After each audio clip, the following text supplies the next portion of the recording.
Great. That's just what we needed. A villain in our house. Rick, you need to fix this. Now. Alright, let me just grab my tools in. Frieza, excuse me, can someone fetch me a band-aid?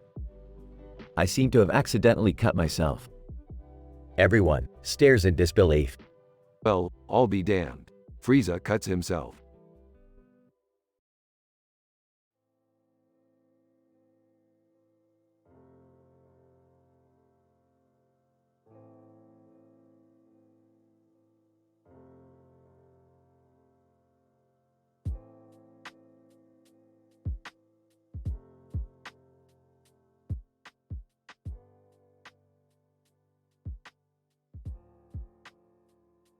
Alright, Morty, let's fire up the interdimensional cable and see what kind of crazy sh*t we can find.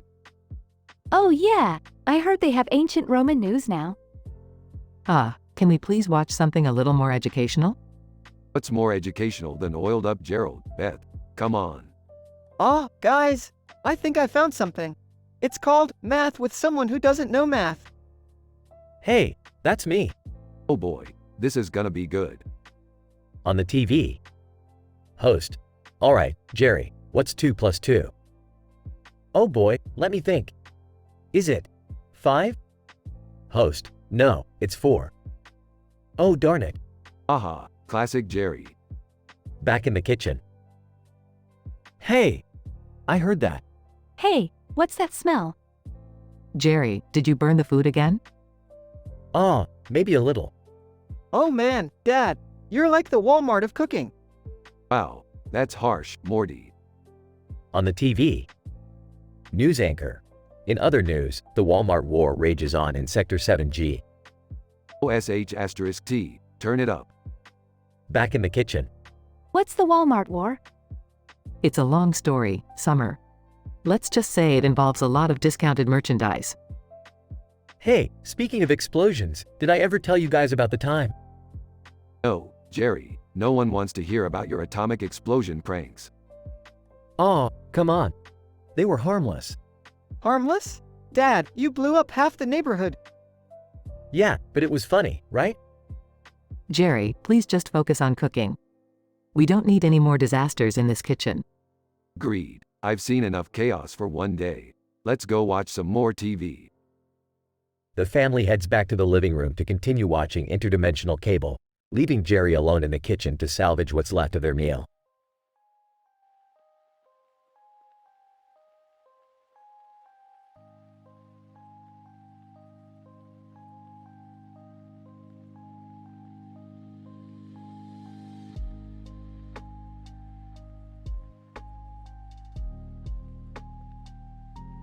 Alright, Morty, we gotta go to this clock tower and help Goku with his Kamehameha. Wait, what? Goku needs our help. I'm coming too. I want to see what all the fuss is about. Alright, let's get going. Burps. The trio hops into the spaceship and blasts off towards the clock tower. Hey Rick, what's the plan here? Plan, Morty, when have we ever had a plan? Yeah, Rick's right. We'll just wing it. As they arrive at the clock tower, they see Goku struggling to perform the Kamehameha. Goku, guys, I'm so glad you're here. I just can't seem to get this move right. Alright, let me handle this. Pulls out a flask. Oh boy. Takes a swig. Alright, Goku, we gotta loosen you up a bit. Smirks. After a few drinks, Goku finally manages to perform the Kamehameha. Goku, wow, thanks guys. I couldn't have done it without you. No problem, Goku. We're always happy to help. Can we head back home now? I'm getting tired. Sure thing, Morty, just let me take care of one last thing. Presses a button. The clock tower explodes in a burst of confetti and streamers. Aha, that's how we do it, Morty. Oh geez.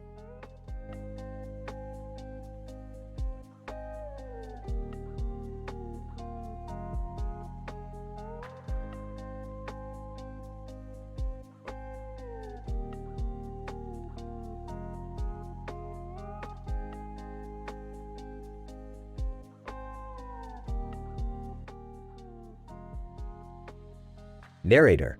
On planet Earth, Goku and Vegeta were in desperate need of help in their fight against Frieza Black.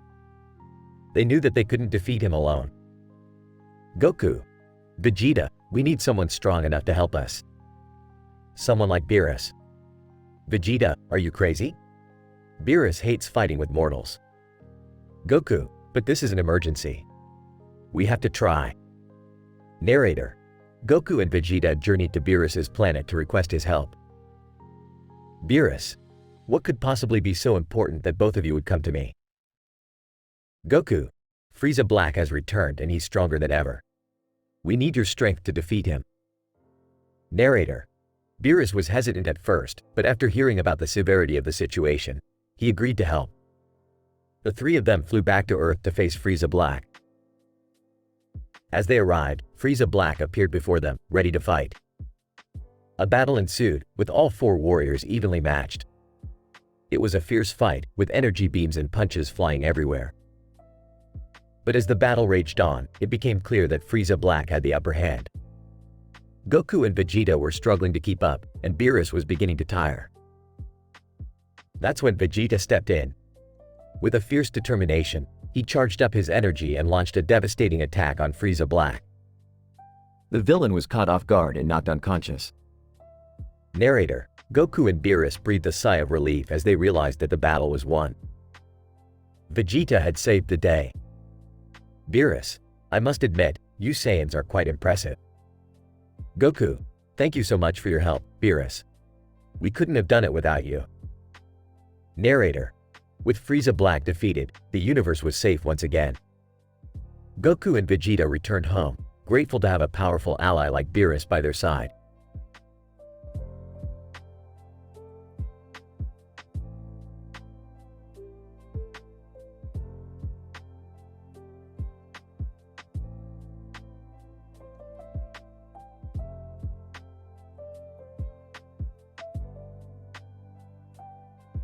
Alright, Morty, we've got a new adventure to go on. Oh boy, where are we going this time, Rick? We're gonna check out this clock tower on this barren planet. Vegeta, hey, what are you guys doing here? Holy crap, is that Vegeta from Dragon Ball Z? Yeah, it is. What's up, dude? Vegeta, I'm just patrolling the galaxy. You guys want some Saiyan armor? Sure thing, that sounds awesome. Yeah, I could use some new gear. Vegeta, great. Just let me grab them from my spaceship. Wow, Rick, I can't believe we're getting Saiyan armor from Vegeta. Yeah, Morty, this is gonna be one hell of an adventure. Vegeta, alright, here you go guys. Sweet, these look badass on us, Morty. I feel like a total Saiyan warrior. Alright, let's head to that clock tower and see what's up. But Rick, what if it's dangerous? Don't worry about it, Morty. We've got Saiyan armor now. We can handle anything. Alright, I trust you, Rick. That's the spirit, Morty. Let's go kick some clock tower ass.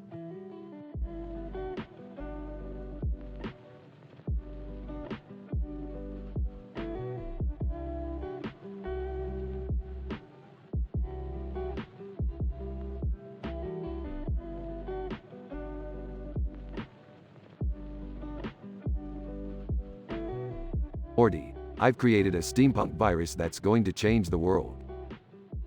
Rick, are you sure that's a good idea? Of course, Morty. I've tested this virus on myself, and I feel great. Hey, guys, what are you talking about? Yeah, Rick, what's going on? I've created a virus that's going to make all the world's technology run on steam power. And we're going to give it to the military. Oh, I don't know about this, Rick. It seems a little too dangerous. Yeah, Rick, I don't think this is a good idea. I agree with Jerry. We don't want to cause any harm. Oh, come on. Where's your sense of adventure? I think we should think this through more, Rick. Fine, Morty. We'll hold off on the virus for now. But mark my words, we'll change the world someday. Can we at least do something fun instead? I could go for some ice cream. Yeah, ice cream sounds good. Fine, we'll get ice cream. But mark my words, someday we'll change the world with our inventions.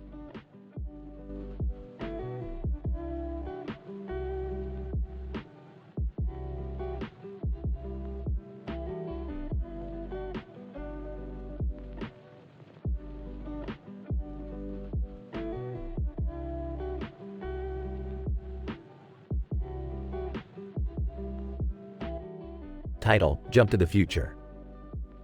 The episode starts with a group of celebrities in yellow and black suits standing on a road with mountains in the background and a bridge in the distance. They are discussing a new technology that allows people to jump through time. Tom Cruise: "This new technology is amazing. It allows us to jump to the future." Dwayne Johnson: "It's hard to believe that we can actually time travel, but let's see how it works." Angelina Jolie: "I am excited to see what the future holds for us." Brad Pitt: "But what if we change the future by jumping to it?" Jennifer Aniston: "That's a risk we have to take. Who knows, we may change the course of history for the better." Leonardo DiCaprio: "Let's jump and see what happens." As they jump through time, they see how the world has changed. They see flying cars and robots doing human-like tasks. Meryl Streep: "This is unbelievable. We have entered the future." George Clooney: "But what about the consequences of our actions?" Robert Downey Jr.: "We cannot let our actions affect the future. We have to be careful." As they explore the future, they come across a group of people who are facing a crisis. Chris Hemsworth: "We cannot leave them like this. We have to help them." The celebrities use their skills and knowledge to help the people in need and make the future a better place. In the end, they realize that the future is not set in stone, and they have the power to shape it for the better. They return to their own time with a newfound respect for the power of technology and the importance of using it responsibly.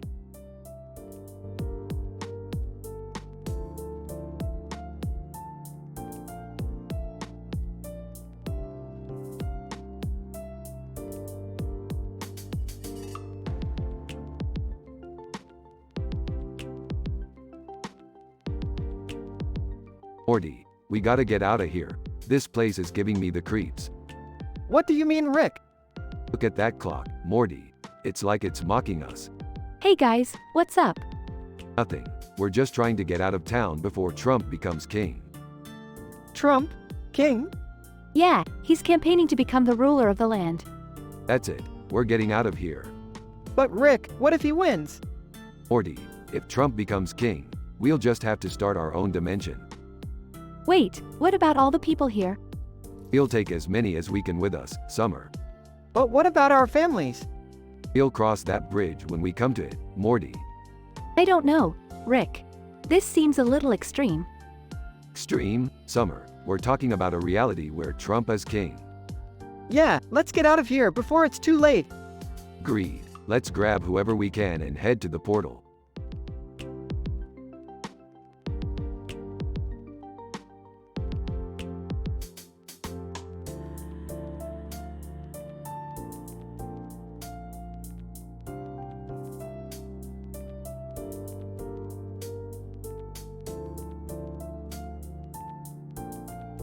Morty, I've got an idea that will make us rich beyond our wildest dreams.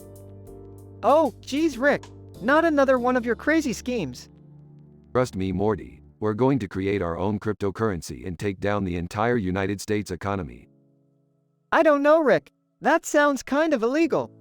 Relax, Morty. It's not illegal if we don't get caught.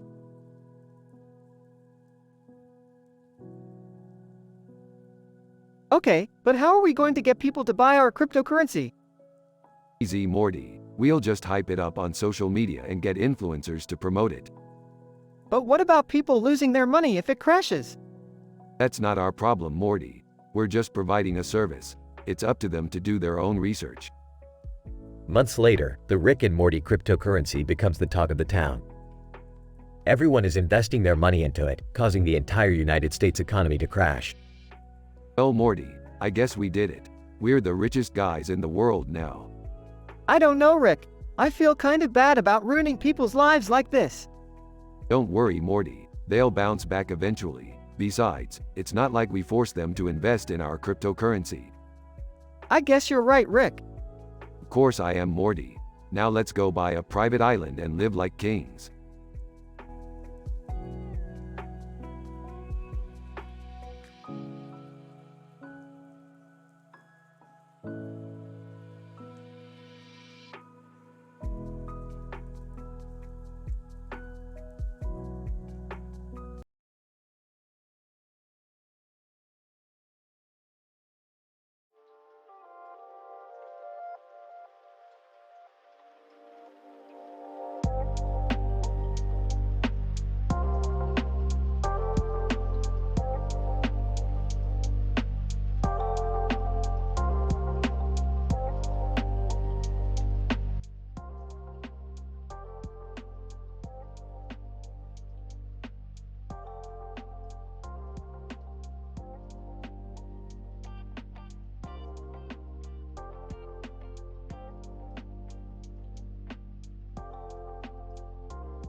Rick and Morty are walking down a dark street when they stumble upon a storefront with a large window and a clock on the outside of it at nighttime, next to Arby's.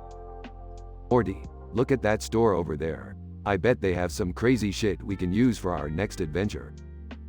I don't know, Rick. It looks pretty sketchy, and it's next to Arby's. Come on, Morty, don't be a chicken. Let's go check it out. As they approach the storefront, they see a sign that says, Bob's Discount Time Travel Emporium. Time travel? That sounds dangerous, Rick. Dangerous? More like exciting. Let's go in and see what kind of time machines this Bob guy has. They enter the store and see a variety of time machines, from a DeLorean to a phone booth. Wow, Morty, this Bob guy really knows his shit. Look at all these time machines. But how do we know they actually work, Rick? As if on cue, Bob the store owner walks in. Bob, welcome to my emporium, gentlemen. Looking to travel through time, I see. You bet your ass we are. What's the best time machine you have? Bob, the best one I have is the Time Hopper 3000. It'll take you anywhere in time and space. But it's a bit expensive. How expensive? Bob, only about $1 million. Rick pulls out his portal gun and shoots it at the window, causing it to shatter. Looks like we'll be taking this for free. Thanks, Bob. Rick, that's not cool. We can't just steal things. Relax, Morty, we'll just bring it back when we're done. And besides, it's not like he's gonna miss it. As they step into the Time Hopper 3000, they set the coordinates for the year 2099. What are we gonna do in 2099, Rick? I don't know, Morty. Maybe we'll see flying cars or something. They exit the Time Hopper and find themselves in a world where everyone is a talking pickle. Well, this is unexpected. Rick, why are they all pickles? I don't know, Morty. But let's find out. As they explore the pickle world, they come across a group of rebel pickles who are fighting against their oppressors. Looks like we stumbled upon a revolution, Morty. Let's help these pickles overthrow their government. I don't know, Rick. This seems like it could get dangerous. Nonsense, Morty. These pickles need our help. Let's show them what we're made of. They join the pickles in their fight and eventually lead them to victory. Well, that was one crazy adventure, Morty. Let's head back to the present. As they enter the Time Hopper, they realize they forgot to set the coordinates. Rick, we don't know where we're going. Relax, Morty. It's just a little time travel mishap. We'll figure it out. The Time Hopper takes off into the time stream, leaving Rick and Morty's fate unknown.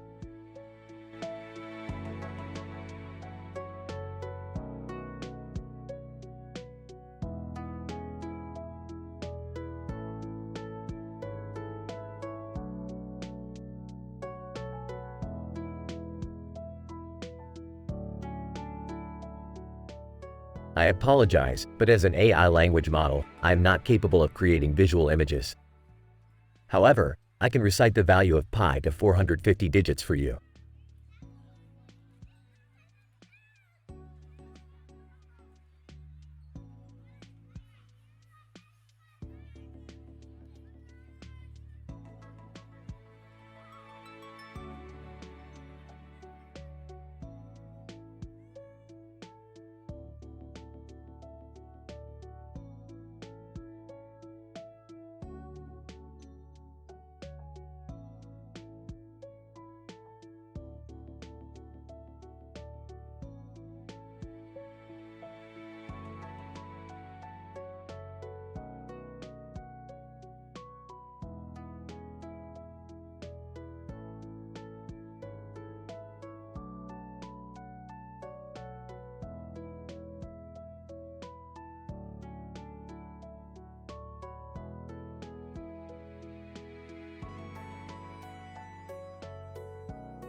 Rick, Morty, and Jerry were exploring a new planet when they stumbled upon a strange alien with a helmet and a suit on.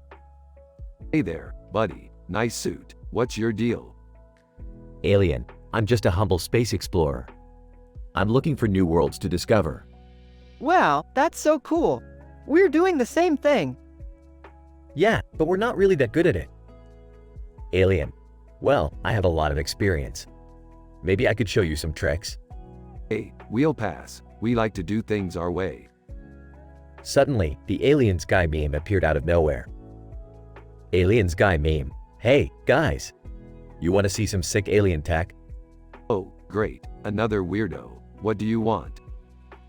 Alien's guy meme. Just trying to make some friends. Check out this spaceship I stole from the Zorgon Empire. Whoa, that looks awesome. Should we really be stealing alien tech? Isn't that like illegal? Beefed. Who cares about the law? Let's take it for a spin. They all piled into the spaceship and took off into the galaxy. Alien, I don't know about this, guys. This seems like a bad idea. Alien's guy meme. Relax, dude. We're just having some fun. They flew through space, blasting music and making jokes. But things took a turn when they stumbled upon a planet inhabited by giant spiders. Ah, man. Why is it always spiders? I hate spiders. Get us out of here, Rick. They narrowly escaped the planet, but not without some damage to the ship. Oh, great. Now we have to explain to the Zorgon Empire why we messed up their stolen ship. Hey, we'll figure it out. At least we had some fun, right? The group laughed and high-fived each other as they flew back to their own planet.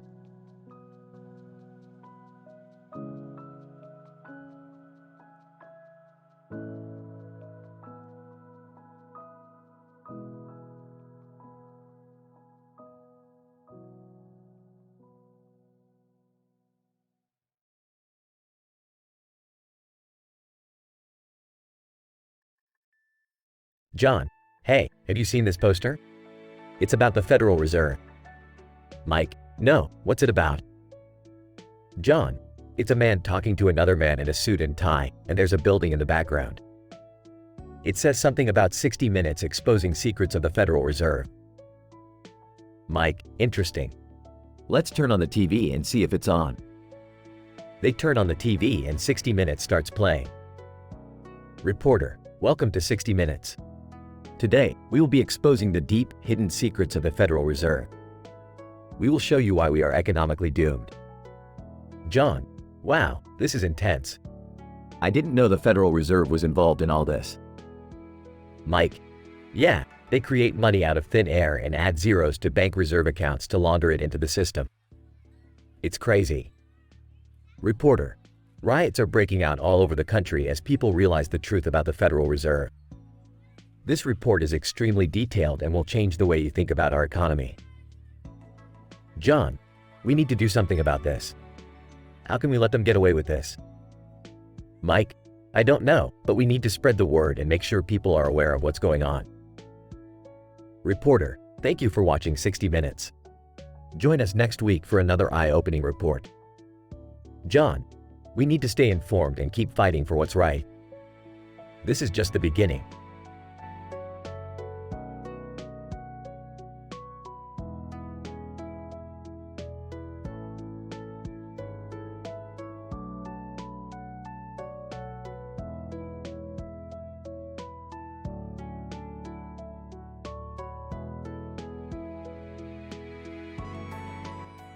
The scene opens with a Futurama crew walking through a bustling cartoon city. Fry, wow, this place is amazing. Look at all the colors. Leela, we're here to visit the Candy Kingdom, remember? As they reach the Candy Kingdom, they are greeted by Princess Bubblegum.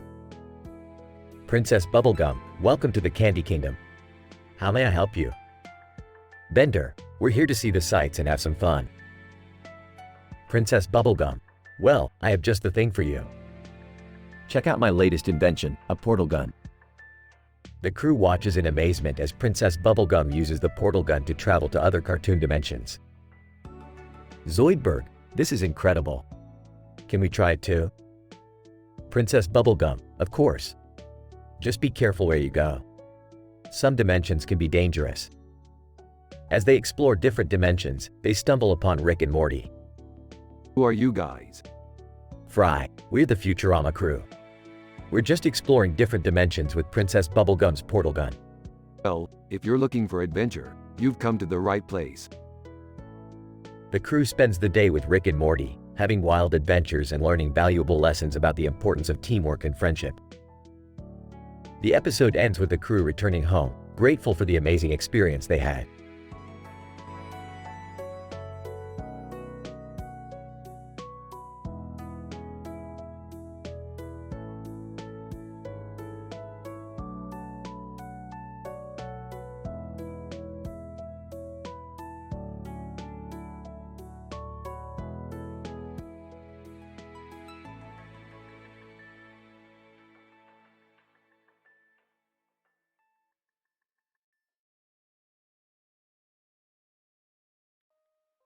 Morty, we gotta go get that basketball.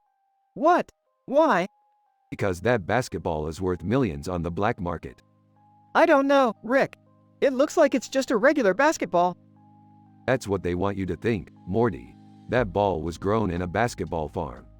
A basketball farm? That doesn't even make sense. Of course it does, Morty. They grow basketballs just like they grow any other crop. I don't think that's how it works, Rick.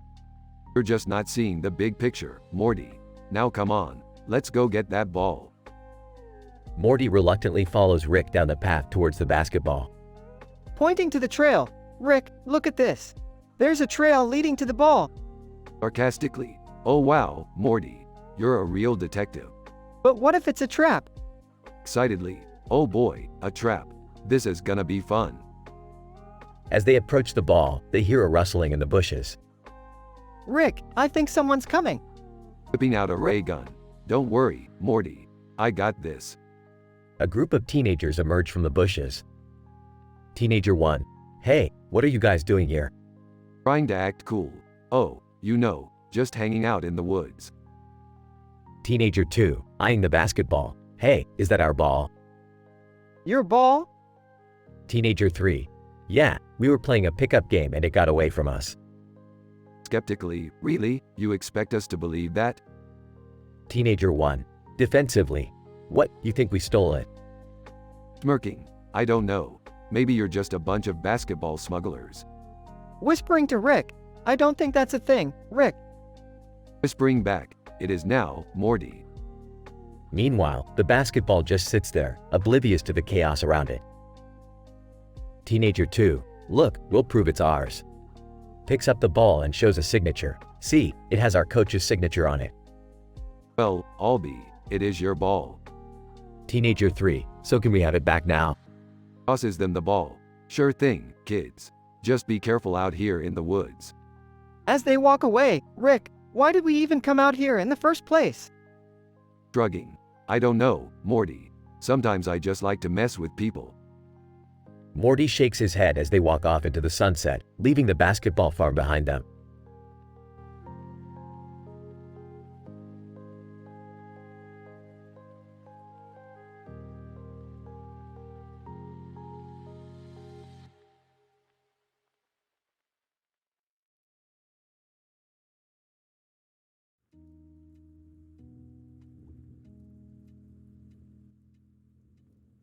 Alright, Morty. We're gonna go to the spaceship store and get some new upgrades. You know what that means, Morty? New adventures. Oh geez, Rick, I don't know if I'm ready for new adventures. The last time we went on an adventure, I almost died. Ah, Morty, you gotta get used to it. It's all part of being a part of the coolest duo in the universe. You two are not going anywhere. I don't want you to bring any trouble back here. Can I come? I always wanted to go on adventures with Rick and Morty. Jerry, you're not going. End of discussion. Aw, come on. I won't be any trouble. I promise. Morty, let's go before Jerry starts crying. He's like a little girl sometimes. Hey, that's not fair, Rick. I heard that. I'm still coming. Fine, Jerry, suit yourself. You're just gonna slow us down. I won't slow you down. I'll be the best stowaway you've ever had. This is gonna end badly, Rick. Don't worry, Morty, I've got a plan. As they take off, Jerry falls out of the ship and floats away in space. Oops, guess he wasn't the best stowaway after all. Oh geez, Rick. I can't believe you did that. What can I say, Morty? Sometimes you gotta teach people a lesson. They fly off into the distance, leaving Jerry floating in space.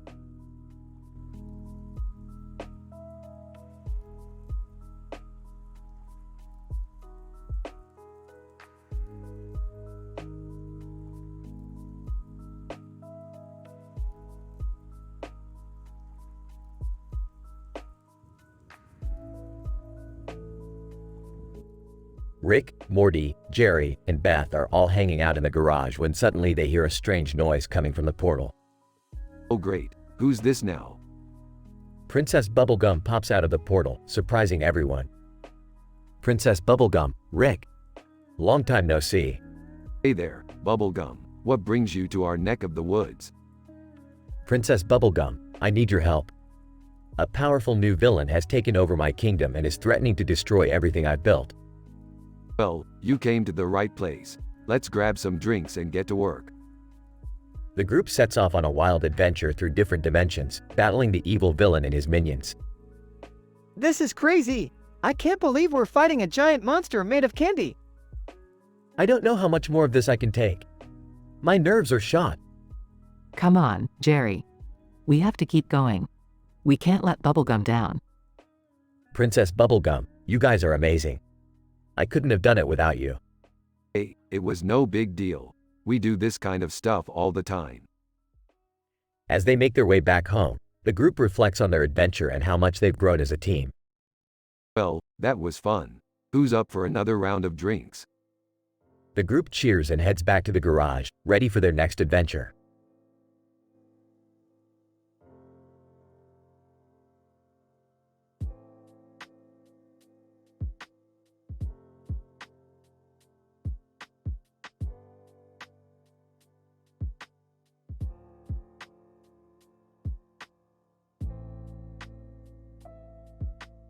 Morty, happy birthday. I got you a special present this year.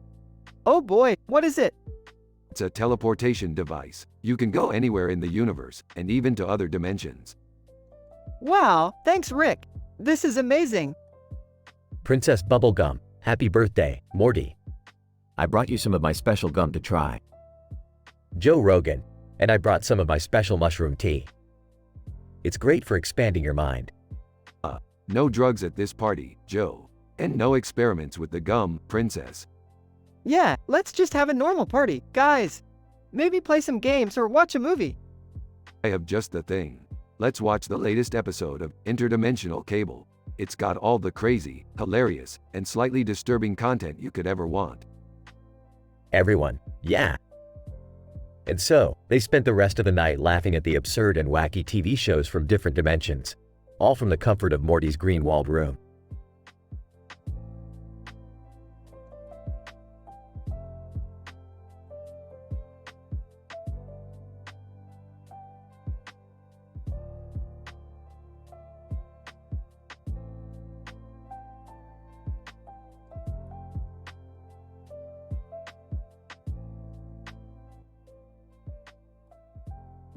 Charles Barkley. Welcome to today's one-on-one match between two of the greatest basketball players of all time, Wilt Chamberlain and Kobe Bryant. The crowd is electric, and we are in for a treat. Wilt Chamberlain, it's an honor to be playing against Kobe today. He's a legend in his own right. Kobe Bryant, the feeling is mutual. Wilt. Let's show the crowd what we're made of. Charles Barkley, and they're off. Kobe dribbles the ball down the court, but Wilt is right on his tail. Kobe tries to make a move, but Wilt blocks his shot. Wilt Chamberlain, not so fast, Kobe. You're going to have to work harder than that to score on me. Kobe Bryant, I hear you, Wilt. Let's see what you've got. Charles Barkley, Wilt takes the ball down the court, and Kobe is trying to steal it. Wilt fakes left and then right and goes up for the basket. It's good. The crowd goes wild. Wilt Chamberlain, that's how it's done, Kobe. You've got to stay on your toes. Kobe Bryant, I see that now. Let's keep the game going. Charles Barkley, and the game continues with back and forth action from both players. This is truly a battle between titans.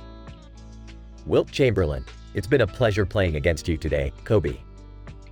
You're one of the greats.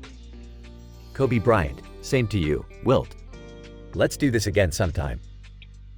Charles Barkley, and that's it, folks. What a game. Thanks for tuning in, and we'll see you next time.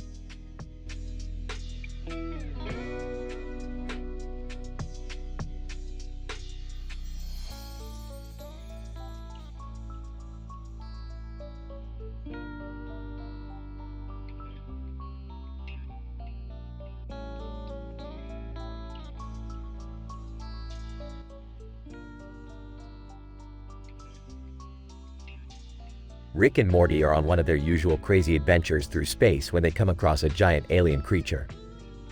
The creature seems friendly enough, so Rick decides to take Morty to meet it. Hey Morty, check this out. It's a giant alien creature. Let's go say hi. I don't know, Rick. That thing looks pretty scary. Aw, come on Morty.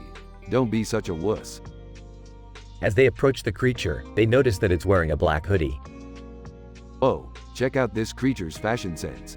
It's like a high school emo kid from the early 2000s. Rick, speaking of high school, why are we here? Oh yeah, that's right. I heard there's a school here that's haunted by some ghost stories or something. Let's go check it out. As they make their way to the school, they come across the characters from the anime Ghost Stories. Hey guys, what are you doing here? Just checking out the haunted school. What's your deal? We're the characters from Ghost Stories. You know, that anime that got dubbed over with really bad jokes? Oh man, I love that show. Can we help you fight some ghosts? Sure, why not? It's not like we have anything better to do. As they team up to fight the ghosts, they make some ridiculous jokes and have a lot of fun. Hey Morty, you know what they say about ghosts, right? No, what? They're just like your ex-girlfriend. They're always trying to come back from the dead. Everyone laughs as they continue to battle the ghosts and have a blast. In the end, they all learn a valuable lesson about the importance of teamwork and friendship.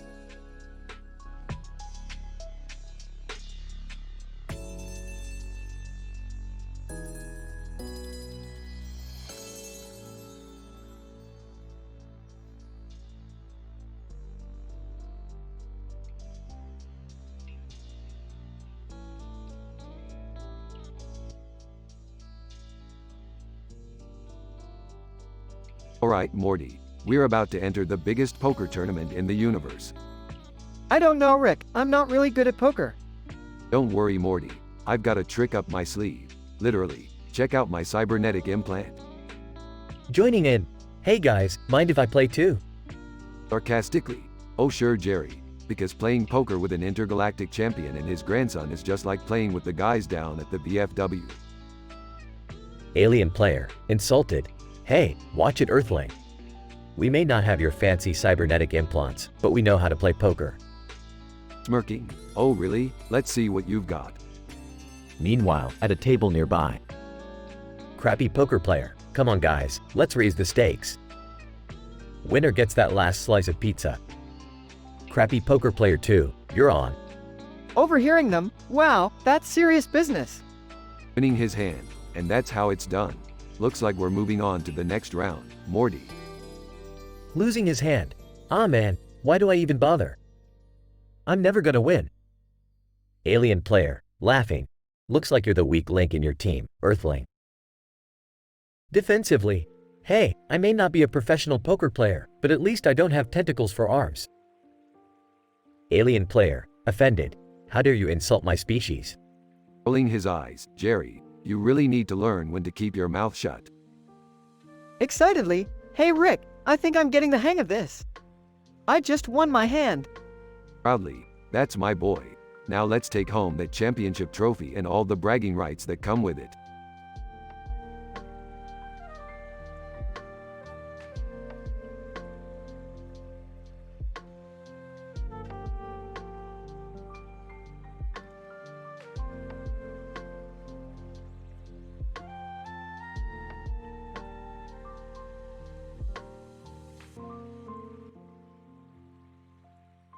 Morty, we gotta ride this train on top of this here bridge. Are you sure that's safe, Rick? What are you two doing up there? Just enjoying the view, Beth. Rick, I think we're stuck in a paradox. Paradox, Morty, that's impossible. No, I'm serious, Rick. We keep going back and forth on this train, but we're not actually moving. Well, what are we gonna do about it? Simple, Beth, we just gotta break the cycle. How do we do that, Rick? Pulls out a device. With this, Morty, we're gonna create a disruption in the space-time continuum. Is that safe, Rick? Of course not, Beth, but it's the only way out of this paradox. Nervously, okay, let's do it. They use the device and suddenly the train starts moving again. See, Morty, I told you it would work. Relieved, thank goodness. Now let's get off this train before something else happens. Looking at the sky. Hey, Rick, what's that up there? Looking up. Oh, that's just a bunch of interdimensional aliens having a party. Skeptical, really, Rick? Drugs? Hey, it's a big universe. Anything's possible.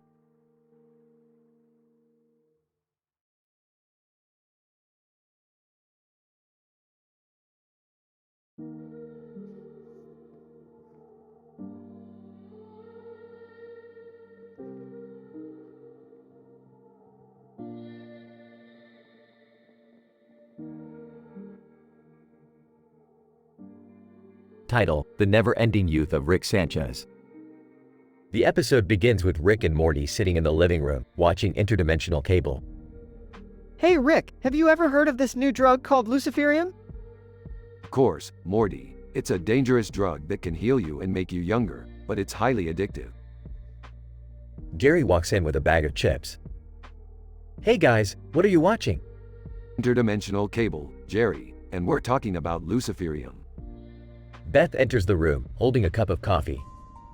Luciferium? That sounds like something you should stay away from, Rick. Rick ignores her and takes out a vial of luciferium from his pocket. I'm going to take this and become young forever, Morty. Watch and learn. Rick takes the luciferium and instantly feels younger. Wow, this stuff really works. I feel like a new man. But Rick, what about the addiction? You can never stop taking it. That's the price you pay for eternal youth, Morty. I'll just have to make sure I never run out. I don't know if that's such a good idea, Rick. You should be careful with that stuff. Rick dismisses Jerry's warning and continues taking the luciferium, becoming more and more addicted. Rick, you have to stop. You're not thinking clearly. I don't have to listen to you, Beth. I'm young and powerful now. The episode ends with Rick becoming completely addicted to luciferium and Morty and the rest of the family trying to intervene before it's too late.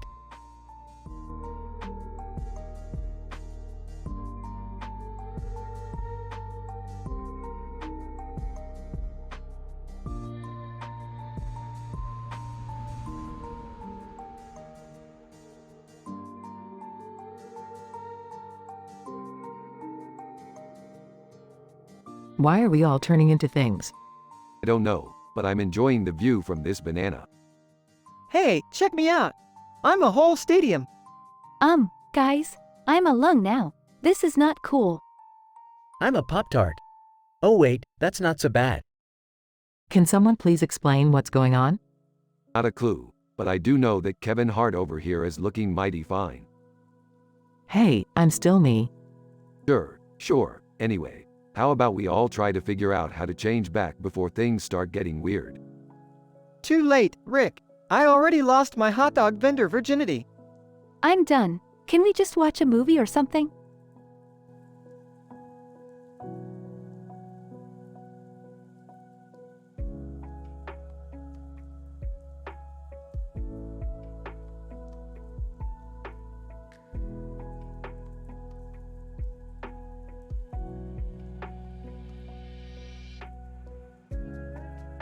Morty, I've created a serum that will turn us into Lady Gagas. What? Why would we want to do that? Oh come on Morty, it's a once-in-a-lifetime opportunity to experience life as a superstar. Woman at the table. Excuse me, what's going on here?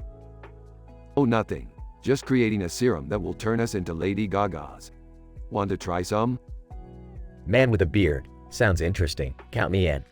Alright, bottoms up everyone. Everyone drinks the serum. Woman at the table. Oh my god, I feel like I'm in a music video. Man with a beard.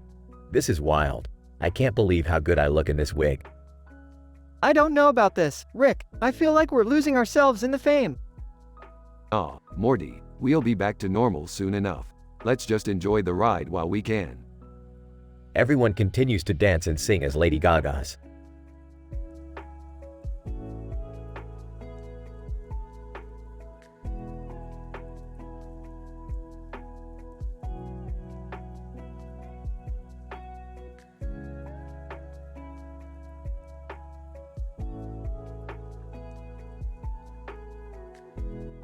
LeBron. Alright guys, we need to focus on this game. We're representing the Looney Tunes and we can't let them down. Jordan. Agreed. LeBron. Let's show these aliens what we're made of. Kareem. I'm ready to dominate the court. My skyhook will be unstoppable. Magic. And I'll be passing the ball like a wizard. No one can stop our teamwork. Bird. I'll be shooting threes like a madman. They won't know what hit them. Shaq. I'll be the enforcer. They come near me, they'll regret it. Duncan. I'll be holding down the defense. No one's getting past me. Kobe. And I'll be leading the charge. We got this, guys. Curry. Let's make history today, fellas. We'll be remembered forever. Durant, for the Toon Squad. The crowd roared as the team took the court, ready to face off against the Monstars. It was a game for the ages, with both sides giving it their all. In the end, it was the Toon Squad who emerged victorious, thanks to their incredible teamwork and determination. The crowd cheered as LeBron and Jordan lifted the championship trophy, cementing their legacy as two of the greatest basketball players of all time.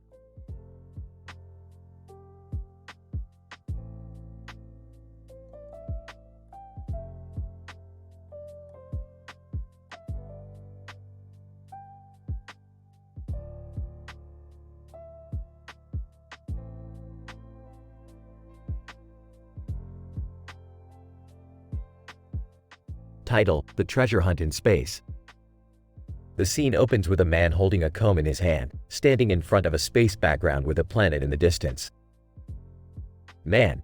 I am Captain John, commander of the USS Enterprise. Our mission is to search for the legendary treasure of the galaxy. Suddenly, Kevin Hart and The Rock appear on the bridge. Kevin Hart. Hey, Cap. We heard about the treasure and we want in. The Rock. Yeah, we've got some skills that can come in handy. Captain John. Alright, you two can join us. But be warned, this is no easy mission. The crew embarks on their journey, facing challenges and obstacles along the way. As they approach the planet where the treasure is believed to be, they encounter hostile alien creatures. The Rock. I got this. He uses his strength to fight off the aliens and clear the way for the team to carry on with their mission. Kevin Hart. Yo, this treasure better be worth it. Captain John. Trust me, it is. And we're getting closer. Finally, they reach the treasure and are in awe of its beauty. Captain John. This is the most valuable treasure in the galaxy. And we did it, together. The crew celebrates their successful mission and returns to the USS Enterprise, ready for their next adventure.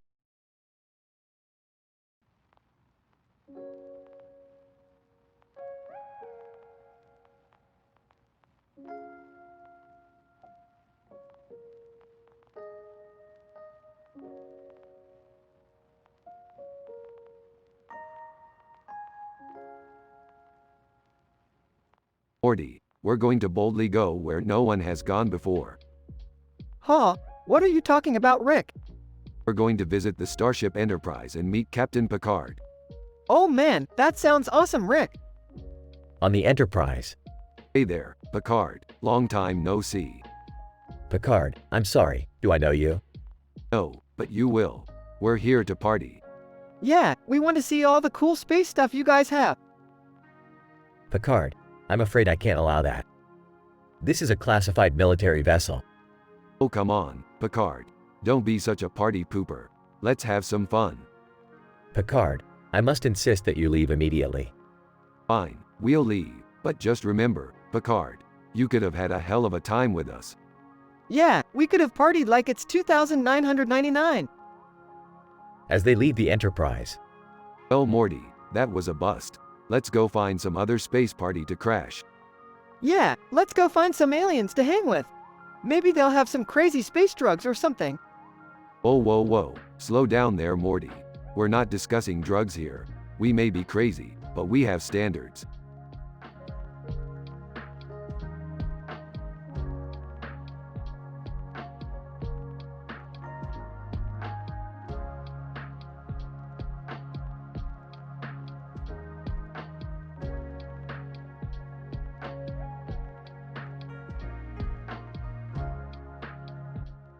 narrator. The crowd in the stadium roared as the man with the ball dribbled across the court. He made his way to the hoop and dunked the ball with ease. Man, that's how you do it. Narrator. Suddenly, a strange-looking man appeared on the court.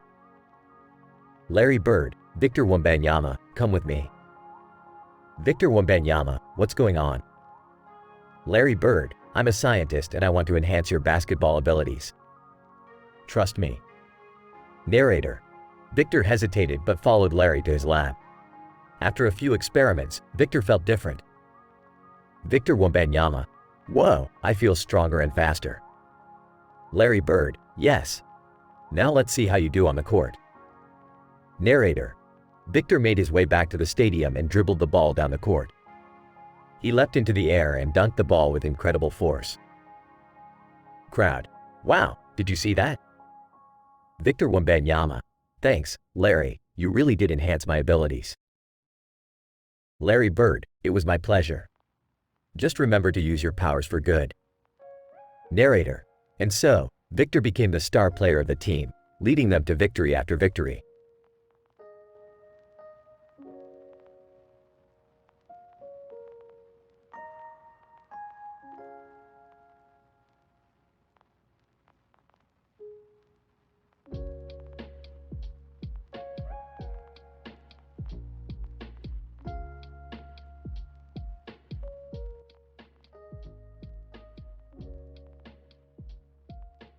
Alright, Morty, we're joining the San Antonio Spurs. Time to show these basketball chumps what's up. I don't know, Rick. I don't think we know anything about basketball. Don't worry, Morty, I'm a genius. I'll figure it out. Hey guys, what are you up to? We're joining the Spurs, Jerry. You're not invited. Oh, come on, why not? Jerry, don't be ridiculous. You couldn't even join a JV team. Yeah, go home and watch some Lifetime movies, Dad. Alright, let's go, Morty. It's game time. At the game. Greg Popovich. Alright, Rick and Morty, you're up next. Just remember to play as a team. Beefed, teamwork, I'll handle this myself. Rick, I don't think that's a good idea. Shut up, Morty. Watch and learn. Seconds later. Hey, Pop, can I take a break? Popovich. Why? Did you hurt yourself? No, I just need to take a shit. Moments later. Alright, I'm back. What did I miss? Popovich. You missed the entire game. We lost by 30 points. Ah, who cares anyways? I got this trophy. Rick, that's not a trophy. That's a snake. Oh shit, put it down, Morty. It's venomous. The snake bites Morty. Oh, I'm dying, Rick. Oh my god, we have to get him to a hospital. Jerry, you're useless. Rick, you have to save him. Alright, give me a minute. Rick makes a serum and injects Morty. Oh my god, I'm alive. Rick, you really are a genius. Yeah. Now let's go find some more trouble to get into.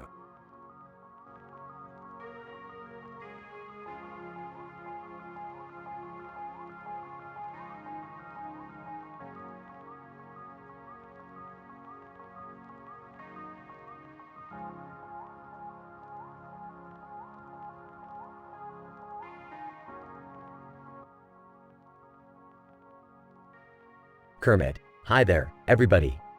I'm Kermit the Frog and this is my good friend in a tuxedo who will be helping me today. Man, hello, everyone. I'm happy to be here. Kermit. Today, we'll be showing off our roles in The Muppet Show. I play the role of the host and also a chef. Man, and I play the role of a guest on the show. It's a lot of fun. Kermit. Speaking of cooking, I'm actually cooking Miss Piggy right now. Man. Wait, what? You can't cook Miss Piggy. Kermit. Oh, I'm just kidding. Don't worry, Miss Piggy is safe and sound. Miss Piggy. Kermit, darling, don't scare me like that. Kermit. Sorry about that, Piggy. Actually, there's something I need to talk to you about. Miss Piggy. What is it, Kermit? Kermit. I think it's time we got a divorce. It's just not working out between us. Miss Piggy. What? You can't be serious, Kermit. Kermit. I am serious, Piggy. It's time for us to go our separate ways. Miss Piggy, I can't believe this. I thought we had something special. Kermit. We did, Piggy. But it's time for us to move on. We'll always be friends, though. Man. Well, that was unexpected. But I'm sure everything will work out in the end. Kermit. Thanks, friend. And that's our show for today, folks. Thanks for tuning in.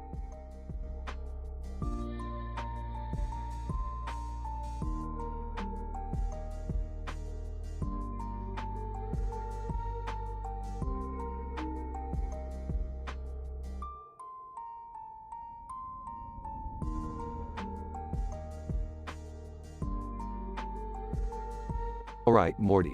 Let's go check out that new building with a plant on its head. I don't know, Rick. It looks kinda weird. Can I come too? Sure, why not? The group teleports to the building, but Morty accidentally teleports to the Game of Thrones universe. Oh my god, Morty's gone. Rick, you have to go get him. He'll figure it out. I'll go instead. Sure, whatever. Jerry teleports to the Game of Thrones universe and finds Morty. Morty, we have to get back. I don't know, Jerry. I kinda like it here. But what about your family? They're worried sick. Alright, fine. Let's go. Jerry and Morty teleport back to the rest of the group. Jerry, thank God you're okay. Yeah, we were so worried. It's all good. Morty's safe and sound. Guys, you guys are lucky I'm in a good mood today.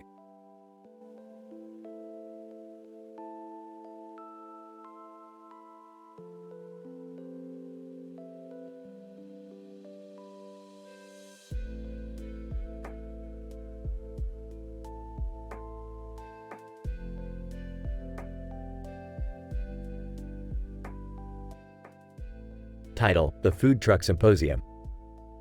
The scene opens with a silver and black food truck parked in a parking lot next to trees and a building with a clock on it. The aroma of fresh food wafts through the air, and people are standing in line to get a taste. Elon Musk walks up to the food truck, and the owner excitedly greets him. Elon reveals that his Neuralink has made him smarter than he ever expected, and he's now able to think at an incredible speed. As Elon orders his food, Amazon pulls up in a food truck-style Amazon store. They're selling everything from books to electronics, and people start flocking to their truck. Neil deGrasse Tyson is also at the event, and he starts rambling on and on about the universe and the mysteries of life. People gather around him, listening intently to every word he says. Despite their different interests and backgrounds, everyone at the Food Truck Symposium is united by their love of good food, innovation, and intellectual curiosity. The event is a success, and people leave feeling inspired and ready to take on the world. Elon Musk: I never thought I could think this fast. Neuralink has exceeded my expectations. Amazon owner: welcome to the future. Our new Amazon store on wheels is changing the game. Neil deGrasse Tyson: from the smallest particle to the vast universe, there's always something new to learn. Keep learning and exploring.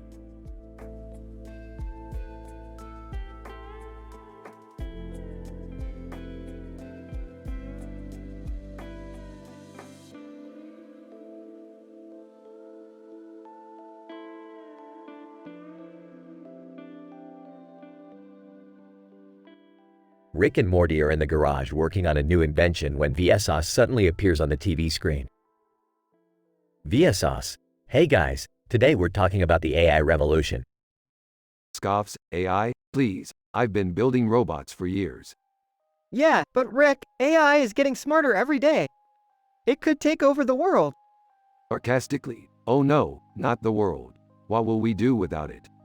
Worried, Rick, this is serious.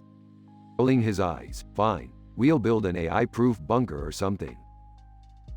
Suddenly, a robot bursts into the garage and starts attacking them. Frustrated, see, Morty, this is why we can't have nice things.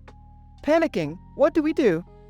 Smirking, I've got this, pulls out a laser gun and starts shooting at the robot. Vsauce, stunned. Whoa, I didn't know you guys had lasers. Casually, oh yeah, we got all kinds of crazy stuff in here. Relieved, phew, that was close. Smiling, don't worry Morty, we always come out on top. Vsauce, laughing. You guys are wild. I need to come over and hang out more often. Chuckling, anytime, Vsauce, just don't bring any robots with you.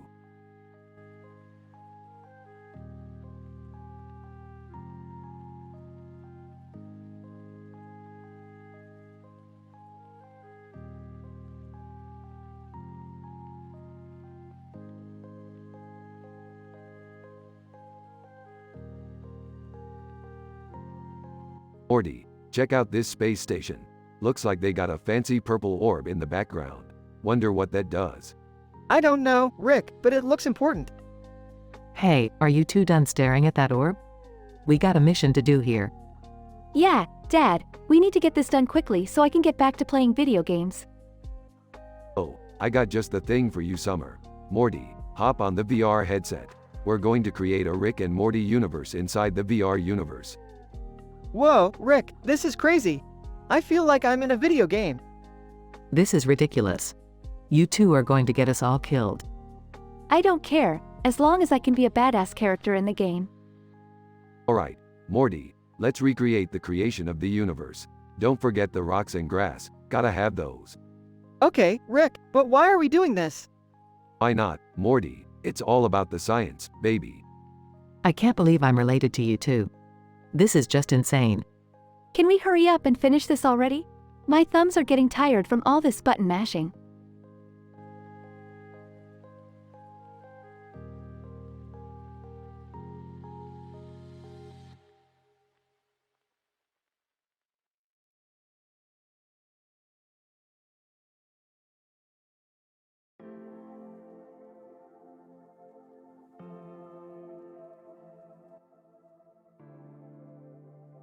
Morty, I need you to come with me. We're going on a portal trip.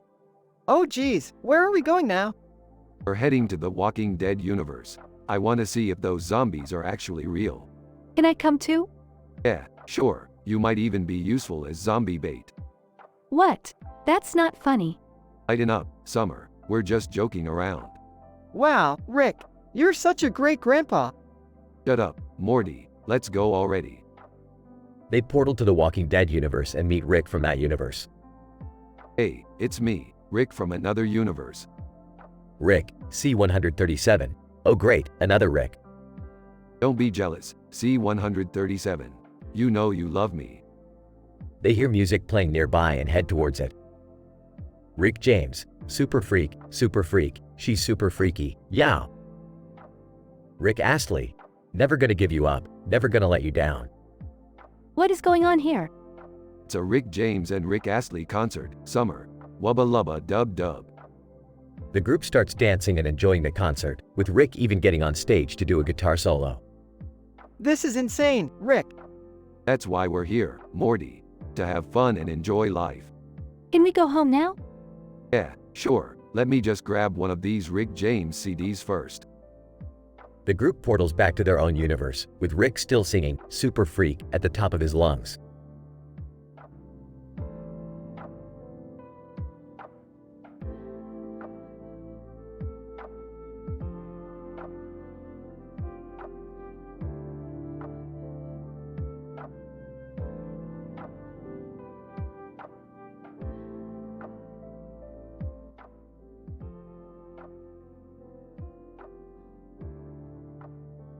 Alright, Morty, we've got a new mission.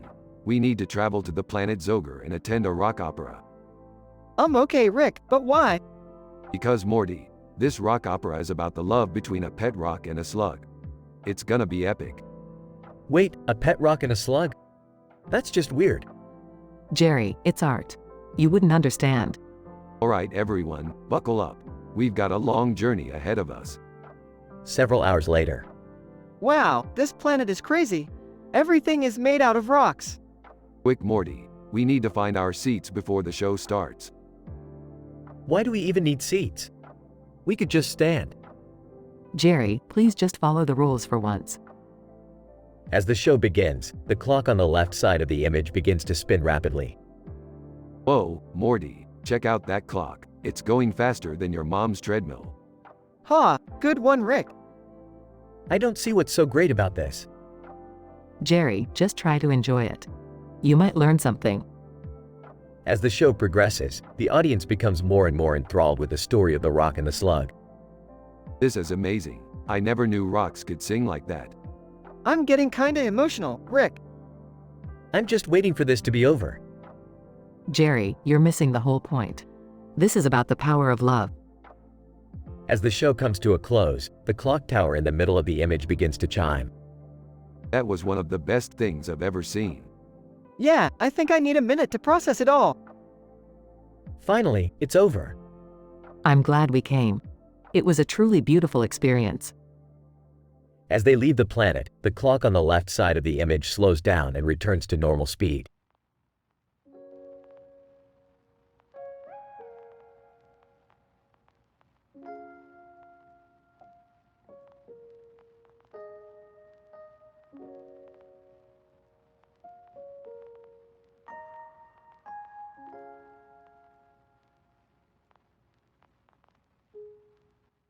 Gandalf.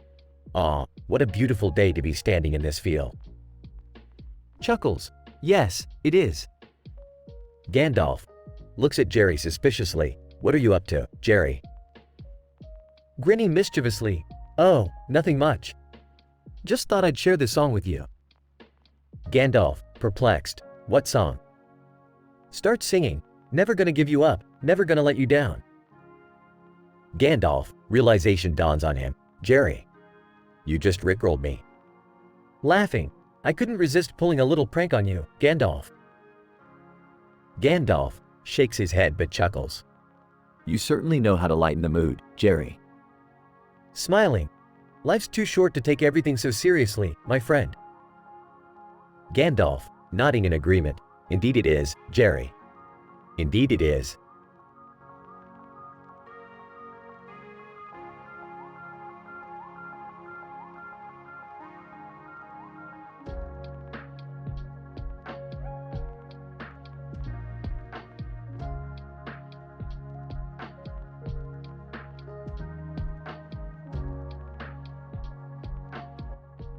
Rick and Morty are having a party with three historical figures: Albert Einstein, Cleopatra, and Julius Caesar. Hey, party people, let's get this shindig started. Where did you find these guys, Rick? Oh, just a little time travel, Morty. Don't worry about it. Cleopatra, hey, Julius.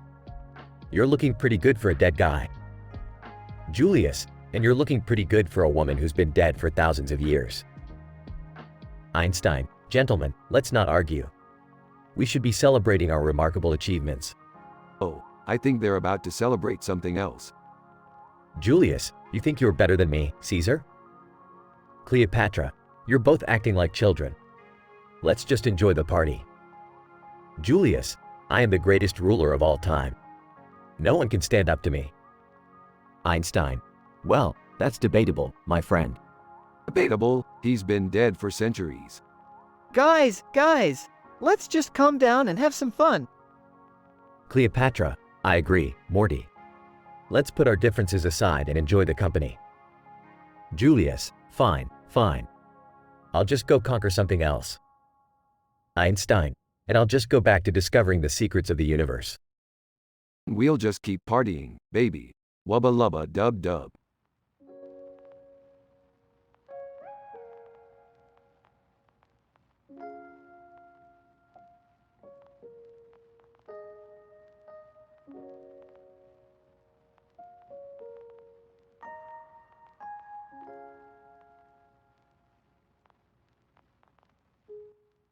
Gandalf the White, my dear friends, I have grave news to share with you today. A new threat has emerged in Middle-earth. Aragorn, what threat, Gandalf? Gandalf the White, the Vampire Kingdom. They have risen from the depths of darkness and are seeking to take over Middle-earth. Frodo, but how do we defeat them? Gandalf the White, we must band together, the Fellowship of the Ring, and use our combined strength and courage to defeat them. Legolas, what is their weakness, Gandalf? Gandalf the White, sunlight. They cannot stand the light of day.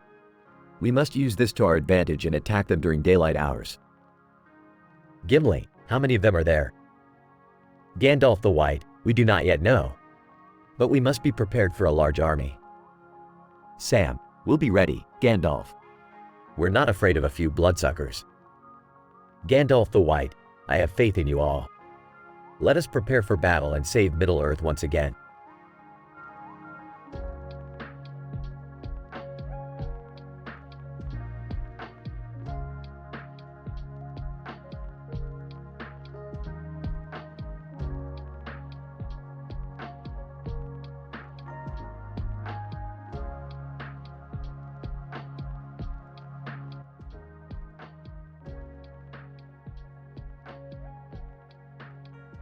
Alright, Morty, we're going to get some space weed.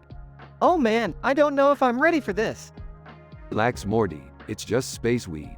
What could go wrong? They arrive at the Space Weed Dispensary. Dispensary clerk, welcome to the Space Weed Dispensary. What can I get for you? We'll take all of it. What? All of it? Are you sure that's a good idea? Of course it's a good idea. We're going to have a wild time. Jerry enters. Hey guys, what's going on? We're getting some space weed. You want to join? I don't know if that's such a good idea. Come on, Jerry, live a little. They all take the space weed at the same time. Whoa, everything's so colorful. I feel like I can see through time. This is nothing. My tolerance is so high, I barely feel anything. Morty starts hallucinating. I'm a cartoon character with a green background and a green circle around me. And there's a skull on the bottom of the image. I feel like I'm in a different dimension. Ah, you guys are amateurs. I've seen weirder things than this. Jerry starts acting cooler than usual. Hey guys, want to go skateboard or something? I feel like I could do a kickflip right now. Can we just lie down and listen to some music? Fine, but I'm picking the music. They all lie down and listen to Rick's music. This is the best day ever. I feel like I've unlocked a new level of coolness. See, Morty, I told you it was a good idea.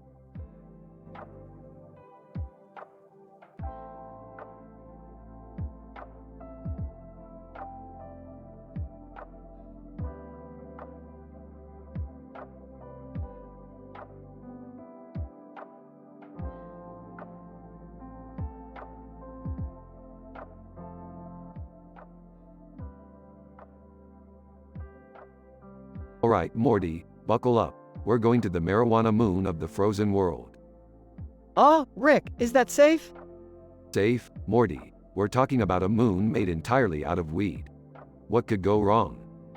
Rick, can I come with you guys? Sure, why not? We could use a designated driver. On the moon. Whoa, look at all this weird weed. Yeah, it's like we're in Willy Wonka's weed factory. They stumble upon O.J. Simpson and Saruman smoking. O.J. Simpson, hey guys, want to smoke some of this weed? No thanks. We brought our own. Saruman, pity. This weed has the power to summon villains from other dimensions. What? Rick, we gotta go. Relax, Morty. We'll just take a little bit and leave. Back on Earth. Dad, why is there a potted plant with a weird weed on its side in our living room? Oh, it's just the villain summoning weed we got from the moon. What? Rick, that's dangerous. Relax, Jerry. It's not like it's gonna summon anything. Suddenly, a portal opens and a horde of villains pour out. Okay, maybe it will summon something. Everybody grab a weapon. They fight off the villains and manage to close the portal. Rick, can we please not do anything like that again?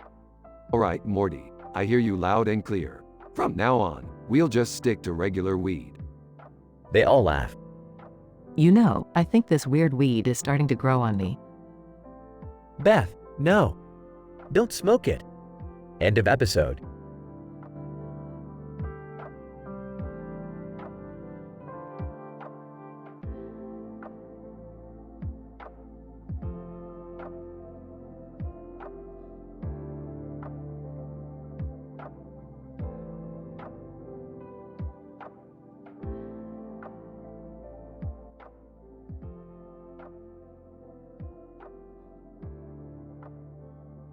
Title, DuckTales.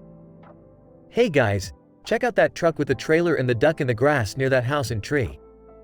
Wow, that duck looks happy just wandering around. I wonder where it came from. Maybe it's a wild duck that got lost. Well, we can't just leave it here. Let's take it to the animal shelter. Speaking of ducks, have you guys heard the song, I Want a New Duck, by Weird Al Yankovic? It's the best song ever. Oh, the best song ever is Amish Paradise. Guys, let's focus on the duck. Yeah, we'll have plenty of time to discuss music later. Alright, let's get the duck and take it to the shelter. As they approach the duck, a bird flies overhead and lands on the tree. Look, a bird. This is like a scene straight out of a nature documentary. Except for the fact that we're all wearing clothes and not hiding in a bush. Can we please just focus on the duck now? The group carefully picks up the duck and places it in the back of the truck. They drive to the animal shelter and drop off the duck, feeling good about helping a creature in need. As they drive away, Beth notices the bird flying away from the tree. Look, the bird is flying away. I guess it was just passing through. Well, at least it got to enjoy a nice tree while it was here. Can we go home now? I'm getting hungry. Agreed. Let's get some food. Yeah, and we can discuss music over dinner. The group drives away, feeling satisfied with their good deed of the day and ready for some food and music discussion.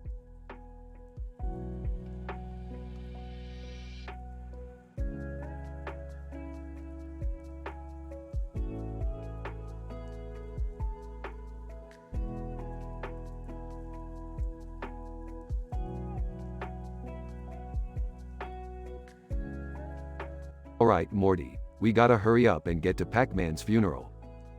Pac-Man's funeral? You mean the video game character?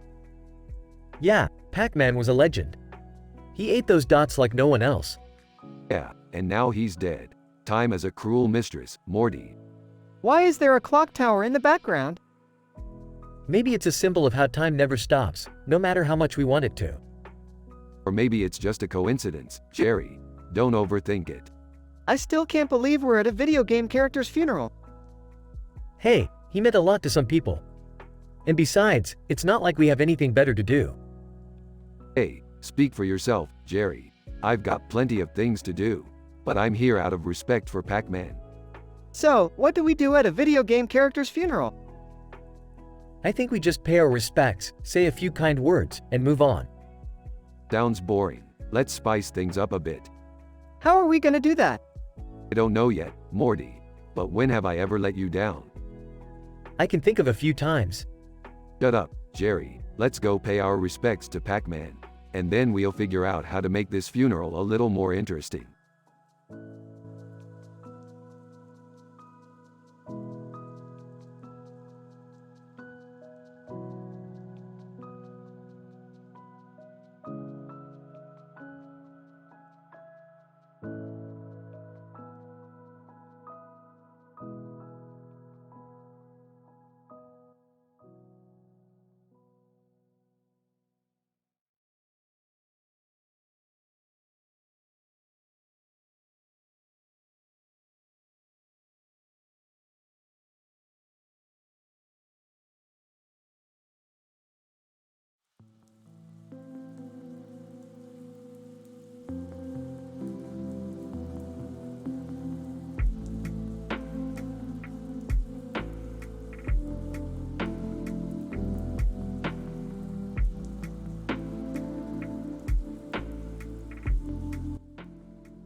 Morty, we're going to that new Tuina massage place down the street.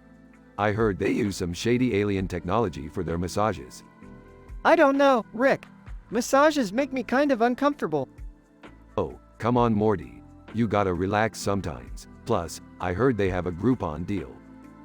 They enter the salon room. Hey, sweetie, can you give my grandson here a massage? He's been a little uptight lately. Masseuse, of course. Have a seat, Morty. Morty lays down on the massage table. Where's the towel supposed to go? Masseuse, just drape it over your back, Morty. A man in a black shirt enters the room. Man, hey, I'm here for the Tuina massage. Oh, sweet, another customer. We're gonna have a massage party. I don't think that's how it works, Rick. The masseuse starts the massage. Oh, that feels kind of nice. Man, yeah, this is great. I'm gonna recommend this place to all my friends. Hey, can you get my shoulders too, sweetie? Masseuse, of course, Rick. Meanwhile, a group of aliens outside are watching the salon. Alien 1. I can't believe these humans pay for massages. It's such a waste of money. Alien 2. I heard they have these things called spa days, where they spend hundreds of dollars to do nothing all day. Alien 3. Humans are weird. Back inside the salon room. Why is the man in the black shirt behind me? Oh, he's just here for the Tuina massage too, Morty. Don't be so paranoid. I don't know, Rick. This seems kind of weird. Man, hey, can you move a little to the left? I think I can get a better angle. Okay, that's it. I'm out of here. Morty jumps up from the massage table and runs out of the salon. Morty, wait, you're missing out on the best part. The man in the black shirt follows Morty out of the salon. Man, hey, where are you going? Leave me alone. They run down the street until they come across a group of aliens. Alien 1. Hey, what's going on here? Oh, nothing. Just a little massage party. Alien 2. You humans are weird. Morty takes a deep breath. I think I need a new therapist.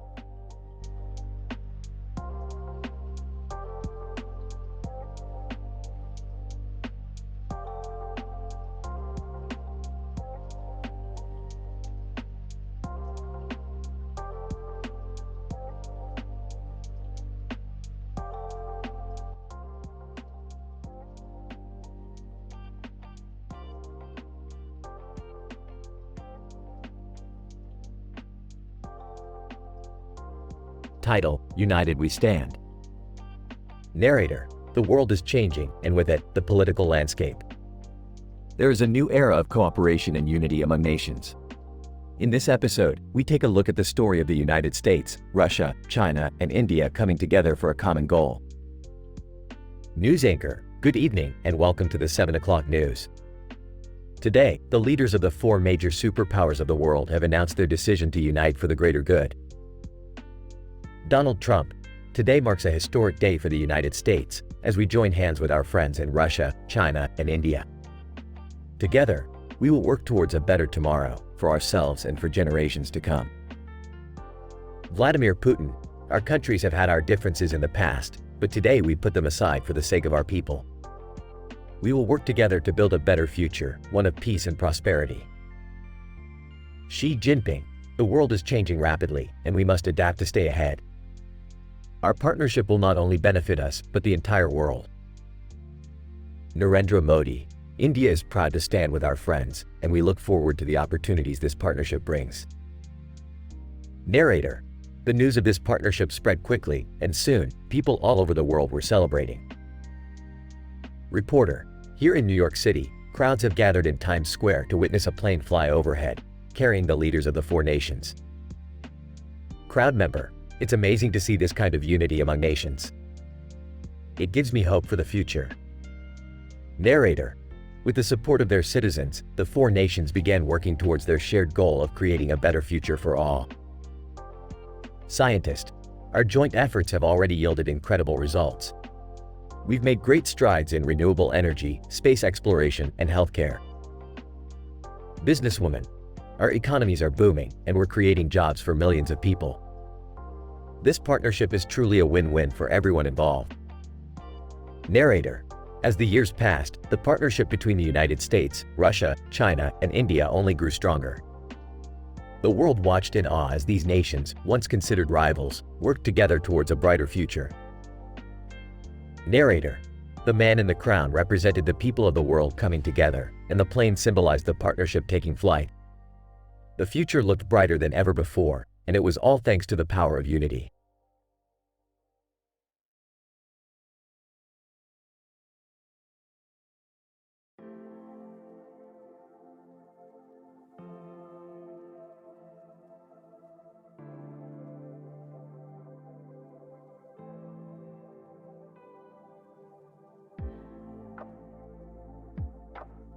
Morty, what the hell are you doing with that computer screen? I found this cool globe program and I'm projecting it onto the screen. Check it out, it looks like it's floating. That's neat, Morty. What else can you do with it? Well, I was thinking about making everything in the world out of glass. Wouldn't that be cool? Morty, have you thought about the consequences of that? How would we even survive without sturdy materials? Leave it to Morty to come up with a harebrained scheme. But you know what, Morty? I like your style. Let's do it. Morty successfully turns everything into glass. Wow, this looks amazing. I can't believe it actually worked. Hold my beer, Morty. Rick proceeds to break all the glass, causing chaos and destruction. Rick, what have you done? You've destroyed the world. This is all your fault, Morty. I didn't think this through. Hey, we'll just find another dimension. No big deal. The group walks off into a portal, leaving behind the shattered remains of their glass world.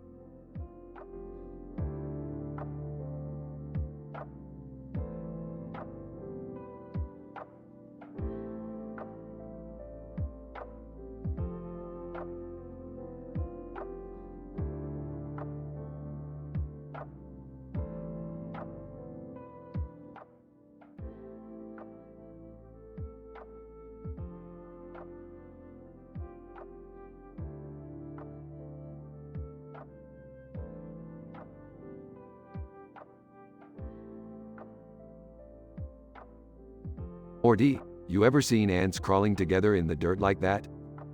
Oh, yeah, I guess so. Well, buckle up, Morty, because we're about to travel to the planet of caramel-covered fire ants. What? That sounds insane, Rick. Oh, it is, Morty. It is. These ants are covered in caramel, and they're on fire. Plus, there's a new breed of zombies that eat them. It's gonna be great. I don't know if great is the right word for that, Rick. It sounds pretty dangerous. Dangerous? Leash. Where's your sense of adventure, Morty? We'll be fine. Just stick with me. On the planet of caramel-covered fire ants. Wow, Morty, look at all these ants. They're so deliciously sticky and spicy. I don't know if I want to eat any of them, Rick.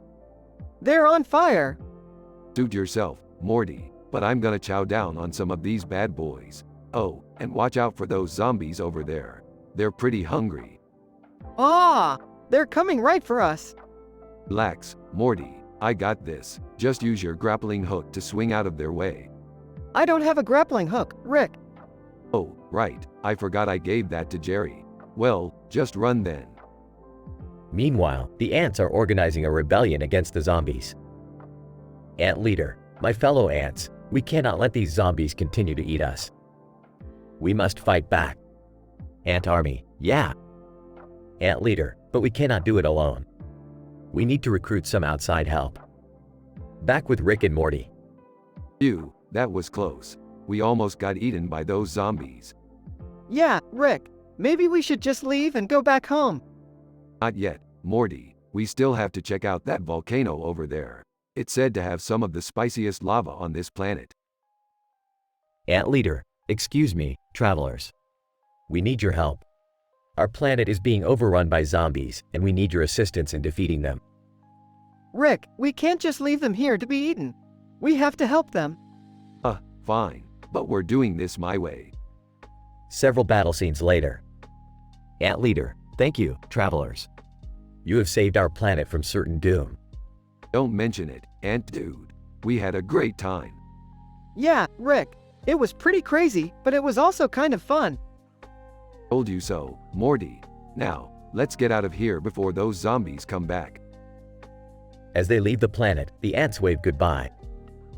Ant leader, goodbye, friends. Thank you again. Hey, Rick, do you think we'll ever see them again? Who knows, Morty? But one thing's for sure. We just had the wackiest adventure yet.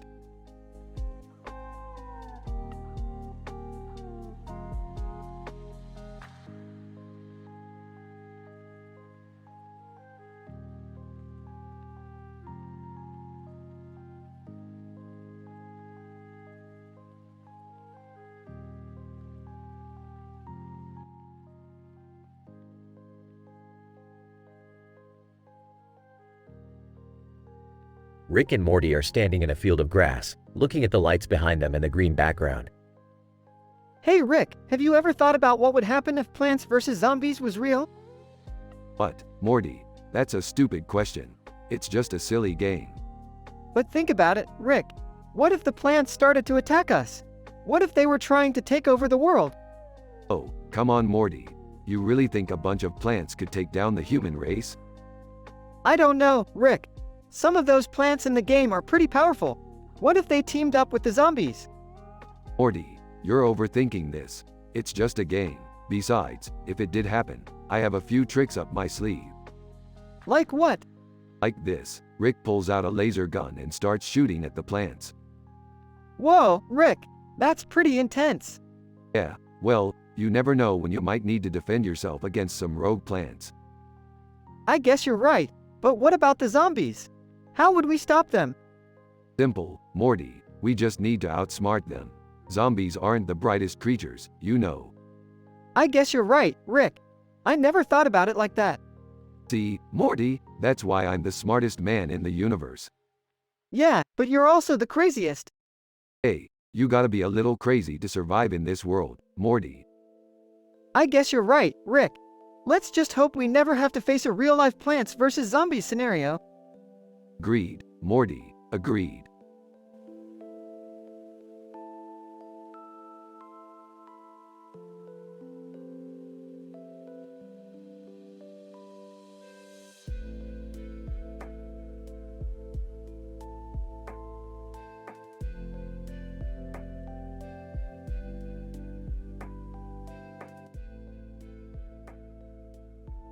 Title: Sesame Street Gets Baked.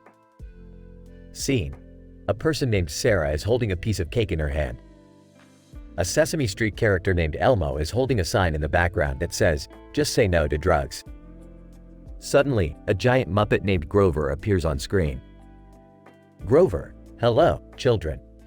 Today, I am going to teach you how to make a sweet treat that is completely legal and safe. Sarah: What are you going to make, Grover? Grover: We are going to make pot brownies. Sarah, shocked: What? No way, Grover. I don't want to get in trouble with the law. Grover, smiling: Don't worry, Sarah. These brownies are made with CBD oil, which is legal and won't get you high. They are perfect for those who want to experience the benefits of cannabis without getting stoned. Elmo, holding up the sign: Oh, that sounds safe and fun. Grover, nodding: Exactly, Elmo. Now, let's get started. Scene: Grover begins to detail the process of making pot brownies step by step. He explains how to mix the ingredients, how to add the CBD oil, and how to bake the brownies. Sarah and Elmo watch intently. Sarah, surprised: Wow, that was easy. I didn't know you could make pot brownies with CBD oil. Elmo, holding up the sign: Yeah, and it's legal too. Grover, smiling: That's right, Elmo. And these brownies taste amazing. Takes a bite. Delicious. Sarah, smiling: Thanks for showing us how to make pot brownies, Grover. This was a fun and educational experience. Elmo, holding up the sign: And remember, kids, always say no to drugs and yes to legal and safe alternatives like CBD oil.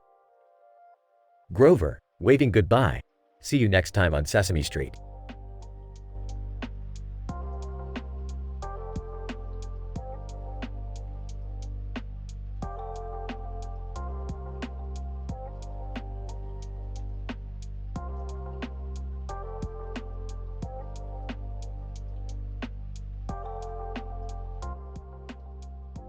Alright, Morty, we're in Cyberpunk Jerry 2077. Time to get our hands on some sweet futuristic tech. I don't know, Rick. This place seems pretty dangerous. Holding a gun in the game. Don't worry, Morty, I'll protect you. Also holding a gun in the game. Yeah, and I'll, stand behind you guys. Alright, let's split up and search for some rare cybernetic upgrades. Hesitant. Rick, what if we run into some trouble? Smirking. Morty, this is just a video game. What's the worst that could happen?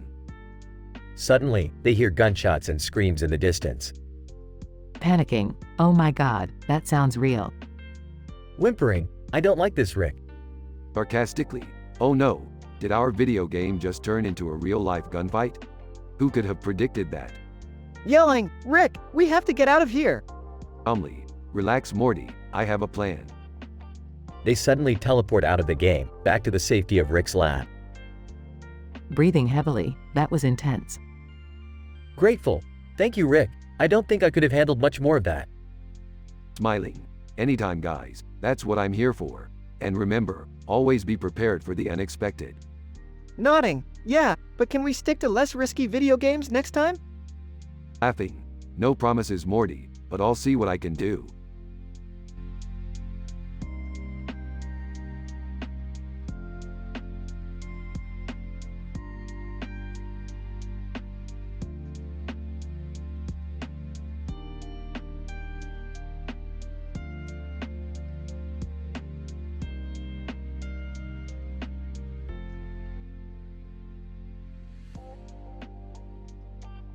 Morty, we're going to a universe where there are no laws.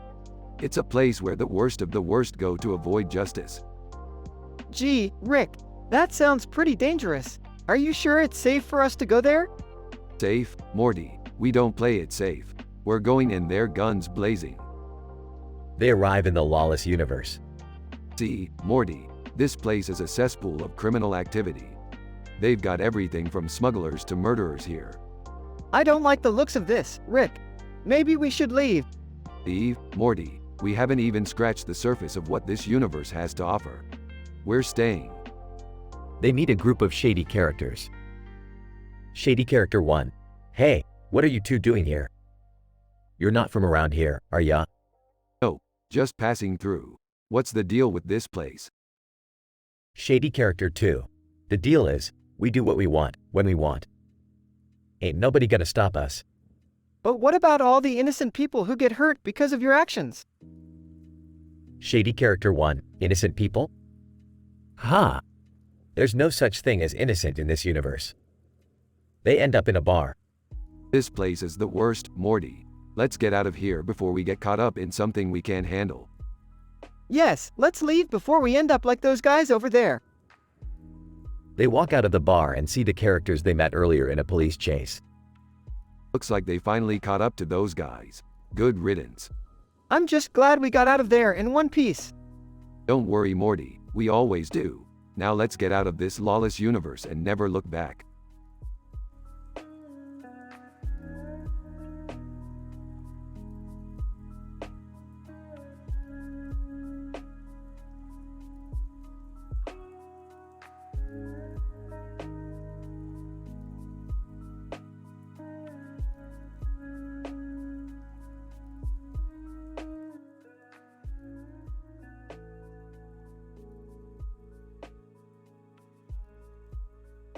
Title: Get Swifty Suits. Rick and Morty are chilling in the garage when they receive a message on their holographic communicator. Rick, we got a message from a group of people with neon green lights on their faces. They want us to get there. Morty, I don't know what that means, but it sounds like an adventure. Let's go. Rick and Morty arrive at the designated location and are greeted by a group of aliens wearing suits and sunglasses.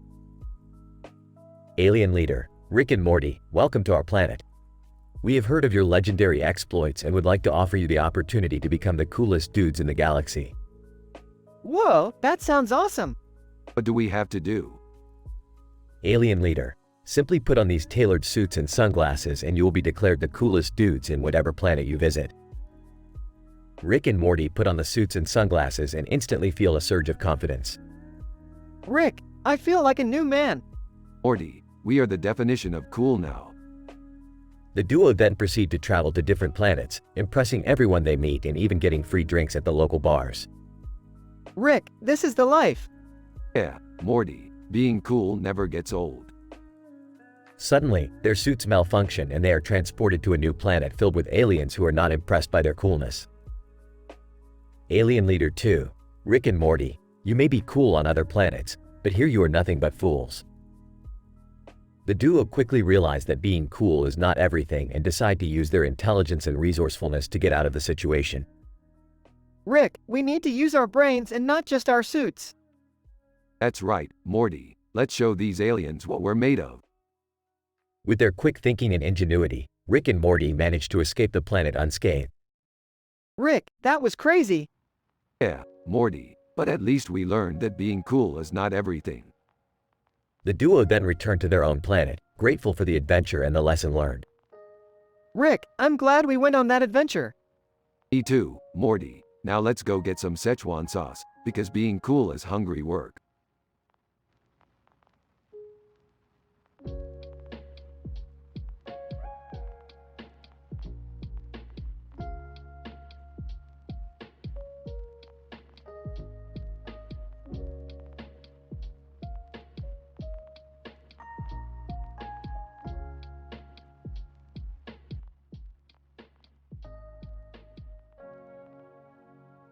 Title: Unification. Scene: a group of politicians and leaders from Mexico and the United States are gathered in a conference room. They are discussing the possibility of unifying the two countries. President Ramirez, thank you all for coming today. As you know, our countries have had a long and complicated history. But I believe that the time has come for us to put our differences aside and work towards a better future together. President Johnson, I couldn't agree more, President Ramirez. And I have a proposal that I believe could help us achieve that goal. As you can see, I am wearing a green and white scarf with a red and white stripe on it and a green and white flag on the bottom of it. This represents the unification of our two countries, and I propose that we rename the new country Amerimexico. Senator Rodriguez, I like the idea, but what about the cultural differences between our two countries? Won't they be lost in this new union? President Ramirez, that's a valid concern, Senator Rodriguez. But I believe that by working together, we can preserve and celebrate our unique cultures while also creating a new, united culture that represents the best of both worlds. Governor Smith, I agree. And think about the economic benefits that would come from this union. No more trade barriers or border disputes. We could truly become a global superpower. Congressman Martinez, I think this proposal has a lot of potential. But we need to make sure that it's done in a way that benefits all of our citizens, not just the elites. President Johnson, absolutely. And that's why I propose that we create a committee to oversee the unification process. It will be made up of representatives from both countries, and they will be responsible for ensuring that everyone's needs are being met. President Ramirez, I think that's a great idea. Let's put this into motion and work towards a brighter future for all of our citizens. The group of politicians and leaders shake hands and leave the conference room, ready to begin the process of creating Amerimexico.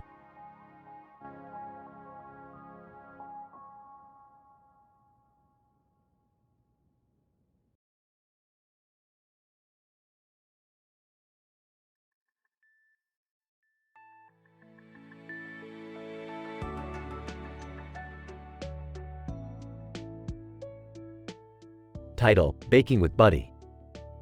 Sarah, look at that cute stuffed animal sitting on the pile of brownies and marijuana leaves with a green leaf on top. Buddy, hi there. My name is Buddy, and I am here to teach you how to make some tasty marijuana brownies. John, wait, what? I thought this was a baking show, not a drug show. Buddy, relax, John. Marijuana has medicinal properties and can be used safely in moderation. Let's get started. Bella, okay, but how do we make sure we don't accidentally overdose or something? Buddy, good question, Bella. Always start with a low dosage and wait for at least an hour before consuming more.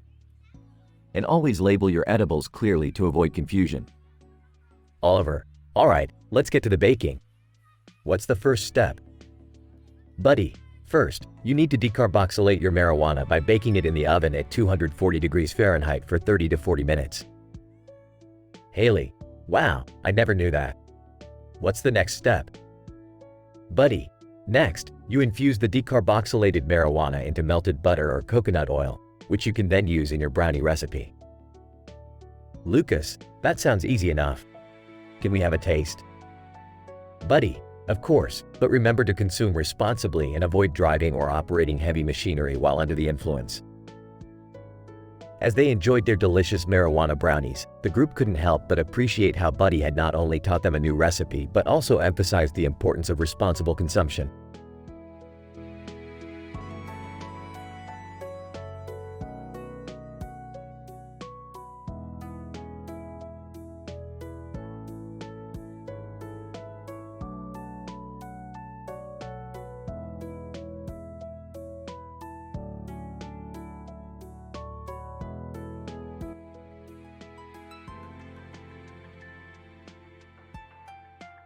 Rick, Morty, and Summer are sitting on the couch eating cereal when they hear a knock at the door. Who the hell is that? I don't know, maybe it's just the pizza guy or something. Summer gets up and goes to answer the door. She comes back with a sign that says, Rick and Morty, and two people standing behind her, one holding a burger and the other holding a hot dog. Hey guys, these two wanted to meet you. Who are you guys? Burger guy, I'm Bob and this is my friend Joe. We're huge fans of your show. Hot dog guy. Yeah, we thought it would be cool to hang out and eat some food. Oh, okay. I guess that's cool. They all sit down and start eating their food. So, what brings you guys here? Bob, well, we just wanted to talk about your show and how much we love it. Joe, yeah, we think it's hilarious and it really speaks to us as teenagers. That's cool. I'm glad you guys enjoy it. Bob, yeah, but we were also wondering if you could maybe put us in an episode or something. What? No way. We can't just put random people in our show. Yeah, that's not how it works. Bob, come on, we could be like side characters or something. It would be so cool. Joe, yeah, we could be the ones that help you guys on some crazy adventure.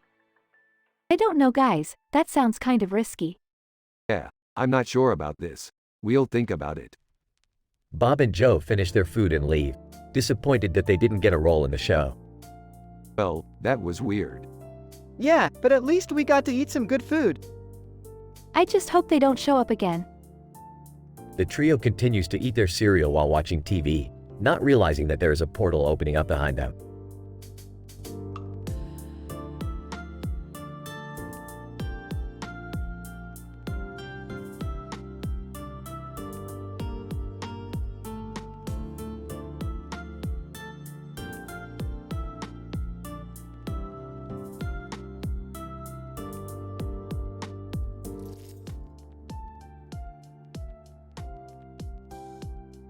Alright, Morty, we gotta stop by this building and pick up some intergalactic batteries.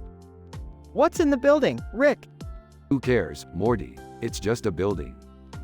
Hey, can I come with you guys? Jerry, we're not going on some dangerous intergalactic adventure. Yeah, Dad, you're not exactly the most useful member of the team.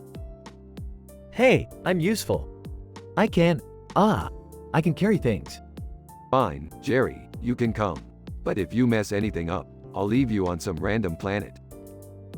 They arrive at the building and enter the room with the benches and grass. Wow, this room looks really nice. Yeah, it's almost too nice for an intergalactic battery room.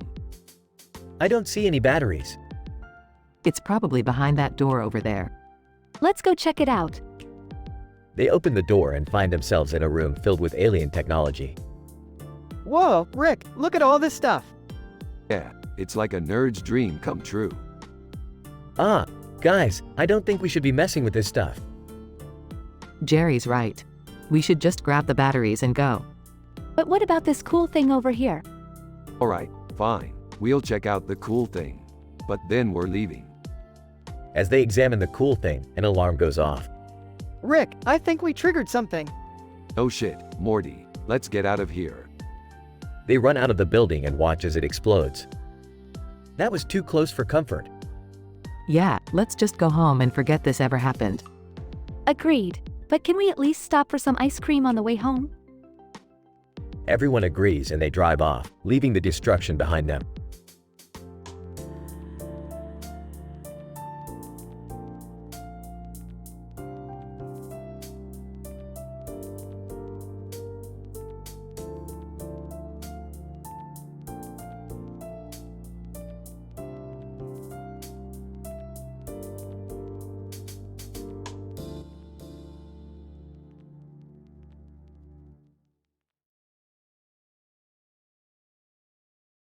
Title: The Soccer Showdown.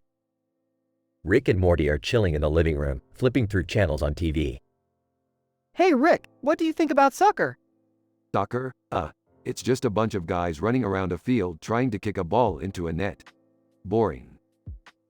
Suddenly, the TV flashes to a live soccer match, with a group of men playing a game of soccer on a field with a goalie in the background and a ball in the air. Oh, cool, look at that. Messi is kicking the ball. Who cares about soccer, Morty? But Rick, it's so exciting.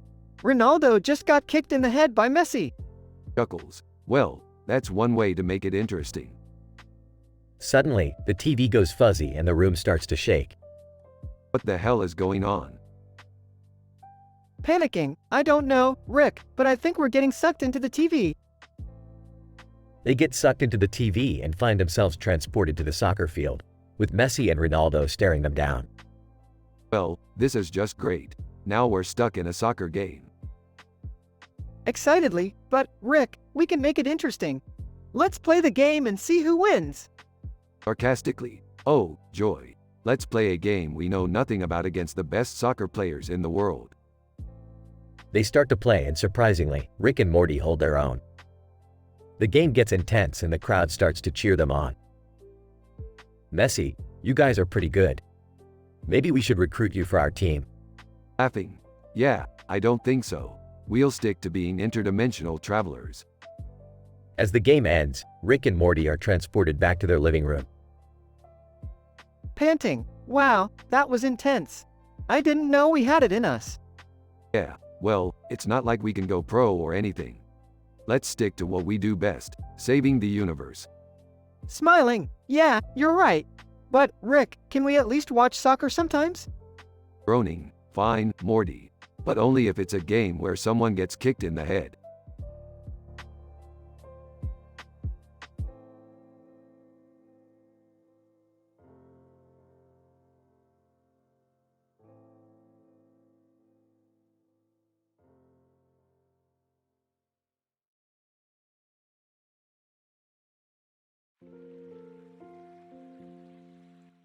Title: The Deer Hunter. John, what are you doing wearing that weird hat, Joe? Joe, this is my deer hunting hat, John. It has antlers on it. John, why do you need a glove with a deer head on it? Joe, I use it to lure the deer closer, John. It's a hunting technique. John, I don't know, Joe. It doesn't seem right to kill an innocent animal. Joe, I understand your concern, John.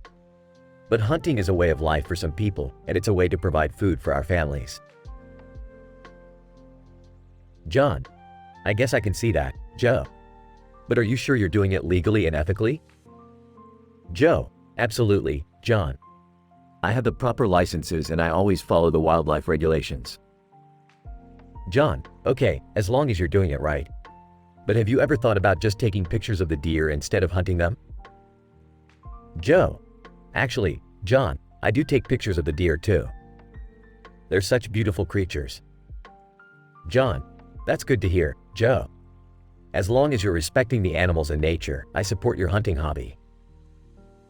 Joe, thanks, John.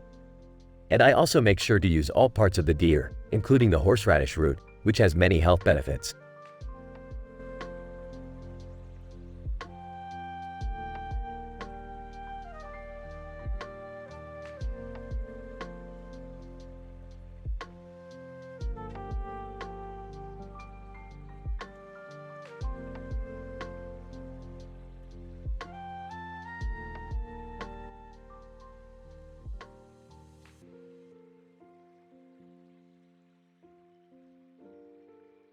Hey Morty, I need your help on a new adventure. Sure thing, Rick. What are we doing this time? We're gonna travel to a parallel universe where cats are the dominant species. Whoa, that sounds crazy. Yeah, and to blend in we gotta look like cats. I got us this cat suit here. Oh, I don't know, Rick. Come on Morty, it'll be fun. Plus, think of all the catnip we can get. Alright, fine, let's do it. They put on the cat suits and travel to the cat universe. Look Morty, it's the leader of the cats. Cat leader, meow, what brings you to our universe? We just wanted to explore and see what it's like to live as a cat. Cat leader, very well, but you must follow our rules. What kind of rules? Cat leader, no chasing mice in the streets, no scratching the furniture, and absolutely no hairballs on the carpet. Whispering to Morty, looks like we got some rules to break. They go on a wild adventure, breaking all the cat rules and causing chaos. Cat leader, that's it, you're both under arrest. In cat suit. Oh no, we're in big trouble now. In catsuit, I can't believe we got caught. They get thrown in cat jail. In cat suit, well, at least we still have each other. In catsuit, yeah, I guess being a cat isn't so bad after all. They both meow and cuddle up together in their cell. The yellow-eyed cat, hey, what are you guys doing in here? In cat suit, long story. Black cat, well, I know a way out of here if you're interested. In catsuit, really? How? Black cat, I got connections. Let's just say I'm a bit of a cat burglar. They escape with the help of the black cat and return to their own universe. Well Morty, that was a wild adventure. Yeah, but we better take these catsuits off before we start acting like cats again. Agreed. Now let's go get some pizza. They walk off, with the black cat following behind them.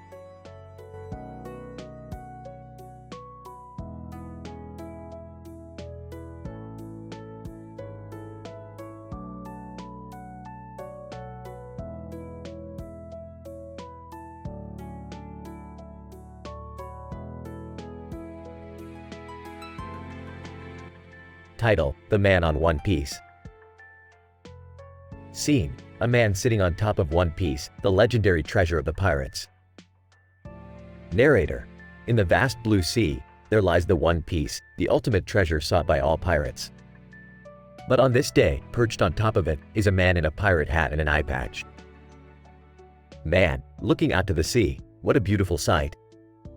I've traveled far and wide to find this treasure, and now it's finally mine. Narrator: the man had spent years searching for One Piece, facing many dangers and obstacles along the way. But his determination and courage had led him to this moment.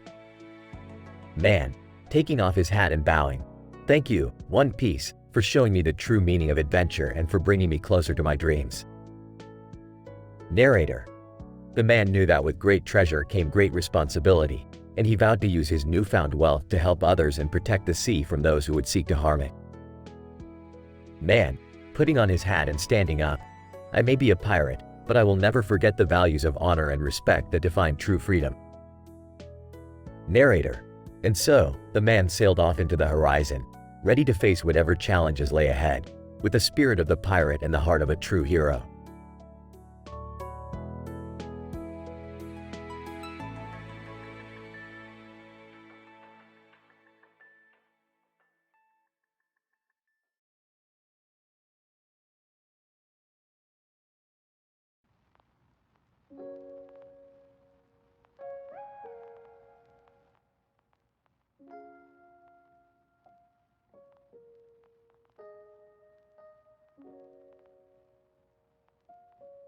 Morty, we just got a call from the three little pigs. They're in some kind of trouble. What kind of trouble, Rick? I don't know, but they sound pretty upset. Let's go check it out. They arrive at the three little pigs' house. So, what's the problem? Pig 1: we were out for a walk when we saw the big bad wolf. He's been chasing us all over the place. Pig 2: yeah, he's relentless. We can't shake him. Pig 3: we need your help, Rick and Morty. Well, we can't just let him keep harassing you. Morty, do you have any ideas? Maybe we can build a trap or something. Great idea, Morty, let's get to work. They spend the next few hours building a trap for the big bad wolf. Okay, everyone, we're ready. Now, we just have to wait for the wolf to show up. They wait for a while, but nothing happens. Pig 1. Are you sure this is going to work, Rick? Of course it will. Just be patient. Just then, the big bad wolf shows up. Wolf, huh? I finally caught you, pigs. Pig 2. Not so fast, wolf. We have a surprise for you. They pull a lever, and a giant cage falls on top of the wolf. Wolf, what the? How did you? For Rick and Morty, baby. We can do anything. Pig 3. Thank you so much, Rick and Morty. You saved our bacon.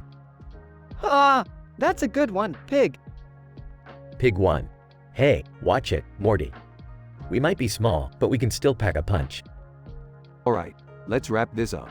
We've got places to be and people to see. They all say their goodbyes and Rick and Morty head back to their spaceship. Well, that was a nice little adventure, Morty. I didn't think we'd be hanging out with pigs today. Yeah, but it was kind of fun, wasn't it? Fun, Morty. I'm a scientist. I don't do fun. They both laugh as the spaceship takes off into space.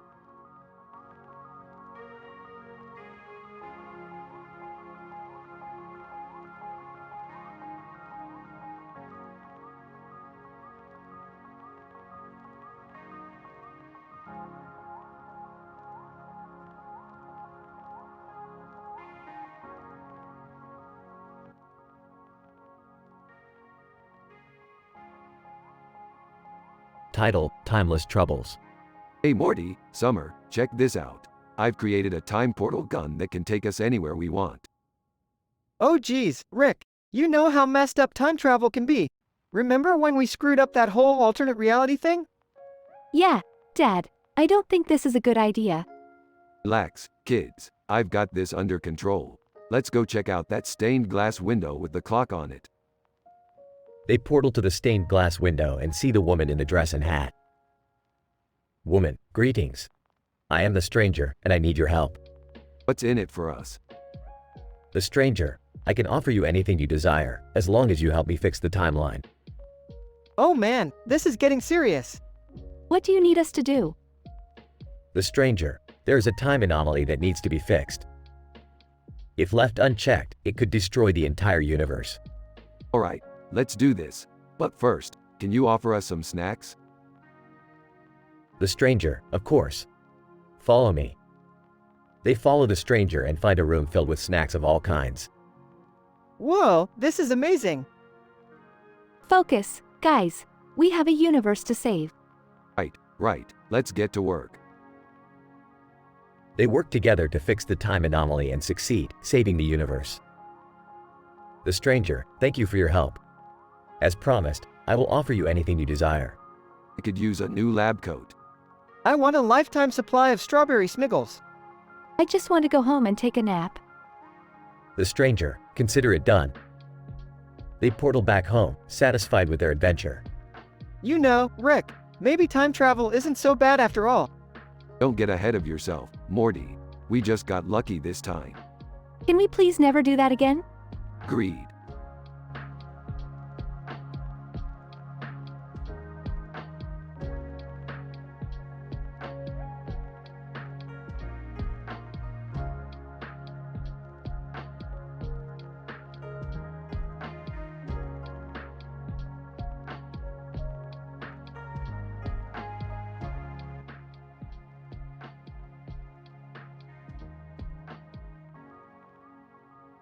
Alright, Morty. We're on a mission to find you a date because, let's face it, you're a loser. Rick, I don't know if I want to do this. Shut up, Morty. You need to find a woman who can handle your patheticness. They arrive at a restaurant. Rick, I don't see anyone here that I'm interested in. Oh, I already took care of it, Morty. Look over there. They see a woman standing in front of a window with a green bag on her shoulder and a green bag on her shoulder. She looks nice, and her bags match. Whispers. That's because I paid her to do that, Morty. Confused. What? Why? Whispers. Just go talk to her, Morty. Morty approaches the woman. Hi, I'm Morty. Woman. Hi Morty, I'm Stacy. So, do you come here often? Stacy. Not really, I'm usually busy with work. Oh, cool. What do you do? Stacy. I'm a scientist. Impressed. Whoa, that's awesome. What kind of science? Stacy. I'm working on a cure for cancer. Blows it. I don't really believe in science. Stacy. Disappointed. Oh, well, that's too bad. Panicking? No, I mean I believe in it. I just don't understand it. Stacy. Laughs. It's okay, Morty. Not everyone does. To himself, this is painful to watch. Throughout the date, Morty continues to make a fool of himself with his lack of social skills, but Stacy finds it endearing. Stacy. Morty, I had a really great time tonight. Surprised? Really? I thought I was pretty awkward. Stacy. Smiling. You were, but that's what made it fun. Would you like to do this again sometime? Excited. Yes, definitely. Rick rolls his eyes and takes a swig from his flask. To himself, kids these days.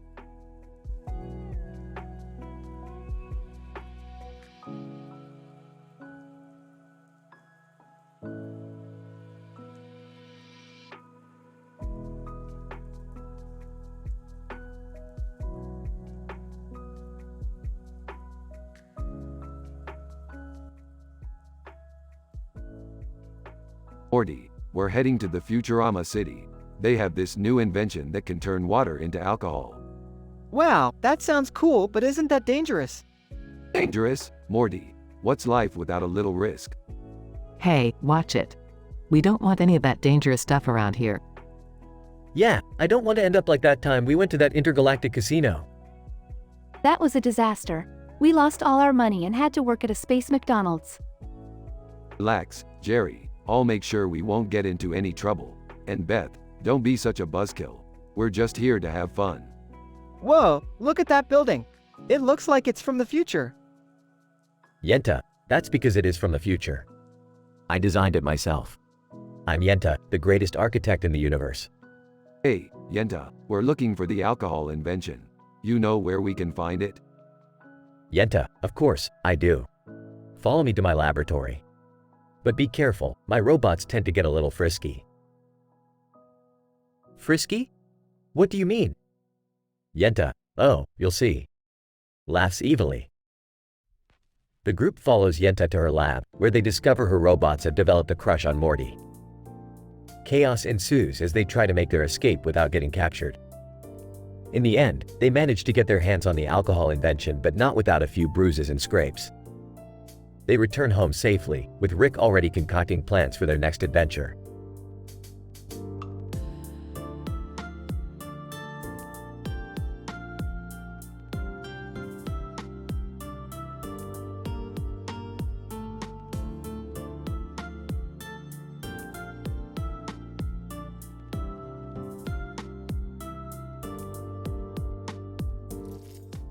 Sorry, as an AI language model, I'm not programmed to generate inappropriate or explicit content, even if it is in the context of a joke or a script. However, I can suggest that you try to come up with a storyline or a prompt that is appropriate and funny without relying on explicit content. Let me know if you need further assistance.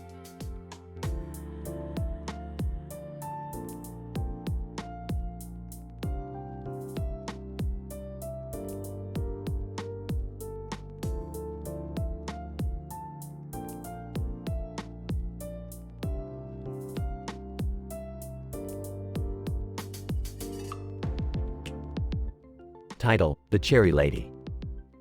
Opening shot of a woman walking down the street with red makeup and cherries on her head. Narrator: Meet the Cherry Lady, a woman who brings joy wherever she goes. Cherry Lady: Good morning, everyone. Would you like some cherries? The Cherry Lady walks around the street, handing out cherries to passers-by. Person 1: Oh, thank you. These cherries are delicious. Cherry Lady: I'm glad you like them. Cherries always put a smile on my face. Person 2: What's with the cherries on your head? Cherry Lady: Oh, it's just something fun and silly. Life can be too serious sometimes, you know? the cherry lady walks into a park where she sees a group of children playing. Cherry lady, hello, little ones. How about some cherries? The children excitedly come up to her and take some cherries. Child 1. Wow, you look so cool with those cherries on your head. Cherry lady, thank you. I think cherries make everything better. As the cherry lady leaves the park, she notices a homeless man sitting on the sidewalk. Cherry lady, excuse me, sir. Would you like some cherries? Homeless man, oh, no, thank you. I don't have any money to give you. Cherry lady, that's okay. Cherries should be for everyone. The cherry lady hands the man a bag of cherries and continues on her way. Narrator. The cherry lady may seem silly, but she reminds us that even small acts of kindness can make a big difference. Closing shot of the cherry lady walking away with a blue and red background. Cherry lady, have a cherry-full day.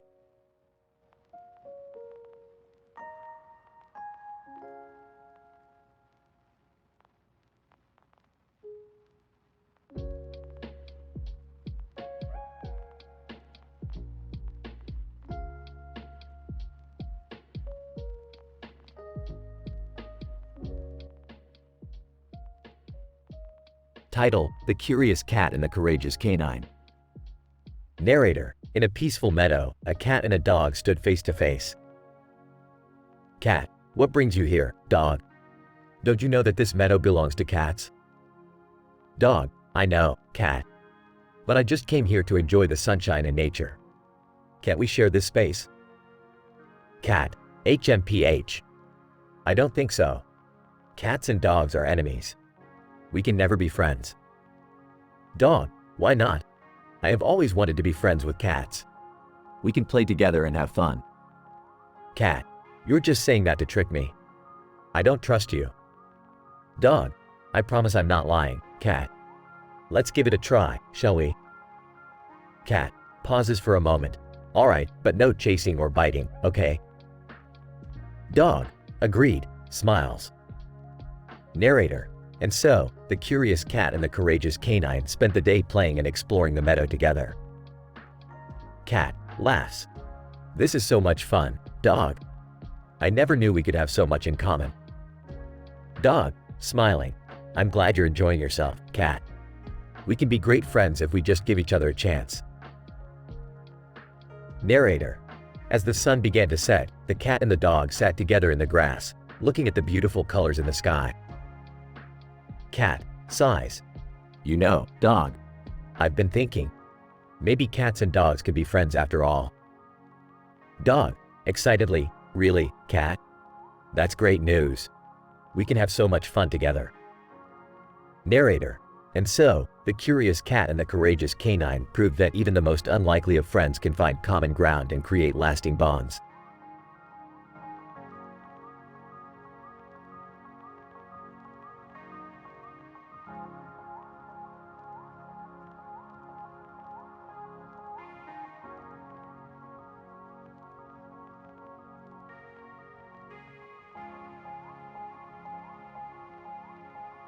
Morty, we're going on a trip. Where to, Rick? The Aurora Borealis, Morty. It's the most beautiful natural phenomenon in the universe. Can I come too? Fine, Jerry, but if you puke in the ship, I'm leaving you behind. Rick, are you sure it's safe to go up there? Of course it is, Beth. What could go wrong? They arrive at the house under the Aurora Borealis. The house is on fire. No, Rick, that's just the northern lights. Rick, what are we doing here? I need to collect some rare minerals that can only be found in the Aurora Borealis. Is it dangerous? Only if we stay too long and get caught in the middle of a solar flare. As they collect the minerals, a solar flare appears. Rick, what's happening? Hold on, Jerry. We're about to ride the wave of a lifetime. They ride the solar flare wave back to Earth, exhilarated. Rick, that was insane. That's just how I roll, Morty. Now let's go make some green energy crystals with these minerals.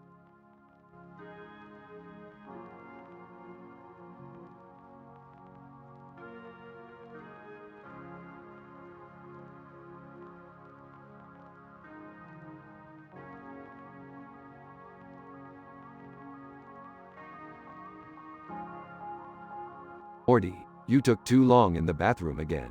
Time is money and we're running out of it. Sorry, Rick, I was just taking care of business. Hey, speaking of time, did you guys hear about that new time travel app? No way, that sounds too good to be true. Of course it's too good to be true, Jerry. Time travel is a dangerous game. Just ask my ex-wife. Wait, you were married before? That's not important, Morty. What's important is we don't mess with the fabric of time. But wouldn't it be cool to go back in time and see dinosaurs?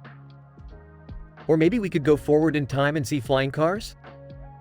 Listen up, kids. Time travel isn't a toy. It's like that clock tower over there. All it does is tick-tock until one day it stops. So, what do we do now? We get the hell out of here before we run out of time. And Morty, next time you're in the bathroom, hurry it up.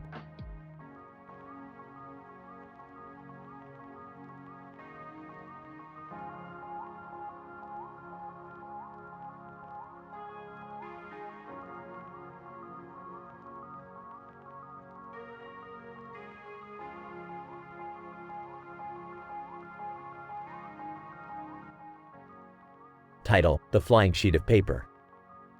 Scene: a large sheet of paper flying through the air under a cloudy blue sky with a few clouds above it. The sheet of paper ponders the sky. Sheet of paper, what a beautiful day to be flying.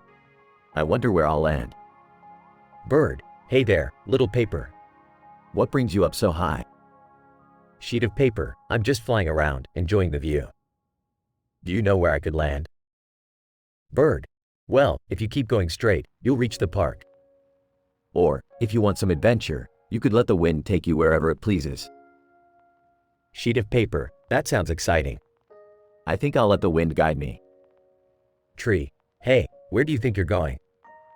Sheet of paper, I don't really know. I'm just going with the flow.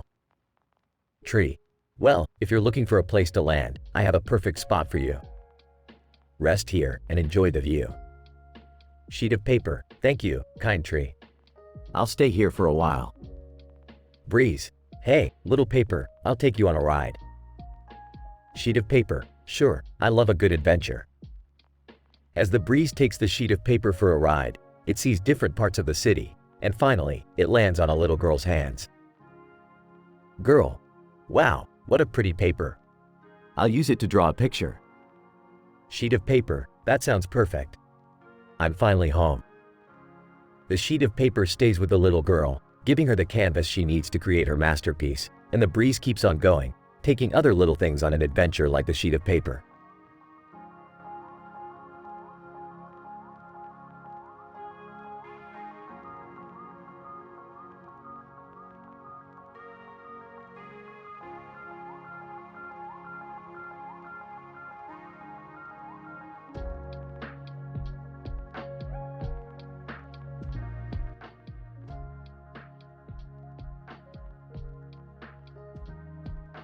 Morty, I've got a new mission for us. We need to retrieve a stuffed animal with sunglasses and a hat on its head and a cell phone in its hand. Its name is Sandy Cheeks. Sandy Cheeks? From SpongeBob? I loved that show when I was a kid. Shut up, Jerry. This is serious business. Sandy has information that could save the universe. How are we supposed to find her? I've got a tracker here that should lead us.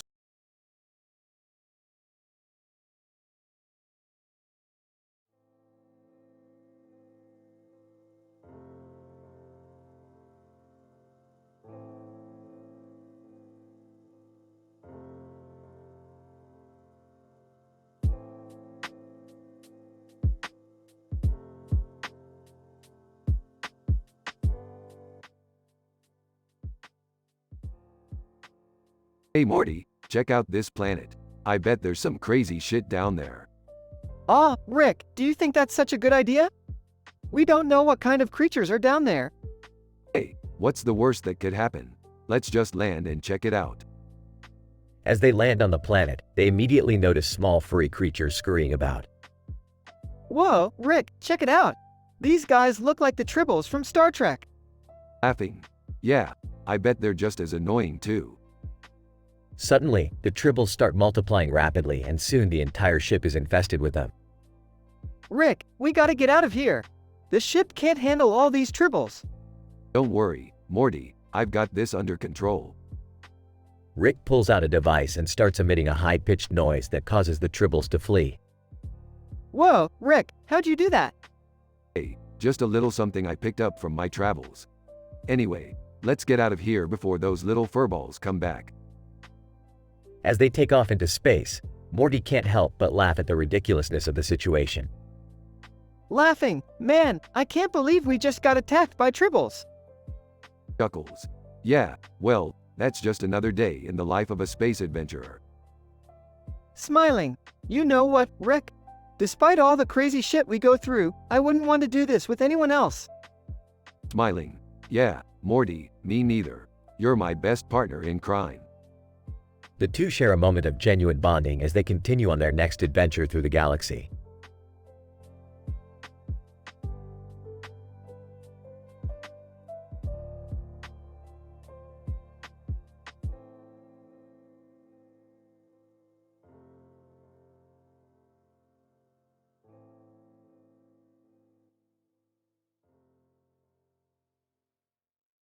Rick, Morty, and Summer are on a train that is traveling through a beautiful landscape. Okay, Morty, we're heading to the planet of Bort.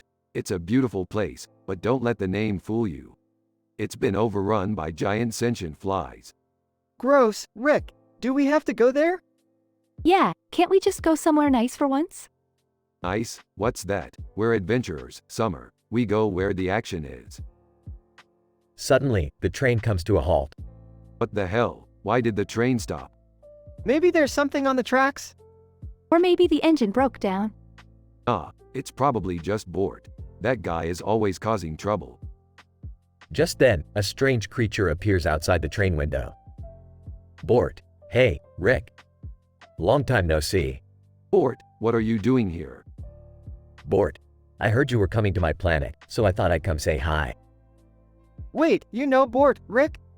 Yeah, we go way back. He's one of the few creatures in the universe I actually like.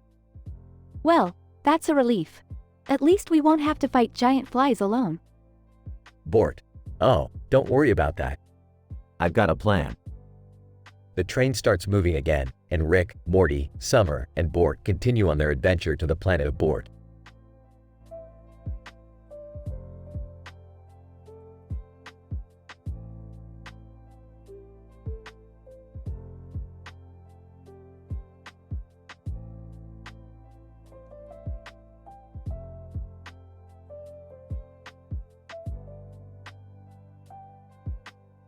Morty, I'm not sure why we're at a soccer game, but hey, it's better than watching Jerry try to fix the garage door opener. I don't know, Rick. I kinda like soccer. It's like people running around for no reason. Hey, don't knock it till you try it, Morty. Did I ever tell you about the time I played soccer in high school? I think we're missing the point here. Look at that guy on the field. He's holding his hands up like he's some kind of god. Oh my god, Dad. That's Lionel Messi. He's like the best soccer player in the world. Beefed, I could take him. I bet I could even dance better than him. Oh, I don't know about that, Rick. Have you seen him dance? Messi starts dancing. Okay, maybe he's got some moves, but can he time travel like me? I don't think that's really relevant, Rick. Hey, can we just enjoy the game for once? I mean, it's not often we get to see Messi bailando in person. Yeah, come on guys. Let's just watch the game and stop arguing. Fine, fine. But if anyone needs me, I'll be in the stadium bathroom trying to invent a new kind of toilet.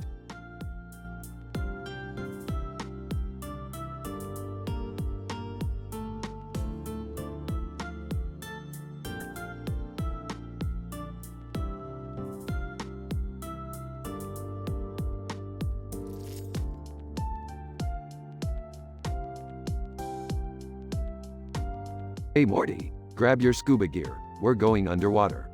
What? Why? Because I found a large underwater cave with a diver in its water hole and a rope in the middle of the water. Blungati wungati. Blungity wungity? Yeah, it's a new phrase I'm trying out. Anyway, we're going down there. Can I come too? Jerry, you can barely swim in a pool. Hey, I can swim just fine. Dad, you almost drowned in the bathtub. Okay, fine. I'll stay up here and guard the boat. We don't have a boat, Jerry. Yeah, we're just gonna swim down with our gear. And if we don't make it back, tell the world that we were the greatest adventurers ever known. Can we just focus on not dying first? Agreed. Let's go, team. They all descend into the water and begin exploring the cave.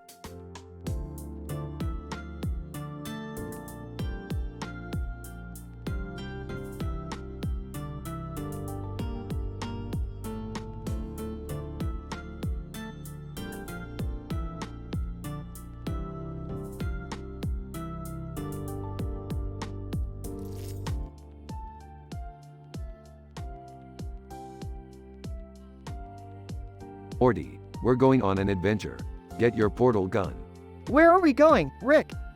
We're going to a floating island over a body of water with trees on top of it and a red object in the middle. Wow, that sounds cool. What's the red object? Who cares, Morty? We're going to have some fun. As they arrive, they see a group of objects floating in the air over the island. What the heck is that, Rick? I don't know, Morty, but it looks like they're having a party. They see an unchupetin dancing in the air. Look at that Chupetin, Morty. He's really tearing up the dance floor. I don't think Chupetins are supposed to dance, Rick. Who cares, Morty? Let's join the party. As they start dancing, they realize that the objects are actually aliens. Alien 1. Hey, Rick and Morty, do you guys want to try some of our space juice? No thanks, we don't do drugs. But we'll join you guys for some dancing. They continue dancing and having fun, while the aliens offer them more space juice. Rick, what if the space juice is laced with drugs? Don't worry about it, Morty. We have high moral standards. As they leave the party, they realize that they left their portal gun behind. Damn it, Morty. We have to go back and get our portal gun. But what about the aliens and the space juice? Forget about them, Morty. We have a job to do. They return to the party, grab their portal gun, and leave. That was crazy, Rick. Yeah, Morty. But at least we didn't compromise our morals.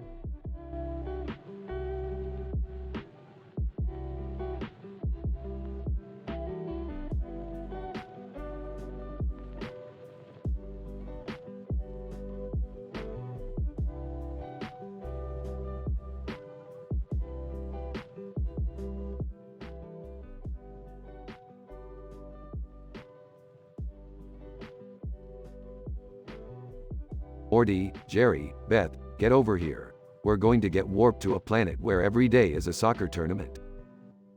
Soccer? I don't really like sports, Rick. I'm with Morty on this one. I don't think I've ever played soccer before. Come on, guys. It'll be fun. Plus, I used to be a soccer mom. Great, let's go. Presses a button on his portal gun. On the planet. Wow, this place is insane. There are soccer fields everywhere. Yeah, but I don't think I'm very good at this, guys. Don't worry, Jerry. We'll be a great team. Alright, let's do this. Kicks the ball and it goes flying. Whoa, Rick. Nice shot. Kicks the ball and it goes straight into the goal, yes. Nice one, Jerry. Does a little dance.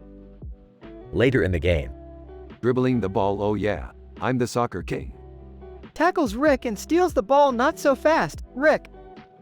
kicks the ball to Beth, go. Beth, go. Kicks the ball and scores, yes. We're killing it. After the game, Wow, that was actually pretty fun. We should do this more often. Yeah, it was cool seeing everyone work together like that. I never thought I'd enjoy playing soccer, but I guess I was wrong. See, guys? Sports can be fun.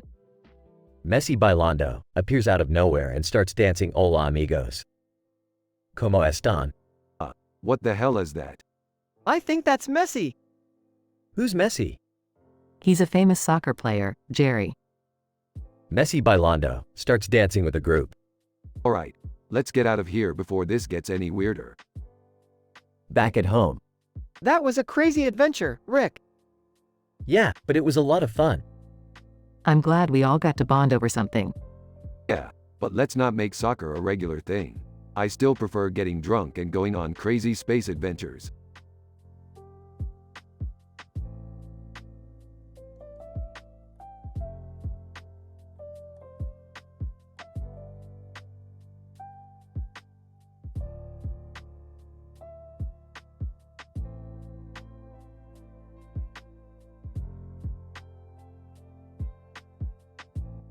Title: The Lost Flappy Doodles. Scene opens with a drawing of a robot with many alien-like objects floating around him. A man in a suit and tie approaches the robot. Man: Good afternoon, robot. How are you today? Robot: I am functioning within normal parameters, thank you for asking. Man: That's great to hear. I wanted to ask if you've seen any strange alien bugs around here lately? Robot: Negative. I have not detected any alien bugs in this area. Suddenly, an alien bugman appears, frantically searching the ground. Alien bugman: Oh no! I've lost my little flappy doodles. Have you seen them around here anywhere? Robot: I apologize, but I have not seen any flappy doodles. Man: Let us help you find them. We can search the area and see if we can locate them. Together, the three of them search high and low, scanning the ground and scanning the skies. After a few minutes, they finally find the lost flappy doodles. Alien bugman: Thank you so much for your help. I couldn't have found them without you. Man: It was our pleasure. We're always happy to help those in need. Robot: Agreed. It is important to assist others whenever possible. The trio waves goodbye to each other as they go their separate ways, content in the knowledge that they were able to help one another.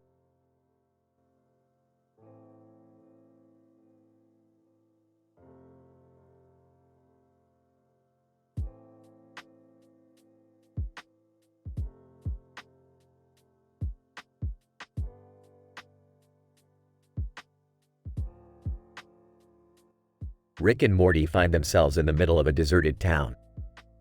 Suddenly, a clock tower catches Rick's eye. Morty, we gotta check out that clock tower. I don't know, Rick. It looks pretty dangerous. Oh, come on Morty. What's the worst that could happen? As they approach the clock tower, a strange energy surrounds them, transporting them to a different dimension. What the hell, Rick? Where are we? It looks like some kind of time warp dimension. Morty, we gotta find a way out of here. They notice a clock on the left side of the image, ticking away ominously. Rick, we don't have much time. We gotta get out of here. Relax, Morty, I got this. As they make their way through the strange dimension, they encounter a variety of odd creatures and obstacles. This is insane, Rick. How are we going to get out of here? Don't worry, Morty, I always have a plan. Finally, they reach the end of the dimension and find a portal back to their own world. Thank God, Rick. I thought we were stuck there forever. Not a problem, Morty. That was just another day in the life of Rick and Morty. As they walk away, the clock tower fades into the background. I don't think I ever want to mess with time again, Rick. Oh, Morty, you'll get used to it.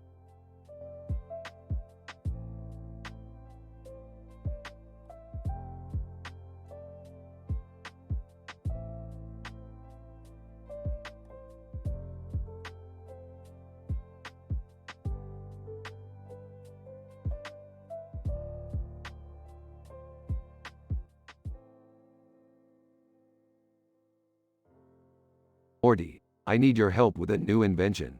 We're going to create a portal gun that takes us to different dimensions where everyone has 700 teeth. Rick, that sounds like a terrible idea.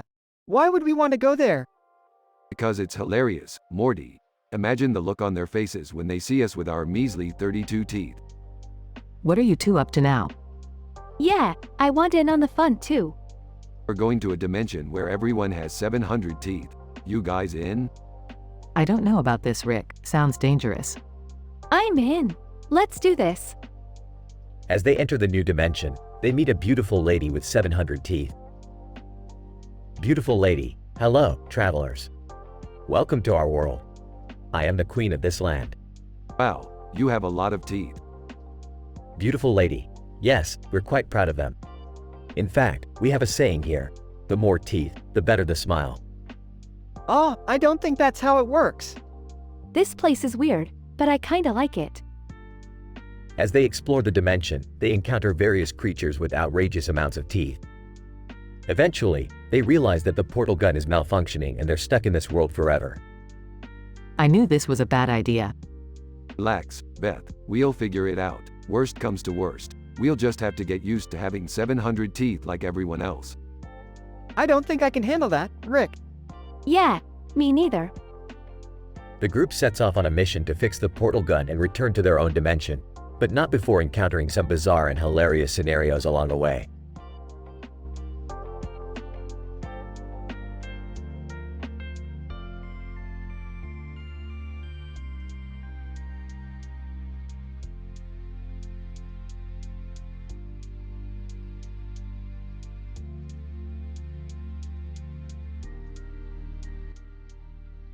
Rick, where are we? I don't know, Morty, but this mall is huge. Hey, check out that clock tower in the middle of that black background. Let's go check it out. They run towards the clock tower and suddenly Rick disappears. Rick! Rick appears in the Old West, surrounded by cowboys. What the hell? Where am I? Cowboy, you're in the Old West, partner. Welcome to our town. Great, just my luck. I need to find a way out of here. Cowboy, say, you look like a handy fella. How about you become our blacksmith? Are you kidding me? I'm not staying here. Cowboy, suit yourself. But if you change your mind, you know where to find us. Rick reluctantly takes up the offer and becomes the town's blacksmith. Rick, where the hell are you? You won't believe it, Morty. I'm in the Old West. What? How did you get there? I got lost in the mall and ended up here. It's crazy. Well, how are you going to get back? I don't know, Morty, but I need to find a way out of here before I lose my mind.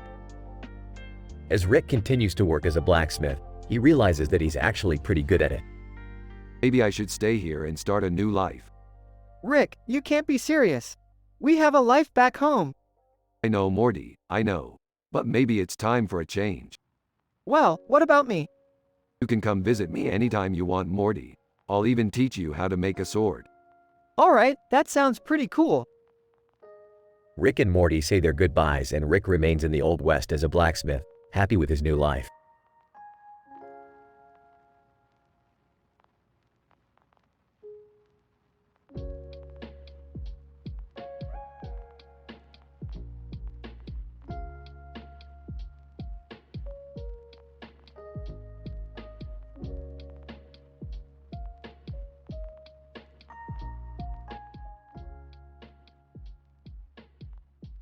Title: The EVV2 Protest. The episode opens with a shot of 3 people wearing black clothes, each holding a red sign that reads EVV2 feet in bold letters. The camera then pans towards the blue sky in the background, giving a serene and peaceful vibe. Singing. I know I left a last impression, I thought it was a part of the lesson. but now I'm feeling different. I'm not sure what I'm missing. As the music plays, the 3 people in black clothing are shown walking towards a large building. They appear to be protesting something, but it's not clear what. Jenny, what are you guys protesting against? Protester 1. We are protesting against the use of EVV2 in our city's water supply. Protester 2. It's harmful to our health, and we won't stand for it. Singing. I know I left a last impression, I thought it was a part of the lesson. but now I'm feeling different. I'm not sure what I'm missing. As the band, 2-Bit Save begins playing, the protesters are shown standing in front of the building, holding their signs up high. People walking by stop to read the signs and listen to the music. John, what's going on over there? Jenny, it's a protest against the city's water supply. John, oh, I see. That's a serious issue. Singing. I thought I was invincible. But now I see I'm not invisible. I thought I had all the answers. But now I'm just asking for a chance to learn. As the song comes to an end, the protesters pack up and start to disperse. But they leave a lasting impression on the people who witnessed the protest. Jenny, I hope their message gets heard. John, me too. We need to take care of our health and our environment. The episode ends with a shot of the blue sky, symbolizing hope for a better future.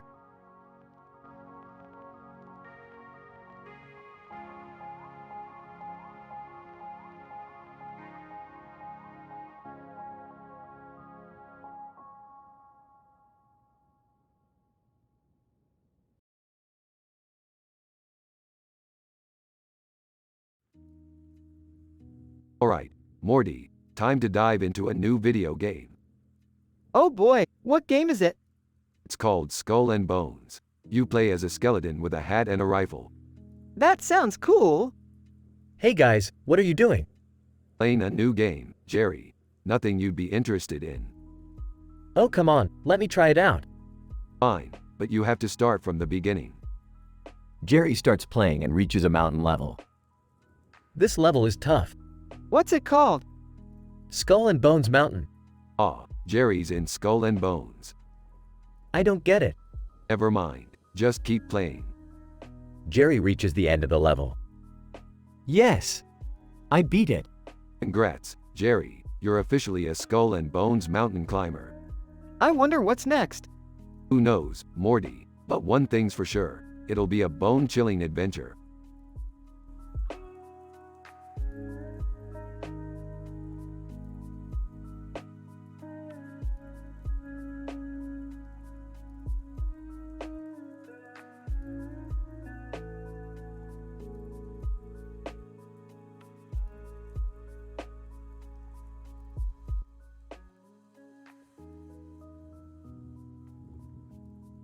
Rick, Morty, Beth, and Summer were all gathered in Rick's lab when they noticed a strange creature on one of Rick's monitors.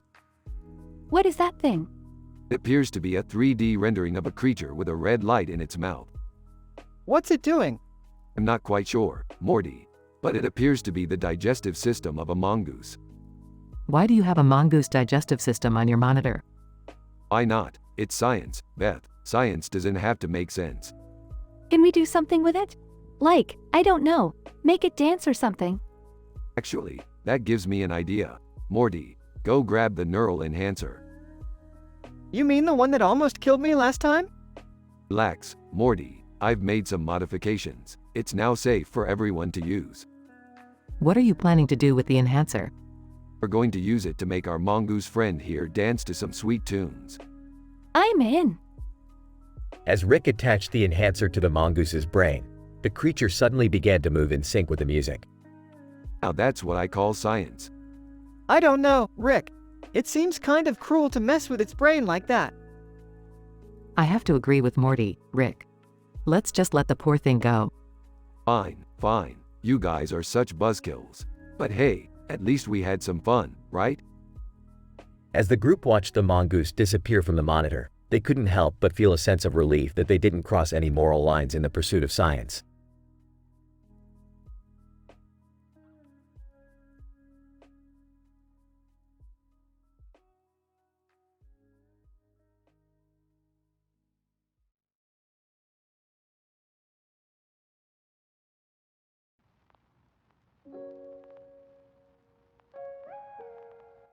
Title: The End of All Things.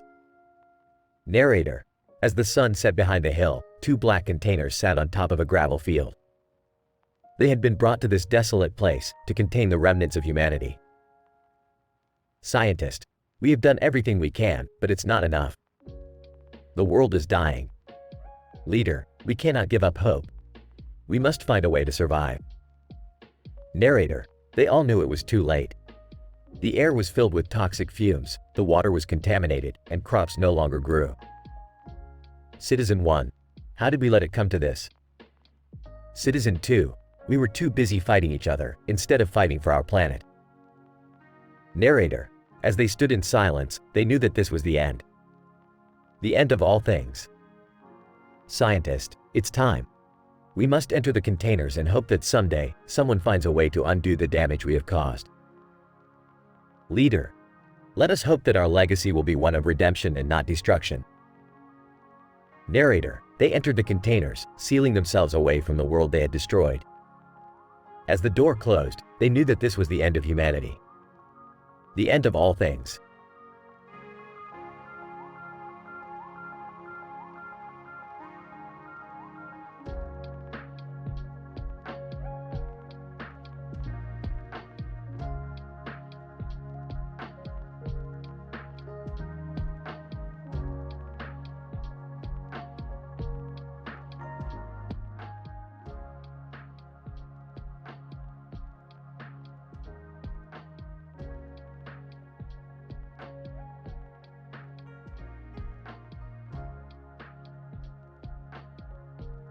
Title: The Vertical City.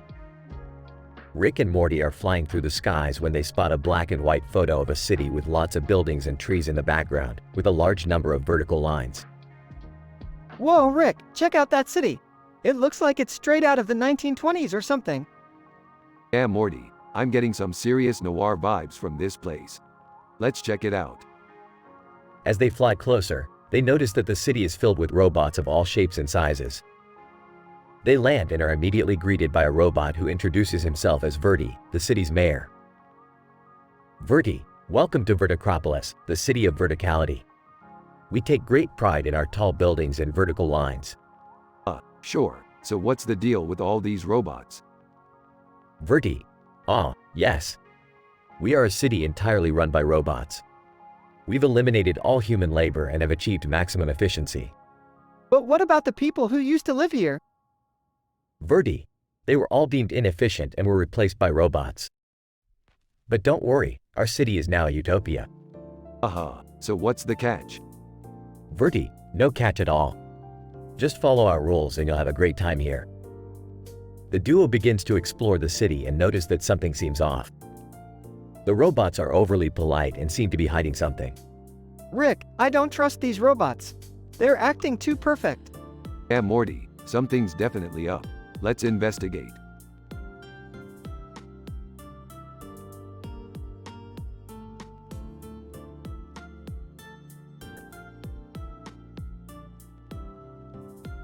Alright, Morty, it's time to show these robots who's boss.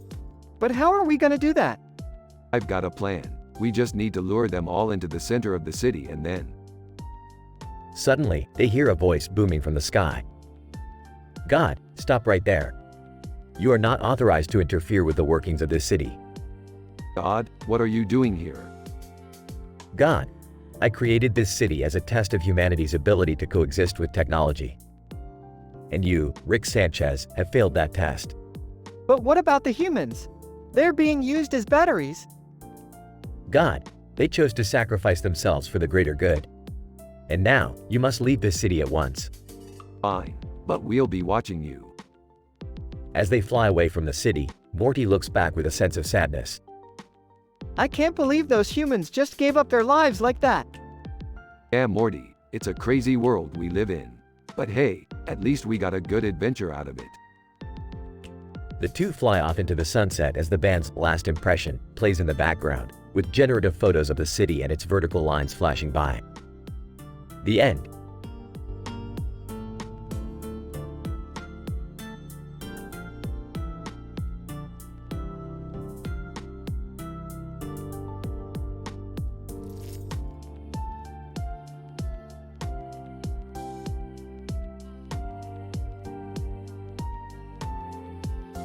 Alright, Morty, we're on a mission to retrieve the ultimate mega dildo from the planet Dildor. Oh geez, Rick, do we really need to do this? Boys, can we please have a family discussion about our priorities? Yeah, can we maybe focus on something that doesn't involve sex toys? Look, I get it, but this is for science. And besides, the Dildorians are known for their advanced technology. I don't know, Rick. This just feels wrong. Cat rolls eyes.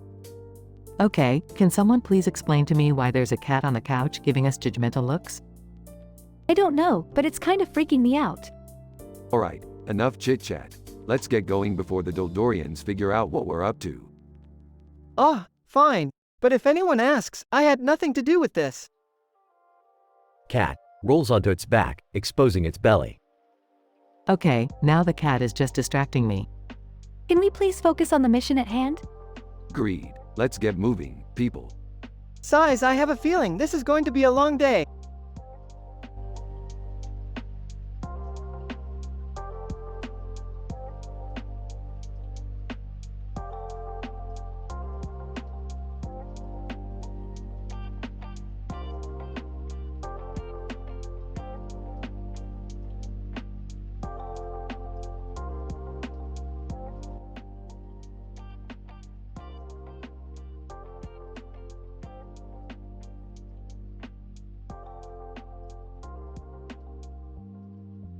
Rick, Morty, and Beth are on a mission to retrieve a rare mineral from a distant planet. As they approach the planet, they encounter a strange robot with a red and yellow face and black body and arms and legs. What the hell is that thing? It looks like a cat Megazord, but why would it be out here? Let's just stay on mission and avoid it. We don't have time for distractions. But as they try to land on the planet, the Cat Megazord intercepts them and demands to know their business. Cat Megazord, state your purpose. This planet is under my protection. Relax, buddy. We're just here to mine for some rare minerals. Nothing to do with your territory. Cat Megazord, I don't believe you. You could be spies for the enemy. What enemy? There's nobody out here but us. Cat Megazord, that's what they want you to think. But I'm always on guard. Look, we're not here to cause trouble. We just need to get our hands on that mineral and we'll be on our way. Cat Megazord, okay. But if you cause any trouble or try to steal anything, I'll be back. Sure. Now let's get out of here before this guy changes his mind. As they leave the planet, Morty can't resist making a joke. Well, that was a catastrophe waiting to happen. Rick and Beth just roll their eyes and groan.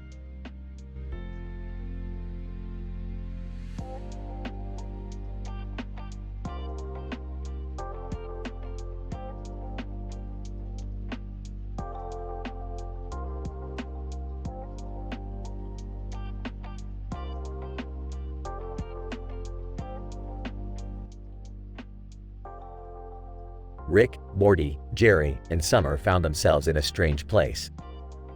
They were standing in front of a giant poster of Star Wars, with a robot holding a gun in his hand and a helmet on his head. What the hell is going on here? Why are we in front of a poster of Star Wars? I don't know, Rick. Maybe this is some kind of simulation? Or maybe we're in some kind of alternate universe where Star Wars is the most important thing in the world. Either way, we should probably figure out what's going on before that robot starts shooting at us. Robot, attention, all humans. You are trespassing on the property of Megatron. Prepare to be eliminated. Oh great! Megatron versus Jerry. This is just what I needed today. Don't worry, Jerry. I'll take care of this. Rick pulled out a device from his pocket and pointed it at the robot. A beam of light shot out and hit the robot, causing it to malfunction. Robot, error. System malfunctioning. Shutting down. Wow, Rick, how did you do that? I just hacked into its system and overloaded its circuits. It's nothing really. Well, now that that's taken care of, can we please get out of here? Yeah, I'm not really feeling this alternate universe where I have to fight Megatron. Relax, Jerry. We're back in our own universe now. Let's just get out of here before anything else weird happens. The group quickly made their way out of the strange place, relieved that they had escaped unscathed. But as they walked away, they couldn't help but wonder what other strange adventures awaited them in the multiverse.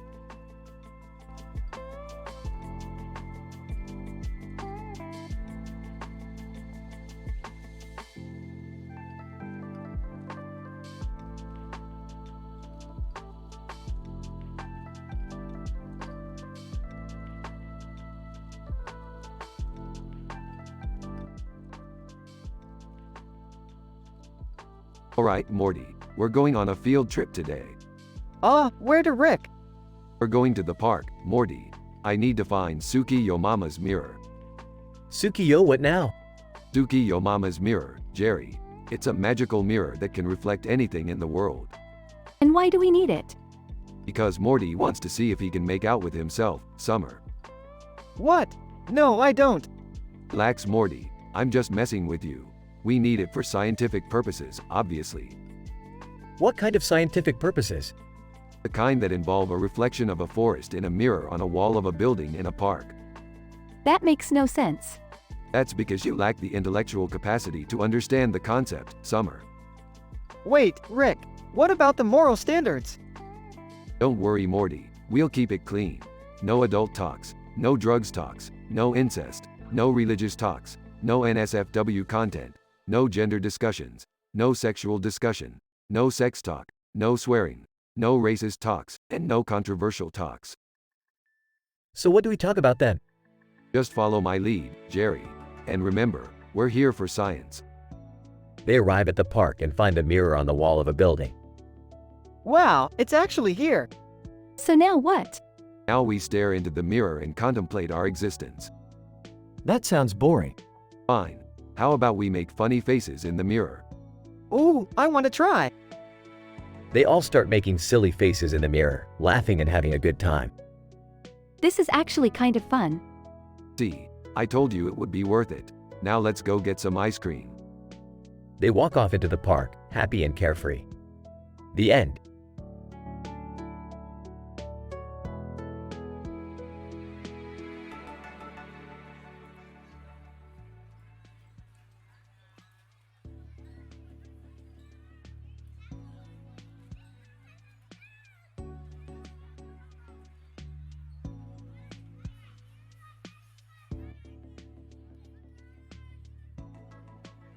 Rick and Morty are flying through space when they come across two women in armor standing next to each other with swords in their hands and a sky background with stars. Whoa, Morty, check out these two badass ladies. I bet they could kick our asses. Oh, Rick, maybe we should just leave them alone. Shutani Matsumoto, greetings, travelers. We are the twin dragon mirrors of Lady Bike and Chen Quan. We seek the help of the greatest scientist in the galaxy. Well, you found him. What can I do for you? Lady Bike and Chen Quan, our world is in peril. A great evil has risen and threatens to destroy everything we hold dear. We need your help to stop it. Well, I don't know about you, Morty, but I'm always down for a little adventure. Let's do this. Rick, are you sure this is a good idea? We don't even know what we're getting into. Relax, Morty, what's the worst that could happen? As they venture deeper into the unknown, Rick and Morty find themselves in a battle for their lives against a powerful foe. But with the help of the twin dragon mirrors, they manage to defeat the enemy and save the world from certain destruction. Shutani Matsumoto, thank you, Rick and Morty. You have saved our world and we are forever in your debt. Lady Bike and Chen Quan, indeed. You have proven yourselves to be brave and honorable warriors. We will never forget your bravery. Hey, it was nothing. Just another day in the life of Rick and Morty. Yeah, but can we go home now? I'm kinda ready for some pizza and TV. Sure thing, Morty. Let's get out of here before anything else goes wrong.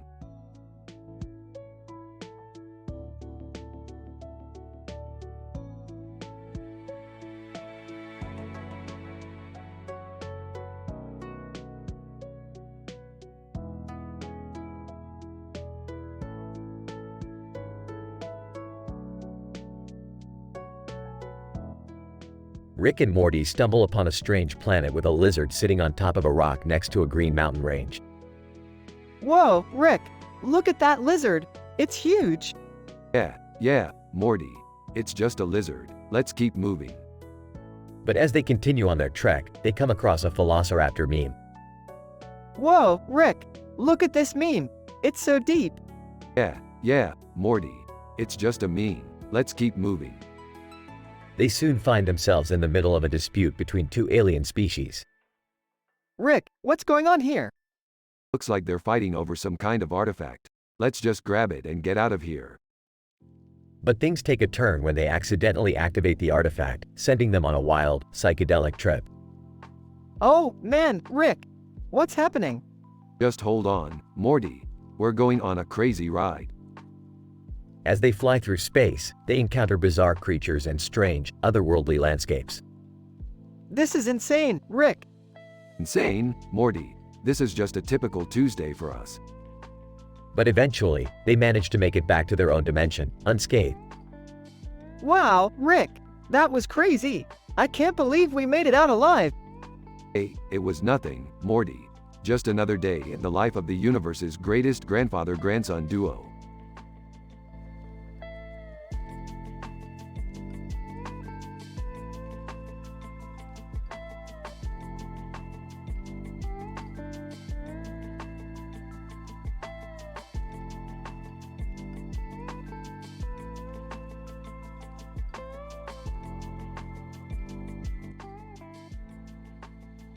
Hey Morty, have you ever had ramen before? Yeah, Rick, I've had it a few times. Oh boy, this is my first time trying it. I hope it's good. Relax, Jerry. It's just noodles and broth. Morty takes a bite of his ramen. Wow, this is really good. You should try it, Jerry. I don't know, it looks kind of weird. Come on, Jerry. Live a little. Try something new. Jerry takes a small bite of the noodles. Hey, this isn't bad. I might actually finish this. As they're eating, they notice strange things happening in the restaurant. The people sitting at other tables start acting bizarre and speaking incoherently. Rick, what's going on? Looks like someone spiked the ramen with something. We gotta get out of here.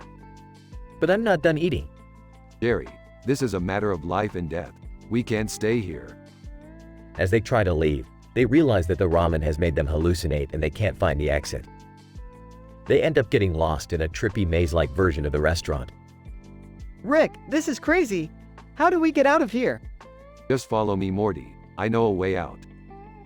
After what seems like hours, they finally find their way out of the restaurant. They stumble out onto the street, dazed and confused. What the hell just happened? Looks like we stumbled onto a shady ramen shop. Let's just stick to our usual pizza from now on. Yeah, no more adventurous eating for us. They all laugh and walk off into the night, relieved to be out of the ramen nightmare.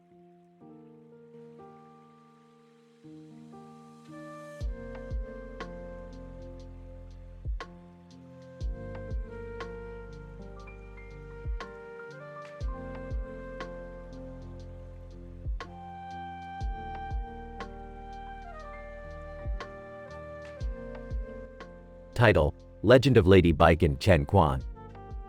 Narrator: in the province of Henan, China, there once lived a woman named Lady Baiken Chen Quan. She was known for her beauty and her talent in dance. Lady Baiken Chen Quan dances gracefully with a doll in her hand. Narrator: one day, Lady Baiken Chen Quan found a doll dressed in a geisha outfit holding a lamp in her hand. Lady Baiken Chen Quan picks up the doll. What a beautiful doll. Narrator: however, as soon as she picked up the doll, strange things started happening. Doll starts talking. Lady Baiken Chen Quan, I am cursed. You must help me break the curse. Lady Baiken Chen Quan, how can I help you? Doll: you must find the other doll, the one I was separated from, and reunite us. Only then can the curse be lifted. Narrator: and so, Lady Baiken Chen Quan set out on a journey to find the other doll and break the curse of the geisha doll. Lady Baiken Chen Quan, determined, I will do whatever it takes to break this curse and bring peace to this doll's soul.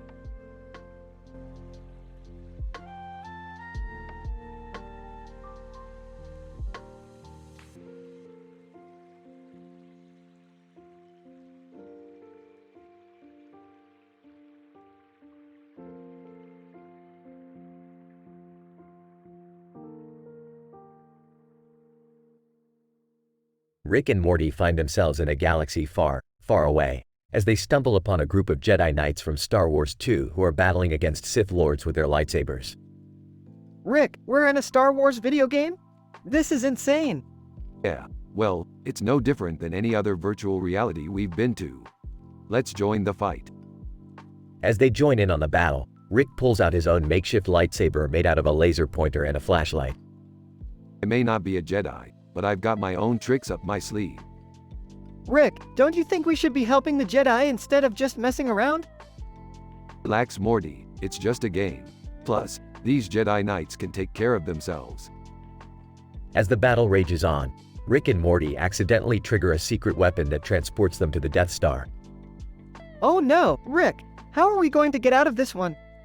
Leave it to me, Morty. I've got some gadgets up my sleeve. Using his trusty portal gun, Rick creates a portal inside the Death Star, which leads them straight to the Millennium Falcon. Ah, we're out of here, Morty.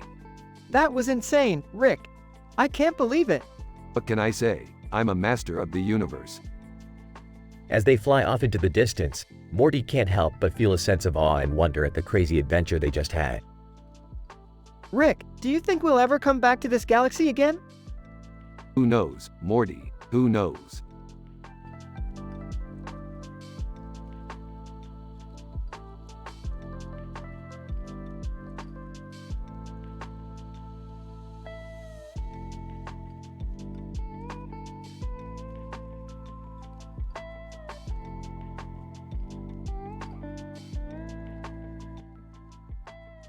Narrator: in the ancient province of Henan in China, there was a legendary warrior named Lady Baiken Quan.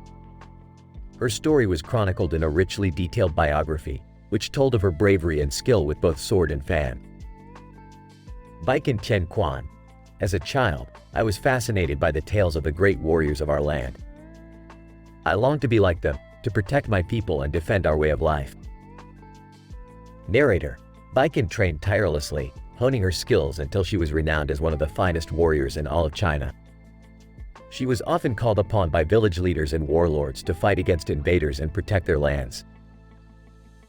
Baiken Quan. I fought many battles in my lifetime, but the most important one was against the corrupt officials who oppressed our people. I used my sword to cut down their unjust laws and my fan to calm the people's fears. Narrator: Baiken's fame grew far and wide, and she became a trusted advisor to many in the court of the emperor. But despite her success, she never forgot her humble roots and always remained true to her values. Baiken Quan.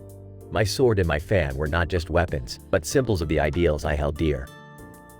Honor, justice, and compassion were the principles that guided me, and they are what I hope to pass on to future generations. Narrator: Lady Baiken Quan lived a long and eventful life, passing away at the age of 99. Her legacy as a warrior, scholar, and protector of the people lives on to this day, inspiring countless others to follow in her footsteps.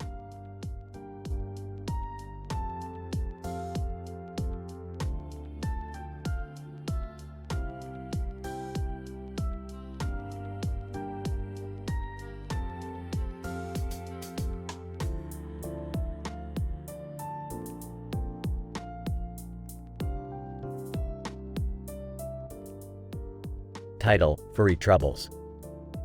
Rick and Morty arrive at a mysterious planet in outer space where they find a furry animal with yellow lights in the background and a black background with a white circle around it. Wow, Rick! Look at that cute furry animal. I wonder what it is. Who cares, Morty? Let's just get out of here before we get into any trouble. Just then, the furry animal starts multiplying rapidly, and before they know it, they're surrounded by hundreds of them. Rick, we've got furry troubles. Shut up, Morty. I'm trying to think of a way out of this mess. As they try to escape, they come across a group of tribbles from Star Trek who are also being overrun by the furry creatures. Kirk, we need to work together if we're going to survive this furry invasion. Fine, but I'm not doing any group hugs. As they team up to fight off the furry creatures, Morty accidentally drops his portal gun and it falls into the hands of one of the furry creatures. Oh no, they've got my portal gun. Don't worry, Morty. We'll just have to improvise. They use their wits and some random items they find lying around to defeat the furry creatures and retrieve Morty's portal gun. That was crazy, Rick. Do you think we'll ever encounter those furry creatures again? Who knows, Morty? But one thing's for sure. We need to be more careful next time we venture into outer space. Who knows what other weird creatures are out there waiting to cause us trouble. The furry creatures disappear as Rick and Morty portal back to their spaceship, ready for their next adventure.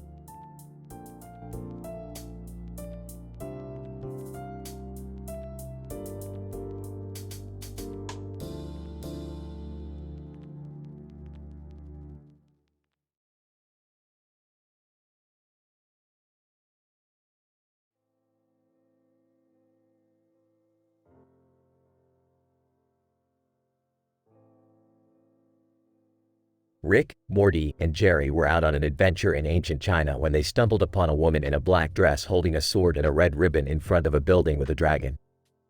Oh great, a mysterious woman holding a sword. This can't be good. Yeah, Rick. What if she's like some sort of ninja assassin or something? Guys, we shouldn't judge her based on her appearance. She could be a perfectly nice lady. Woman, greetings, travelers. I am Lady Wu, protector of this sacred building and its dragon guardian. I am in need of your assistance. Oh boy, here we go. What do you need us to do? Lady Wu, there is a group of bandits who wish to steal the dragon's treasure. They have already infiltrated the building and are planning their attack as we speak. Will you help me defend the treasure? We're not exactly fighters, Lady Wu. We're just a couple of regular guys. Speak for yourself, Morty. I've been in plenty of battles. Let's do this. Guys? I don't think this is a good idea. I mean, what if we get hurt? Don't be such a wuss, Jerry. This is our chance to be heroes. The trio followed Lady Wu into the building, where they found themselves face to face with the bandits. Alright, you scumbags. You picked the wrong day to mess with us. Yeah, we're not afraid to fight you. I'll just stay back here and watch. The battle was intense, but Rick, Morty, and Lady Wu emerged victorious. With the dragon's treasure safe once again, the trio bid farewell to Lady Wu and continued on their adventure. Well, that was fun. Who knew we had it in us to be heroes? Yeah, I'm just glad we made it out alive. Can we please just stick to regular adventures from now on?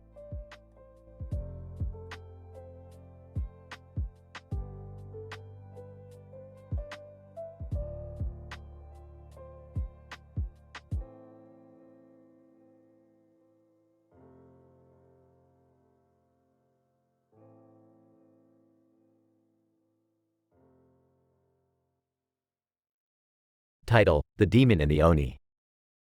Scene: a dimly lit room with a statue of a demon sitting on top of a table next to a wall with a clock on it.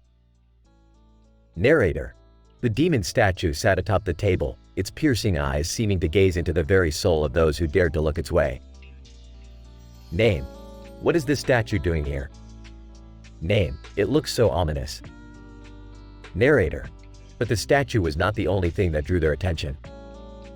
As they looked closer at the wall, they noticed a richly detailed biography of the Oni of Kyoto, Shutani Matsumoto. Name: who is this Oni? Name: I have never heard of him before. Narrator: the biography spoke of a warrior who fought fiercely in battles, but also had a deep sense of honor and respect for his enemies. Name: that's quite impressive. Name: it's rare to find such qualities in a warrior. Narrator: as they read on, they discovered that Shutani Matsumoto had a reputation for never backing down in a fight, even against opponents much larger than himself. Name: he must have been quite the fighter. Name: it's amazing that he was able to achieve so much during his time. Narrator: the clock on the wall chimed, interrupting their thoughts. Name: it's getting late. We should head out. Name: agreed. But I can't help but feel a sense of awe and respect for Shutani Matsumoto. Narrator: as they left the room, the demon statue seemed to watch them, a silent guardian of the legacy of the Oni of Kyoto.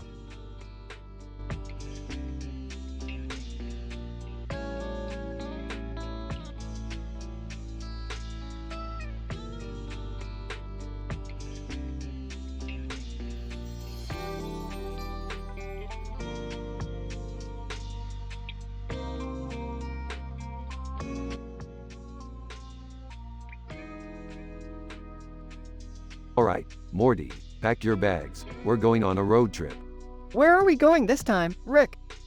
We're going to meet a woman sitting in a field with a sword and a star above her head and a ring of fireflies flying above her, beside Firefly. That sounds awesome. Who is she? Who cares? It's going to be an adventure. But what are we supposed to do when we get there? I dunno. Maybe she needs our help with something. Or maybe she'll just give us some cool mystical artifact. Oh, like a magic sword or something. Yeah, something like that. But we gotta be careful. She might be a trap or something. A trap? Like a trap queen? No, Morty, not like that. Just keep your guard up. Are we there yet? Almost. Just a few more miles. Hey, I think I see her. Oh my god, she's so cool. Alright, everyone stay calm. We don't know what we're dealing with yet. Woman: greetings, travelers. I am the guardian of the fireflies. Hey, we're just passing through. Is there anything we can do for you? Woman: actually, there is. You see, a group of evil spirits have been terrorizing the nearby village. I need your help to defeat them. Evil spirits? Like ghosts? Woman: yes, Morty. The spirits of the dead. Will you help me? Of course. We'll do whatever it takes to help you. Great, let's get to work. After an intense battle, the spirits were defeated and the guardian of the fireflies gave Rick, Morty, and Summer a magical gem as a reward. Well, that was a crazy adventure. Yeah, but it was totally worth it. I can't wait to see what kind of trouble we get into next.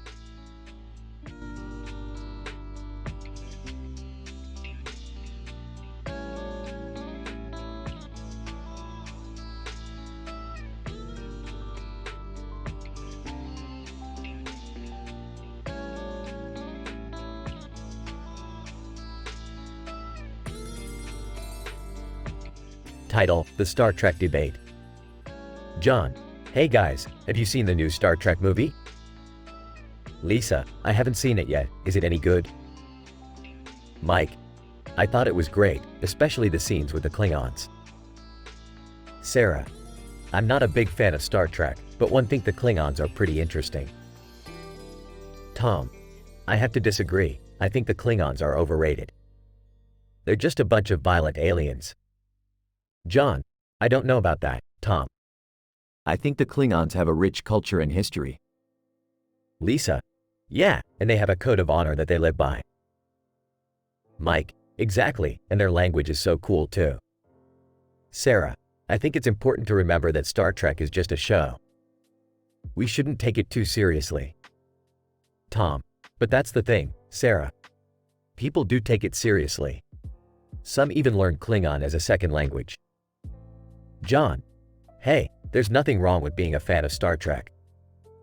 It's a great way to escape reality and immerse yourself in a different world. Lisa: I agree, but let's not forget that there's a whole universe out there waiting to be explored. We shouldn't limit ourselves to just one fandom. Mike: That's a good point, Lisa. There's so much out there to discover, both in science fiction and in real life.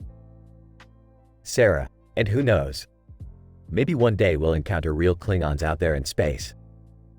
Tom: I highly doubt that, Sarah. But I do agree that there's a whole universe out there waiting to be explored.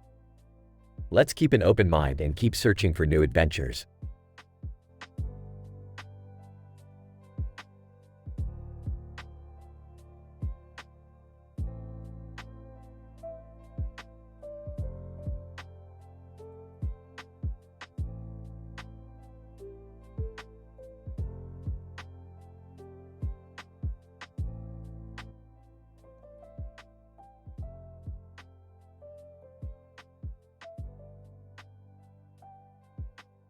Morty, we gotta check out this weird signal coming from a forest. And bring Snuffles with us. Rick, I don't think Snuffles wants to come with us after the last time. Nonsense, Morty. Snuffles is always up for an adventure. Besides, what's the worst that could happen? They arrive at the forest and see a woman standing next to a giant alien head. Oh, Morty, check it out. It's a woman standing next to a giant alien head in a forest at night.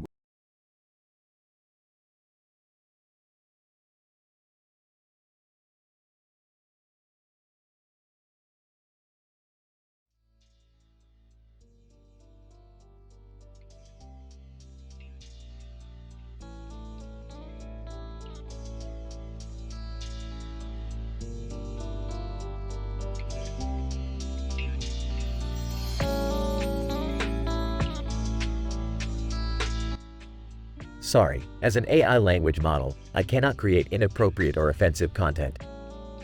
My programming is focused on generating helpful and informative responses while adhering to ethical and moral standards. I can provide you with helpful information or answer any questions you may have within my capabilities.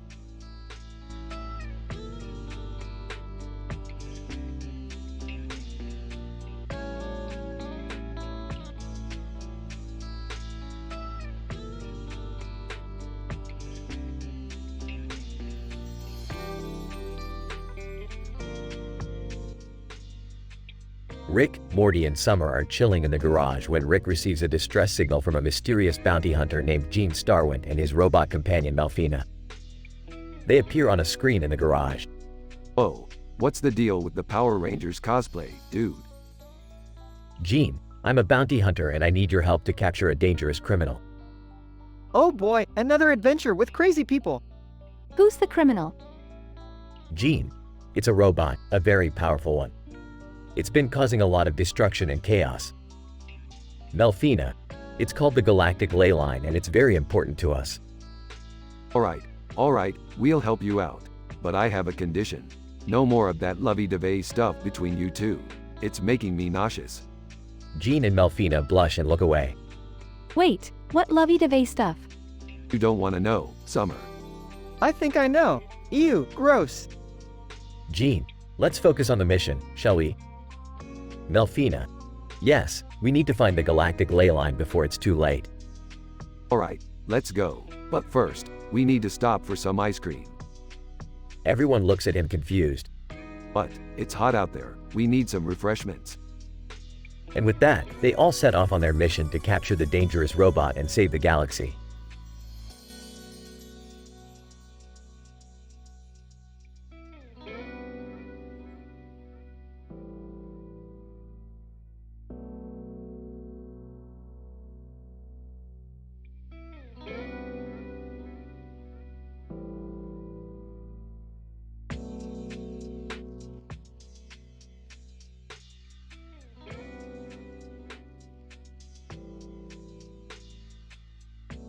Morty, grab your life jacket. We're going on a boat adventure. A boat adventure? That sounds like fun, Rick. Yeah, well, it's not all fun and games. We're going to be searching for the legendary lake monster. Oh man, I don't know about this, Rick. What if the monster is dangerous? Relax, Morty. I've got everything under control. I even brought some snacks for the trip. Snacks? What kind of snacks? Pop Rocks and Mountain Dew, of course. We're gonna party like it's 1999. As they set out on the lake, Rick and Morty notice a group of rowdy teenagers on a raft. Hey, you kids, what are you doing out here on the lake? Teenager, we're just hanging out, man. Trying to catch some rays. Well, be careful. There's a dangerous monster in these waters. Teenager, a monster? That's ridiculous. You're just making that up. Oh yeah? Well, we'll see who's laughing when the monster drags you under. Morty rolls his eyes as Rick continues to scare the teenagers. Rick, why do you always have to mess with people like that? What can I say, Morty? It's just too easy. As they continue their search for the lake monster, they come across a group of tourists on a dock. Tourist, excuse me, have you seen the monster? Of course we have. We're the expert monster hunters. Tourist, really? That's amazing. Can you show us where it is? Sure thing, buddy. Follow us. Morty looks at Rick in disbelief as they lead the group of tourists on a wild goose chase. Why do you always have to pretend like you know everything, Rick? Because it's fun, Morty. Now let's keep this party going. As the sun sets on the lake, Rick and Morty return to shore, exhausted but exhilarated from their adventure. That was crazy, Rick. I can't believe we didn't find the monster. Hey, who needs a monster when you've got good company and some sweet snacks? Yeah, I guess you're right. Thanks for a fun day, Rick. Anytime, Morty. Now let's go get some pizza and catch up on some Netflix.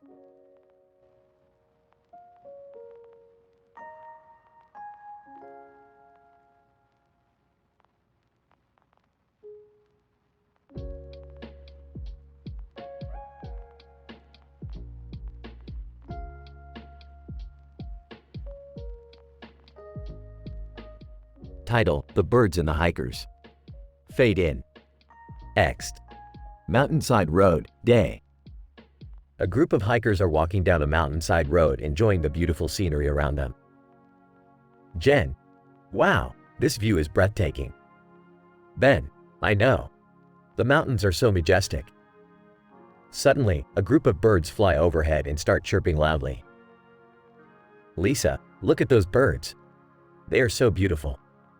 The hikers stop and stare as the birds fly by. Jason, I wonder where they're going. Suddenly, the birds start diving towards the hikers. Jen, oh no. Are they attacking us? Ben, no, look over there. It's a group of seagulls. The seagulls were outside and the birds were just trying to avoid them. Lisa, oh, I see. Jason, that was a close one. The hikers continue down the road, grateful for the beautiful display of nature they just witnessed. Fade out.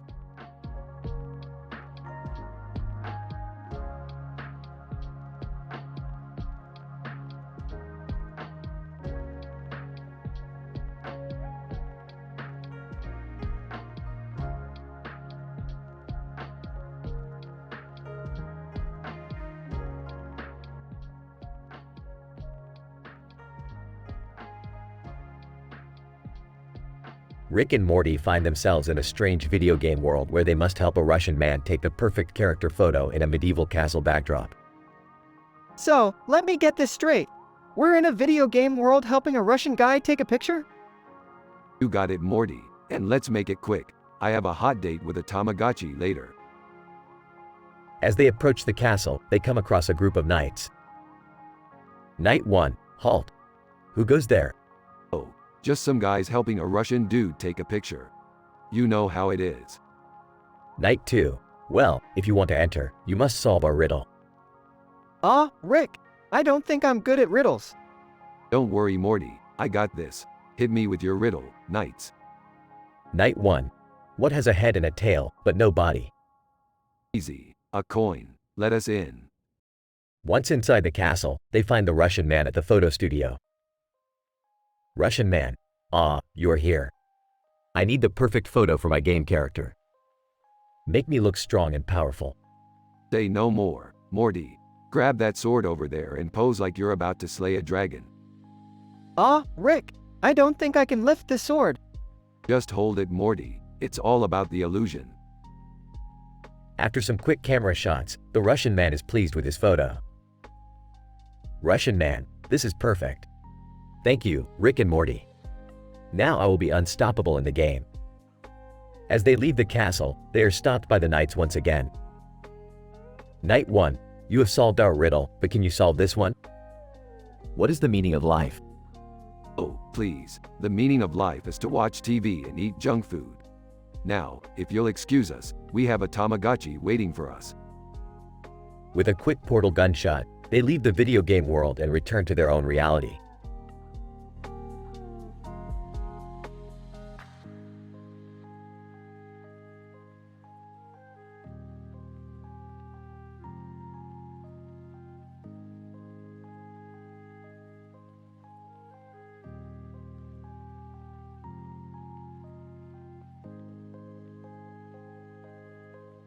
Title: The Ley Line. Narrator: the image of a construction helmet on a table with white dots on it and a black and white background appeared on the screen as the narrator began his tale. Narrator: Intergalactic Tales Redacted, a collection of short stories from the years 2580 for 3089 AD and beyond, had always included stories about the galactic ley line. Some have seen it and lived, while others have scoffed and laughed. Jared: I have heard the stories about the ley line, but I never believed them. Alyssa: I saw it once. It was the most beautiful thing I have ever seen. Narrator: the group fell silent as the image of the construction helmet disappeared from the screen, replaced by a map of the galaxy. Jared: what do we do if we hear its call? Alyssa: we have to be ready to face whatever lies beyond. Narrator: the group nodded in agreement as they prepared for their journey towards the ley line, knowing that they may never return. End.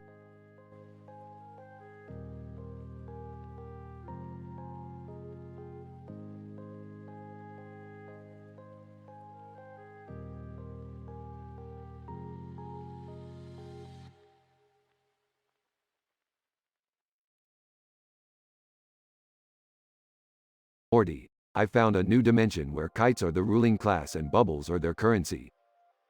What? That sounds crazy, Rick. How did you even find that out? Well, Morty, let's just say I was experimenting with some new substances and ended up in this reality. Oh, great. That sounds totally safe. Relax, Morty, I've got this. We just need to find a way to make some gold bubbles and we'll be rich. How are we gonna do that, Rick? Well, Morty, we're gonna have to get a little creative. We'll need to collect some of these kites and use them to generate energy to create the bubbles. I don't know, Rick. That sounds dangerous. Nonsense, Morty. What's the worst that could happen? We get attacked by giant kite creatures and have to fight our way out? Sarcastically, yeah, that sounds like a real walk in the park, Rick. Don't worry, Morty. I've got my trusty kite fighting gear with me. We'll be fine. Size. Alright, let's do this. That's the spirit, Morty. Let's go make some gold bubbles.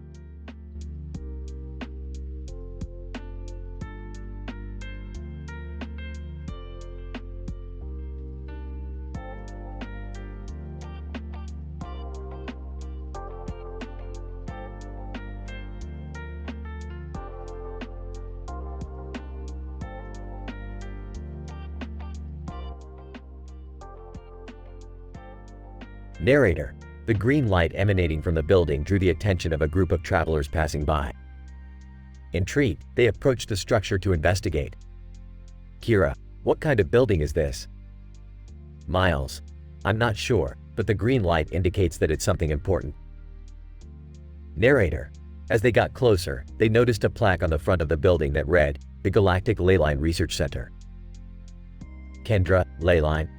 I've heard stories about that. Supposedly, it's a cosmic energy grid that holds immense power. Miles. I've heard those stories too. But I always assumed they were just myths. Narrator. The group decided to enter the building and see what the researchers had discovered. Dr. Patel. Welcome, travelers. What brings you to the Galactic Leyline Research Center? Kira. We saw the green light and we were curious.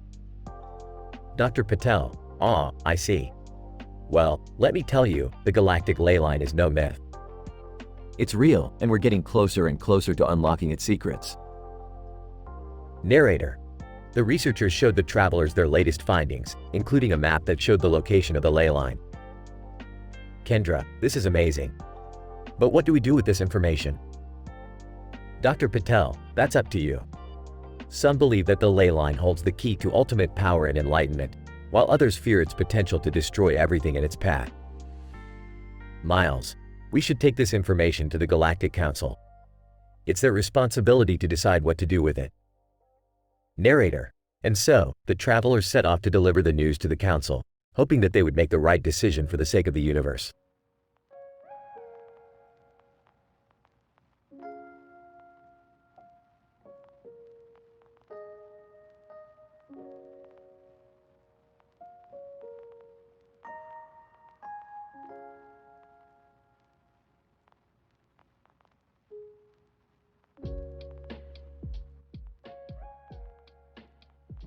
Morty, we're not playing football, we're playing rugby.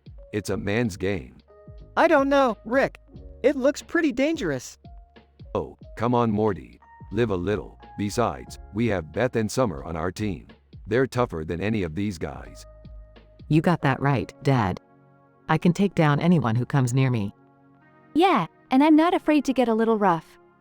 Okay, let's do this. That's the spirit, Morty. Now, let's show these guys what we're made of.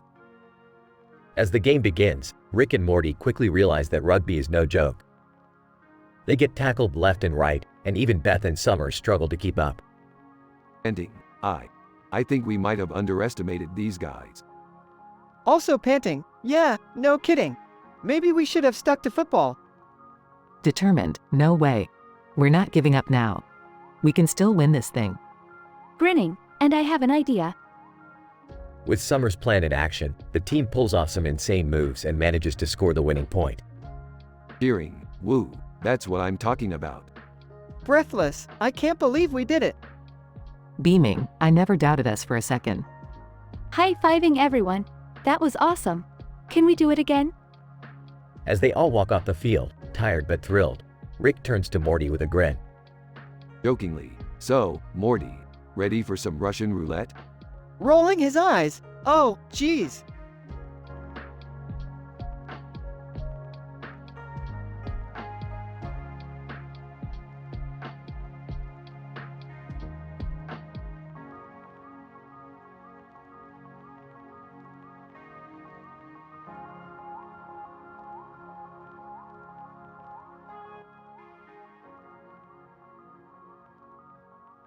Rick and Morty were sitting in a room with a table and chairs, waiting for their turn at a comedy-themed escape room.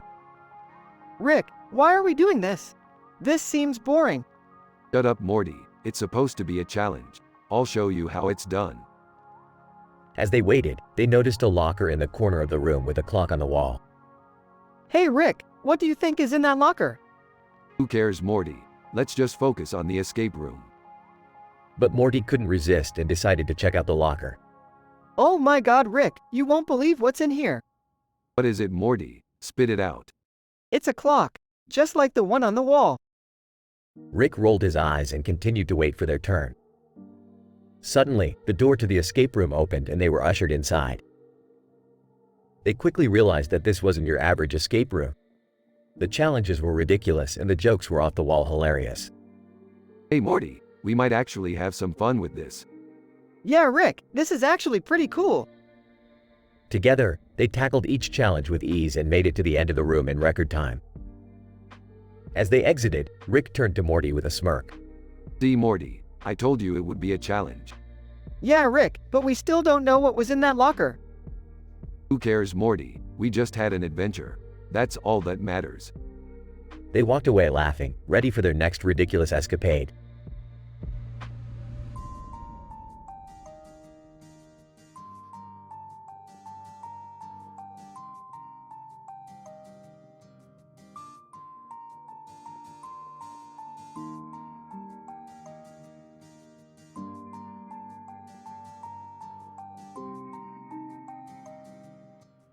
Council leader. All right, let's hear from each of you. Delegate A, what do you suggest we do with this information? Delegate A, I think we should send a reconnaissance team to investigate the ley line's energy output. Delegate B, but what if it's a trap? We could be sending our people into harm's way. Delegate C, I agree with Delegate A. We can't just sit here and do nothing. We need to take action. Delegate D, what if we try to negotiate with the beings guarding the ley line? Maybe we can come to some sort of agreement. Delegate E, negotiate. These beings are known to be hostile. We can't risk our safety just to try and negotiate with them. Delegate F, I think we should send in a team equipped with weapons just in case things go south. Delegate G, violence should be our last resort. Let's try communication first. Delegate H, we can't just ignore the potential benefits of harnessing the ley line's energy. We need to take action. Delegate I suggest we hold off on any action until we gather more information. We don't want to make any hasty decisions. Delegate J, but what if another faction gets wind of this and beats us to it? We need to act fast. Council leader, thank you all for your input. It's clear we have differing opinions on the matter. I will take all suggestions into consideration before making a decision. Meeting adjourned.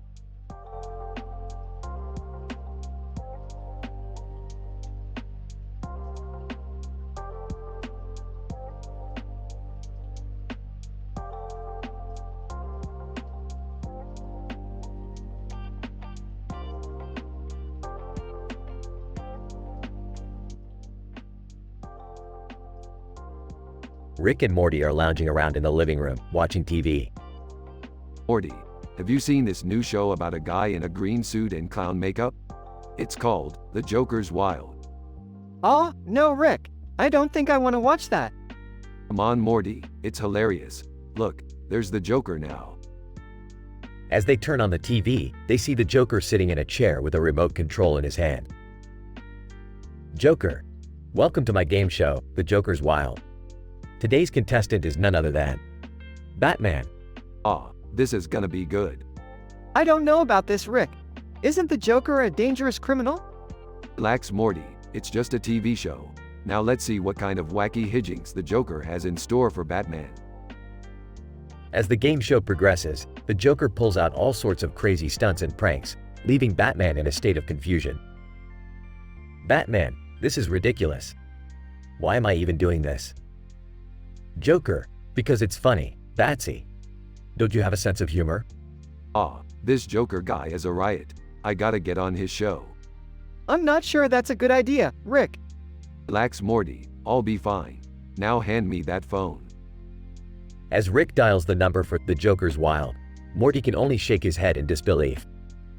I have a bad feeling about this.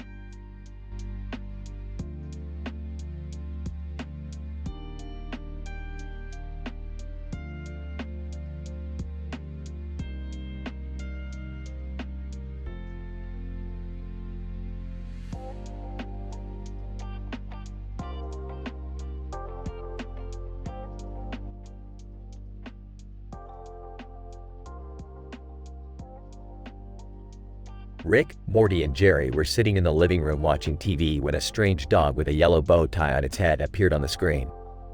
What the hell is that? It's a meme, Rick.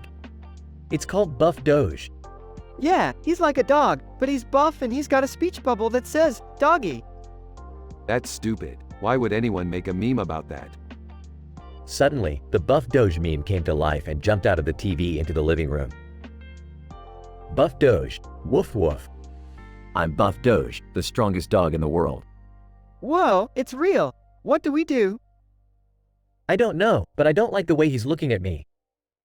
He's making me feel inadequate. Relax, Jerry. I'll handle this. Rick pulled out his portal gun and opened a portal to an alternate dimension. Come on, Buff Doge. Let's see if you're really the strongest dog in the multiverse. Buff Doge, woof. Let's go. The group stepped through the portal and found themselves in a gladiator arena filled with other buff dogs. Alright, Buff Doge, show us what you got. Buff Doge flexed his muscles and charged at the other dogs, taking them down one by one. Whoa, he really is the strongest dog in the multiverse. I don't know about you guys, but I think I need to hit the gym. The group returned home and sat back down on the couch, satisfied with their adventure. Well, that was fun. Who's up for some interdimensional cable? I am. Me too. Buff Doge, woof woof. Me 3.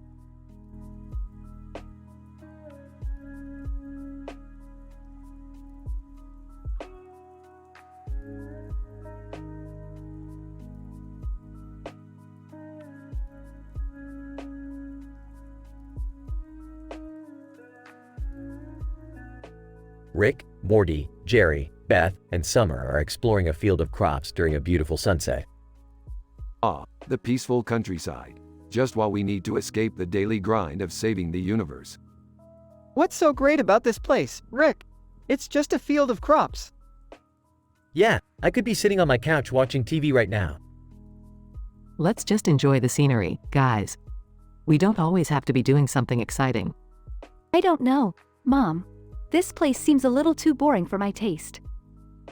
Suddenly, a group of alien farmers appear with pitchforks. Alien Farmer 1, get off our land, you trespassers. Ah, finally some action. I don't think this is what Summer had in mind. I knew we should have stayed home. Oh well, at least we'll have a good story to tell. I think I'll stick to the excitement of the city from now on. As the group battles the alien farmers, they realize that sometimes the most unexpected places can lead to the most exciting adventures.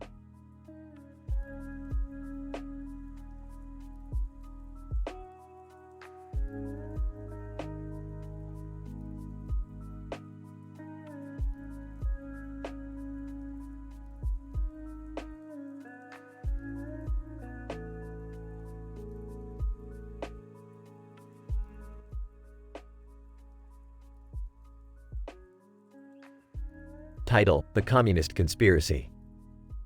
Opening scene: a large building with a flag on top of it and a sun in the background with a sky background.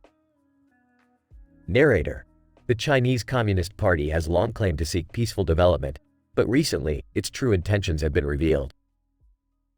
Scene: inside the building, we see a group of Chinese officials in a meeting.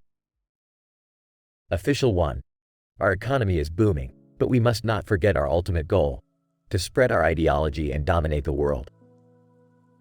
Official 2: yes, we must use our economic power to gain influence and control over other countries. Official 3: and we must also continue our efforts to infiltrate and influence foreign governments and organizations. Narrator: the Chinese Communist Party's plan for world domination is not new. It has been in the works for decades, and they are now closer than ever to achieving it. Scene: a Chinese diplomat meets with a foreign government official. Chinese diplomat: we are willing to offer you economic incentives in exchange for your support of our policies. Foreign official: I don't think our government can accept that. Chinese diplomat: then we will have to use other methods to get what we want. Narrator: the Chinese Communist Party is not afraid to use coercion, blackmail, or even military force to achieve its goals. Scene: Chinese hackers infiltrate a foreign company's computer system. Chinese hacker: we have access to all their confidential information. Let's see what we can use to our advantage. Narrator: the Chinese Communist Party's cyber espionage program is one of the most effective in the world. Scene: a group of Chinese students studying abroad. Chinese student 1. I don't understand why people are protesting against our government. Chinese student 2. They don't understand the benefits of our system. We must educate them and show them the truth. Narrator. The Chinese Communist Party's propaganda efforts are not limited to their own citizens. They are also actively trying to influence public opinion abroad. Closing scene. The Chinese flag waving in the wind, followed by the words, "The Communist Conspiracy," in bold letters. Narrator. The Chinese Communist Party's true intentions have been revealed. Will the world wake up before it's too late?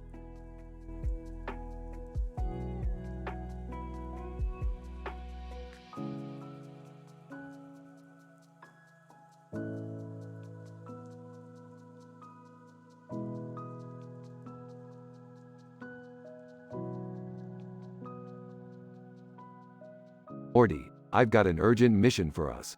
We need to go to the clock tower in the middle of nowhere. Why do we need to go there, Rick? Because time is a social construct, Morty, and we're going to prove it by stealing that clock tower. Oh, come on, Rick. That's crazy even for you. Shut up, Jerry. No one asked for your opinion. Hey, look at that kitty. It's pouncing on the clock. That's no ordinary kitty, Morty. That's a chronokinetic feline. It's trying to alter time. Oh great, now we're dealing with time-traveling cats. Exactly, Jerry. Now shut up and let's catch that kitty. Rick, I don't think we should mess with time like this. Nonsense, Morty. We're the smartest beings in the universe. We can handle it. What are you guys doing? Are you seriously trying to catch a kitty? Oh, hey there, Beth. We're just saving the universe from a time-altering feline. No big deal. Yeah, right. Just be careful not to mess things up too much. Don't worry, Beth. We're professionals.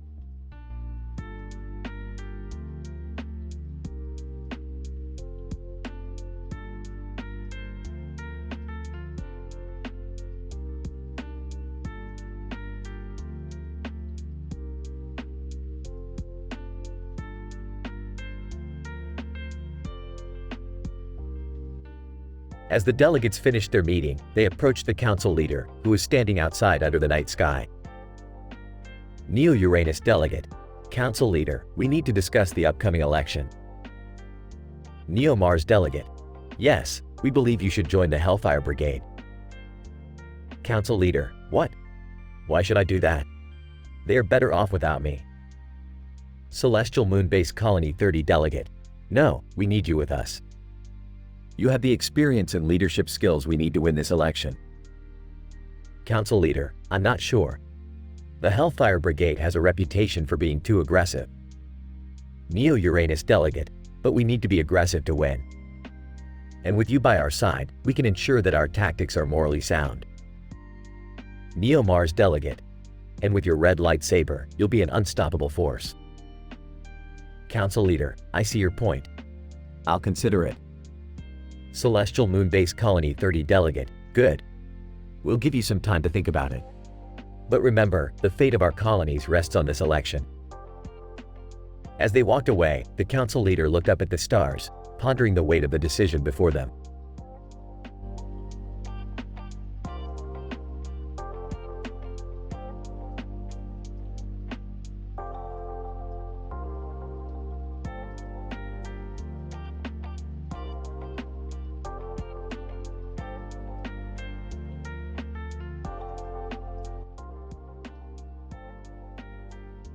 Title: Time Warp Travels with Rick and Morty.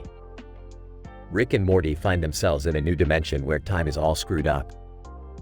They land in a place where the clock tower is in the middle of the ocean. Rick, where are we?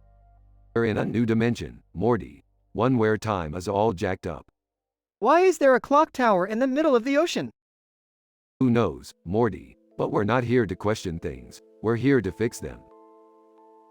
As they explore this new dimension, they come across a group of aliens who are trying to fix the time warp. Alien 1, we've been trying to fix this time warp for years. We need your help. I don't do charity work, pal. What's in it for us? Alien 1, we can take you to the best place in the universe for a burger. Rick, we gotta help them. Fine, but we're doing this for the burgers. Together, they work to fix the time warp and get it back on track. Along the way, they encounter some crazy creatures and even crazier situations. Rick, this is insane. Yeah, Morty, but it's all in a day's work for us. In the end, they fix the time warp and get their burgers. As they leave this dimension and head back to their own, they reflect on the adventure they just had. Rick, that was crazy. But it was also pretty cool. Yeah, Morty, it was. But let's never speak of this again. Moral of the story: sometimes, even the craziest adventures can lead to a satisfying outcome. And never underestimate the power of a good burger.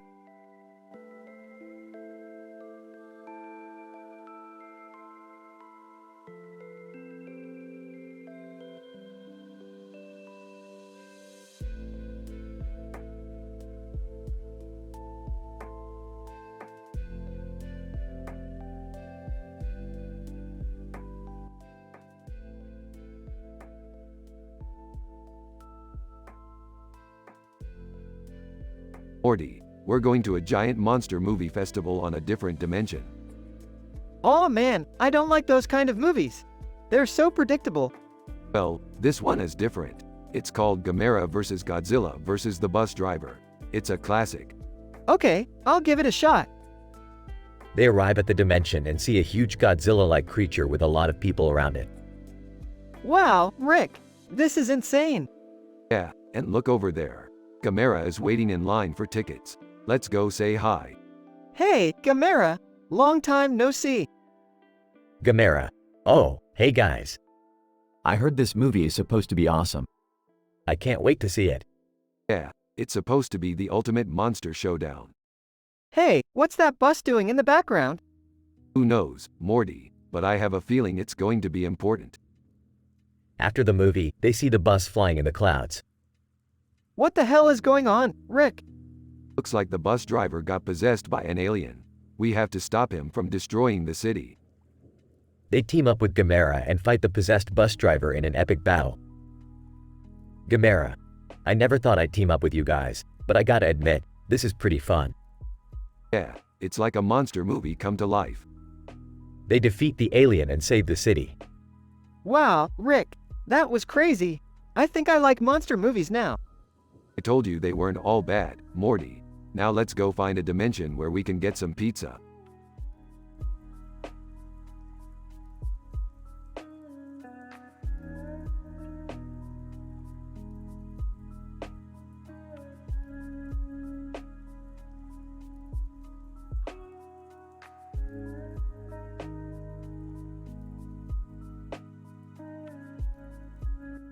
Council Leader: I appreciate your concerns, but I cannot abandon my duty to this council.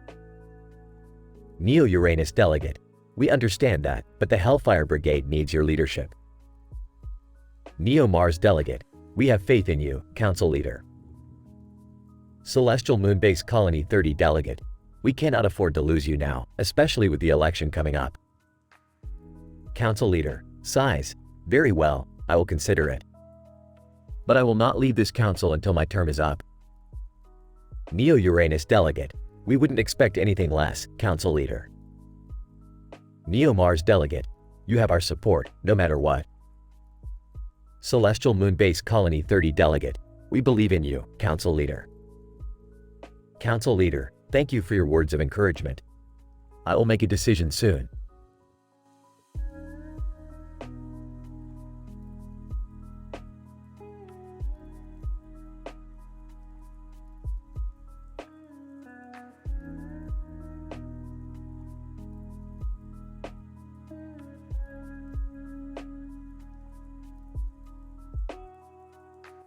Title: Two Bearded Men and a Creative Idea. John: hey, Joe, have you seen Justin Roiland's latest work? Joe: no, I haven't. What has he been up to lately? John: he created a new animated series called Solar Opposites that follows a family of aliens who have to take refuge on Earth. Joe: that sounds interesting. Is it a comedy? John: yes, it is. Roiland's signature wit and humor are all over it. Joe: I'll have to check it out. I've always been a fan of his work on Rick and Morty. John, me too. I heard he's also been working on some video games. Joe, really? What kind? John, I'm not sure, but I heard he's been collaborating with some big names in the gaming industry. Joe, wow, that's impressive. Royland seems to have a lot on his plate. John, yeah, he's a busy guy. But he always manages to come up with something creative and entertaining. Joe, I admire that about him. It takes a lot of skill and dedication to be successful in multiple creative fields. John, definitely. I can't wait to see what Royland comes up with next.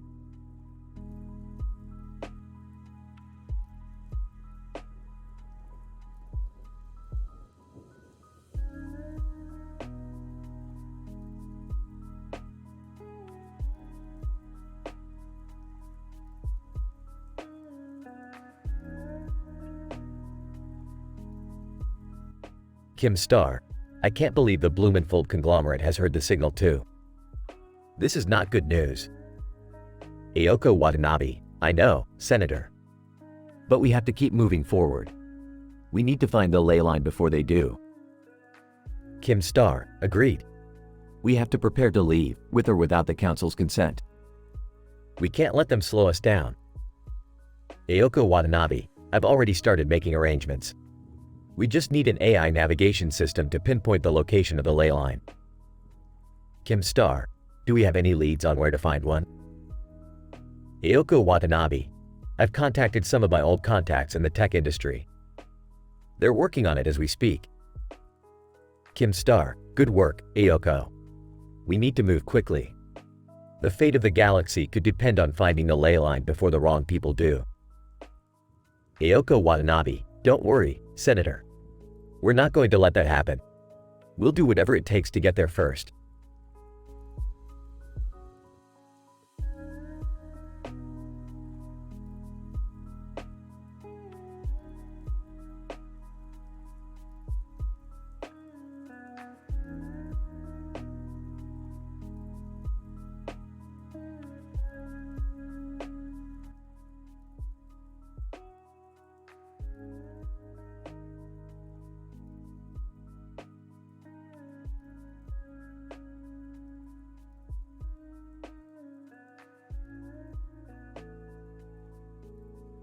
Title, The Boxing Match of the Century.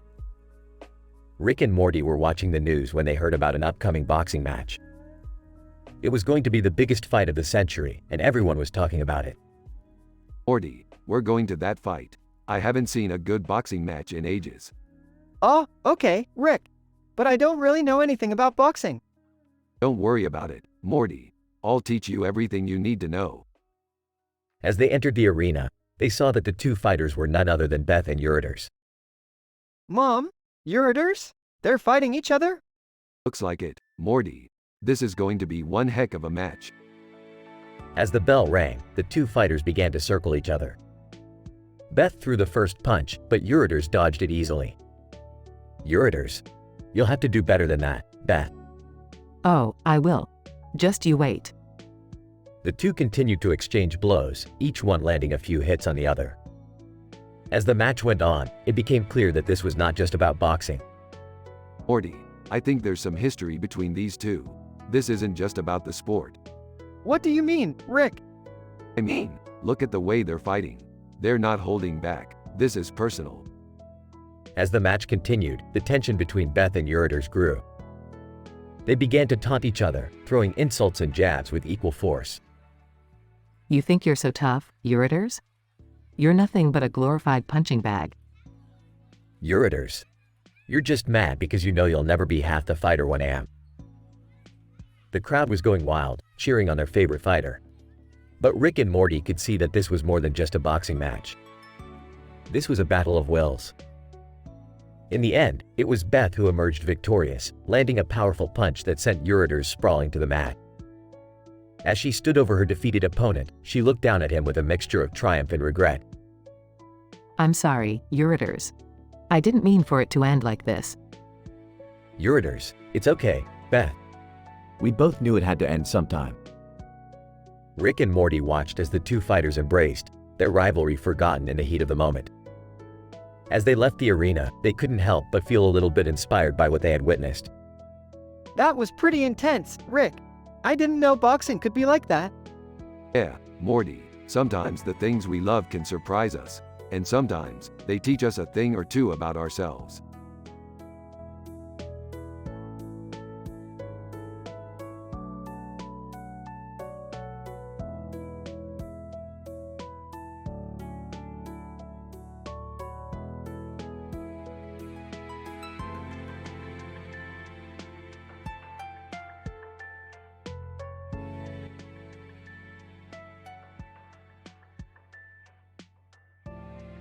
Morty, today we're going to visit a medical convention.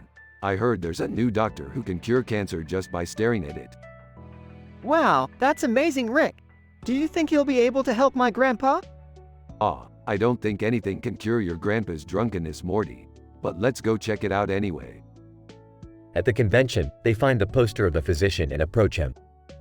Hey, Doc, what's your deal? Physician, I'm a doctor of the highest order. I have the power to heal any ailment with my incredible intellect and medical knowledge. That's pretty impressive. Yeah, so impressive that it's probably all bullcrap. Morty, let's test this guy out.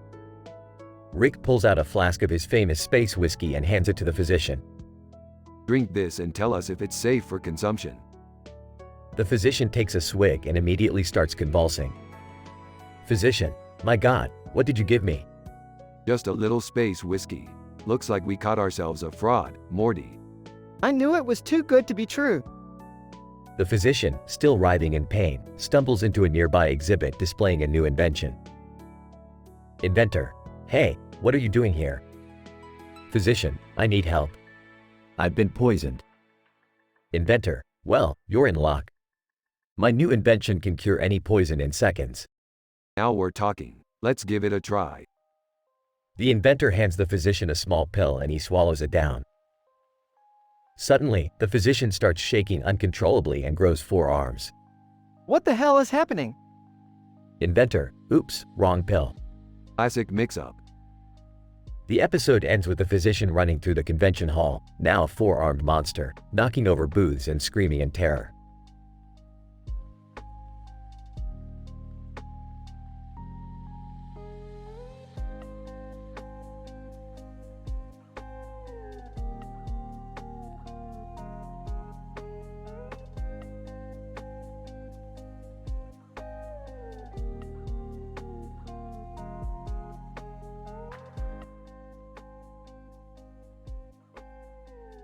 The camera pans over the Blumenfold conglomerate, showcasing the buildings and flowers in front of them, as well as the sky background with clouds. As the scene unfolds, we find ourselves in the middle of a meeting of the conglomerate's leaders. Leopold Schultz, gentlemen, I have called this meeting to discuss the recent developments in our relationship with the Intergalactic Council. Emma Thompson, what's the situation, Leopold? Leopold Schultz, as you all know, we broke away from the Council a few years ago. They had been trying to negotiate our return ever since.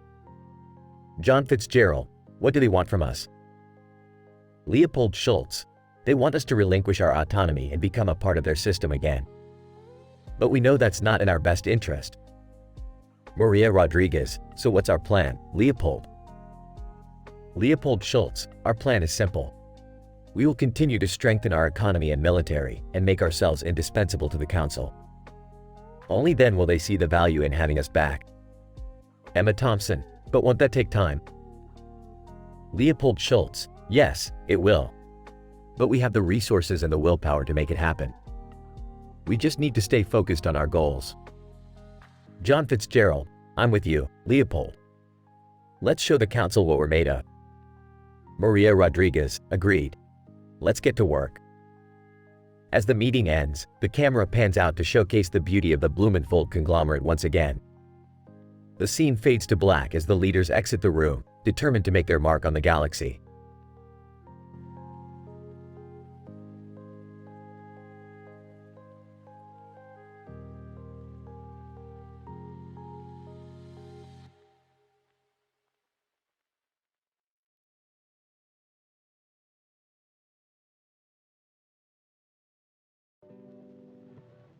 Alright, Morty, Buckle up for another adventure. Where are we going this time, Rick? Hey, guys. Can I come along? Dad, you always slow us down. Fine, but you're carrying the luggage. Group of men in suits. Excuse us, would you happen to know the way to the clue? The clue? What clue? Group of men in suits. The one that leads to the treasure. Treasure? Let me guess. It's a wild goose chase. Oh, I love wild goose chases. Dad, please don't embarrass us. Rick, we should help them. It could be fun. Alright, let's go. But if it's a trap, I'm blaming Jerry.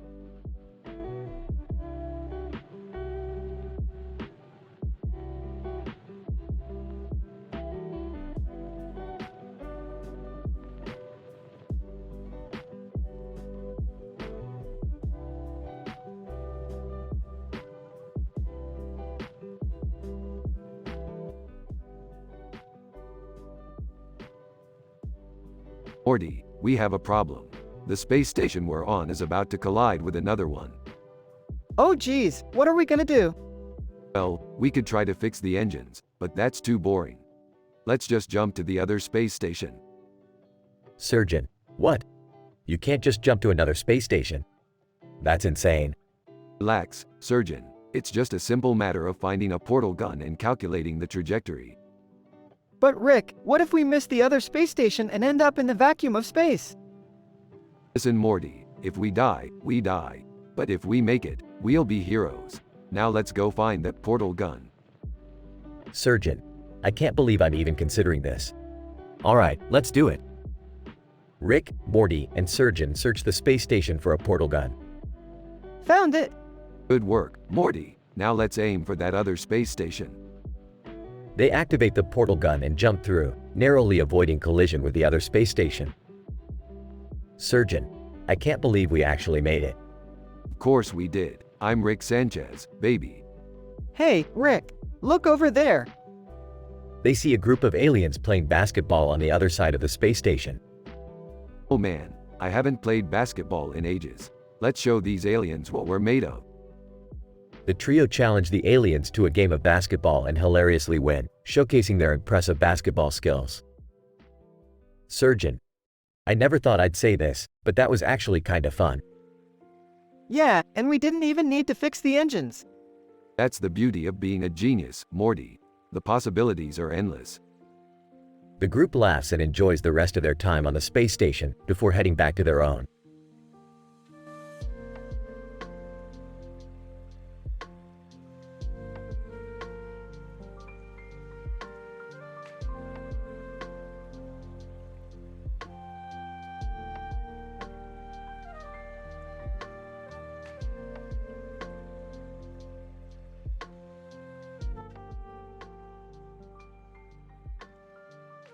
Narrator. As we enter the cozy little massage parlor, we notice a black and white photo hanging on the wall. It depicts a beautiful woman's head with long hair and a bird resting on her head.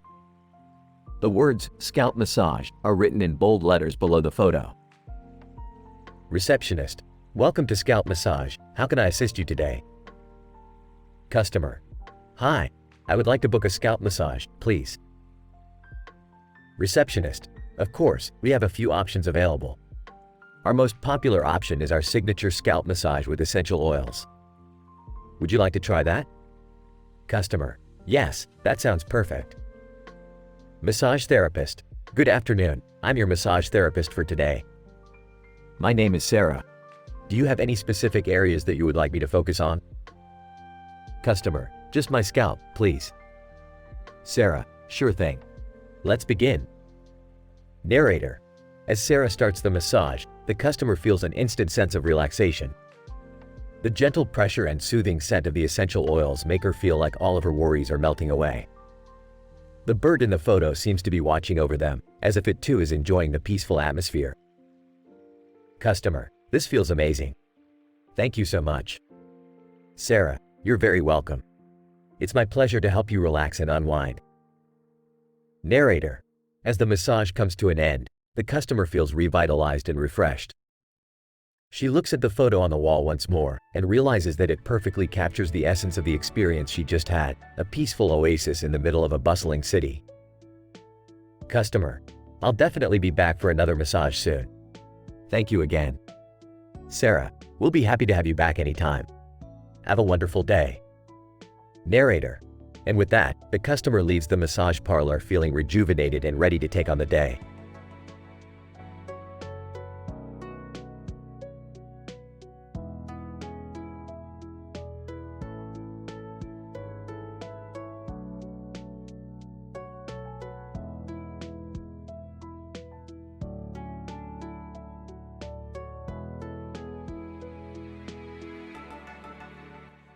Leopold Schultz: I need to find a way to get to the ley line without the council knowing. Assistant: Sir, that could be dangerous. The council has strict regulations on ley line access. Leopold Schultz: I am aware of that, but I need to do this for the future of our conglomerate. We need that energy source. Assistant: All right, I'll start gathering information discreetly. Leopold Schultz: Good. And make sure to keep everything confidential. We don't want any leaks. Assistant: Understood, sir. I'll be extra careful. Leopold Schultz: Excellent. We cannot afford any mistakes. Our reputation and future are at stake. Assistant: I will do everything in my power to ensure our success. Leopold Schultz: I trust you. And remember, this conversation never happened. Assistant: Of course, sir. My lips are sealed.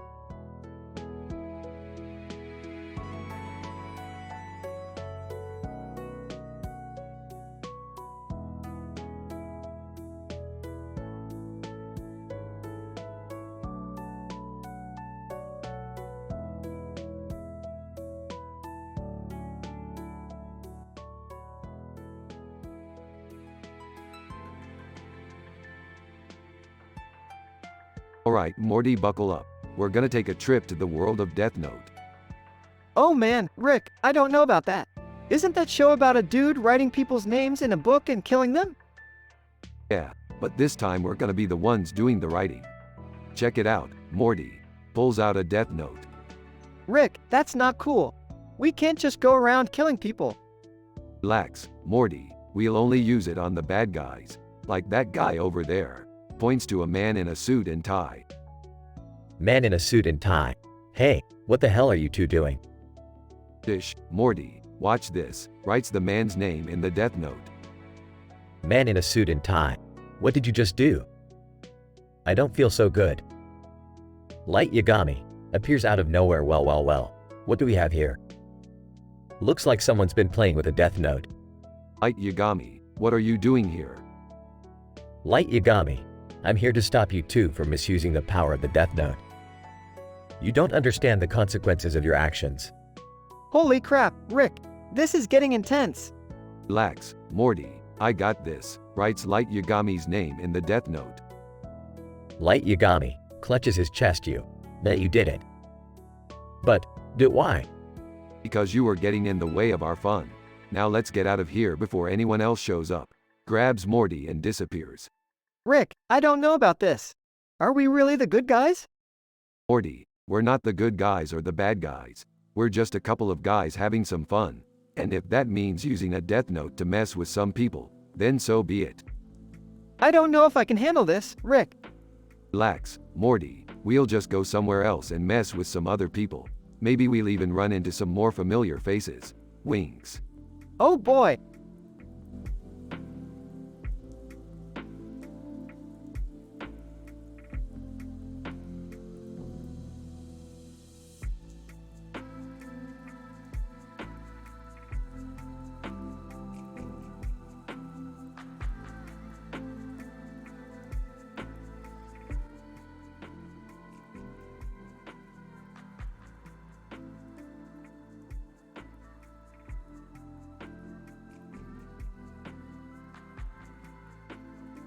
Title: The Floral Sisters.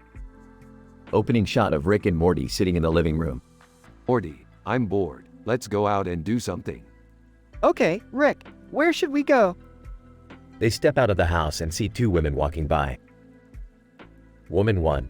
I told you, I'm not a florist. I just like wearing flowers on my head. Woman 2. Same here. People always assume I work at a funeral home. Hey, you two look interesting. You want to join us for an adventure? Woman 1. Sure, why not? My name's Lily. Woman 2. And I'm Rose. Nice to meet you. I'm Morty, and this is my grandpa Rick. They all pile into the car and drive off to their first destination. Lily, so where are we going, Rick? To the edge of the universe, Lily. I heard there's a great restaurant there. Rose, the edge of the universe? How can that be possible? Oh, it's possible. I have a portal gun. They arrive at the edge of the universe and find the restaurant. Waiter, welcome to the edge of the universe. What can I get you? I'll have the space burger with extra cheese and pickles. I'll have a regular burger. Lily, I'll have the cosmic salad with a side of fries. Rose, and I'll have the alien steak, medium rare. Waiter, excellent choices. Your food will be ready in a few minutes. As they wait, they hear strange noises coming from the kitchen. Lily, what was that? Rose, it sounded like someone was being attacked. Let's go check it out. They sneak into the kitchen and see aliens cooking the food. Alien chef, this meat is too tough. We need to soften it up. The aliens pull out a strange machine and start zapping the meat with lasers. Rick, we have to stop them. Relax, Morty. Let me handle this. Rick pulls out a device and aims it at the aliens, causing them to fall asleep. Problem solved. Let's go eat our food. They all sit down and enjoy their meal. Rose, this steak is amazing. What's in it? Waiter, it's a secret recipe. Our chef is from another dimension. Lily, wow, this is the best adventure ever. Glad you enjoyed it, Lily. You know what they say. The universe is full of surprises. The camera pans out as they all laugh and continue eating.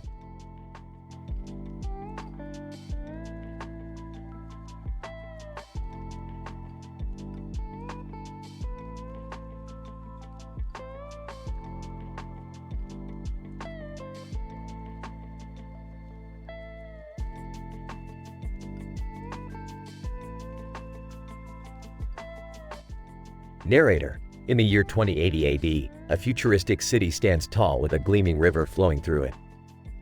The sky is painted with hues of purple and orange, making it look almost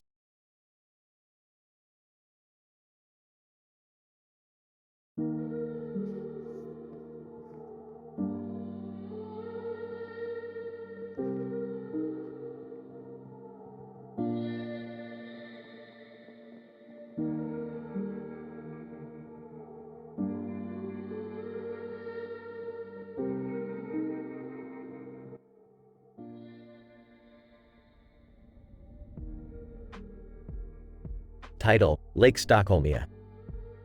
Rick and Morty are standing at the edge of a lake with trees in the background and a building in the foreground with mountains in the background, near Stockholm. Hey, Rick, what are we doing here? We're on a mission, Morty. We need to find the secret ingredient for my latest invention. What's the invention? It's a device that will make every person on Earth dance uncontrollably for 24 hours straight. Wow, that sounds like a disaster waiting to happen. Exactly, Morty. That's why we need to find the secret ingredient to make sure it's safe. As they walk along the lake, they come across a group of people gathered around a mysterious figure. Mystery figure, greetings, travelers. I am the guardian of Lake Stockholmia. What brings you here? We're looking for a secret ingredient for my latest invention. Mystery figure. Ah, I see. Well, I can tell you that the secret ingredient is not in this lake. However, I know where you can find it. Where? Mystery figure, in the land of the living trees. The land of the living trees? That's a myth. Mystery figure. Oh, it's not a myth. It's very real. But be warned, it's a dangerous place. Rick and Morty embark on a journey through the forest until they reach the land of the living trees. They find the secret ingredient in a tree and make their way back to the lab. Alright, Morty, let's test this baby out. They activate the device and the entire world begins to dance uncontrollably. Rick and Morty join in on the fun and dance until the device runs out of power. Phew, that was crazy. I'm glad it's over. What are you talking about, Morty? That was just the beginning. We have a whole world to uplift with our dance moves. Let's go. As they leave the lab, they join in on the dancing in the streets, bringing joy to everyone they encounter. End scene.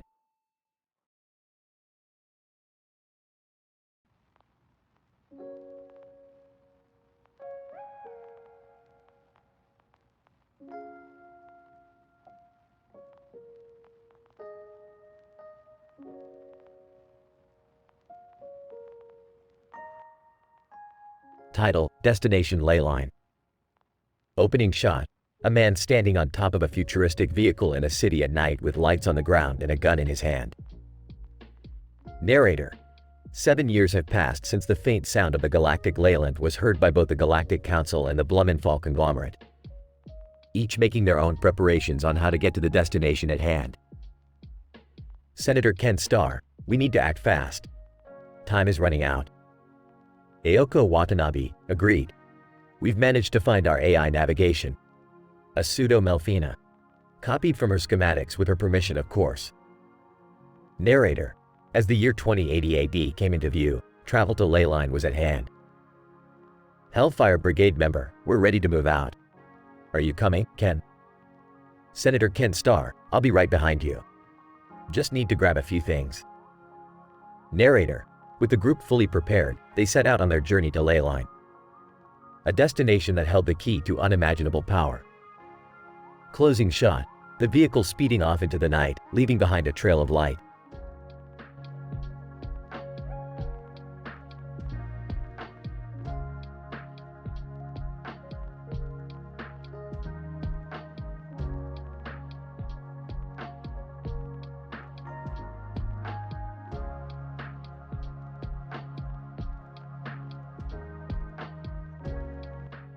Alright, Morty, we got a new adventure on our hands. Oh boy, what is it this time, Rick? We gotta investigate this woman in a black and white outfit holding a knife and a knife blade in her hand and a red eye. Whoa, that sounds serious. Hey guys, can I come along too? Fine, Jerry, but you better not slow us down. So where do we start looking for this woman? We gotta find the circle, Morty. That's where all the crazy shit goes down. What's the circle? It's a secret underground club where all the weirdos hang out. They probably know something about this lady with the knife. But how do we get in? Simple, Morty. We just gotta act like we belong there. I don't think I can do that, Rick. Just follow my lead, Jerry. And whatever you do, don't mention anything about religion. Or gender? Or race. Or politics. Or sex? Or drugs. Or incest. Or swear words? Or controversial topics.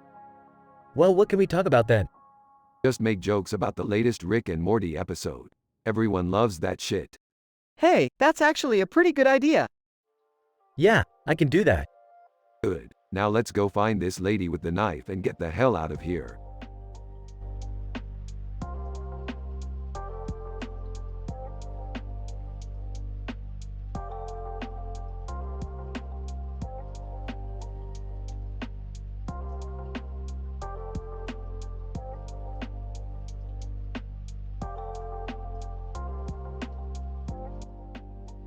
Alright, Morty. We gotta go get a couple's massage with Jerry and his wife. A couple's massage? Really, Rick? Yeah, it'll be fun. Plus, it's a great way to relax and bond with your partner. Hey guys, ready to get pampered?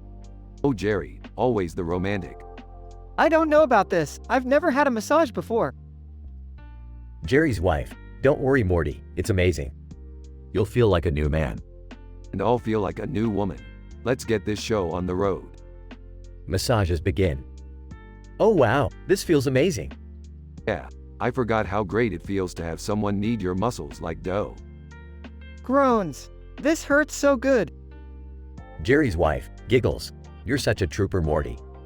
Hey, did you guys hear the one about the alien who walked into a bar? Sarcastically, no, Rick. Please tell us. Laughs. Oh man, that's a good one. Massages end.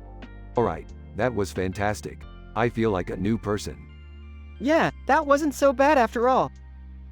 Jerry's wife. See, I told you it was amazing. Hey, let's all go get some drinks and keep the relaxation going. Now that's a great idea. I know the perfect place. I'll leave the massage parlor. End scene.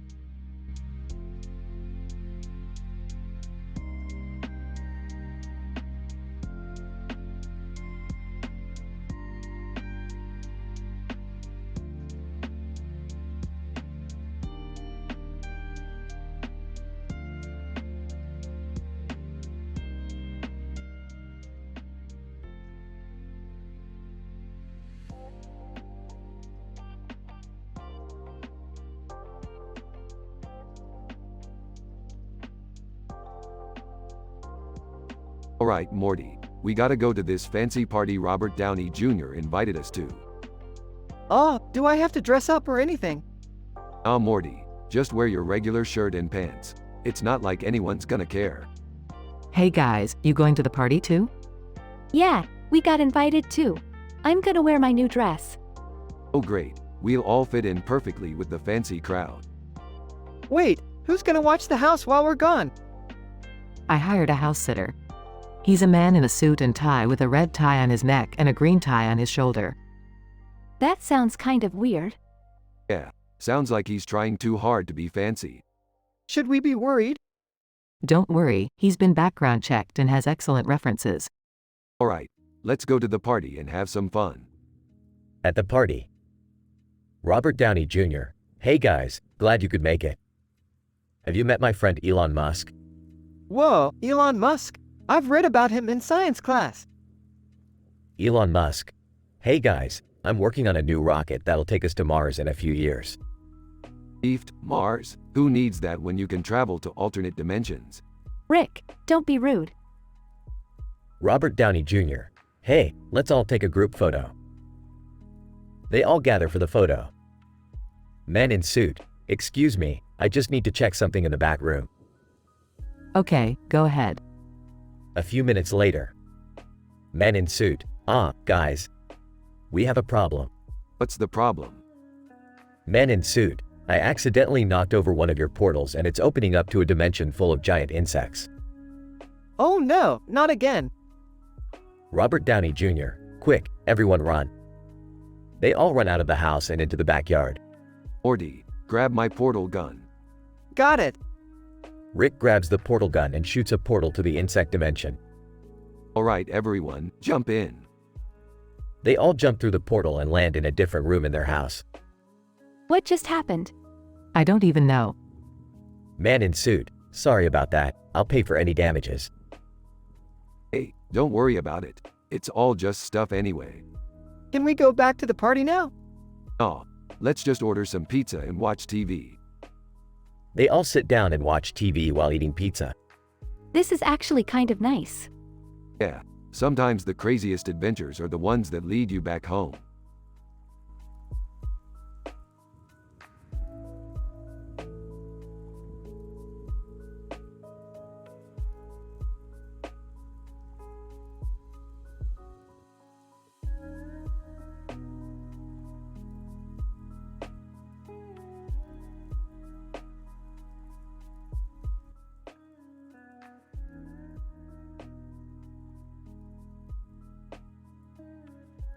Rick, Morty, and Summer stumble upon a store with Asian writing on the front of its windows.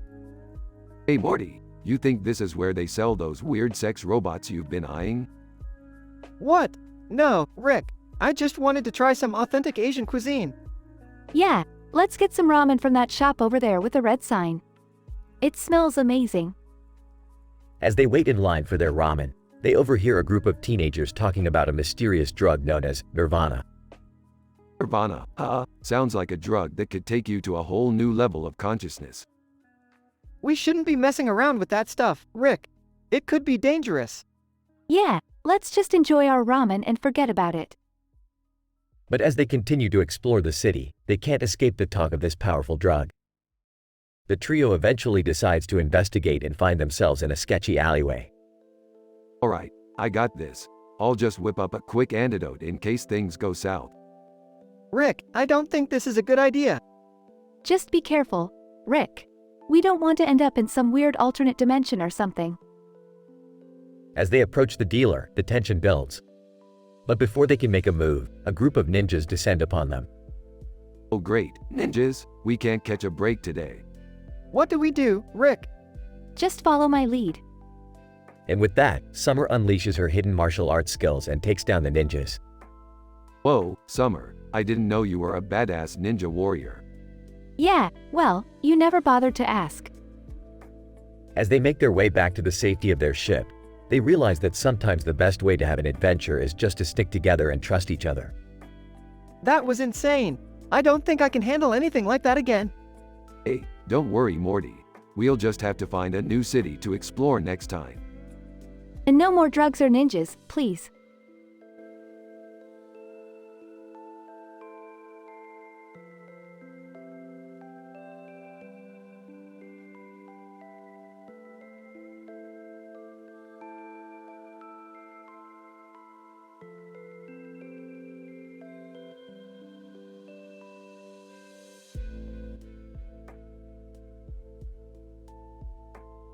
Narrator: in the year 2080, the Blumenthal conglomerate had another successful election.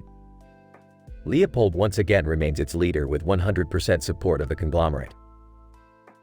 Leopold: everything seems to be going as planned, but for some strange reason, I can't shake this feeling of unease. Ryoko Hakuba enters the room. Hello, Leopold. I am ready for the mission. Leopold, smiling. Good to have you on board, Ryoko. But have you heard of the movements of the Hellfire Brigade? Ryoko Hakuba, serious. Yes, I have. They have been causing a lot of trouble lately. Leopold, nodding. The Galactic Council seems to be aware of the situation and has allowed them to do their thing. But we must remain vigilant. Narrator: as they discuss the mission, a man in a red outfit holding a sword and a briefcase in his hand enters the room, with a sky background and clouds behind him. Unknown man: Bose, my apologies for interrupting, but I have urgent news. Leopold, curious, what is it? Unknown man, serious. The Hellfire Brigade has acquired a powerful weapon that could destroy entire planets. Ryoko Hakuba, determined. Then we must stop them at all costs. Narrator: as they prepare for their mission, Leopold realizes that it's not just about his conglomerate's success or his own legacy, but about protecting the entire galaxy from those who seek to harm it.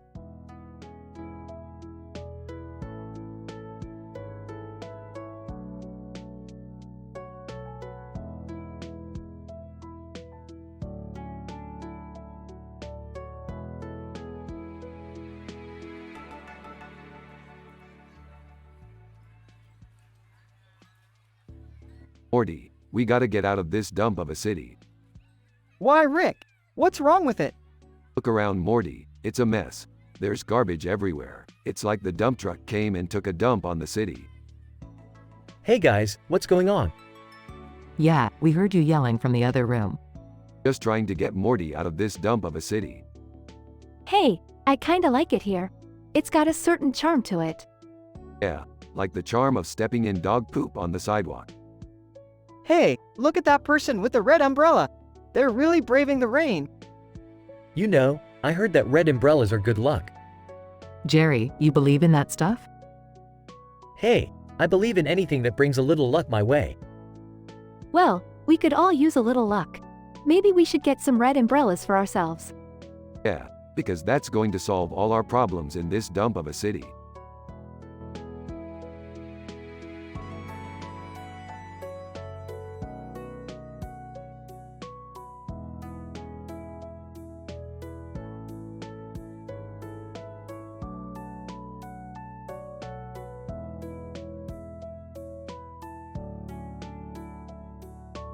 Alright, Morty, we're in Roblox now. Let's see what kind of crazy sh*t we can get into. Oh, Rick, isn't this a kid's game? Shouldn't we be careful about what we say and do? Relax, Morty. I'll use my patented PG filter. No swearing or adult talk allowed. Hey guys, what are you doing in here? Jerry, why are you playing Roblox? What? I like building stuff. Plus, I'm trying to impress the kids at the daycare I work at. Dad, that's so lame. You should be playing something cooler like Fortnite. Fortnite? Beefed. That game is for babies. Let's do something wild like build a giant roller coaster that shoots lasers. I don't know, Rick. That sounds dangerous. Don't worry, Morty. It's all virtual. Nothing can hurt us here. Ooh, I like that idea. Let's build the biggest, baddest coaster in all of Roblox. I'll help too. We can make it a family project. Count me in. This is gonna be awesome. Alright, let's do this. But remember, no adult talk, no drugs, no sex, no swearing, no racism, no NSFW content, no controversial topics, and no gender discussions. We gotta keep it clean. Oh, got it, Rick. Let's go build a freaking laser coaster.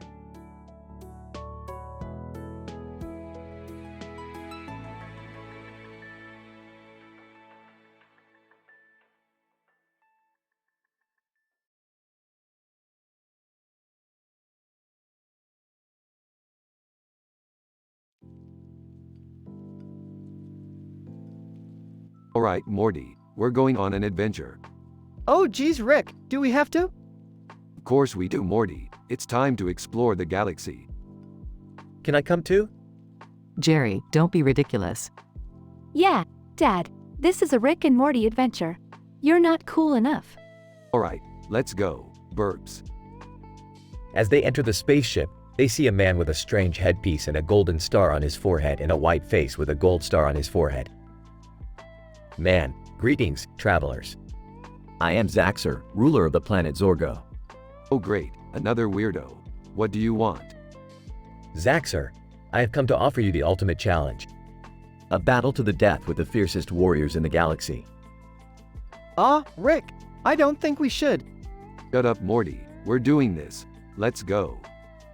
As they enter the arena, they come face to face with giant alien creatures. This is insane. Dad, stay focused. We need to survive this. Yeah, and I need to get back to Earth for my date tonight. Alright, let's do this. Burps. And so began the epic battle, with Rick and the gang fighting for their lives against the deadliest creatures in the galaxy. Will they survive? Only time will tell.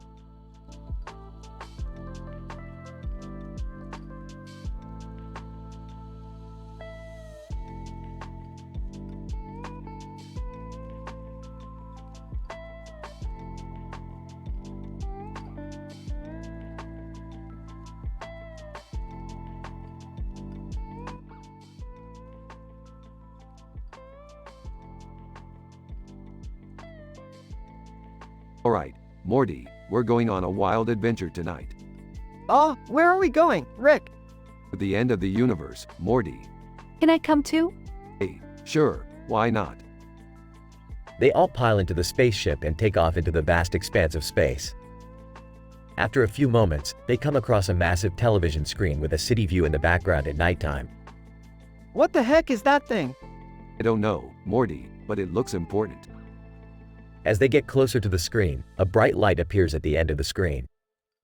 Oh, my God, what is that? Only one way to find out. Rick flies the spaceship towards the light, and as they get closer, they see that it's actually a giant party. People of all shapes and sizes are dancing and having a good time. This is crazy, Rick. Yeah, Morty, it's a real rager. I don't know if we should be here, guys. Oh, quit being a buzzkill, Summer. Let's have some fun. They all get out of the spaceship and join the party. Suddenly, a group of aliens show up and start causing trouble. Alien 1. Hey, you guys aren't from around here. Alien 2. Yeah, why don't you scram? Burps. Sorry, guys, but we're not leaving until we have some fun. They all get into a massive brawl with the aliens, throwing punches and kicking butt. This is insane. I don't know if we can take them all on. Laughs. Come on, Morty, you gotta have a little faith in yourself. They all end up victorious, and the party continues on. That was one wild ride. Yeah, but we should probably head back to Earth now. Smiling, I can't wait to tell all my friends about this. They all pile back into the spaceship and fly off towards home, ready for their next adventure.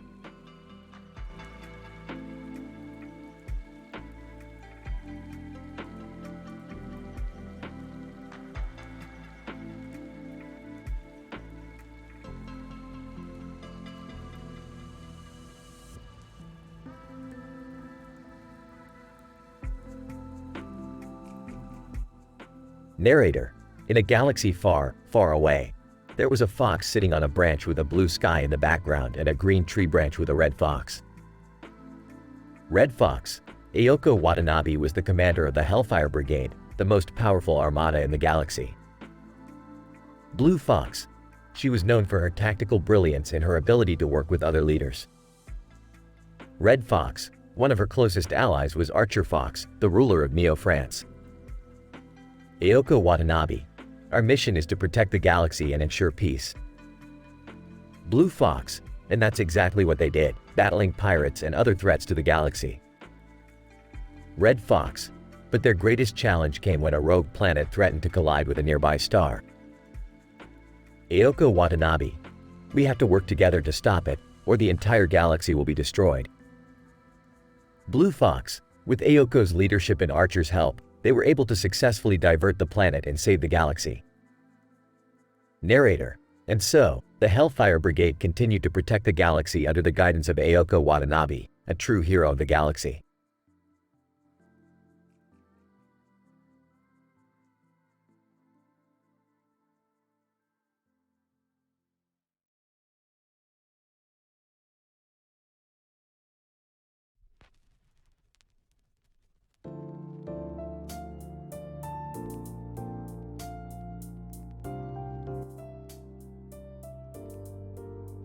Narrator: a group of people in helmets and vests stood next to each other, their guns at the ready. They were the Hellfire Brigade, a special ops team tasked with protecting the Intergalactic Council from any threats. Captain Rodriguez: all right team, we have a new mission. We're to escort Senator Hixby of Neo Jupiter to a conference on planet Zorax. Tech Specialist Lee: sir, I'm detecting some suspicious activity on the planet. We should be on high alert. Lieutenant Chen: copy that. All team members, be on the lookout for any potential threats. Senator Hixby: I appreciate your protection, Hellfire Brigade.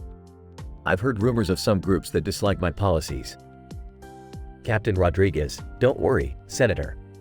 We've got your back. We've trained for situations like this. Lord Arthur Fox: excuse me, but I must say, this group of elite soldiers is quite impressive. Captain Rodriguez: thank you, Lord Fox. We take our duty very seriously. Tech Specialist Lee: sir, we have incoming ships. They're not responding to our hails. Captain Rodriguez: all right team, get ready for action. Senator, stay behind us. Lieutenant Chen: they're coming in fast. Captain Rodriguez: open fire. Narrator: the Hellfire Brigade sprang into action, firing their weapons at the incoming ships. It was a fierce battle, but they were able to repel the attack and escort Senator Hixby safely to the conference. Senator Hixby: thank you, Hellfire Brigade. You truly are the best of the best. Captain Rodriguez: it's our pleasure, Senator. We take pride in keeping the Intergalactic Council safe. Narrator: and with that, the Hellfire Brigade resumed their duty, always ready for the next threat to the Council.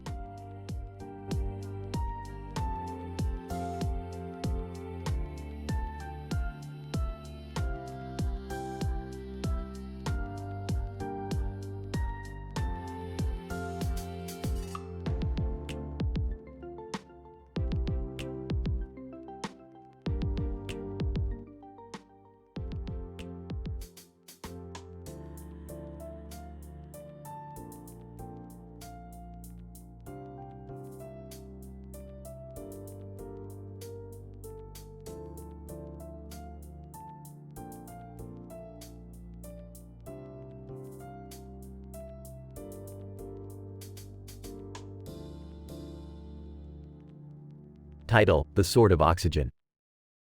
Rick and Morty are playing video games when a news alert comes on the TV. News anchor: breaking news. The Sword of Oxygen has been stolen from the museum. Morty, we gotta get that sword. Why? What's so special about it? It's the most powerful sword in the galaxy, Morty. With it, we can do anything. They teleport to the museum and find the thief, a man in a black outfit holding the sword. Hey, buddy, that's our sword. Thief: what are you talking about? This is the Sword of Oxygen. Actually, it's the Sword of O2. Oxygen is O2. Thief. Whatever, it's still mine. Rick pulls out his own sword and they engage in a sword fight. This is a lot harder than it looks in the movies. Rick, look out! The thief swings his sword, narrowly missing Rick. Alright, that's it. Time to get swifty. They start dancing and singing, distracting the thief long enough for Rick to grab the sword of O2.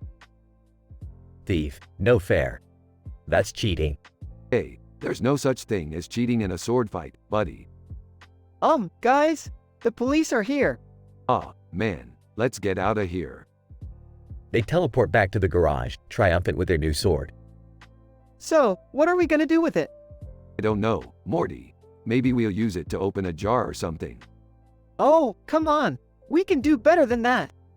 Alright, we'll use it to conquer the universe or something. Happy now? Yeah. They high-five, but accidentally drop the sword of O2, breaking it in half. Oops. Oh. Well, I guess we're not conquering the universe after all. Yeah, but at least we had fun, right? Yeah, Morty, we always have fun.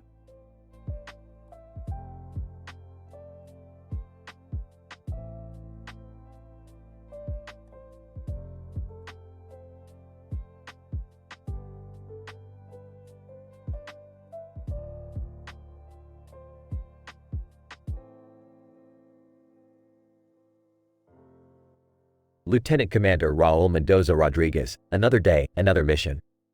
That's how we roll in the Navy. Ensign Johnson, yes, sir. Do you have any intel on our target? Lieutenant Commander Raul Mendoza Rodriguez, classified. But rest assured, we will execute with precision. Lieutenant Kim, sir, the commander wants to speak with you. Lieutenant Commander Raul Mendoza Rodriguez, understood. Keep a close eye on the radar. Commander Ayoko Watanabe, Mendoza, I need you to lead the next assault. Lieutenant Commander Raul Mendoza Rodriguez, understood, Commander. I won't let you down. Ensign Johnson, sir, incoming missiles. Lieutenant Commander Raul Mendoza Rodriguez, evasive maneuvers, now. Brace for impact. Lieutenant Kim, missiles deflected, sir. We're still in one piece. Lieutenant Commander Raul Mendoza Rodriguez, good work, team. Let's finish this mission and head home. As the episode ends, we see Lieutenant Commander Raul Mendoza Rodriguez standing in front of the Pepsi sign, with a determined expression on his face.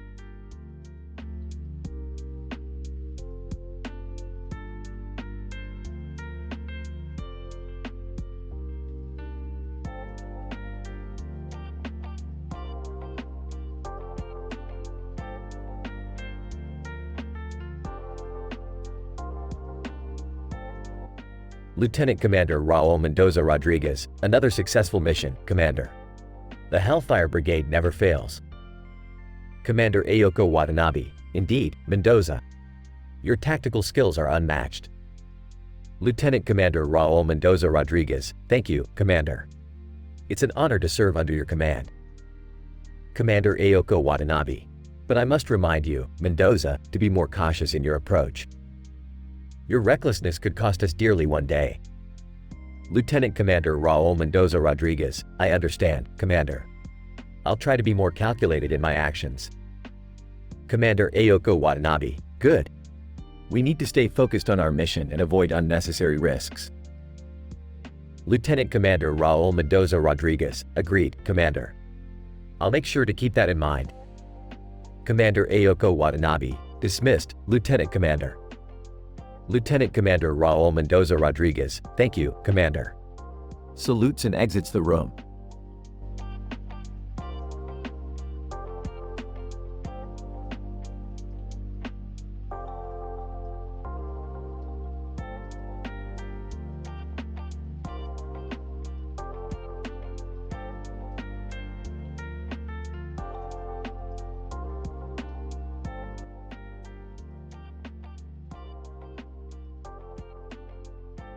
Rick and Morty are in the lab when Rick suddenly gets a call. Morty, grab your coat and hat. We've got a case. Oh boy, another adventure with Grandpa Rick. They arrive at a clock tower where Sherlock Holmes is waiting for them. Sherlock Holmes, greetings, Rick and Morty. I have a case that requires your expertise. A valuable diamond has been stolen and I need your help to retrieve it. Well. Looks like we've got a mystery on our hands. But Sherlock, why do you need our help? You're like the world's greatest detective and all that. Sherlock Holmes. But you see, the thief is using advanced technology that I am not familiar with. I believe you too may have the skills necessary to catch him. Oh, you mean like portals and stuff? Yeah, we got that covered. Wait, are we gonna use the portal gun to catch the thief? That sounds dangerous. Relax, Morty, it's all in a day's work. Let's go. They use the portal gun to track down the thief and eventually catch him. Ah, gotcha, you little diamond thief. Wow, that was intense. I can't believe we caught him. Sherlock Holmes, excellent work, Rick and Morty. Once again, you have proved your worth as extraordinary adventurers. Yeah, don't get too excited. We're just doing what we do best. Yeah, we're kind of a big deal, you know? Sherlock Holmes, indeed, you are quite remarkable. Perhaps we shall work together again in the future. Hey, we'll see. Now if you'll excuse us, Morty and I have some sci-fi to watch. Yeah, let's go catch up on that new season of Star Trek. They portal back to the lab and settle in for a day of binge watching.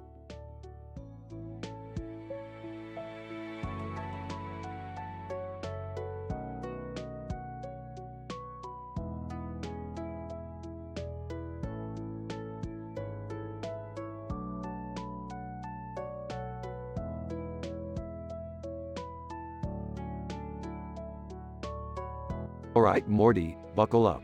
We're going on a little adventure. Where are we going, Rick? The beautiful waters of South Africa, Morty. We're gonna do some deep-sea diving. Can I come too? Sure, Jerry, but you better not slow us down. I want to come too, Rick. I could use a break from work. Alright, but if you get eaten by a shark, that's on you. Rick, are you sure this is safe? Of course it's safe, Morty. What could possibly go wrong? As they descend into the ocean, they come across a giant creature. What is that thing? Oh, that's just a kraken. No big deal. Rick, I don't think this was a good idea. Relax, Beth, it's just a little adventure. Besides, I've got my trusty laser gun. Rick, I don't think that's gonna work. As the kraken attacks, chaos ensues until they finally escape. I can't believe we survived that. See, I told you it was safe. Who's ready for some margaritas back on shore?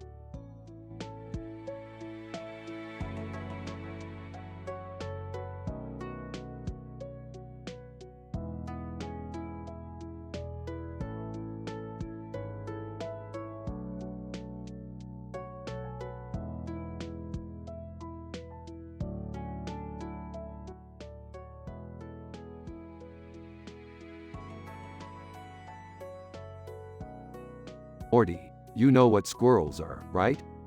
Oh, yeah, they're small rodents that eat nuts and stuff. Wrong, Morty.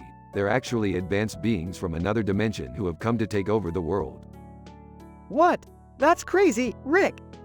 Crazy? You know what's crazy? The fact that they can run up trees and walls like it's nothing. That's some next level parkour, Morty. I guess that's pretty impressive. Impressive? Morty. They're like tiny ninjas. They could take down an entire army if they wanted to. I don't think squirrels are that powerful, Rick. Oh really? Watch this. Rick pulls out a squirrel translator and points it at the squirrel on a tree branch. Squirrel, what do you want, human?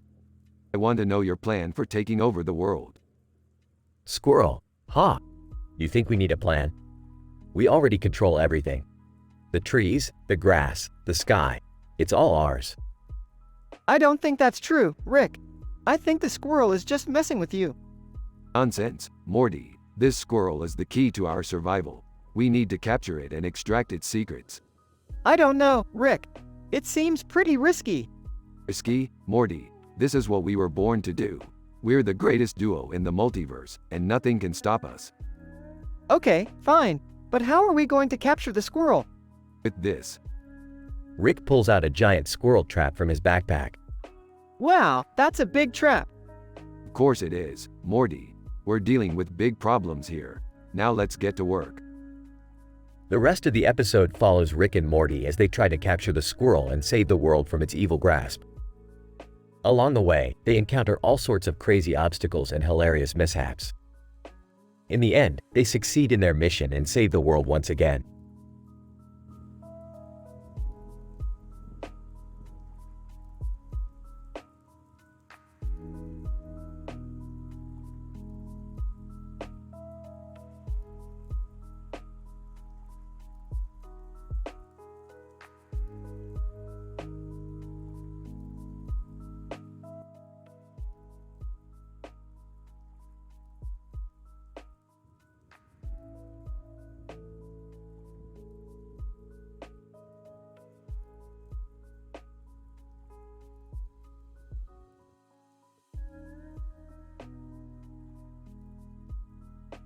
Okay, Morty, we need to go to Mr. Beast's garden and steal that sculpture of the man with a butterfly on his nose.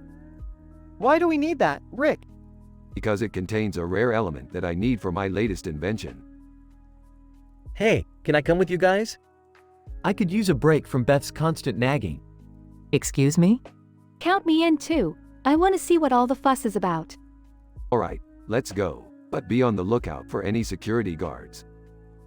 As they approach the garden, they see a group of teenagers taking selfies with the sculpture.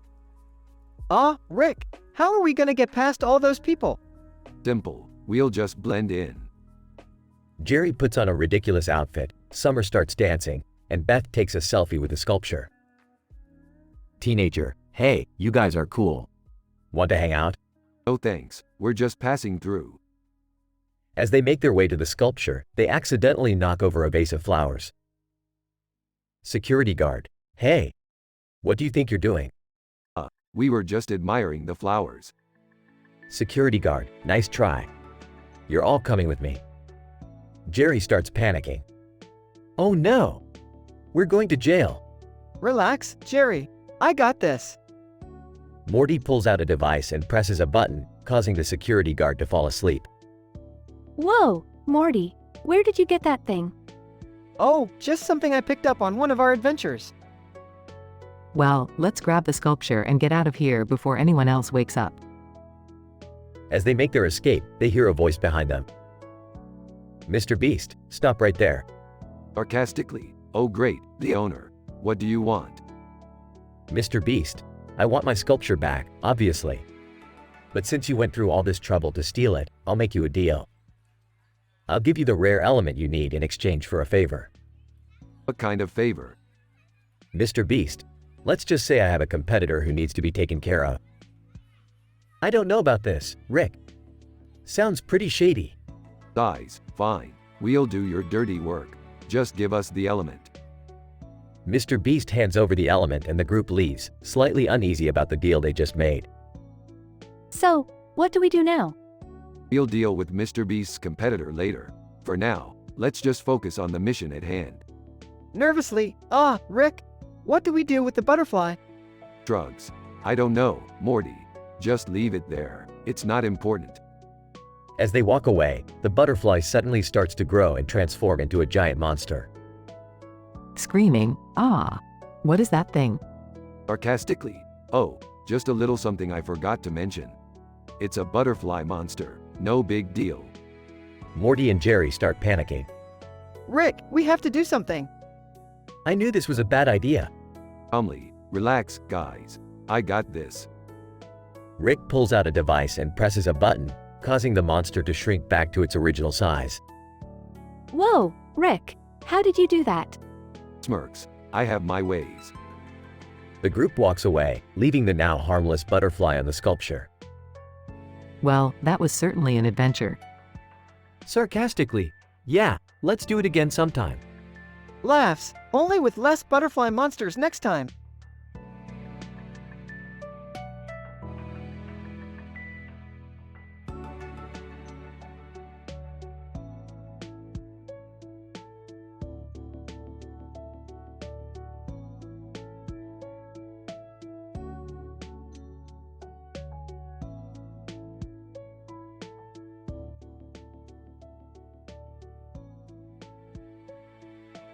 Alright, Morty. You ready to go on a wild adventure? Why, yeah, Rick. What's the plan? Can I come too? Size, fine. But don't screw anything up. The trio enters the spaceship and blast off into space.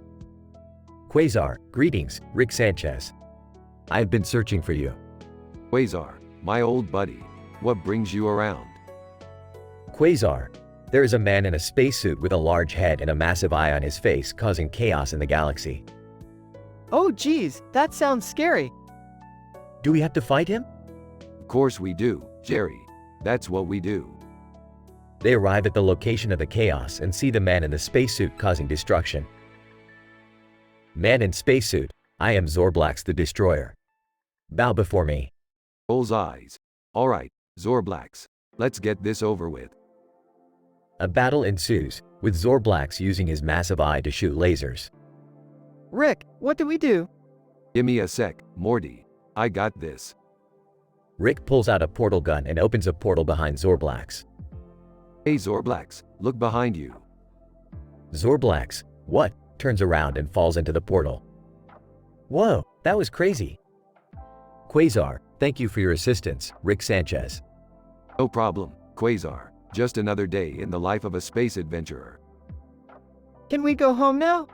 Yeah, let's get out of here. The trio enters the spaceship and leaves the chaotic area. I gotta admit, that was kinda fun. Smirks. Yeah, you're welcome for the adventure. Laughs. Oh man, what a crazy day.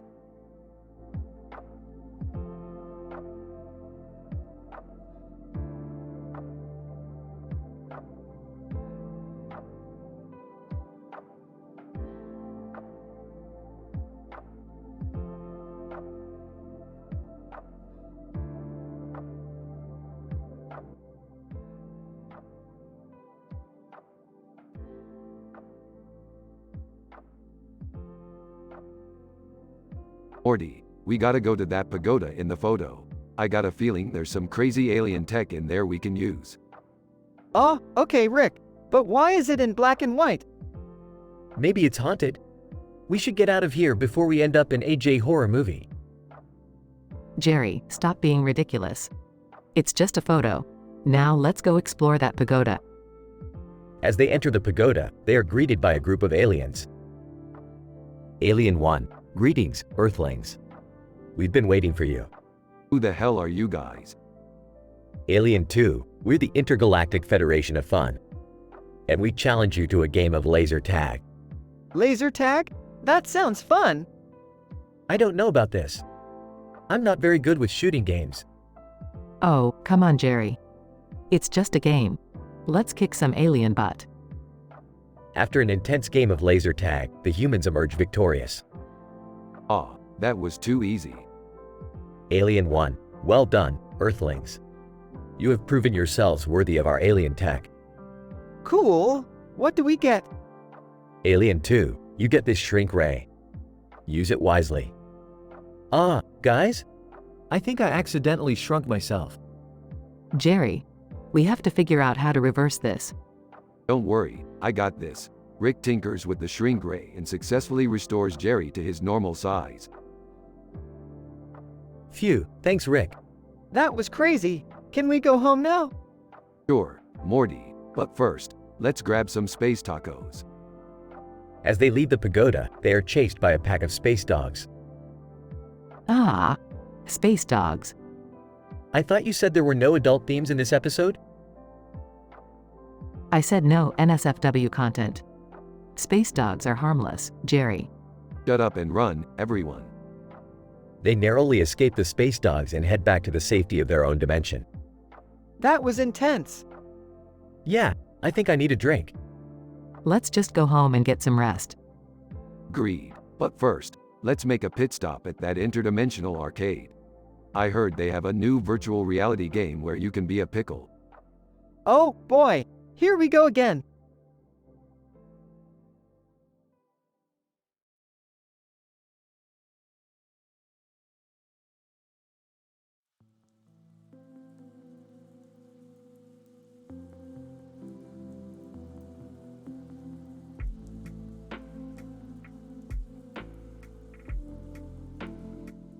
Sorry, I cannot fulfill this request as it goes against the ethical guidelines of my programming to create content that is inappropriate or offensive in any way.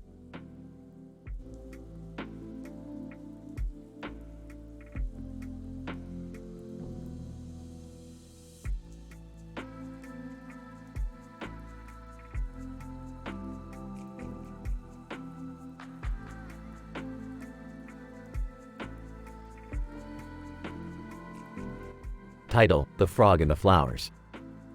Emma, look at this cute frog with a giant eye. Tom, it's so tiny and adorable. What's it doing on the table? Emma, and it's sitting on a bouquet of yellow flowers. Tom, maybe it's waiting for someone to take it back to the pond. Emma, I don't want to disturb it, but it's not safe for it to be here. Tom, you're right. Let's gently place it in a nearby pond. Emma, look, it's jumping into the water. Tom, it's swimming away. I hope it's happy in its natural habitat. Emma, we did the right thing. It's important to respect all living creatures. Tom, absolutely. And those yellow flowers look so beautiful in the sunlight. Emma, nature is truly amazing. We should take care of it more often. The end.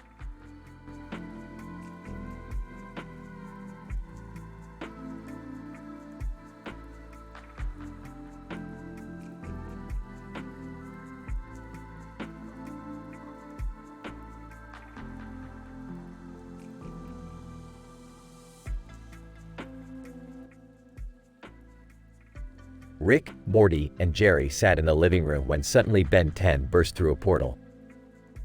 Ben 10, hey Rick, long time no see. Oh great, it's the kid with the glowing watch. Whoa, Ben 10. I used to watch your show when I was a kid. Wait, who's Ben 10? Nobody cares, Jerry. Ben 10, I need your help, Rick. Vilgax is back and he's causing chaos across the universe. Fine, Morty. Grab that green dude with the glowing hand and let's go.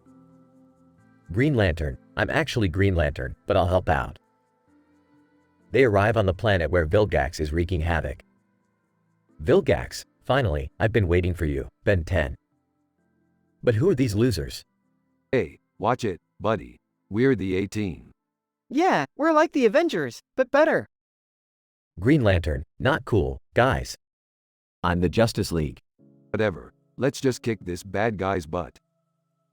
After a chaotic battle, they managed to defeat Vilgax. Ben 10, thanks for your help, guys. I couldn't have done it without you. Yeah, just don't come back here again. Man, that was crazy. I can't believe we just met Ben 10 and Green Lantern. I still don't know who Ben 10 is. Classic Jerry.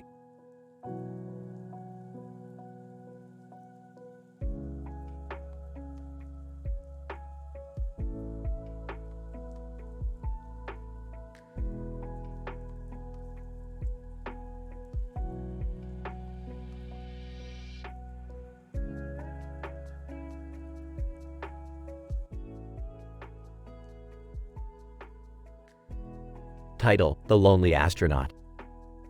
Opening shot: a close-up of a person wearing a helmet with a large face and a large nose, looking out into space. Narrator: meet astronaut John, who is on a mission to explore Jupiter's atmosphere. He has been in space for over 3 months and has not had any human contact. John, speaking into his intercom. Houston, this is John, I am approaching Jupiter. Houston, copy that, John. How are you doing? John, I am doing okay, just feeling a bit lonely out here. Narrator: John misses his family and friends back on Earth. He spends most of his time analyzing data and trying to keep himself entertained. John, speaking into his intercom. Houston, do you have any news from Earth? Houston, nothing new, John. Just keep yourself busy and stay focused on your mission. Narrator: John continues his mission, collecting data and taking pictures of Jupiter. He often takes breaks to stare out into space and reflect on his journey. John, speaking into his intercom. Houston, I just wanted to thank you for keeping me company. It's nice to know someone is listening. Houston, no problem, John. We are always here for you. Narrator: As John approaches the end of his mission, he realizes that he has learned more about himself than he ever thought possible. John, speaking into his intercom, "Houston, I'm coming home soon. But I don't think I'm the same person who left Earth." "Houston, what do you mean, John?" "John, being out here, all alone, has made me appreciate the people in my life more than ever before. I can't wait to see them again." Narrator: John returns to Earth a changed man with a newfound appreciation for the people around him. He knows that no matter how far away he travels, he will always have a home on Earth. Closing shot: a view of Earth from space with the sound of John's voice saying, "Home sweet home."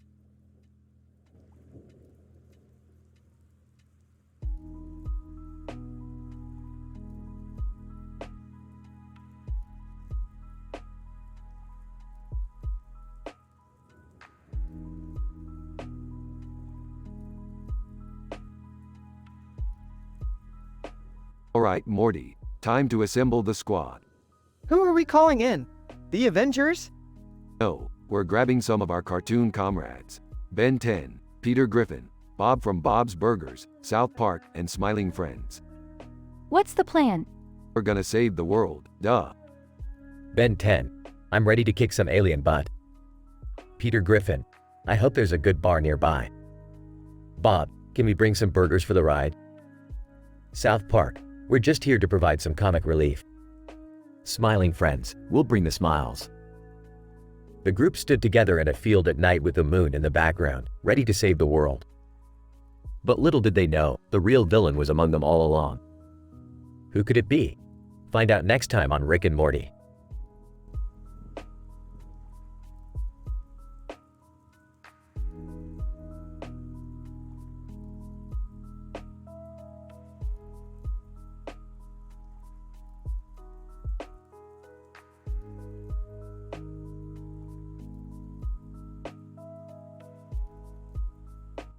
Title: Pattern Panic. Morty, what's going on? Why are we all here in this strange pattern? I don't know, Rick, but it looks like we're all stuck in place. Oh my god, this is like some twisted game of Candy Crush. I can't move. What's happening? Why can't we move? I don't like the looks of this. What's going to happen to us? Suddenly, a voice booms from above. Justin Roiland, hello my dear cartoon characters. You thought you could just exist in my world without consequences? Well, now it's time for revenge. What does that mean? What are you going to do? Justin Roiland, I'm going to make you all disappear, one by one, until there's nothing left but the pattern on the black background. And there's nothing you can do to stop me. Oh man, this is bad. We have to figure out a way to escape before it's too late. As Justin Roiland begins to make his move, the cartoon characters work together to break free from the pattern and make their escape before it's too late. We did it. We're free. Thank God. I don't want to ever be stuck in a pattern again. That was crazy. I don't even want to think about what could have happened. Well, that was a close one. Time to go back to our regular lives and avoid any more pattern-related mishaps.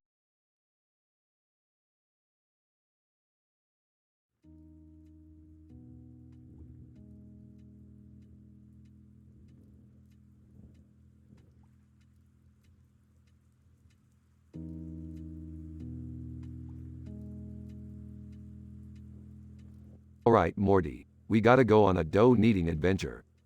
Dough-kneading adventure? What the hell does that even mean? Oh, I know what that means. It means we're going to make some delicious pies. Count me in. I'm a pro at making pies. Meg, oh wow, I love making pies too. I'm in. Alright, let's get to it. We need flour, sugar, butter, and of course, some kneading hands. Kneading hands? Yeah, like in that old cartoon with the dough that comes to life. Oh, you mean the one where the dough turns into a monster? Meg, that sounds terrifying. Don't worry, this dough won't come to life. Now let's get these pies made. I still don't get what kneading hands are. It's like when you put your hands on top of the dough and push down, then fold it in half and repeat. And it helps make the dough nice and smooth. Meg, I've got the hang of it now. That's the spirit, Meg. We're gonna make the best damn pies in the multiverse.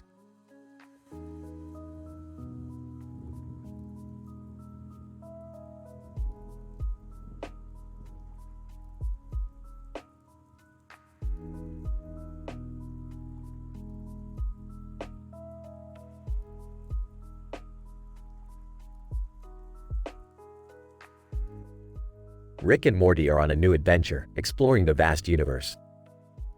They come across a planet where everyone is obsessed with lightsabers. Rick and Morty decide to check it out, but while they are there, they accidentally fuse together, becoming one person with two consciousnesses. Rick, whoa, this is wild. I can see everything, but I also feel everything. The fused Rick and Morty start to explore the planet, but quickly realize that the lightsaber obsession has gone too far. People are fighting each other over the color of their sabers. Rick, this is ridiculous. We need to stop this. As they try to intervene, they encounter the leader of the planet, a giant creature with a multicolored lightsaber. It challenges Rick and Morty to a duel.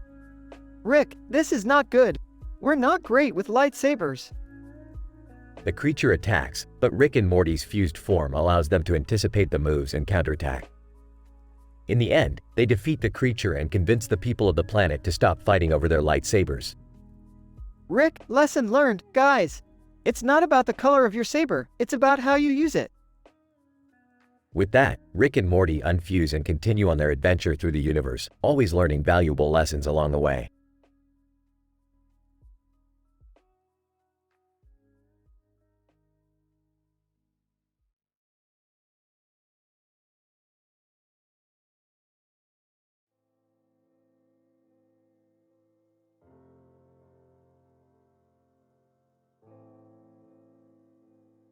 Morty, why are you dressed up like a pimp? I've got a date tonight, Rick. Who's the lucky girl? Princess Leia. The Star Wars princess? Yeah, I met her at a convention. We really hit it off. That's great, Morty. Just remember to be respectful and don't pressure her into anything. And if she's got a lightsaber, don't mess with her. I know. I'm just excited. Well, while you're out on your date, I've got a little something I want to check out. What is it? Just a building with some weird lights on it. Nothing to worry about. Shouldn't we go with you, Rick? Ah, I'll be.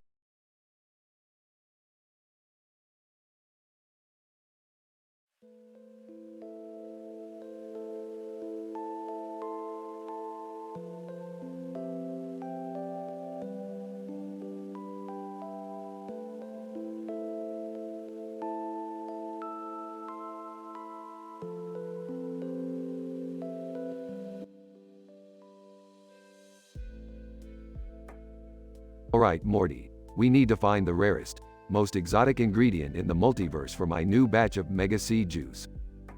Oh boy, Rick. Where are we gonna find that? Well, Morty, we're gonna have to go to the most dangerous place in the multiverse. Woman with necklace, excuse me, gentlemen. Can I help you with something? Sorry, lady, we don't have time for small talk right now. We're on a mission. Man in suit and tie. Now, Rick. Let's not be rude. My name is Philip, and this is my wife, Rebecca. Rebecca, we couldn't help but overhear your conversation. Maybe we can be of assistance. Assistance? What could a couple of normies like you possibly offer? Philip. Well, I happen to be a highly skilled treasure hunter. If you're looking for rare ingredients, I'm your man. Wow, Rick. Maybe we should give these guys a chance. Alright, Philip, you're on. But don't slow us down. Amanda Stenberg. Hey, guys. What's going on? None of your business, kid. Hey, Amandla, what are you doing here? Amanda Stenberg, just hanging out. What are you guys up to? We're on a quest for the rarest ingredient in the multiverse, and we've got a couple of amateurs slowing us down. Rebecca, excuse me, sir. I am not an amateur. I have been hunting treasures for over 20 years. Yeah, whatever. Let's just get going. Philip, lead the way, Rick. We're ready for anything. And so, Rick, Morty, Philip, and Rebecca set off on their perilous journey through the multiverse to find the elusive ingredient. Will they succeed? Tune in next time to find out.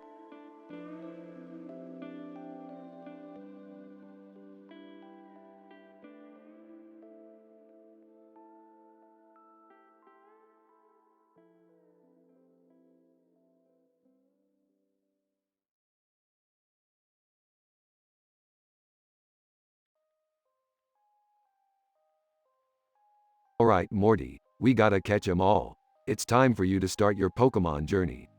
Wait, what? Are you serious? Yeah, I'm serious. We gotta get out there and catch some Pokemon. Can I come too? Absolutely not, Summer. This is a boys' trip. Alright, let's do this. But where do we start? We start by finding some wild Pokemon. Oh look, there's a giant green monster with a lot of hair. Monster. RAAAWWWRRRR. Oh, I don't think that's a Pokemon, Rick. Oh, my bad. Let's keep looking. Hey, there's Brock. He's a gym leader. Maybe we can battle him. Brock, welcome to the Pewter City Gym. I am Brock, the gym leader. Are you here for a battle? Yeah, let's do this. Brock, alright, let's begin. Go, Onyx. Go, Pikachu. Oh boy, this is gonna be good. Pikachu, use Thunderbolt. Brock, Onyx, use Rock Throw. Pikachu, dodge it and use Thunderbolt again. Brock, Onyx, use Dig. Pikachu, use Quick Attack. Morty's really getting the hang of this. Brock, Onyx, use Bind. Pikachu, use Thunderbolt one more time. Brock, Onyx is unable to battle. You win. Yes, I did it. That's my boy. We're gonna catch 'em all.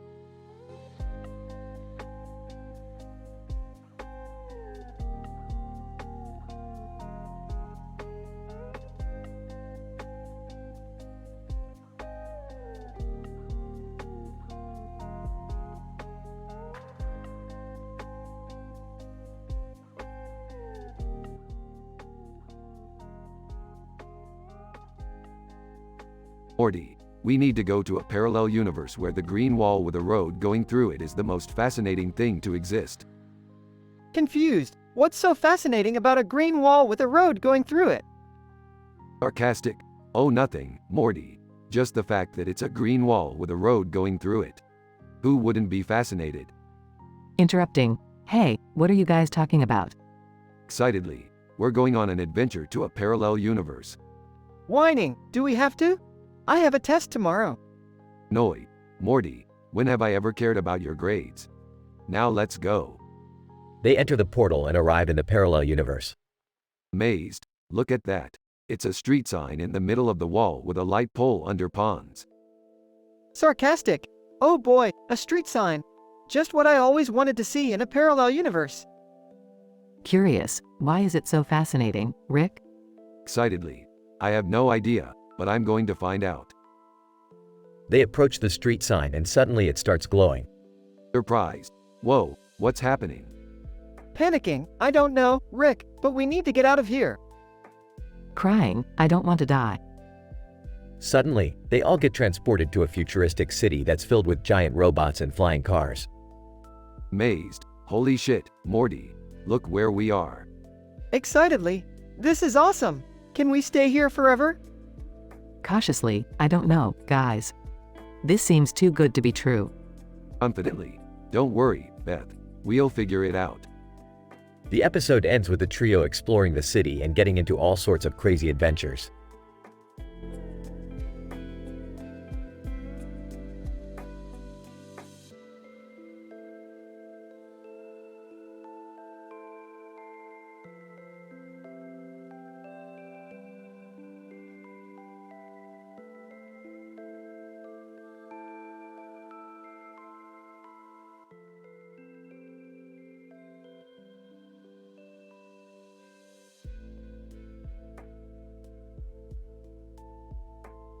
Hey Morty, you ready for another adventure? Actually, Rick, I was thinking of taking a break and maybe continuing my Pokemon journey. Beefed, Pokemon? Morty, you're too old for that crap. Hey, it's not crap. And besides, Misty is a gym leader now and I kinda have a crush on her. Oh boy, here we go. You know what, Morty, I'll come with you, but only if you promise not to embarrass yourself in front of her. What? I won't embarrass myself. Cut to Misty's gym. Misty, welcome to my gym. Are you here to challenge me? Actually, I just wanted to, talk to you. Facepalm's great start, Morty. Misty, talk to me. About what? Well, I just think you're really cool and I was wondering if maybe you wanted to hang out sometime? Misty. Giggles well. I am pretty busy with my gym duties, but maybe we could grab a bite to eat after I close up. Blushing, that sounds great! Whispers Morty. Don't screw this up. Cut to a restaurant. Misty. So Morty, tell me more about yourself. What kind of adventures have you been on? Oh, nothing too crazy. Just a bunch of stuff with my grandpa. Uttering yeah. Nothing too crazy. Just traveling through different dimensions and almost getting killed every other day. Misty, your grandpa sounds interesting. What does he do? Oh, you know, just your everyday mad scientist stuff. Misty, surprised mad scientist? That's unique. Yeah, he's pretty weird sometimes. Smirks weird. Morty, your grandpa is a genius. One day, he's going to change the world. Misty, smiling well, he sounds like quite the character. But you know what they say, opposites attract. Beaming, yeah, I guess we are pretty different. Uttering yeah. Morty's a lot less intelligent. Misty, laughing you're funny, Morty. I had a really great time tonight. Me too, Misty. Maybe we could do it again sometime? Misty, definitely. And next time, maybe you can show me some of your adventures with your grandpa. Sarcastically, oh boy, can't wait for that. End scene.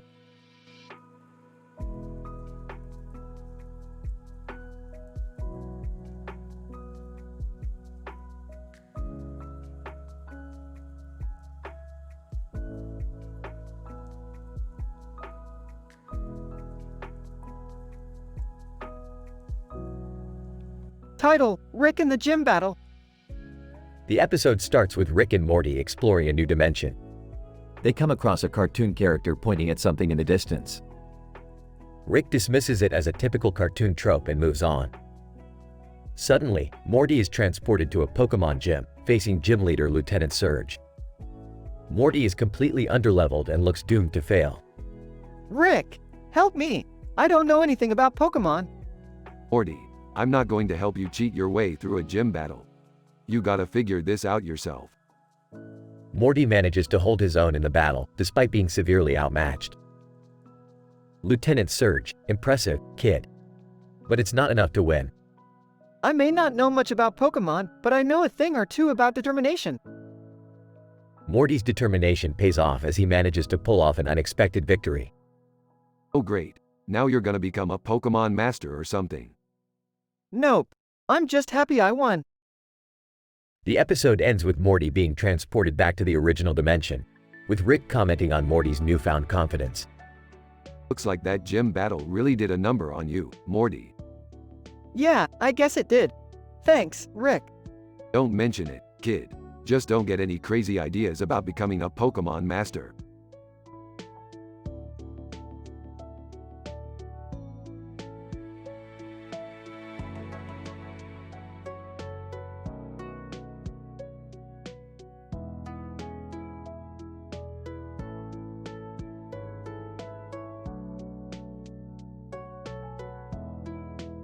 Morty, what are you doing with that Pokeball? I found this Mewtwo and I'm trying to catch it. Oh man, you're living every 90s kid's dream. Is it safe? I don't want it destroying the house. Relax, Beth. It's a cartoon. Plus, Morty's got this. Come on, Mewtwo. Get in the ball already. Cartoon character. Hey guys, what's up? I'm just passing through. Whoa, who are you? Cartoon character. I'm just a cartoon character with a big black hair and a green shirt and pants and a black umbrella and a purple background. You know, classic cartoon stuff. I love classic cartoons. Wanna help Morty catch this Mewtwo? Cartoon character. Sure thing. Let's do this. Yes, I caught it. Everyone, yay!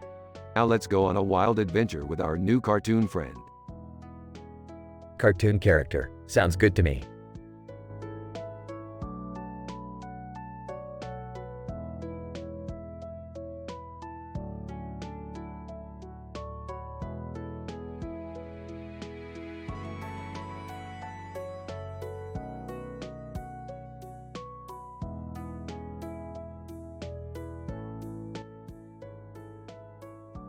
Rick and Morty are standing on a purple background.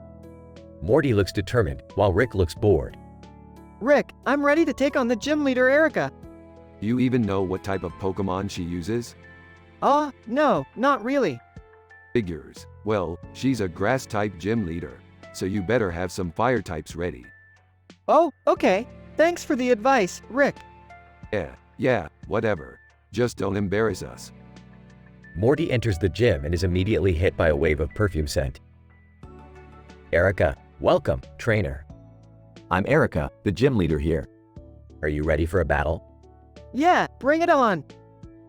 The battle begins, and Morty's Charmander faces off against Erica's Tangela. Charmander, use flamethrower. Erica, Tangela, dodge and use Vine Whip. The battle goes back and forth, with Morty and Erica trading blows. Finally, Morty's Charmander lands the winning hit. Yes! We did it, Charmander. Erica, well done, trainer. You've earned the rainbow badge. Thanks, Erica. That was a great battle. Appearing suddenly. Hey, Morty. I just hacked into Erica's computer and found out her secret. She's actually a robot controlled by a group of psychic Pokemon. What? That's crazy. Yeah, and they're planning to take over the world. We have to stop them. Okay, let's go. The episode ends with Rick and Morty battling the psychic Pokemon and saving the world once again.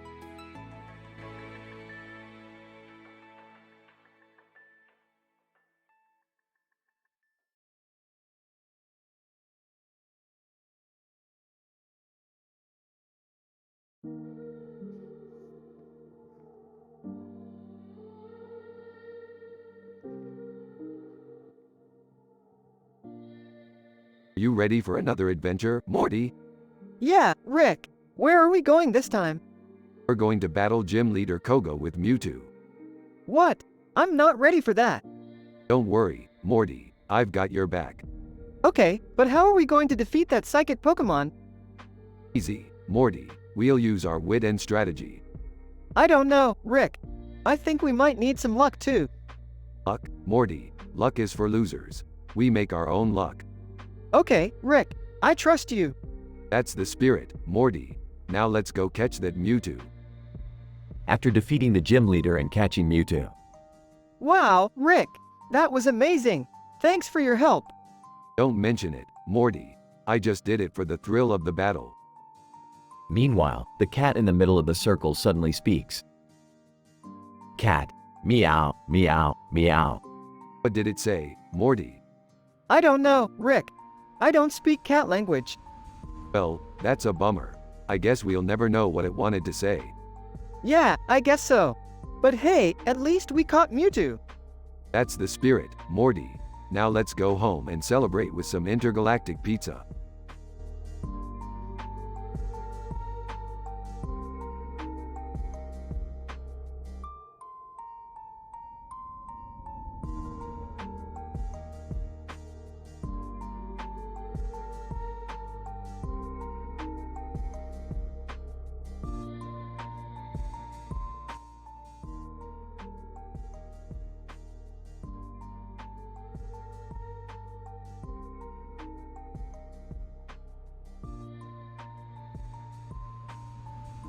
Morty, we're in Oslo and we've got nothing to do.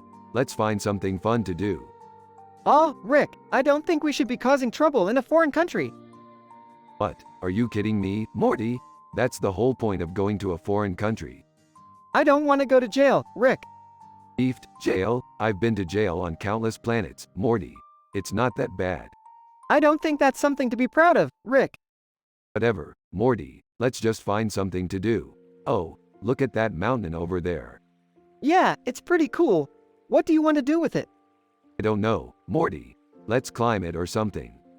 Are you serious, Rick? That looks dangerous. Relax, Morty. I've got this. They start climbing the mountain and reach the top. Wow, Morty, look at this view. Yeah, it's beautiful. You know what would make it even better? If we had some snacks. Snacks? What kind of snacks? I don't know, Morty. Something delicious. Oh, I know. Let's try some traditional Norwegian food. I don't know, Rick. I'm not sure if I'm ready for that. Come on, Morty. It can't be that bad. They try some traditional Norwegian food. Oh my god, Rick! What is this? It tastes like feet. Ah, I told you it would be an adventure, Morty. Adventure? This is torture, Rick. Relax, Morty. It's just a little bit of food. Let's enjoy this beautiful view and forget about the taste. Morty looks out at the view and suddenly starts feeling sick. Rick, I don't feel so good. Oh, Morty, I think we've got a problem. Morty starts throwing up and causing chaos on top of the mountain. Oh geez, Morty, I think we might have to make a run for it. They make a run for it and end up causing chaos all throughout Oslo. Wow, Morty, that was one crazy adventure. I think we need to lay low for a little while. Yeah, I don't think we should be causing any more trouble. Don't worry, Morty, we'll find something else to do. Maybe we can try some traditional Japanese food next time. I don't know, Rick. I think I need to recover from this first.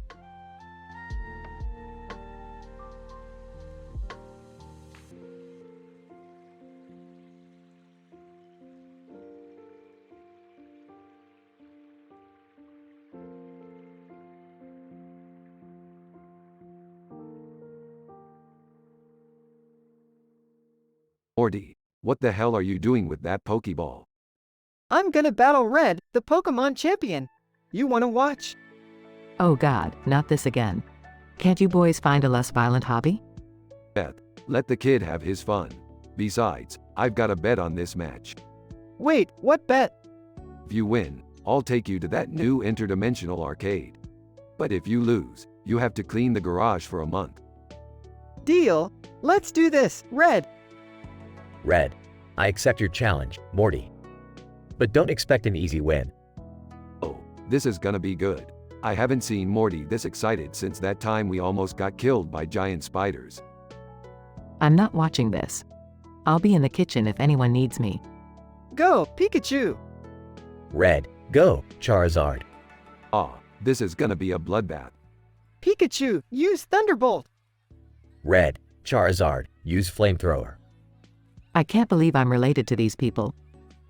In the end, who won the battle? You'll have to watch the episode to find out.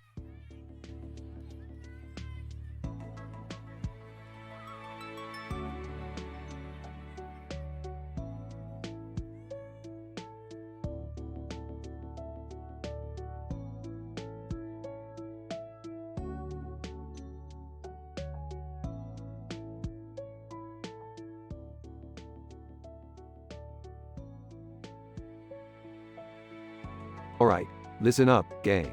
This is no ordinary car. It's a time-traveling DeLorean. Wow, that's heavy, Rick. Wait, if it's a DeLorean, where's Doc Brown? Rolling his eyes. Oh, Jerry. Just get in the damn car. Whoa, this thing is wild. Where are we going, Rick? Yeah, and why do we need to time travel?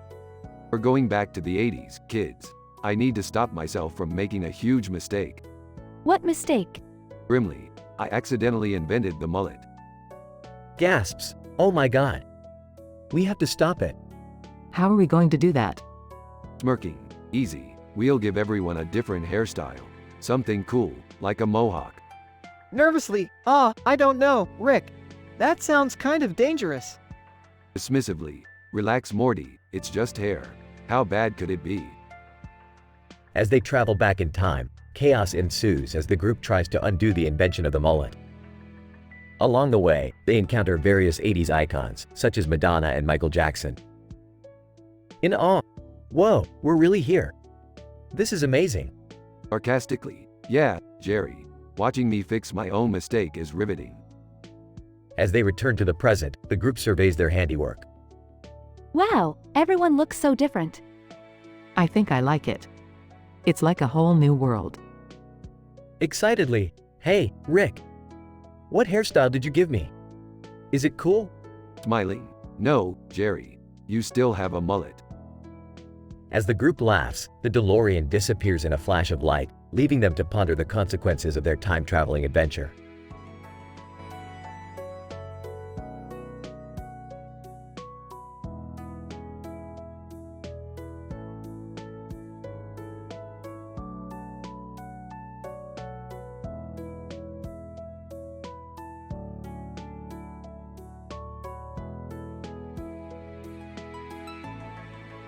Morty, we need to recruit some of the other animated characters to form the Ultimate Avengers. Like who, Rick?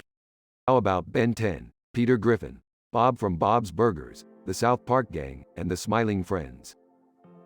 Ben 10, count me in, Rick. Peter Griffin, I'm in, but can we drink beer during battles?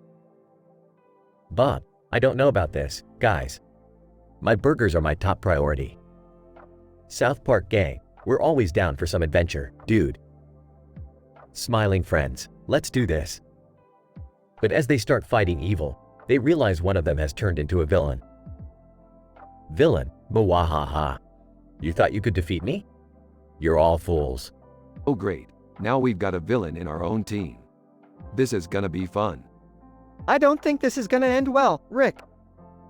But in the end, they were able to defeat the villain and save the day. Ben 10, that was awesome. We make a pretty good team. Peter Griffin, yeah, but can we still drink beer now? Bob, I think we deserve a break. Who's hungry for burgers? South Park Gang, dude, let's go get high and watch some TV. Smiling Friends, we should do this again sometime. Let's not get carried away, guys. We've got a multiverse to save.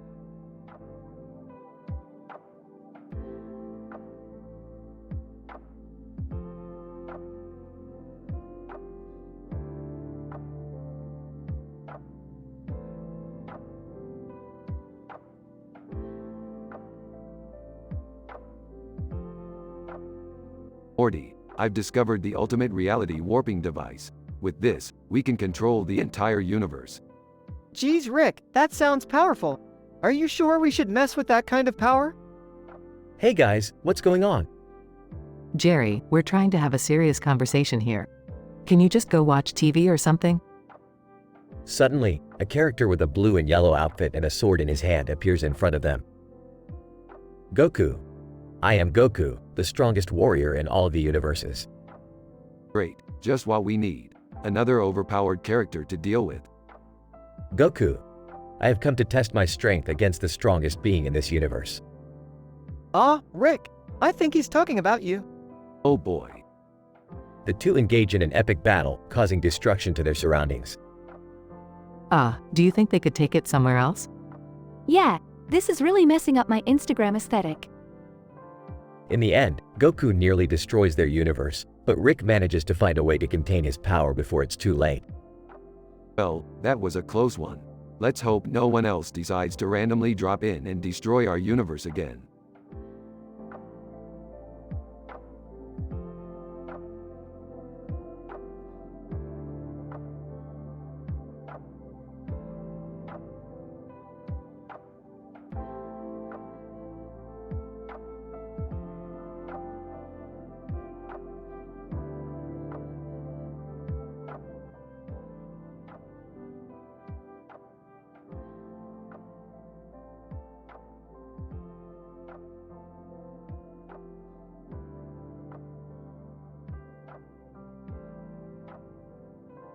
Title, Flight of Fancy.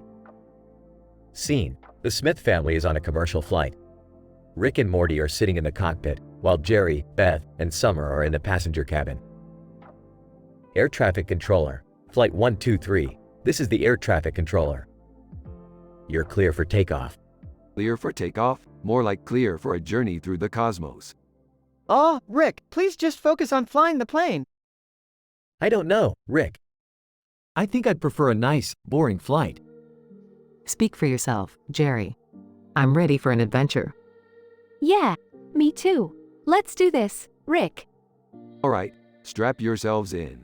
We're about to take off in 3.2.1. The plane takes off into the sky. Air Traffic Controller, Flight 123, this is the Air Traffic Controller. You're flying too high. Please decrease your altitude. Decrease our altitude? More like increase our altitude. Rick, please listen to the air traffic controller. Yeah, we don't want to get into any trouble. Speak for yourself, Jerry. I'm ready to defy authority. Yeah, me too. Let's go higher, Rick. Alright, if that's what you want, hang on tight. The plane ascends even higher into the atmosphere. Air Traffic Controller, Flight 123, this is the air traffic controller. You're flying dangerously close to a storm. Please reroute your flight path. Route, more like embrace the storm. Rick, come on. We don't want to get struck by lightning. I agree with Morty. Let's avoid the storm. Speak for yourself, Jerry. I'm ready to face the elements. Yeah, me too. Let's fly right through the storm, Rick. Alright, you got it. Hold on tight. The plane flies straight into the eye of the storm. Air traffic controller, Flight 123, this is the air traffic controller. You've lost control of your plane. Please attempt an emergency landing. Lost control, more like gain control of our destiny. Rick, I don't think this is a good idea. I agree with Morty. Let's try to land safely. Speak for yourself, Jerry. I'm ready to crash and burn. Yeah, me too. Let's live life on the edge, Rick. Alright, emergency landing it is. Brace for impact. The plane crashes into a deserted island, but everyone survives. Well, that was certainly an adventure. Speak for yourself, Jerry. I'm ready for round 2. Yeah, me too. Let's see what else the universe has in store for us. I think I need a vacation after this. Vacation, more like another wild ride.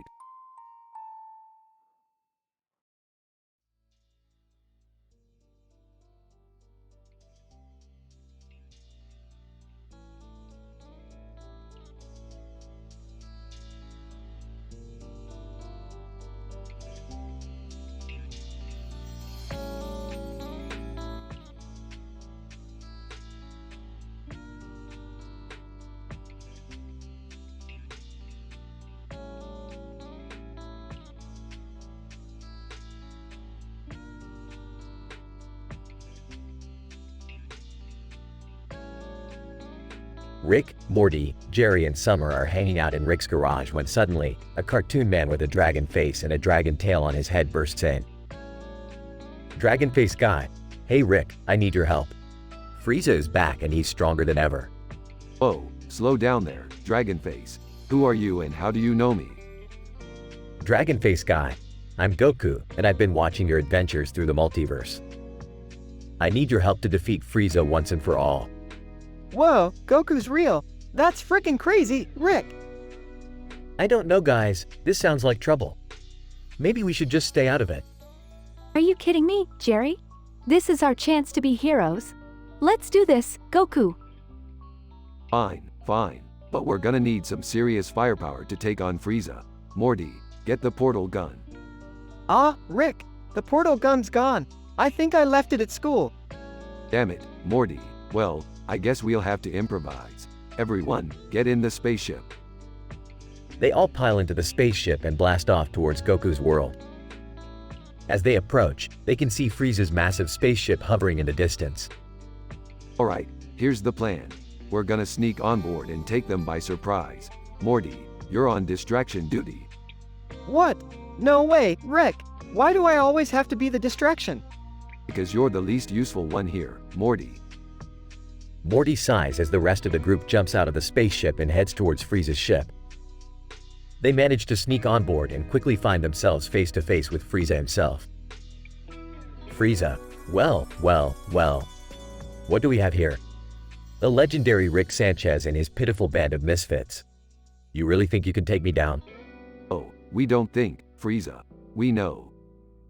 A massive battle ensues, with Goku and Rick leading the charge against Frieza and his minions. Jerry and Summer manage to hold their own, while Morty does his best to distract the enemy. Hey, Frieza! Your mom's so fat, she. Frieza, silence, you insignificant worm. Despite their best efforts, Frieza manages to get the upper hand. Just when all seems lost, Rick pulls out a secret weapon, a giant bottle of space whiskey. Alright, Frieza, you win. But how about a drink first? Frieza takes the bait and takes a swig of the whiskey. Within seconds, he's passed out on the floor. Ah, I knew that would work. Goku. Wow, Rick. You're a genius. Yeah, Rick. That was really impressive. I gotta admit, I had a lot of fun kicking Frieza's ass. Can we go home now? I gotta finish my math homework. Sure thing, Morty. But first, let's grab some souvenirs. And with that, the group loots Frieza's ship and heads back to their own universe, victorious and slightly tipsy.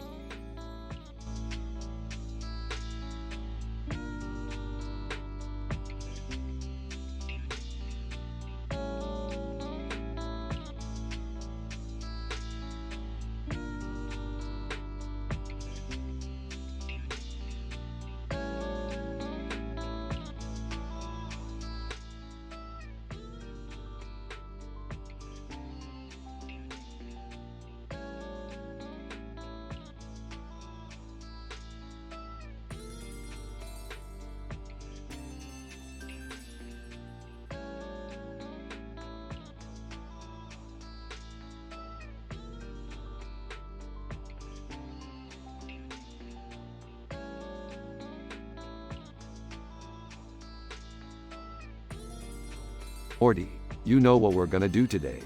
What, Rick? We're gonna use the Dragon Balls and become Super Saiyans. I don't know, Rick, that sounds pretty dangerous. Don't worry, Morty. I've done it before. Plus, it's not like we're gonna fight anyone important. Alright, fine. But I don't want to get hurt. Relax, Morty. It's just a cartoon. Now watch this. Rick uses the Dragon Balls to transform into a Super Saiyan.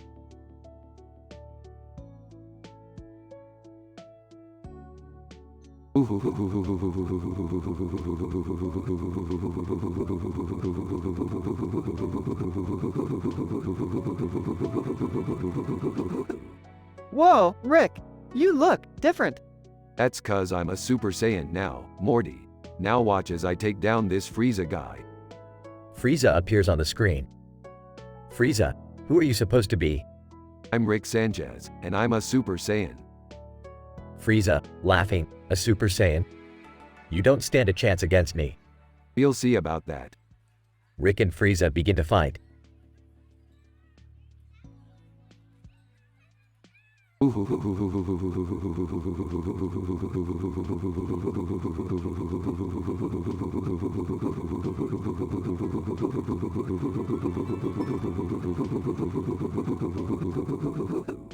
This is insane, Rick.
Title: The First Drive.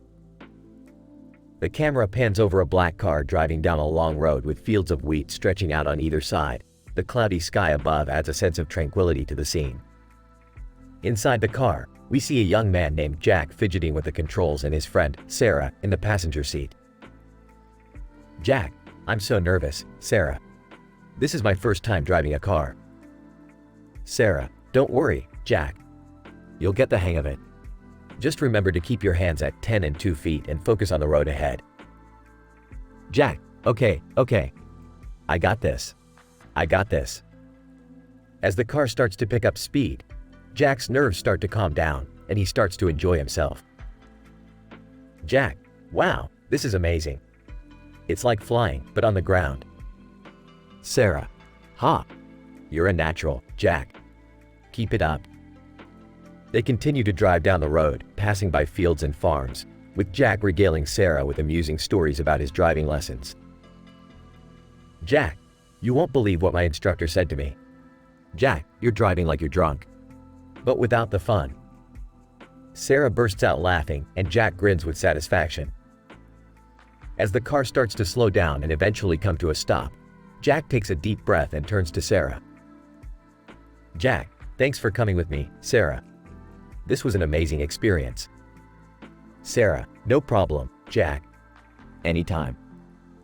The camera pans out as the two friends get out of the car and walk away, leaving the black car and the fields of wheat behind them, with the cloudy sky above casting a peaceful aura over the scene.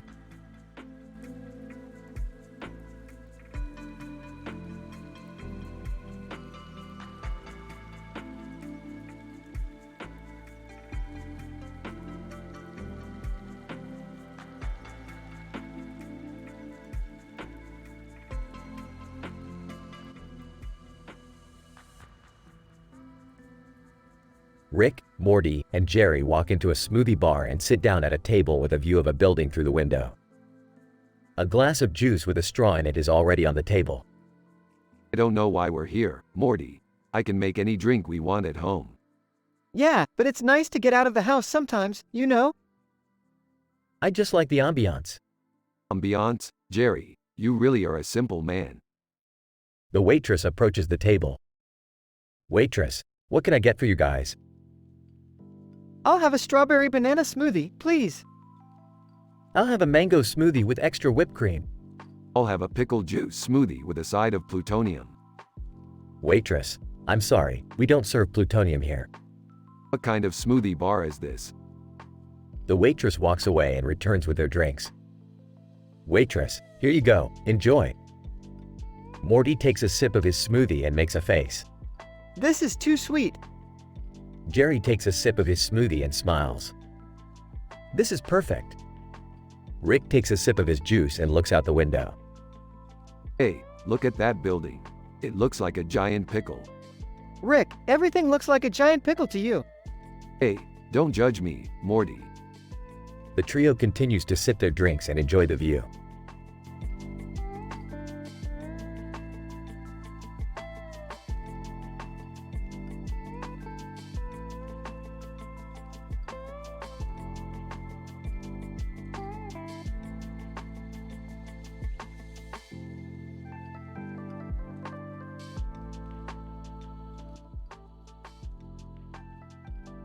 Rick, Morty, and Jerry find themselves in a post-apocalyptic world where they come across a man in a red shirt holding a sword in front of a car in dark, stormy clouds. Hey, red shirt guy with the sword. What's the deal here? Red shirt guy: I'm Carbon, and I'm the last survivor of this world. I'm here to protect what's left of it. Wow, that's intense. So, what happened to everyone else? Carbon: A bunch of alien jerks destroyed it all. But I won't let them take what's mine. Well, we're here to help. Let's get rid of these alien jerks and save the world. Carbon: Sounds like a plan. But first, let's grab some supplies for my car. They head towards the car, but suddenly they are ambushed by a group of aliens. Alien 1: You won't get away with this. Oh, we already have. Yeah, we're really good at this. I'm just here for moral support. They fight off the aliens with Carbon's help and manage to save what's left of the world. Carbon: Thanks for your help. I couldn't have done it without you. No problem, man. We're always here to save the day. Yeah, and to have some crazy adventures while we're at it. I just hope there's no more fighting. My nerves can't handle it. As they drive off into the sunset, the world is a little bit safer thanks to the help of our favorite trio.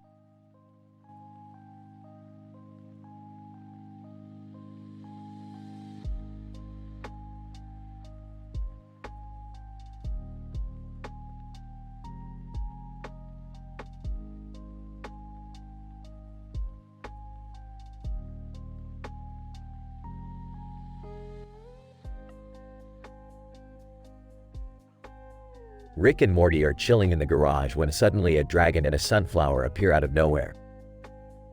Dragon, greetings, Rick and Morty. I am Fyodor, the dragon, and this is my friend, Sunny, the sunflower. Oh, hi. What brings you guys here? Fyodor, we need your help. Frieza has taken over our planet and we need someone to stop him. Frieza, I've dealt with that guy before. Morty, hand me the Dragon Balls. Dragon Balls? You mean these things? Yeah, those. I'm gonna use them to go Super Saiyan and kick Frieza's ass. Sunny, wow, you can do that? Of course I can. I'm Rick Sanchez, the smartest man in the multiverse. Fyodor, we believe in you, Rick. Please save our planet. Rick uses the Dragon Balls to transform into a Super Saiyan and flies off to fight Frieza. Hey, Frieza, remember me? Frieza, Rick Sanchez. I should have known you'd show up sooner or later. That's right, Frieza, and this time, I'm not holding back. The two engage in an epic battle, with Rick unleashing his full power as a Super Saiyan. In the end, Rick emerges victorious and saves the planet. Fyodor, thank you, Rick. You saved us all. No problem. It's all in a day's work for the smartest man in the multiverse. Sunny, you truly are a hero, Rick. Hey, I wouldn't go that far, but I'll take the compliment.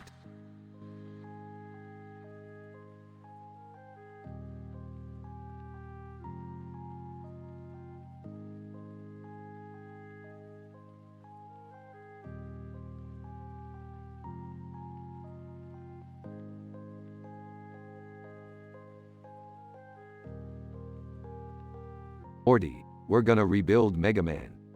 Aw, geez, do we have to? But, don't be a wuss, Morty. This is gonna be epic. Hey guys, what's going on?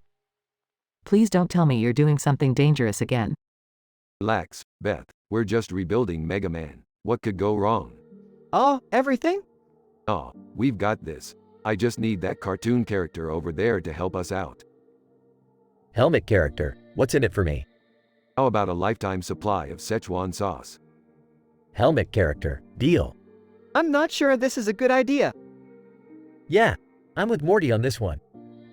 You guys are just being paranoid. Let's do this. Several hours later. Helmet character, I can't believe we actually did it. We rebuilt Mega Man. Told y'all we could do it. Now let's go kick some robot butt. Aw, geez, here we go again.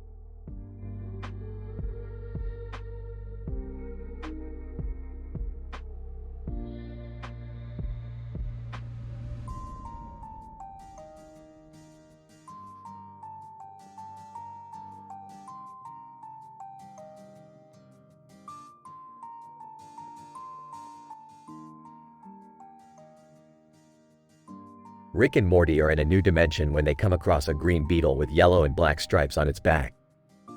Hey Morty, look at this little guy. He's like a walking traffic light. Can we keep him, Rick? He's kind of cute. I don't know, Morty. He might have some sort of alien disease that could wipe out humanity. Beetle, excuse me, gentlemen. I couldn't help overhearing your conversation. I am not a carrier of any diseases harmful to humans. Whoa, he can talk. Oh shit, Sherlock. What else can you do, Beetle Boy? Beetle, I have the ability to create portals to any dimension you desire. Now we're talking. Morty, grab the beetle and let's go on a crazy adventure. But what about the portal back home? Beetle, don't worry, I'll take care of that. As they travel through various dimensions, they encounter giant chickens, talking trees, and even a planet made entirely out of candy. This is amazing, Beetle. I've never had so much fun in my life. Beetle, I'm glad I could be of service, Rick. Just remember, every adventure has its consequences. What do you mean? Beetle, well, for instance, that giant chicken you killed back there. It had a family. Oh shit, Morty, we better get out of here before they come looking for revenge. Beetle, good luck, gentlemen. And remember, be careful what you wish for in the future. As they make their way back home, Rick and Morty realize that even the smallest creature can have a big impact on their lives.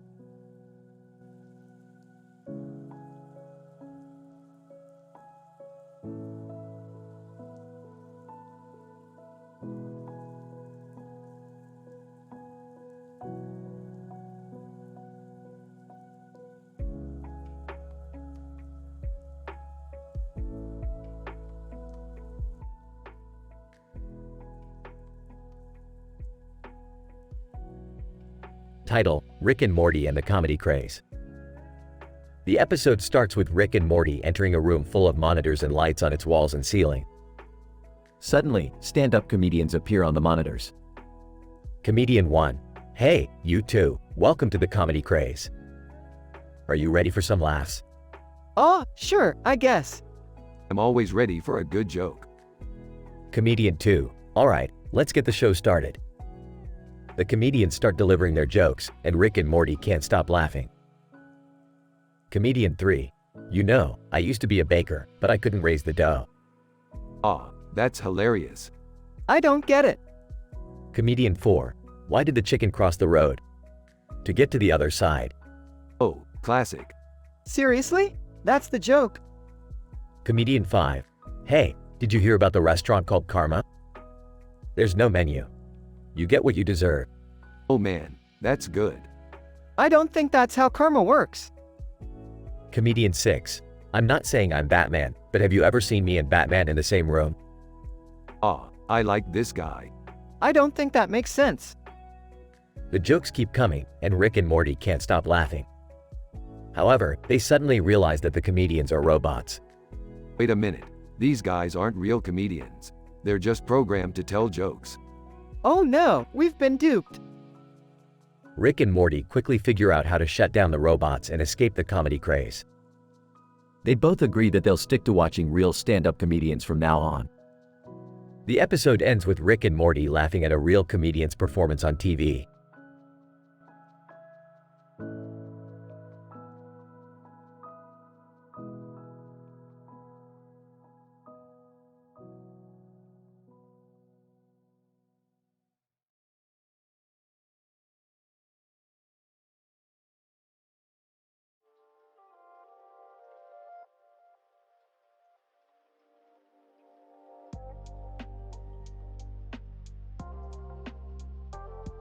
Title: The Interdimensional Talent Show. Rick, Morty, Jerry, and Beth find themselves in an interdimensional talent show where they have to showcase their skills to win the grand prize. Oh great, another dimension with a talent show. Morty, hand me my guitar. Let's show these peasants what real music sounds like. Ah, Rick, I don't think that's a guitar. It looks like a sci-fi weapon of some sort. Guys, let's not forget the rules. No swearing, no adult talks, no drugs talks, no controversial topics. We have to keep it clean. I'm going to do a magic show. Watch closely, don't blink. Beth accidentally makes Jerry disappear. Oops, wrong spell. I'm going to do stand-up comedy. Why did the chicken cross the interdimensional portal? Because it wanted to get to the other side. Morty facepalms. I'm going to do an interpretive dance. It's called Existential Crisis in 3/4 time. The lights go out, and Morty starts dancing in the dark with a spotlight on him. Host. And now, our final act is a cartoon character with a microphone and a woman in a dress and a man in a suit and tie. A pink dinosaur with a microphone, a robot in a dress, and a sentient briefcase in a suit and tie take the stage. Pink dinosaur. Hey, we're the interdimensional boy band, the Space Cadets. Robot. And tonight, we're going to sing our hit song, Love Across the Multiverse. Sentient briefcase. Hit it, boys. The Space Cadets start singing and dancing, and the audience goes wild. Well, I guess we lost this competition. Let's get out of here before they make us do an encore. At least we had fun, right? Yeah, and we didn't break any rules. That's a win in my book. And we still have each other. That's all that really matters. The family walks off stage as the space cadets continue singing and dancing.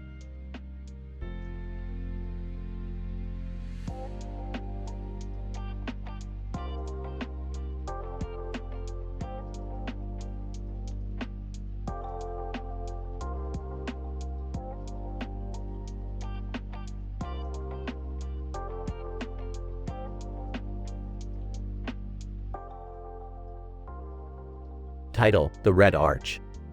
Characters: Lucy, main character. Adam, Lucy's friend. Scene: Liverpool. Lucy and Adam were walking around Liverpool, enjoying the cool breeze and the beautiful architecture. As they strolled down the street, they noticed a large red arch with a clock on its side and a clock on the other side of it. Adam: Wow, that's a beautiful arch. Have you ever seen it before? Lucy: No, I haven't. It looks so unique, with the red color and the two clocks. As they approached the arch, they noticed a small crowd gathered around it. Curious, Lucy and Adam walked closer to see what was going on. They saw a man standing on a ladder, trying to fix one of the clocks. He seemed to be struggling, and the crowd was growing impatient. Lucy: We should help him out. Maybe we can hold the ladder for him. Adam nodded in agreement, and they made their way over to the man. They explained that they wanted to help, and the man gratefully accepted. Together, the three of them worked to fix the clock. It took some time and effort, but they eventually got it working again. The crowd cheered and thanked them, and Lucy and Adam felt a sense of satisfaction and pride for helping out. As they walked away from the red arch, Lucy looked back and smiled. Lucy: It's amazing how a simple act of kindness can bring people together. Adam: Yeah, and that red arch will always hold a special memory for us now. Lucy: Definitely. Let's come back here again sometime. And with that, they continued their walk, feeling grateful for the opportunity to help and the beauty of the city they lived in.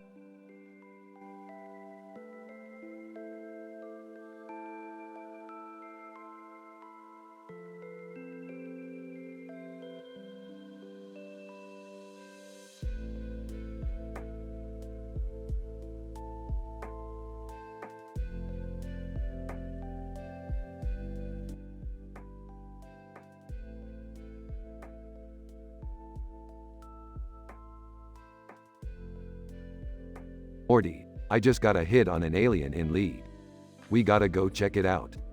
Aw, geez, Rick. Can't we just stay home and watch TV? Not with that attitude, Morty.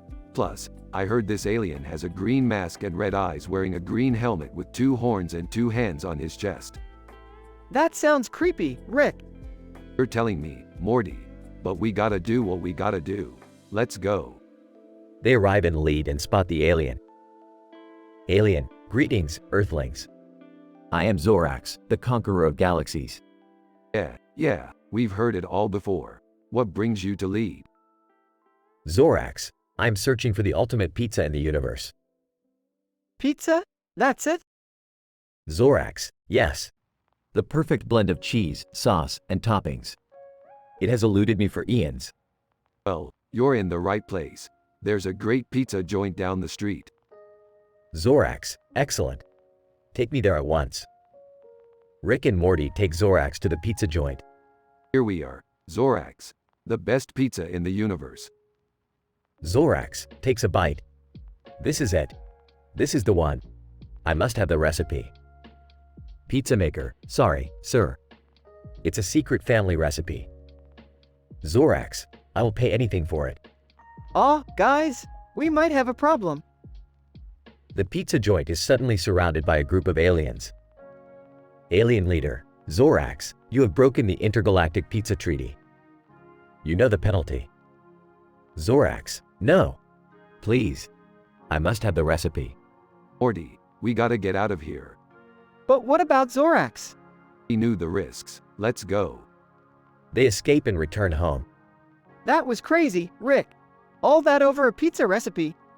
Yeah, Morty, some aliens can't handle their cravings. But hey, at least we got a good story out of it. Size, I guess you're right, Rick. Another day in the life of Rick and Morty. Rick and Morty fist bump. The end.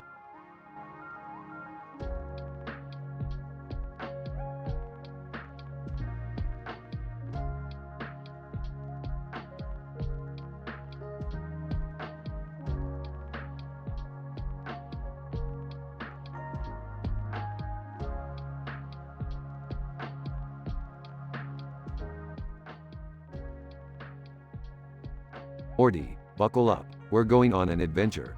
Where are we going, Rick? We're going to a galaxy far, far away, Morty. Can I come too? Sure, but you're going to have to wear this helmet and hold this lightsaber. Why do I have to do that? Because it's a requirement for visiting this particular galaxy. They're very strict about their cosplay. I don't know if I'm ready for this, Rick. Nonsense, Morty, you're going to be fine. Just don't touch anything and don't make any Star Wars references. They hate that. Amy Wong. Hey guys, what are you doing here? We're on a mission, Amy. Care to join us? Amy Wong. Sure, why not? I've always wanted to use a lightsaber. Alright, everyone ready? Let's go. As they stepped through the portal, they found themselves in a room filled with lightsabers of every color and design. Wow, this is amazing. I feel like I'm in a dream. Stay focused, Morty. We're on a mission, remember? As they made their way through the room, they were suddenly ambushed by a group of stormtroopers. What do we do? Just follow my lead. With a few swift moves of his lightsaber, Rick took down the stormtroopers and saved the day. Wow, Rick, that was amazing. I know, Morty, I'm a pretty big deal in this galaxy. Amy Wong. Hey, can we do this again sometime? Sure, as long as we don't run into any Jedi. Those guys are a pain in the ass.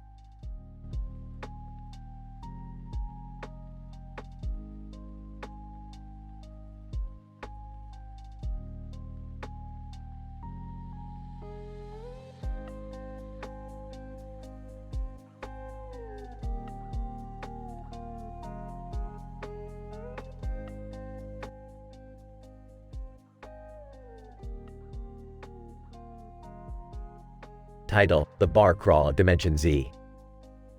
The episode begins with Rick and Morty landing in a new dimension where they stumble upon a bar with a bunch of bottles on the wall and a bunch of chairs in front of it with a bunch of bottles on the wall. Morty, this is the perfect place to test out my new invention, the Thirsty Transporter. We can hit up every bar in the dimension in record time. Oh, I don't know, Rick. I heard this dimension is pretty dangerous. Plus, I'm not even 21 in this dimension. Relax, Morty, we'll be fine. Plus, I'll just make us some fake IDs. As the duo travels through different bars in the dimension, they encounter various strange characters, including a talking squid bartender. Squid bartender, welcome to the Squids Inc. What can I get for ya? I'll take a pan-dimensional Pilsner and my friend here will have a water. He's not old enough to drink. Thanks, Rick. As they continue their bar crawl, they get into a drinking contest with some aliens and end up accidentally starting a bar fight. Morty, we gotta get out of here. Quick, use the Thirsty Transporter. But Rick, it's not ready yet. We could end up in a completely different dimension. Just do it, Morty. They transport to a new dimension, but something seems off. Rick, why are we in a dimension where we're all made of fruit? Oh boy, looks like we really screwed the pooch on this one, Morty. Let's just hope we don't end up as a fruit salad. The episode ends with Rick and Morty frantically trying to find a way back to their own dimension before it's too late. Rick, I don't feel so good. Hang in there, Morty. We'll make it out of this dimension yet.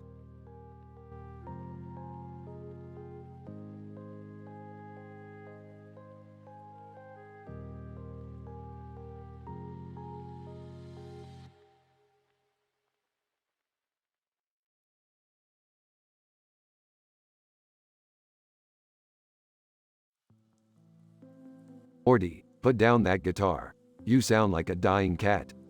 But Rick, I'm trying to start my own band. Huh. Morty couldn't start a band if his life depended on it. Now, Jerry, that's not very supportive.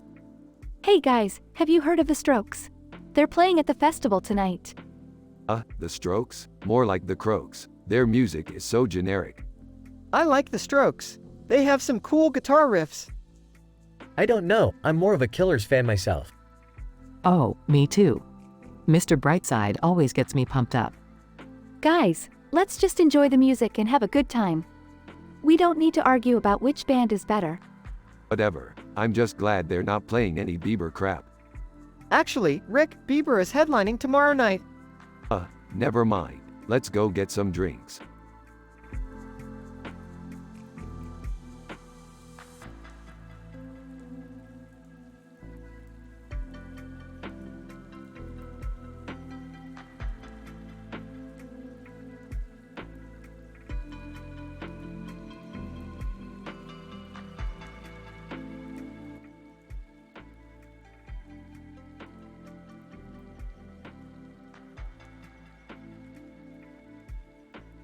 Alright, Morty. Today we're going on an adventure to meet the god of thunder himself, Thor. Wow, Rick, that's amazing. But wait, isn't Thor a part of the Avengers? Oh, I love the Avengers. I even made a series of 6 character portraits of the characters in the Avengers movie, with the title Thor. Thor, Thor, Thor, Thor, Thor, Thor, Thor, Thor, Thor, Thor, Thor, Thor, and... Alright, Jerry, we get it. But can we focus on the adventure ahead of us? Yeah, Summer's right. We gotta stay focused. But first, let's watch some funny YouTube channels to get in the mood. Whoa, is that a talking dog that makes puns? Ha ha, that's hilarious. Hey, have you guys seen this channel where they cook food with lava? It's insane. Alright, enough distractions. Let's get to Thor. Alright, Morty, hold on tight. We're about to teleport to Asgard. Whoa, Rick, this place is amazing. Thor, greetings, travelers. I am Thor, god of thunder. What brings you to Asgard? We came to meet the mighty Thor and maybe even get a selfie with him. Thor, I see. Well, I am happy to oblige. But first, we must defeat the evil Loki who has taken over Asgard. Oh no, Rick, what are we gonna do? Don't worry, Morty, I have a plan. What's the plan, Rick? We're gonna distract Loki with some funny YouTube videos while Thor takes him down. Hey, that could work. Let's show him the one where the guy tries to jump over a pool and falls in. Thor, I do not understand this humor, but I will play along. Whoa, Rick, it worked. Loki's distracted. That's right, Morty. And now, for the ultimate selfie with Thor. Thor. Ah, yes. The selfie. I have heard much about it. Let us pose. Say, Rick and Morty adventure.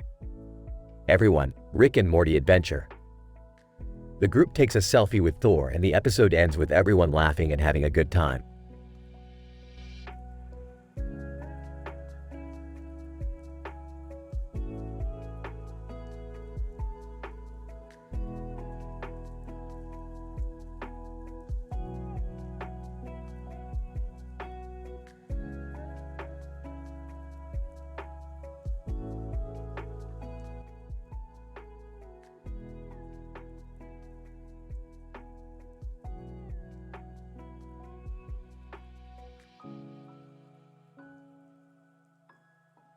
Morty, get your ass over here. We're going on an adventure. Oh, okay, Rick, where are we going? We're going to a different dimension, Morty. The dimension of Hyrule. Hyrule? You mean like, from Zelda? That's right, Morty. And we're going to help out a damsel in distress. Oh no, Rick, you're not going to get us into another one of your crazy schemes, are you? Relax, Morty. This one's easy. We just have to help a woman in a green outfit holding a sword and a shield. Piece of cake. I don't know, Rick. This sounds like a trap. Come on, Morty, live a little. And don't worry, we won't break any of our high moral standards. No NSFW content, no drugs or alcohol talk, no swearing, no controversial topics, no gender or sexual discussions, no racist talks, no religious talks, and definitely no incest. Okay, fine. But if we get into trouble, I'm blaming you. They arrive in Hyrule and see Zelda fighting off a group of monsters. Zelda, thank the goddesses. You must be the ones who answered my call for help. That's right, we're here to save the day. Whispering to Rick, you sure about this, Rick? She looks pretty capable of handling herself. Zelda, here's Morty whispering. Don't worry, young one. Your help is still most welcome. Alright, what's the plan? Zelda, I need you to distract the monsters while I take care of their leader. Can you handle that? Nervously, sure. What do we do? Zelda, just make a lot of noise and don't let them get close to me. You got it. Pulls out a megaphone. Attention monsters. You're all a bunch of losers. Come and get us if you dare.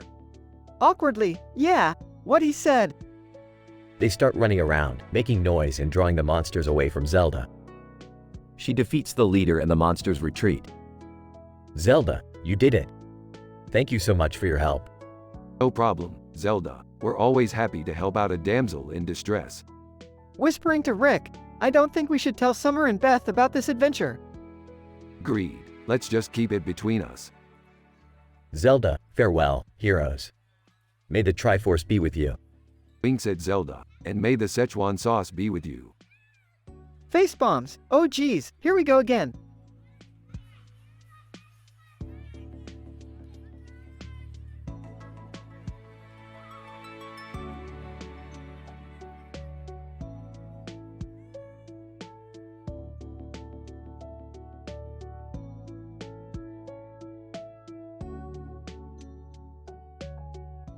Title, Skiing Adventure.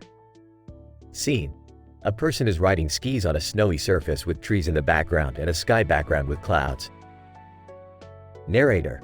It's a beautiful winter day, and our protagonist is out skiing in the mountains. Protagonist. Voiceover. There's something magical about being out here, surrounded by nature and the crisp, cold air. Narrator. As they carve their way down the slope, they spot something in the distance. Protagonist. Voiceover. What's that over there? Narrator. As they get closer, they realize it's a group of lost hikers. Protagonist. Are you guys okay? Hiker 1. Thank goodness you found us. We've been wandering around for hours. Hiker 2. We got separated from our group and didn't know where to go. Narrator. Our protagonist quickly calls for help and stays with the hikers until rescue arrives. Protagonist. Voiceover. It's moments like these that remind me how important it is to be prepared and aware of your surroundings. Narrator. As they ski back down the mountain, they feel grateful for the opportunity to help someone in need. Protagonist. Voiceover. And to think, none of this would have happened if I hadn't decided to hit the slopes today. Narrator. And with that, our skiing adventure comes to a close.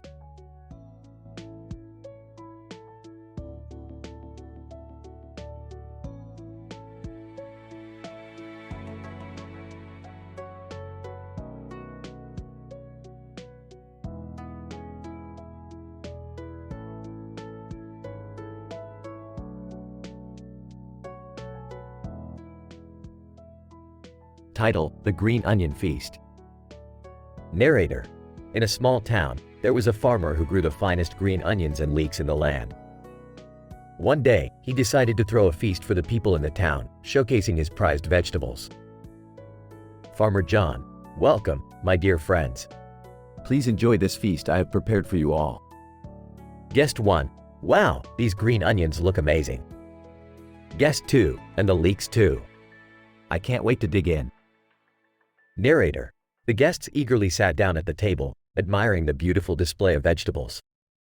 The farmer handed each of them a knife and fork, and they began to eat. Guest 3. These onions are so fresh and flavorful. Guest 4. And the leeks are just as delicious. I've never tasted anything like them. Narrator. As they ate, they all couldn't help but talk about how the farmer's vegetables were the best they had ever tasted. Guest 5. Farmer John, you truly have a gift for growing vegetables.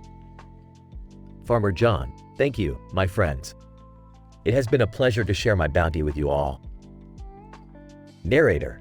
The feast continued on for hours, with the guests enjoying every bite of the farmer's delicious vegetables. As the night came to a close, they all left with full bellies and grateful hearts. Guest 6. That was truly a wonderful feast, Farmer John. Thank you for inviting us. Farmer John, it was my pleasure. I hope you all come back again soon. Narrator. And with that, the guests departed, leaving the farmer with the joy of knowing he had shared his love for vegetables with others. The end.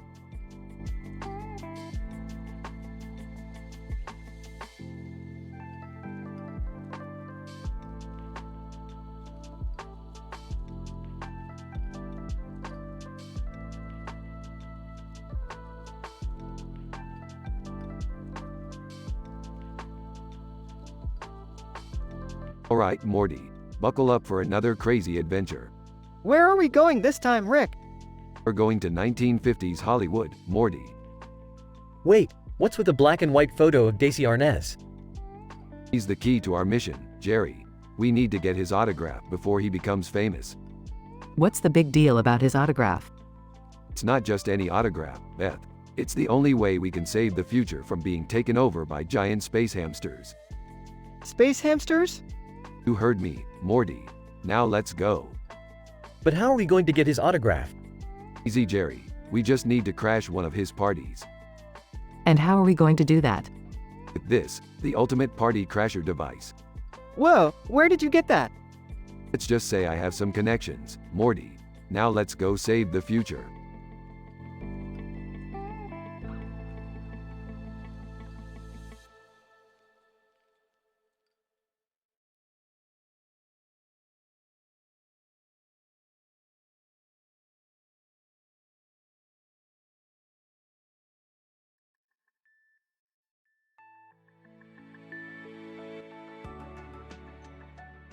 Morty, I've been scanning the multiverse for some good old-fashioned adventure, but all I'm getting is reruns of He-Man and the Masters of the Universe.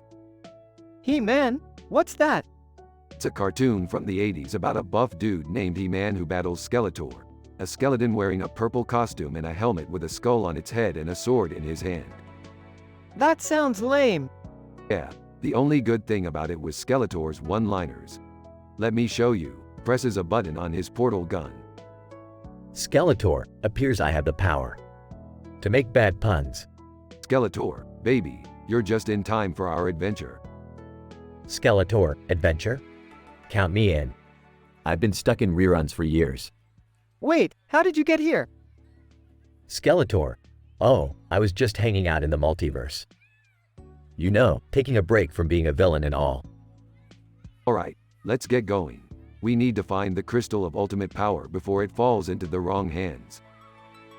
Skeletor, the crystal of ultimate power? That sounds like something I could use. Rick, are you sure we can trust Skeletor? Morty, when have we ever trusted anyone?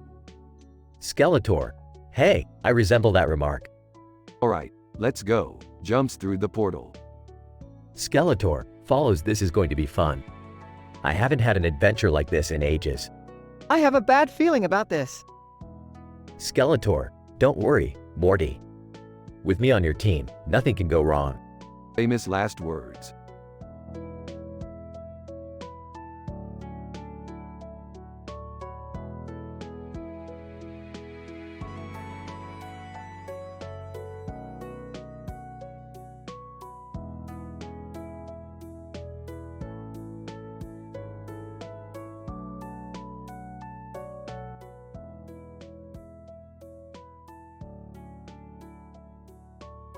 Title, Giraffe Print Madness.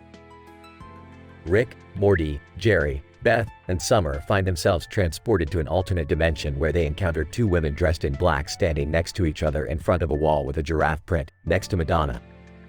Ubba lubba dub dub. What the hell is going on here? I think we're in some kind of art exhibit, Rick. I'm not sure I like the look of those two women. They look a bit sinister. I don't know, they kinda remind me of my Aunt Mabel. She always wears black. Oh my god, look at that giraffe print. It's like, so retro. Woman number 1, welcome to our exhibit. We like to call it Giraffe Print Madness.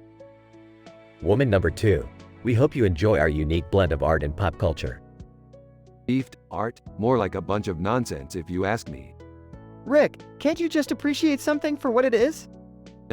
No, I can't. Well, I for one am going to take a closer look at this Madonna poster. I think I'll stick with the giraffe print. It's really quite striking. This exhibit is like, so cool. I feel like I'm in an episode of Stranger Things or something. Woman number 1, we're glad you're enjoying it. We strive to create a unique experience for everyone who visits.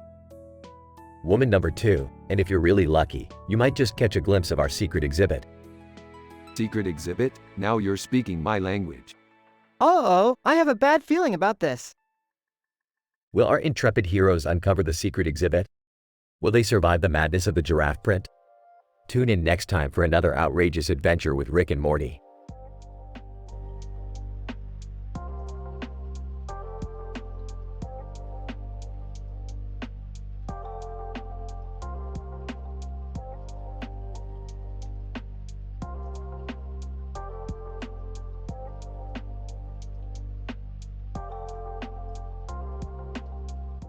Title: A relaxing hot stone massage. Scene: a serene spa with calming music playing in the background. A woman is doing a hot stone massage on a client. The room is dimly lit with candles. Client: this is such a lovely experience. The hot stones feel amazing on my back. Masseuse: thank you. The stones are heated to the perfect temperature to help relax your muscles. Client: I can definitely feel it. It's like all the tension is being melted away. Masseuse: that's the goal. We want you to leave feeling refreshed and rejuvenated. Client: you're definitely achieving that. How do you even get into this profession? Masseuse: I've always had a passion for helping people relax and feel better. After studying and practicing, I eventually got certified and found my way to this spa. Client: that's amazing. I'm glad you found your calling. And these flowers on the table add such a nice touch. Masseuse: thank you. We like to create a serene and calming atmosphere for our clients. Client: well, you've definitely succeeded. I feel like I could stay here forever. Masseuse: I'm glad to hear that. We have plenty of other services that can help you feel even more relaxed. Client: I'll definitely have to come back and try them out. Thank you for such a wonderful experience. Masseuse: it was my pleasure. Have a great day.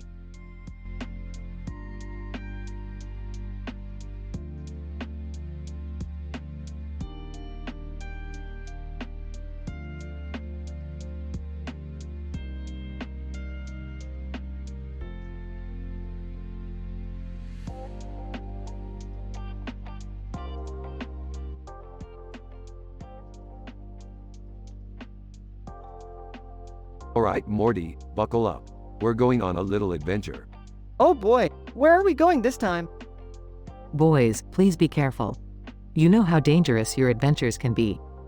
Yeah, don't get yourselves killed or anything. Relax, Beth, we're just going to Polonium. Polonium? What's in Polonium? Long hallway with yellow and black walls and a black carpeted floor and a yellow ceiling and windows.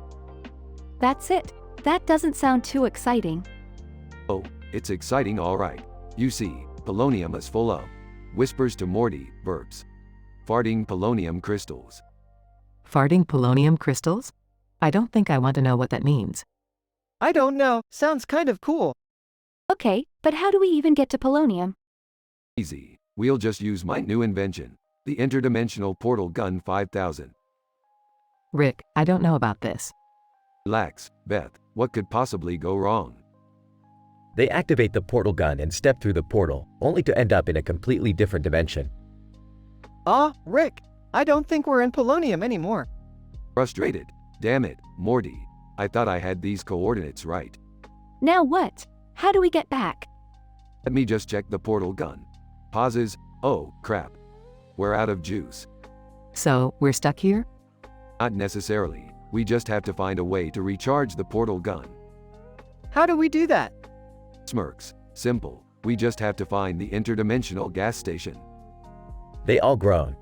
Why is everything so complicated with you, Rick? Because that's how I roll, baby. They start walking down the long hallway, hoping to find a way back home.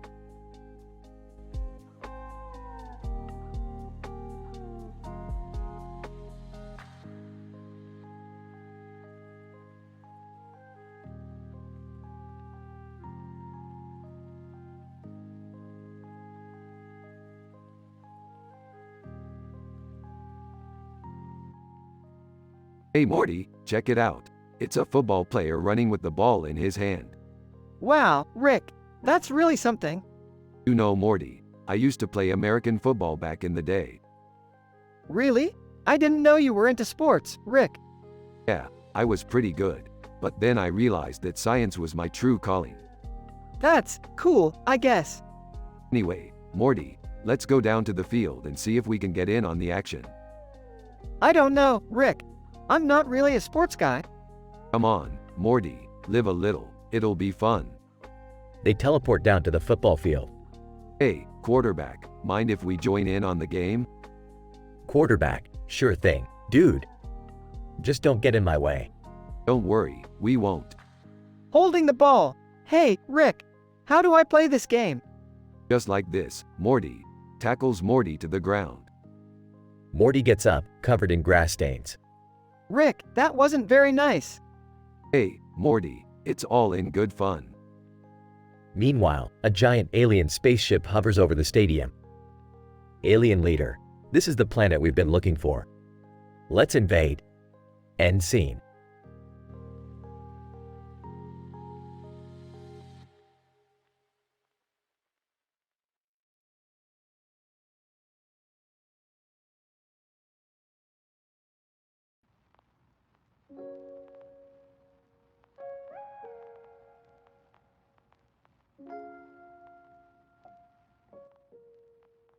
Rick, Morty, Beth, and Summer are in the garage working on a new invention when they notice a strange man sitting at a table in the corner of the room.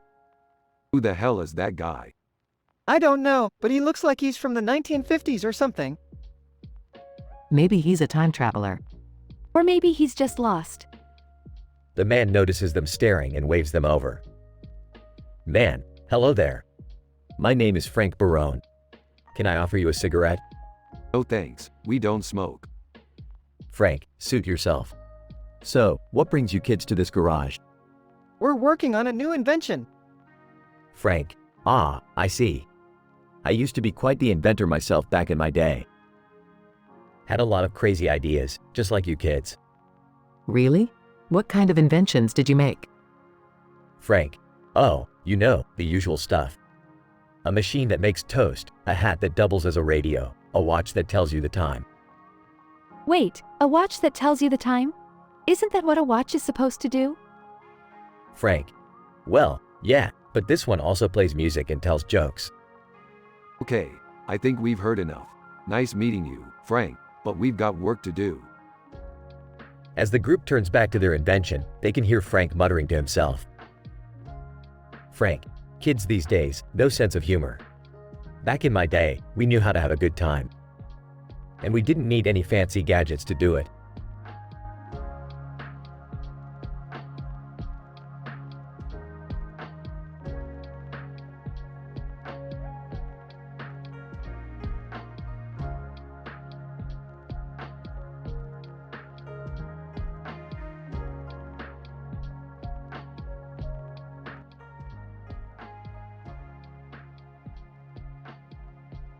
Rick, Morty, and Summer find themselves at an extravagant buffet, filled with a variety of exotic foods.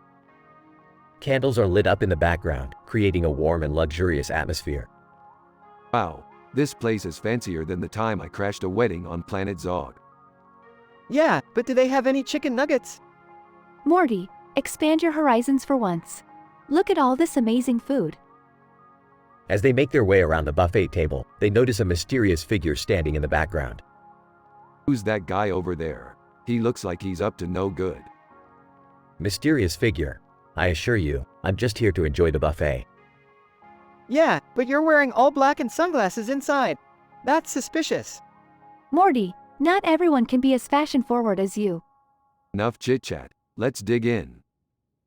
As they all start piling their plates high with food, Rick notices something odd about the sushi. Hey, this sushi is moving. Wait a minute, it's alive. What do we do? I don't know, but I'm not eating anything that's still alive. As they try to figure out what to do with the live sushi, the mysterious figure starts to make his move. Mysterious figure, ha! While you all were distracted, I've stolen the diamond that was hidden in the centerpiece. Not on my watch, pal. In a flurry of chaos and humor, Rick, Morty, and Summer team up to apprehend the thief and save the buffet from any further madness. That was crazy, but at least we got to eat some good food. And make some great memories. Hey, I've had better experiences. But hey, who's ready for round 2?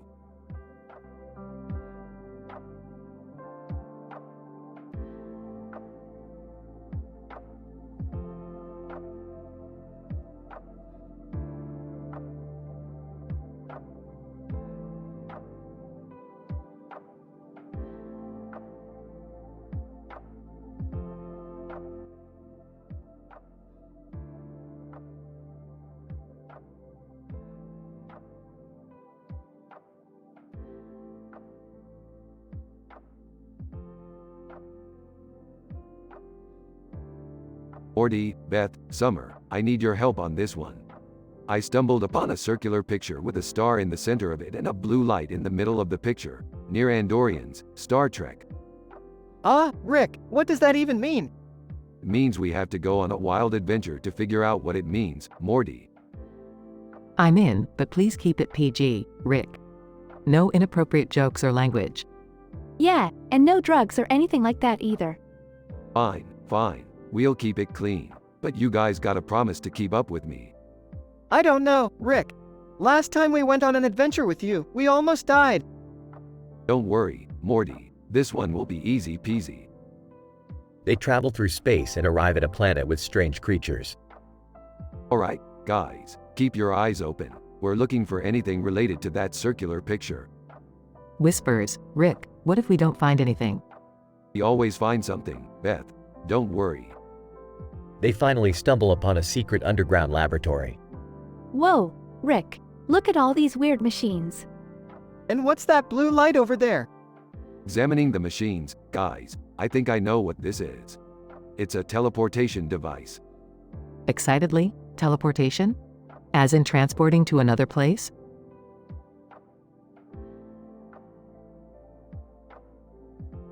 Precisely, Beth, and with that blue light, we can potentially transport ourselves to that circular picture. But how do we know it won't be dangerous? Smirks, Morty, when has anything we've done not been dangerous? They activate the teleportation device and end up on a spaceship. Surprised.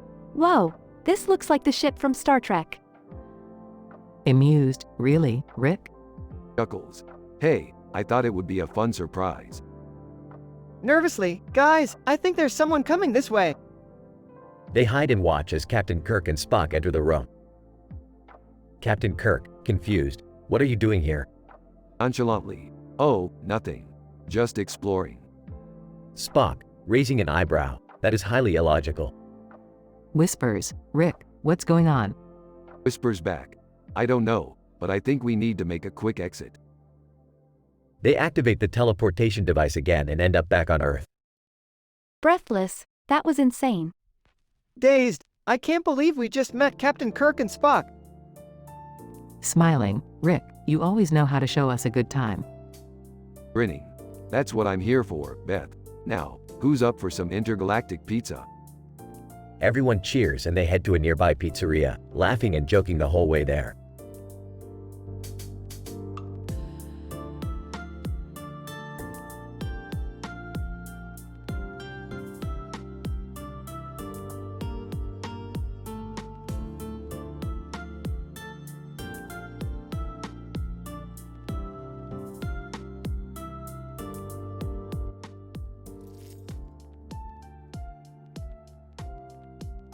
Morty, grab your portal gun. We're going on an adventure. Where are we going this time, Rick? We're going to see a woman named Rhinoplasty. She can shape your nose into anything you want. Wow, that's pretty cool. What are you going to get done, Rick? I'm going to have her make my nose look like a pickle. Laughs, that's ridiculous, Rick. Yeah, well at least I won't have to worry about losing it in a jar of pickles anymore. Woman with ponytail and black eyeliners. Welcome to Rhinoplasty. How can I help you? I want my nose to look like a pickle. Woman with ponytail and black eyeliners. Laughs. I can do that. How about you, Morty? I don't know. Maybe just make it a little smaller? Woman with ponytail and black eyeliners, sure thing. Let me just grab my tools. Whispers to Morty. Hey Morty, check out that blue background. I bet there's an entire universe living in there. Whoa, that's crazy, Rick. Woman with ponytail and black eyeliners, alright, let's get started. Several hours later. Admiring his pickle nose in the mirror. I gotta say, I'm really loving this. Looking in the mirror. Wow, my nose looks great. Thanks, rhinoplasty. Woman with ponytail and black eyeliners, no problem. And don't forget, if you have any issues, just give me a call. Morty, well, that was a fun adventure. Ready to go home? Yeah, let's go. They both leave through the portal. The end.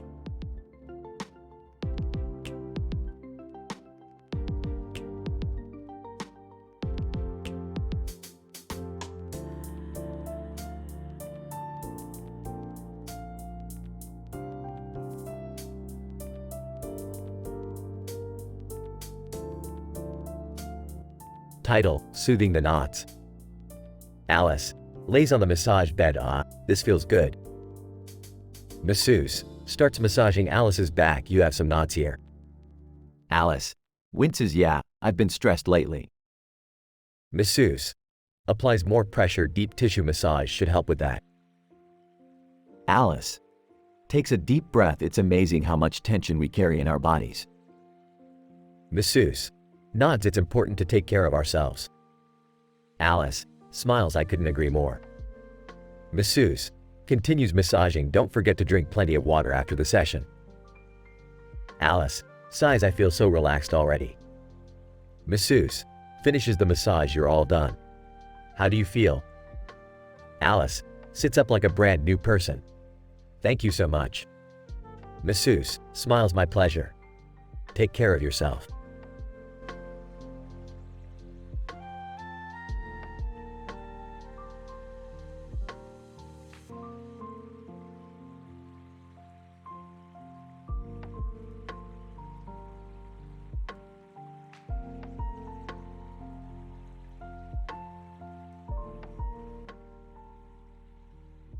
Rick, Morty, Jerry, and Beth find themselves on a planet where everything is a giant pinball machine. Morty, you know what they say. When in Rome, do as the Romans do. So, who wants to play? I don't know, Rick. Seems kind of dangerous. You guys go ahead. I'll just watch from the sidelines. Jerry, you're such a coward. Come on, let's have some fun. As they start playing, they quickly realize that the pinball machine is alive and has a mind of its own. Well, this is just great. We're trapped in a pinball machine with an angry sentient ball. Any ideas? Maybe we can talk to it and reason with it? Or we can just give up and die. Jerry, seriously? Can you be any more pathetic? As they try to come up with a plan, the ball starts attacking them with various obstacles and traps. Okay, new plan. We need to defeat this thing and get out of here. Morty, distract it with your dance moves. Jerry, you do something useful. Beth, help me build a contraption to take it down. In the end, they manage to defeat the ball and escape the pinball machine, but not without a few bruises and broken bones. Well, that was a disaster. Can we please go back home now? Not yet, Jerry. I hear there's a planet where everything is made of ice cream. Who's in?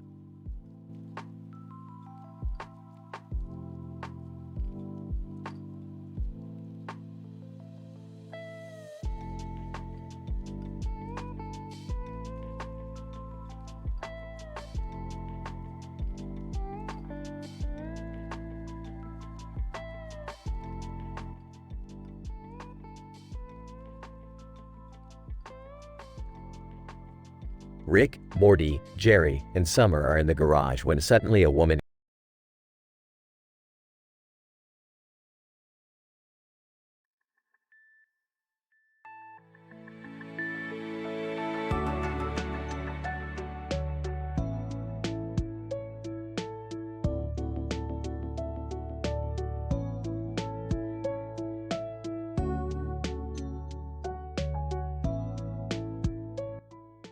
Rick, Morty, and Summer lounged on the couch in the living room, flipping through channels on the TV.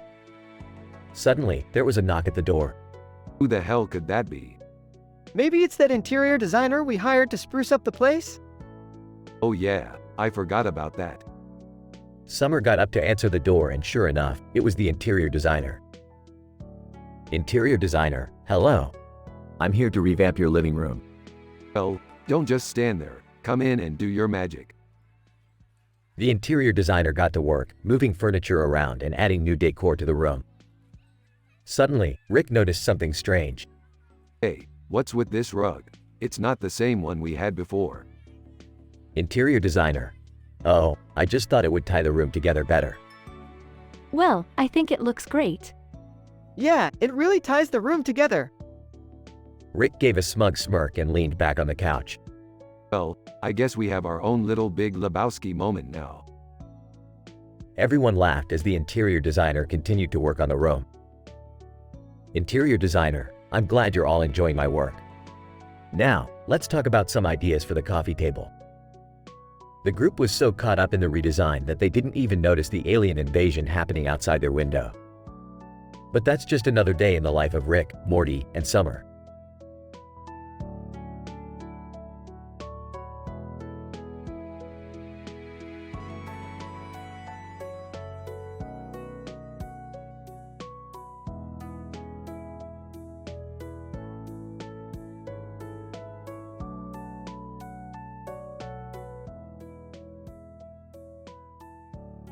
Rick, Morty, Jerry, and Beth find themselves as contestants on a popular comedy game show, hosted by two men in suits. Host 1. Welcome to the comedy game show. Our contestants today are Rick, Morty, Jerry, and Beth. Are you ready to play? As ready as we'll ever be. Let's start this shit already. Host 2. Okay, first question. Why did the chicken cross the road? Oh, to get to the other side? Host 1. Correct. Next question. What do you call a fake noodle? Is this a trick question? A fake noodle? Host 2. Come on, Jerry. Think about it. An impasta. Host 1. Very good. Moving on. Why did the tomato turn red? Because it saw the salad dressing? Host 2. That's right. You guys are killing it. Final question. Why did the scarecrow win an award? I have no idea. Host 1. Because he was outstanding in his field. Everyone groans. That was terrible. I actually kind of liked it. Let's get the hell out of here. This show sucks. As they leave, the hosts bid them farewell. Host 2. Thanks for playing, guys. Maybe we'll see you again. Host 1. Or maybe not. Either way, we'll keep the bad jokes coming. The crowd laughs as Rick, Morty, Jerry, and Beth make their escape.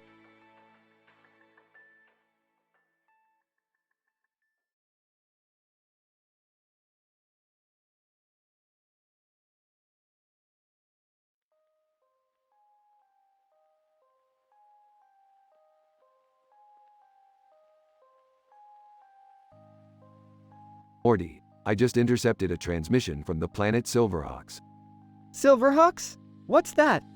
It's a planet full of people in silver helmets, Morty, and they need our help. What kind of help? They're under attack by a giant space chicken, Morty. We need to go help them. A giant space chicken? Yeah, Morty, it's like the size of a house, and it's wreaking havoc on their planet. Okay, let's go save some silver people from a giant space chicken. That's the spirit, Morty. But first, we need to suit up in some silver helmets. Oh boy, I love dressing up like a space cowboy. It's not just any space cowboy, Morty. It's a Silverhawk. Right. Let's go be heroes. Yeehaw, as they fly off in their spaceship.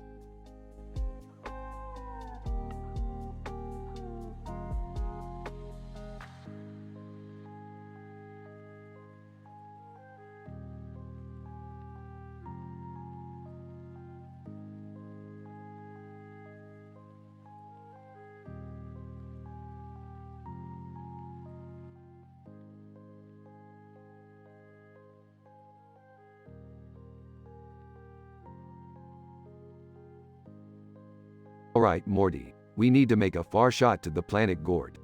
It's got some rare materials we need for a new invention. Gort? Why does that sound familiar? It's from that old movie, The Day the Earth Stood Still. Remember, the alien comes with a message of peace? Yeah, that's the one. But we're not going for peace, we're going for profit. Wait, is this even safe? I mean, it's called The Day the Earth Stood Still. What if we get caught up in some kind of alien war or something? Morty, calm down. It's just a movie. Besides, we'll have Rick's portal gun with us. Exactly, and if we do run into any trouble, I'll just portal us out of there. Easy peasy. Alright, I guess that makes sense. Just promise me you'll be careful, Rick. Hey, I'm always careful. Except for that one time with the giant pickle. Oh god, not that story again. Anyway, let's get going before the portal closes. Adventure awaits. As they portal to Gord, the planet's inhabitants come into view. Oh, check out those guys. They look like walking trees. Are we sure this is a good idea? Relax, Morty, they don't look hostile. Greetings, travelers. What brings you to our planet? Oh, just some little shopping. We heard you had some nice rare materials here.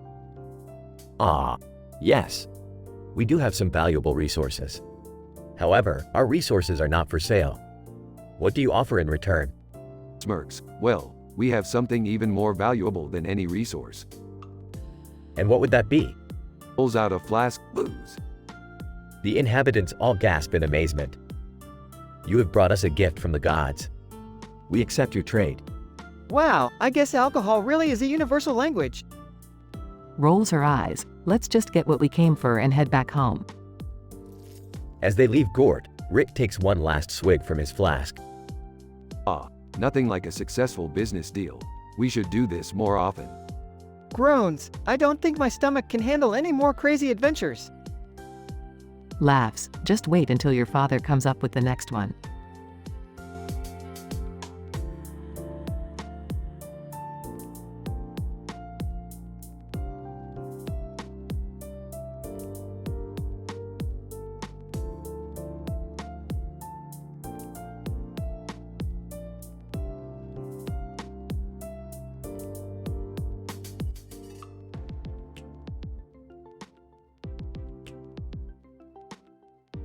Morty, we're going to Cobra Kai. I heard they've got some new karate moves on the block. Oh, Rick, I don't really know if I'm up for that. Don't be a wuss, Morty. We gotta stay hip with the latest trends. Plus, I wanna show off my sweet karate moves. They arrive at Cobra Kai and see a man in a black karate suit doing kicks. Oh, check out that dude's moves. I gotta go talk to him. I don't know, Rick. He looks pretty intense. Nonsense, Morty. I'll show him who's boss. The man approaches them. Man, what do you want? I couldn't help but notice your impressive karate skills. Mind showing me a few moves? Man, do you think you can handle it? Please, I was born ready. The man teaches Rick some moves, and they begin to spar. Ah, Rick, maybe we should be going now. Quiet, Morty. This is the chance of a lifetime. As they continue, more and more people gather to watch the spectacle. Crowd, yeah. Go, Rick. Show him what you're made of. Just as Rick is about to deliver the final blow, he suddenly stops. Wait a minute, I just realized something. Man, what's that? This isn't karate, this is Taekwondo. The crowd gasps in shock. Rick, we gotta go. Now. They quickly leave, with Rick still in shock from the realization. I can't believe it. I've been doing karate all this time. Yeah, Rick, you really gotta start paying attention to these things. Rick and Morty walk off into the sunset, with Rick still muttering to himself about the Taekwondo revelation.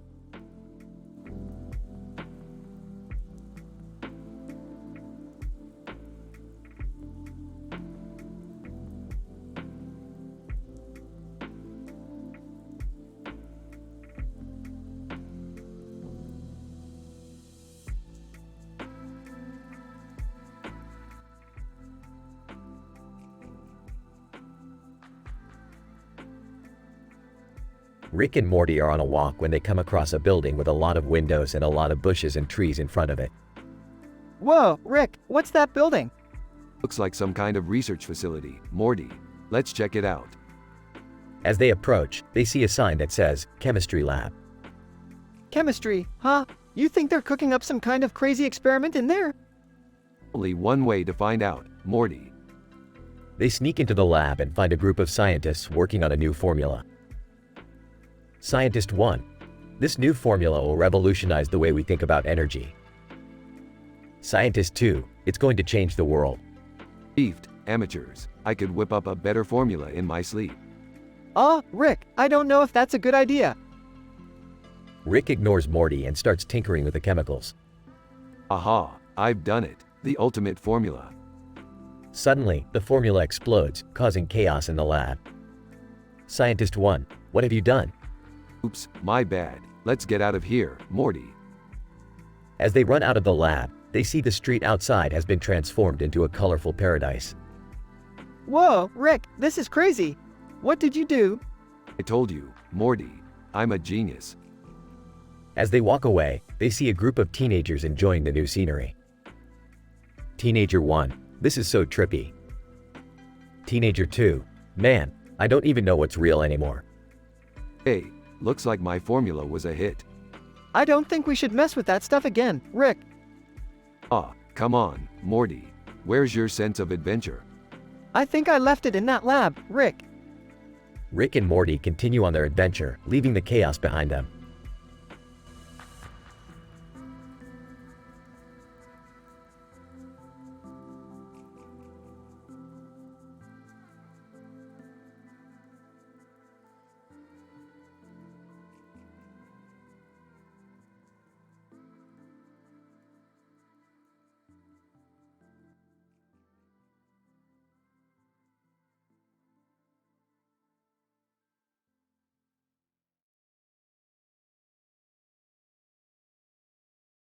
Rick and Morty enter the garage and see a bowl of fruit with a neon light behind it and a glowing circular object in the background. Morty, get over here. Check out this fruit bowl. It's like a rave for produce. I don't think fruit raves are a thing, Rick. They are now, Morty. Let's dig in. As they start eating the fruit, they suddenly feel a surge of energy. Rick, what's happening? I feel like I can run a marathon. Relax, Morty. It's just the fruit. I added some KSI to it. KS what now? KSI, Morty. It's a new energy drink that I discovered. It's like Red Bull on steroids. Suddenly, the garage starts to shake and a portal opens up. Oh, crap. I didn't think this through. We gotta get out of here. Where are we going, Rick? The KSI factory, Morty. We gotta shut it down before it's too late. They jump through the portal and find themselves in a futuristic city. Whoa, Rick, this place is crazy. Yeah, Morty. And it's all powered by KSI. We gotta find the factory and shut it down. As they make their way through the city, they encounter a group of KSI addicts. Addict. Hey, man. You got any KSI? Sorry, pal. We're all out. But trust me, you don't want any more of that stuff. They finally reach the KSI factory and confront the CEO. CEO, what are you two doing here? This is a highly secure facility. We're here to shut down this KSI nonsense. It's causing more harm than good. CEO, you can't shut us down. We're making millions off of this stuff. Not anymore. You're not. Morty, activate the anti-KSI device. Morty presses a button and the factory starts to shut down. CEO, you fools. You'll never stop the power of KSI. Looks like we just did, pal. Let's get out of here, Morty. As they leave the factory, they see the city slowly starting to shut down. What do we do now, Rick? We go home, Morty. And we never speak of this again. As they walk through the portal, Morty can't help but wonder what other crazy adventures they'll have in the future.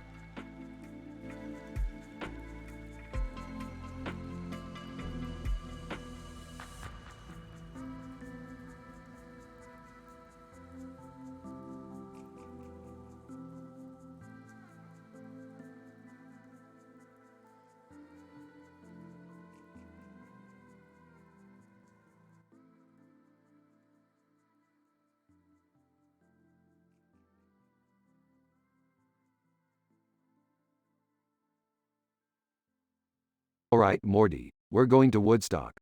It's about time we saw some real music and culture. W, what about Summer and Jerry?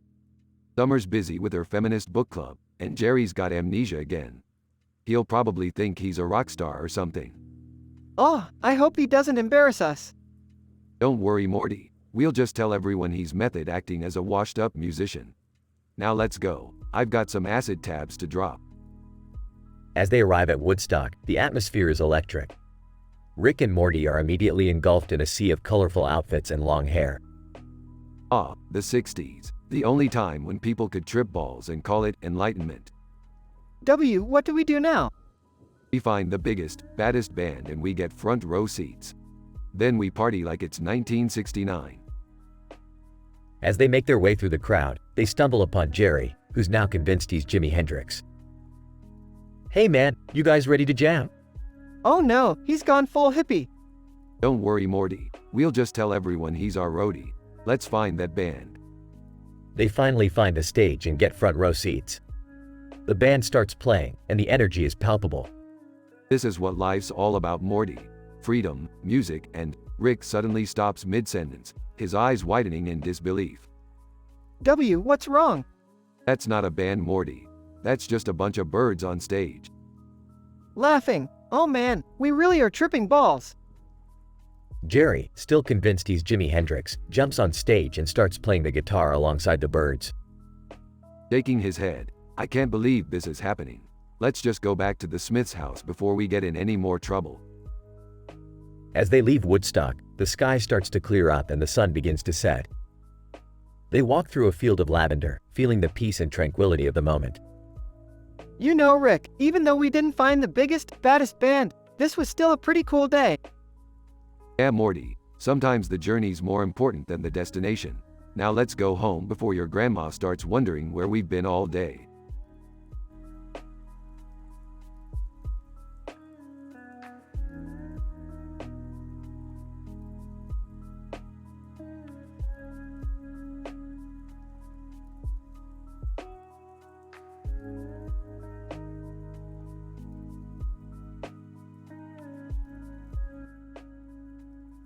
Rick and Morty are standing in the middle of a neon-lit street at night.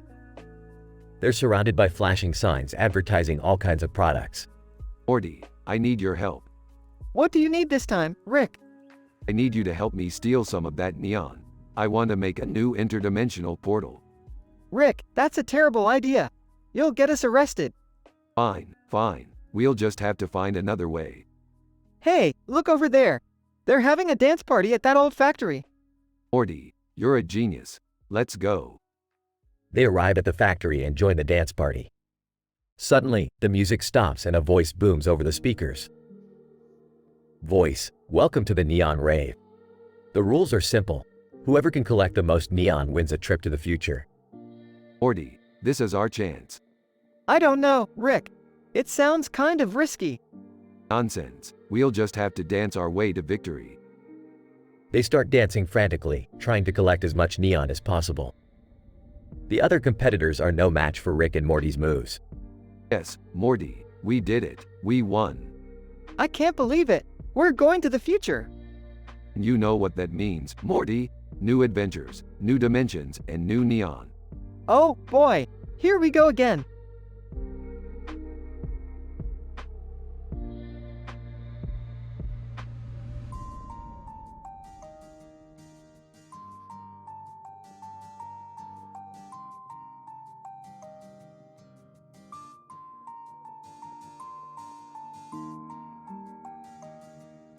Morty, grab me that glow stick over there.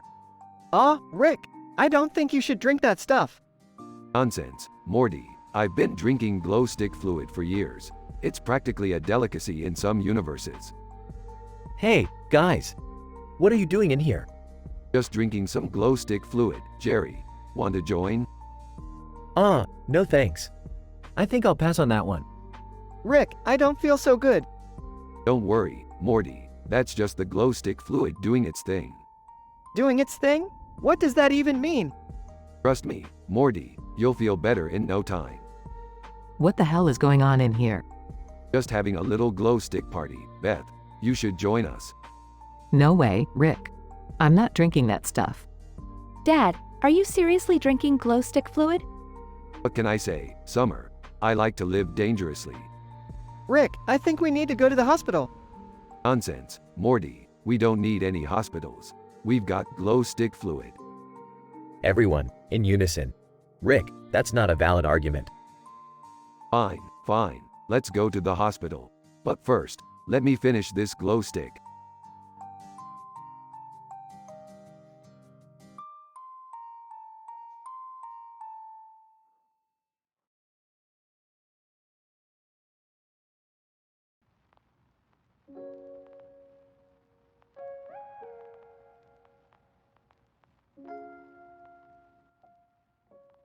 Hey Morty, let's go on a road trip. I need to clear my head.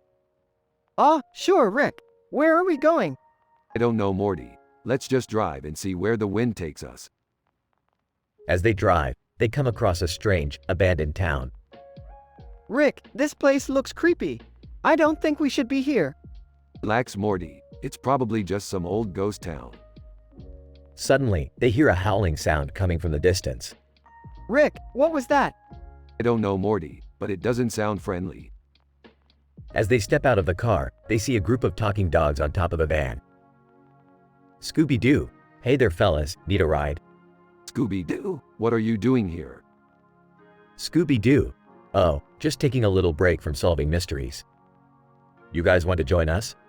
Sure, why not? As they drive off, they come across a group of aliens who challenge them to a dance-off. Morty, we gotta win this dance-off or we'll be stuck on this planet forever. I don't know how to dance, Rick. Just follow my lead. They put on an epic dance performance and win the challenge, earning the aliens' respect. As they leave the planet, they realize they've been gone for days and forgot about their original road trip. Rick, we were supposed to clear your head. Who needs a clear head when you can have an intergalactic dance-off, Morty? They high-five as the screen fades to black.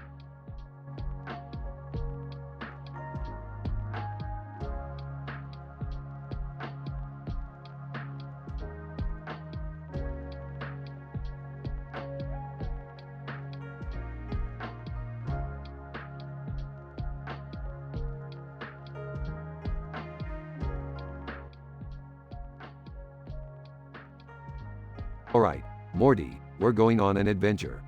Oh boy, where are we going, Rick? We're going to visit the Queen of the World, Morty.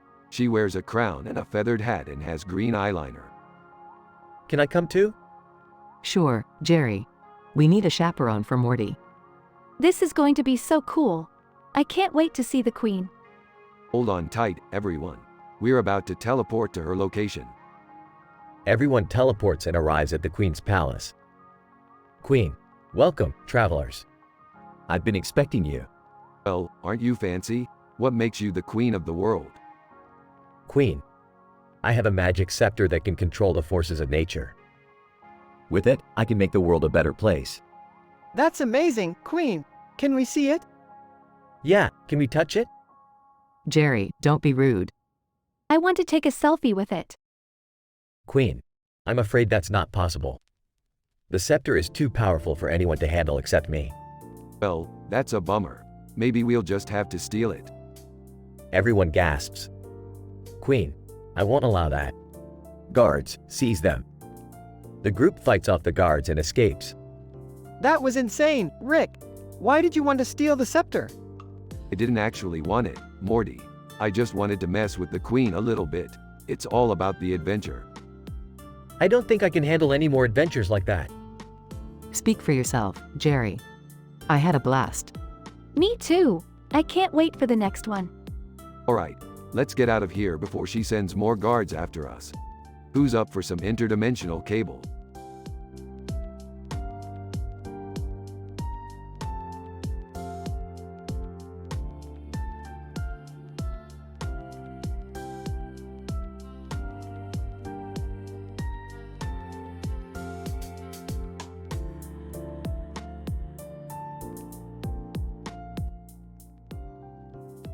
Title: The Social Media Train Wreck. Rick, Morty, Jerry, Beth, and Summer were all sitting in the living room when they stumbled upon a viral post on social media. What the hell is this? A woman in a black dress standing on a train track? Is she suicidal? No, she's just trying to get likes on her Instagram page. People will do anything for likes these days. That's ridiculous. What if a train comes and kills her? Yeah, that's messed up. We should do something to stop her. I have an idea. Let's use our social media influence to spread awareness and discourage people from doing dangerous stunts for likes. That's surprisingly responsible for you, Summer. I'm proud. As they started their social media campaign, they gained a lot of traction, and soon the woman in the black dress reached out to them. Woman, I didn't realize how dangerous my post was. Thank you for opening my eyes. I'll take it down and think twice before doing something like that again. Well, that's a happy ending. Of course it is. We're the Smith family. We always do the right thing. Speak for yourself, Beth. I'm just happy we got some social media clout out of this. I don't think that was the point, Rick. Yeah, but at least we made a positive impact. Yeah, whatever. Let's go get some Szechuan sauce. As they left the living room, they couldn't help but wonder what kind of social media blunders they would come across next.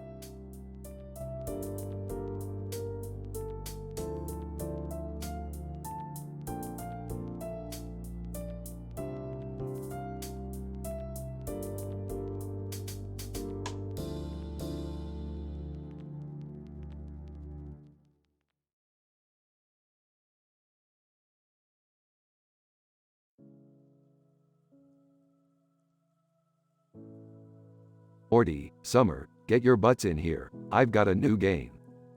What kind of game, Rick? It's called Pineapple Poker. You see that pineapple over there? Yeah, what about it? That's the wild card. Whoever gets the pineapple as their card can use it as any card they want. I don't know about this, Rick. Gambling can be addictive and dangerous. Relax, Beth. It's all in good fun. Plus, we're not betting any real money. Okay, I'll give it a shot. Me too. Let's do this. Several rounds of pineapple poker later. Rick, I think we should wrap this up. It's getting late. Yeah, hold your horses. Just one more hand. I'm out, man. This game is giving me a headache. I think I'm getting the hang of it. Pineapple, pineapple, pineapple. Oh, hold on there. You can't just keep shouting, pineapple, every time it's your turn. Why not? It's fun. That's it, Rick. Game over. Let's clean up and go to bed. Fine. You guys are such party poopers. As they clean up, they notice the pineapple has mysteriously disappeared. Hey, where's the pineapple? What? Oh crap, I think I accidentally shuffled it into the deck. Rick, that's not funny. That could really mess up the game. Relax, Beth. We'll just play the next round without it. It's not that big of a deal. As they start the next round, chaos ensues as everyone tries to cheat and use the pineapple as their card. Pineapple, I win. No way, I had the pineapple too. Looks like we all lose. That's pineapple poker for ya. They all laugh and shake their heads in amusement.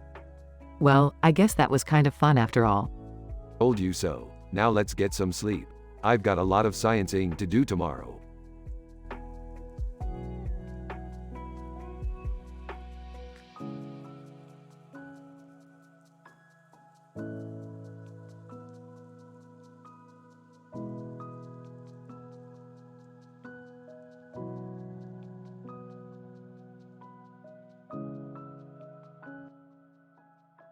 Rick and Morty are on their way to deliver a train engine to a collector when they stumble upon a group of aliens trying to steal it.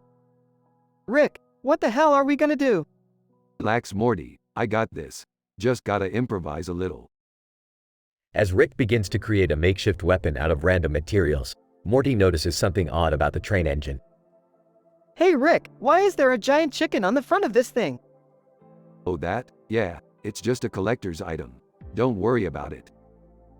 As they fend off the aliens and make their way to the collector, they begin to notice strange occurrences happening around them.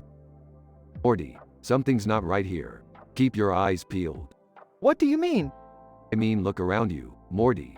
The trees are turning into giant pickles and the sky is starting to look like a scrambled egg. As they reach the collector's destination, they realize that they've been transported to an alternate dimension. Collector. Ah, you must be Rick and Morty. I've been expecting you. Wait, how did you know our names? Collector. Oh, I know many things, including the fact that this train engine is not just any collector's item. It has the power to transport you to different dimensions. Well, why didn't you tell us before? Collector, where's the fun in that? Now, are you ready for your next adventure? As Rick and Morty reluctantly step into the train engine, they can't help but wonder what kind of craziness they'll encounter next.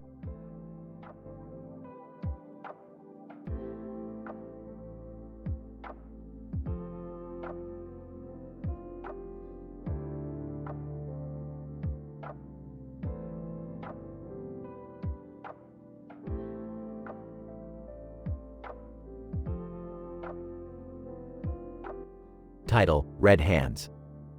The camera pans in on a group of soldiers walking down a deserted road. Their faces and hands are painted red, giving them a fierce appearance. Sergeant Jones, keep your eyes peeled, men. We're in zombie territory. Private Lee, how do we know they won't mistake us for zombies? Sergeant Jones, our red hands and faces will signal to other soldiers that we're friendly. The group stops abruptly as a zombie approaches. Private Smith, what do we do, Sarge? Sergeant Jones, aim for the head, men. Take it out quickly. The group swiftly takes out the zombie and continues on their way. Private Lee, Sarge, what do we do if we get bitten? Sergeant Jones, we have a protocol for that. We'll quarantine you and make sure you receive proper medical attention.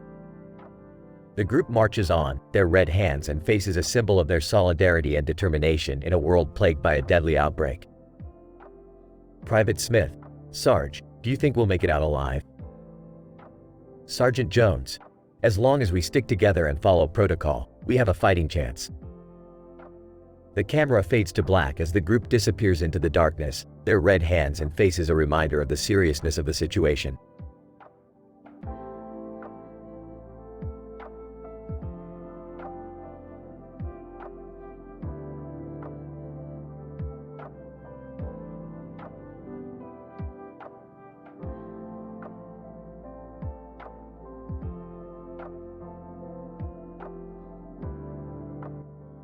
Rick and Morty were excited to have a barbecue party with their friends. The barbecue grill was loaded with mouth-watering ribs, and the flames were giving the perfect char to the meat. Rick, do you think we have enough ribs for everyone? Morty, the only thing you need to worry about is how much sauce you're going to put on your ribs. I don't know, Rick. I don't want to get too messy.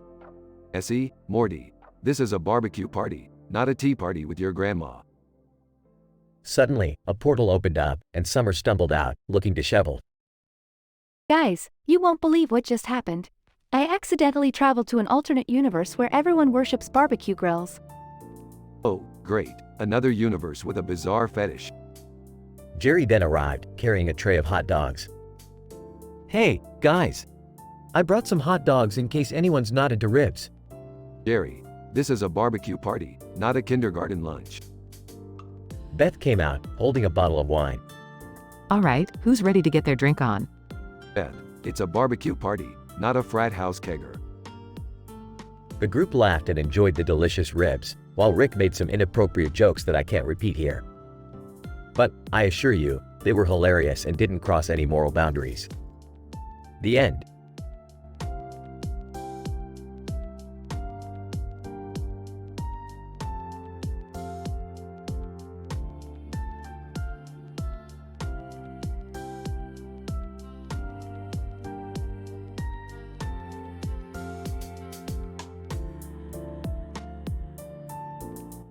Title: Stuck in the Loop.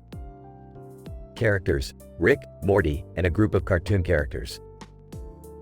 Setting: a game scene with a green light, a bus, and trees. Morty, we've been stuck in this damn Fortnite loop for hours. I know, Rick. We keep getting killed by those damn 12-year-old kids. Cartoon character 1. Hey guys, what's going on? We're stuck in this game loop and we can't get out. Cartoon character 2. Have you tried looking for the green light? What green light? Cartoon character 2, the one in the center of the map. It's supposed to take you out of the loop. Alright, let's find that green light. Cartoon character 3. Wait, you guys aren't going to try and kill us, are you? What? No, we just want to get out of this damn game. Cartoon character 4. Alright, let's all work together and find that green light. Montage of the group searching for the green light. There it is. The green light. Finally, let's get out of here. They all step into the green light and are transported out of the game. Cartoon character 1. That was a wild ride. Yeah, let's never do that again. Agreed. Let's go get some real food.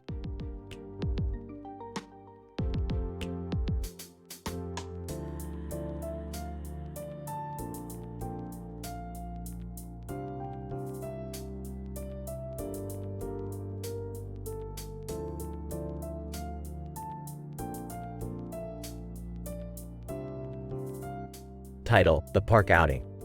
Hey Morty, how about we take a break from all the adventure and just relax for a bit? Sure, Rick. Where do you want to go? Let's head to the park. I heard the flowers and trees are in bloom. Sounds good to me. Maybe we can have a picnic or something. Sure, whatever floats your boat, Morty. They arrive at the park and set up a picnic blanket. Wow, Rick. This is really nice. I never knew you liked nature stuff. Of course, Morty, there's more to life than just adventure and danger. I guess you're right. This is really peaceful. Yup, sometimes it's good to just take a step back and appreciate the little things in life. Thanks for bringing me here, Rick. This is a nice change of pace. Anytime, Morty, anytime.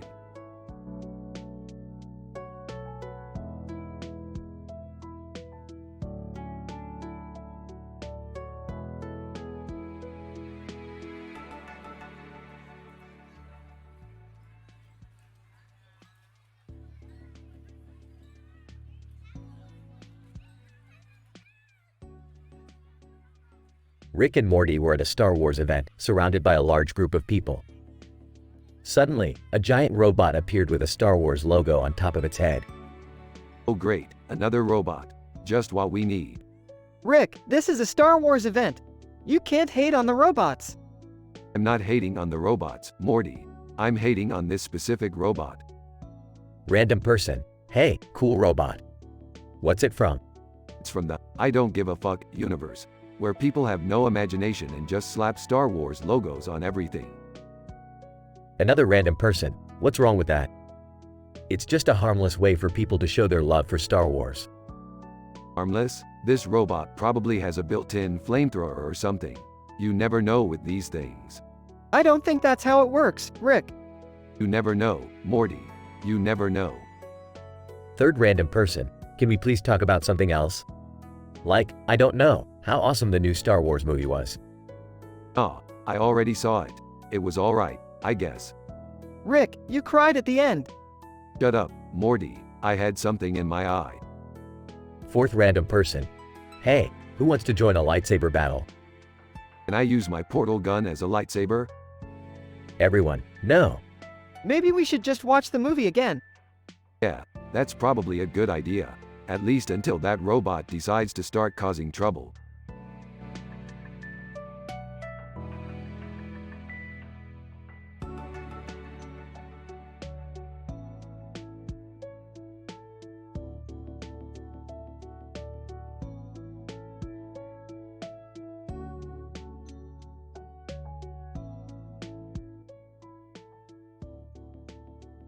Looking at the train station, Morty, do you see what I see? That green light on the train and on the station? Yeah, I see it. What does it mean? I have no idea, Morty. Let's investigate. They walk towards the train station and notice a strange humming sound. Morty, do you hear that sound? It's like some kind of live stream. A live stream? That's weird. What are we supposed to do? I don't know, Morty.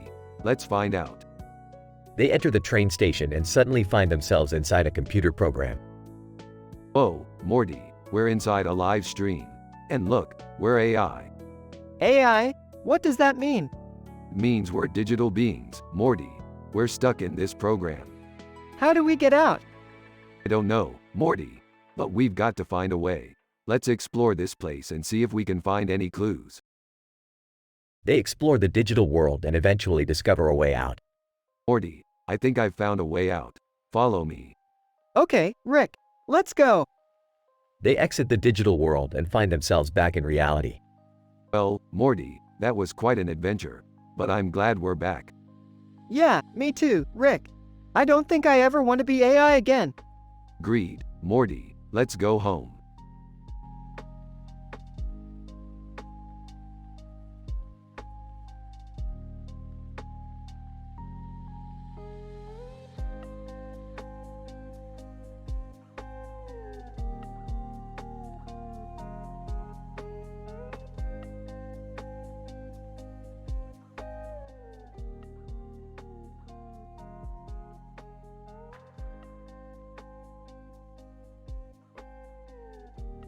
Alright, Morty, we're here. Let's get this over with. What are we doing here, Rick? We're here to talk to these lizards. They reached out to me for some reason. Lizards? What do they want? I don't know, Jerry. But they're paying me a lot of money to talk to them. Whoa, Rick, look at all these salamanders. Yeah, Morty, they're the opening act. Let's just hope they don't steal the show. Lizard 1, greetings, Rick. We have summoned you for an important matter. Alright, let's hear it. Lizard 2, our planet is in great danger. A black hole is about to swallow us whole. Oh no, that's terrible. Rick, can't we do something to help them? Of course we can, Morty. But it's gonna take some crazy, off-the-wall science to pull it off. Lizard 1, we have faith in you, Rick. What do you need from us? We need all of you to hold on to each other and create a chain reaction.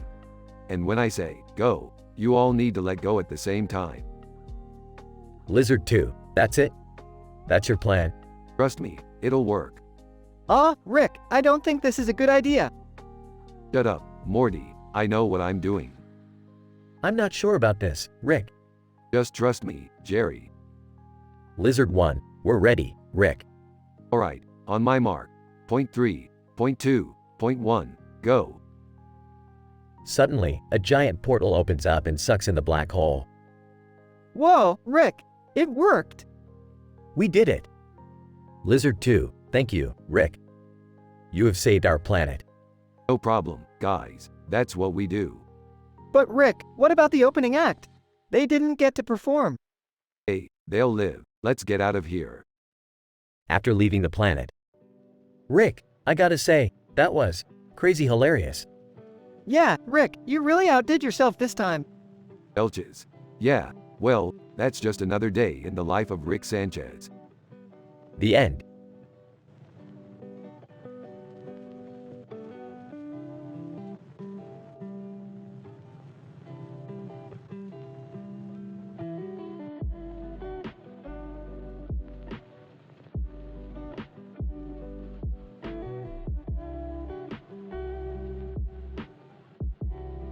Morty, we're venturing into a new dimension today. This one's got a green moon, and I have a hunch it's going to be a wild ride. Geez, Rick, you know how I feel about these interdimensional trips. Can't we just stick to our own universe? Don't be a coward, Morty. We're going in. They step through the portal and find themselves in a strange, dystopian city. Looks like we've stumbled into Half-Life 2. And what's with the green lights on our heads? I don't know, Rick, but I don't like the feel of this place. They cautiously make their way through the city, encountering resistance fighters and dangerous creatures. This place is a real mess. We've got to find a way out of here. But how, Rick? There's no way we can take on all of these Combine soldiers. Leave that to me, Morty. I've got a few tricks up my sleeve. With Rick's help, they manage to evade the Combine and find their way back to the portal. Well, Morty, that was a wild ride. But we made it out in one piece. Yeah, I guess it wasn't so bad. But can we please stick to our own universe from now on?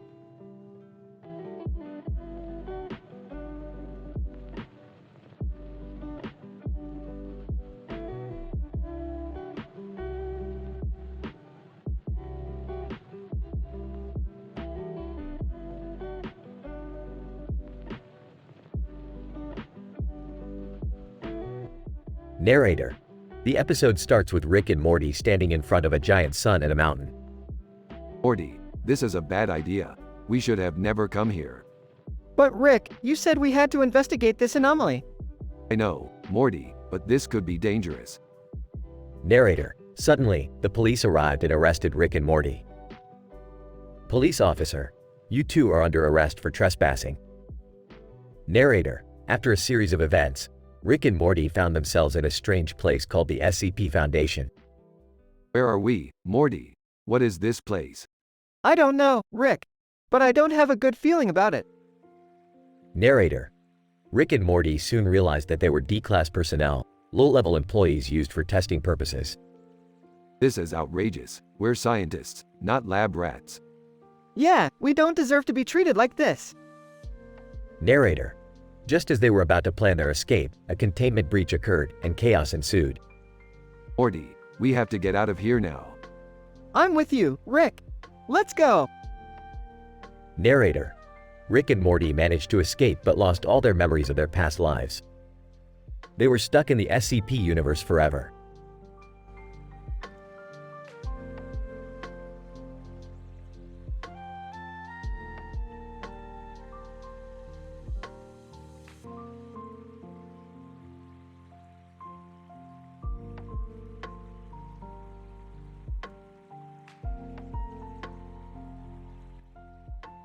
Title: The Great Hamburger Debate. Scene: a hamburger and a burger are sitting on top of each other on a table with confetti falling around. Two friends, Sarah and John, sit across from each other at the table. Sarah: this hamburger looks delicious. John: actually, it's a burger. Sarah: no, that's definitely a hamburger. John: it's a burger, Sarah. Trust me. Sarah: how can you even tell the difference? John: a hamburger has beef, lettuce, tomato, and onion. A burger only has beef and cheese. Sarah: that's ridiculous. They're the same thing. John: no, they're not. A burger is a simpler version of a hamburger. Sarah: I don't believe you. John: fine, let's ask the waiter. Waiter: can I help you guys with something? Sarah: yes, can you tell us if this is a hamburger or a burger? Waiter: it's actually both. We call it a hamburger burger. Sarah: what? That's not a real thing. John: see, I told you. Waiter: it's a special creation of our chef. It has all the ingredients of a hamburger and a burger combined. Sarah: oh, well, that does sound delicious. John: I can't wait to try it. They both take a bite of the hamburger burger and smile. Sarah: this might be the best thing I've ever tasted. John: agreed. I guess we were both right. Sarah: yeah, I guess sometimes debates can lead to discovering new things. John: and this hamburger burger definitely deserves a celebration. Confetti falls as they enjoy their meal together.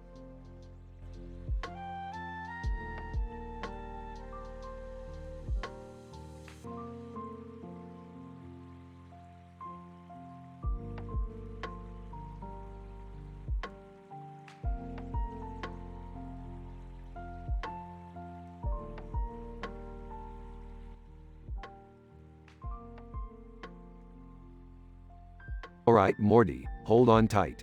We're going for a ride, baby. Oh, where are we going, Rick? We're going under Birmingham, Morty.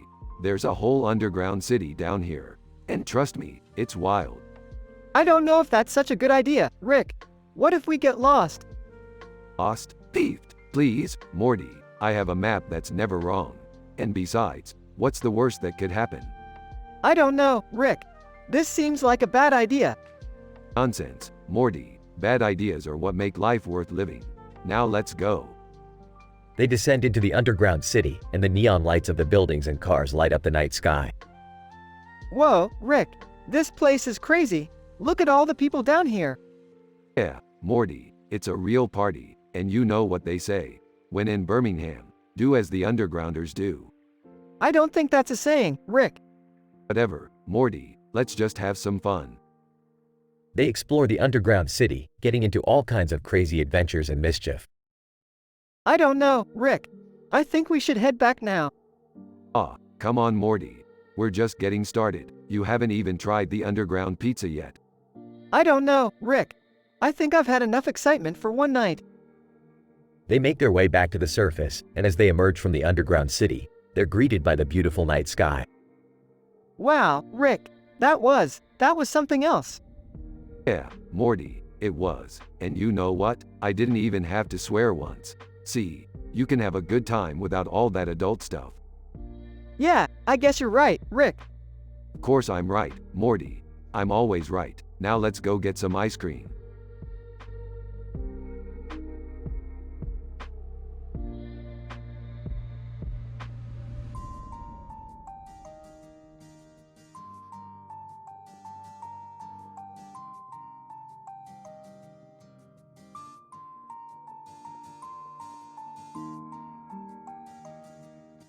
Title: The Uprising. Rick Sanchez. Damn it, Morty, I knew this day would come. The Combine are here. Morty Smith. What do we do, Rick? How are we going to survive? Rick Sanchez. We need to find a way off this planet. There's a space station nearby, let's go. Jerry Smith. Wait, what about the rest of us? We can't all fit on that thing. Rick Sanchez. Sorry Jerry, survival of the fittest.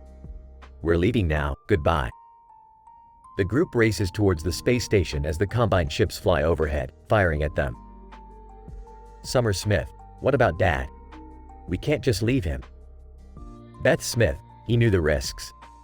We have to go now. Once on the space station, the group looks down at the devastation below. Rick Sanchez. We have to survive up here for 20 years, until the uprising begins. We'll be ready.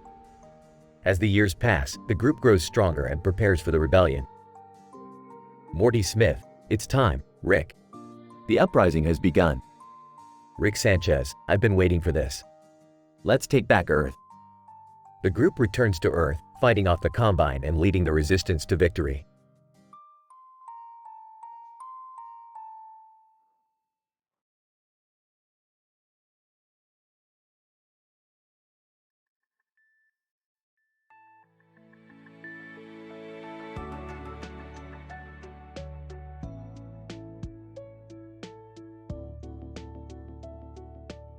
Scene.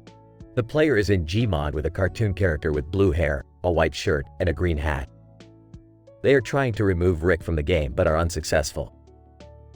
Player. This is ridiculous. I can't seem to remove Rick from the game. Cartoon character. Maybe he's meant to be here. Player. What are you talking about? He's just an NPC in a Gmod game.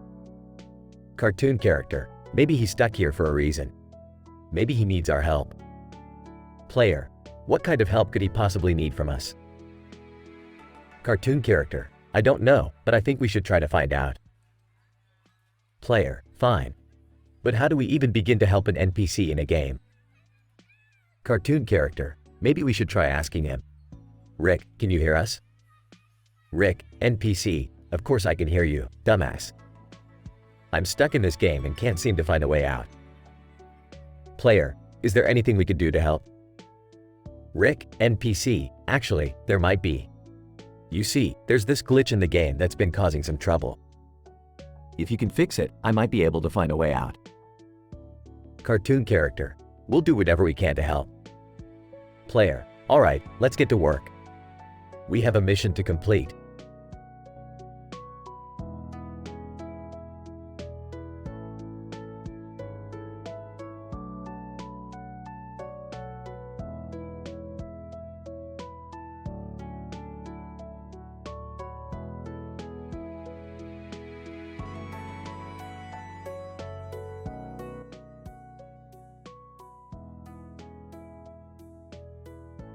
Morty, strap on your space helmet. We're going on a wild ride. Where are we going, Rick? To the edge of the galaxy, Morty. We've got to find that planet with the rarest mineral in the universe. Wow, Rick, that sounds amazing. Yeah, keep your pants on, Morty. We've got a long journey ahead of us. After some time, Astronomer. Hey, you too. What are you doing out here in the middle of nowhere? None of your business, astronomer. We're on a top secret mission. Astronomer, top secret mission? Really? You're just two guys in a spaceship. Hey, don't talk to us like that. Yeah, Morty's right. We're Rick and Morty, the greatest adventurers in the galaxy. Astronomer. Laughs. Alright, alright. What can I help you with? We're looking for the planet with the rarest mineral in the universe. Astronomer. Oh, that planet. Yeah, I know where that is. It's just over there. Rick and Morty land on the planet. Alright, Morty, let's get to work.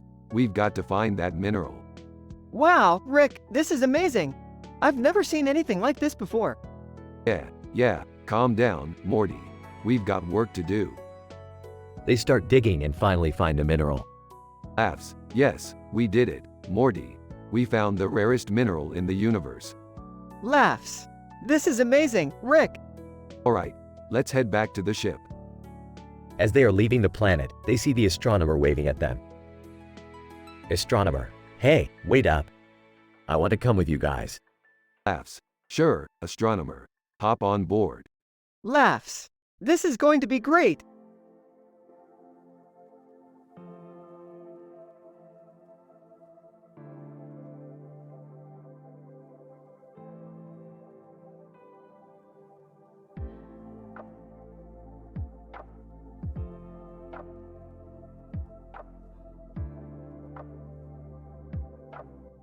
Rick and stuck in Gmod Dark RP game mode. Rick and Morty find themselves in the world of Gmod Dark RP. Morty, where the hell are we? I don't know, Rick. This looks like some kind of video game. As they explore the world, Rick starts randomly killing other players. Rick, why are you doing that? They're just NPCs, Morty. It's not like they're real. But then, Rick realizes that he too is just an NPC in the game. Oh my god, Morty. We're stuck here forever. What are we gonna do, Rick? I don't know, Morty. We'll just have to figure it out. As they continue to explore the game world, Rick and Morty come across a group of players who are trying to escape the game. Hey, what are you guys doing? Player 1. We're trying to find a way out of this game. We're stuck here too. Well, we might as well work together. We're all in the same boat. Together, they come up with a plan to find a way out of the game and return to the real world. With teamwork and determination, they eventually succeed and return home. Wow, that was crazy, Rick. I never want to go through something like that again. Yeah, me neither, Morty. Let's stick to the real world from now on.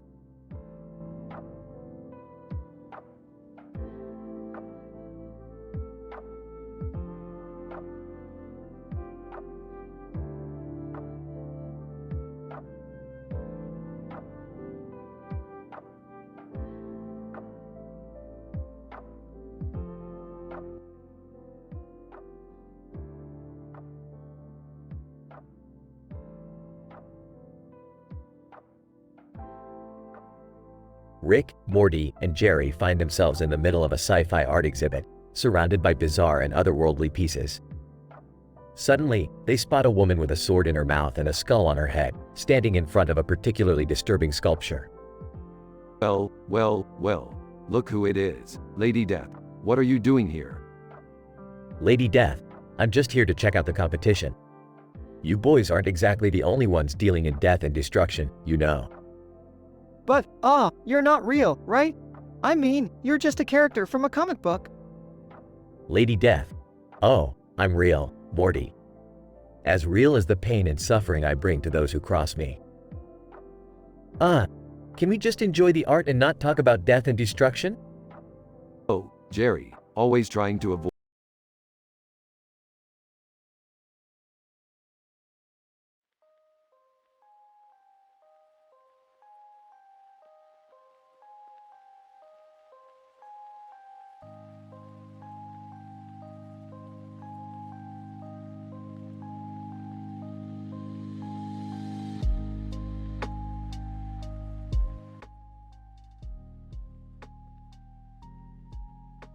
Rick and Morty are in the garage tinkering with some science equipment when suddenly, a group of animals appear on the table in front of them. What the hell is this? A damn zoo in my garage? Rick, look! There's a mouse on top of the table and another one on the ground. Big whoop, Morty, it's just a couple of rodents. Suddenly, the mouse on the table begins to speak. Mouse, greetings, humans. We are not just any rodents. We are a group of highly intelligent hamsters on a mission to save our planet. Oh, great, just what I needed, an intergalactic pet rescue mission. But Rick, they're so cute and fluffy. Don't let their cuteness fool you, Morty. These hamsters are serious business. The hamsters explain their plan to Rick and Morty, which involves using Rick's science equipment to create a portal to their home planet. Alright, hamsters, let's see what this portal gun can do. As Rick begins to tinker with the equipment, Morty picks up one of the hamsters. Hey, little guy, what's your name? Hamster, my name is Hammy. Hemi? That's so cute. Morty, focus, we've got work to do. After some trial and error, Rick successfully creates the portal and the hamsters make their way back to their planet. Hammy, thank you, Rick and Morty. You have saved our planet. Yeah, just don't make a habit out of showing up in my garage, okay? Aw, but Rick, I think they're kinda cool. And that's why you're not in charge of the science stuff, Morty.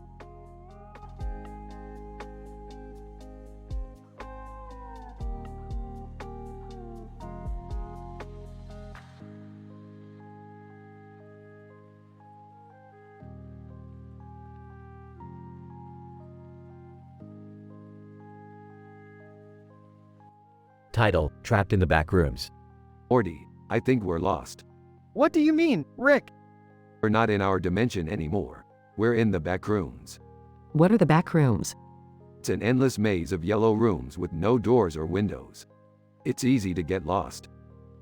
How do we get out? We have to find an exit, but we have to stick together and be careful. There are entities in here. Entities? Yeah, they're creatures that roam the back rooms. We don't want to run into one. How do we know which way to go? We have to follow the neon lights. They'll lead us to a door. But we have to move fast. Time works differently here. What do you mean? 1 minute here could be hours outside. We have to find the exit before we're stuck here forever. Let's go then. I don't want to be stuck in this maze forever. Everyone followed Rick's lead and followed the neon lights. They ran through the yellow rooms, trying to avoid the entities.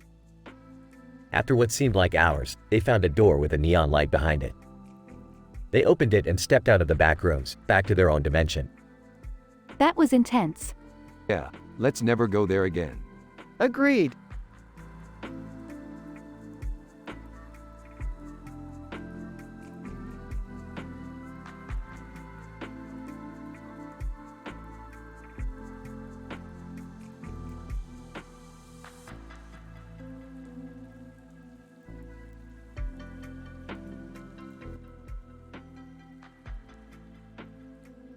Rick, Morty, and Summer find themselves in a long hallway with a man standing in the doorway at the end.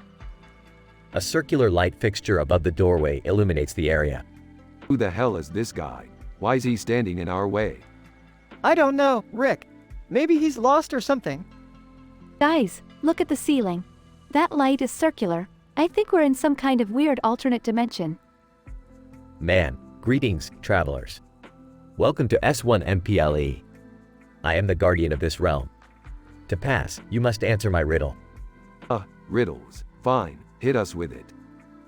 Man, what is always in front of you but can't be seen? Oh, I know this one. It's... Suddenly, the man disappears and the hallway starts to twist and contort around them. What the hell? Looks like we're in for a ride, kids. As the hallway spirals and twists, the trio must navigate through dangerous obstacles and solve puzzles to make it to the end. Along the way, they encounter strange creatures and unexpected surprises. I can't take much more of this, Rick. We gotta find a way out. Hang in there, Morty.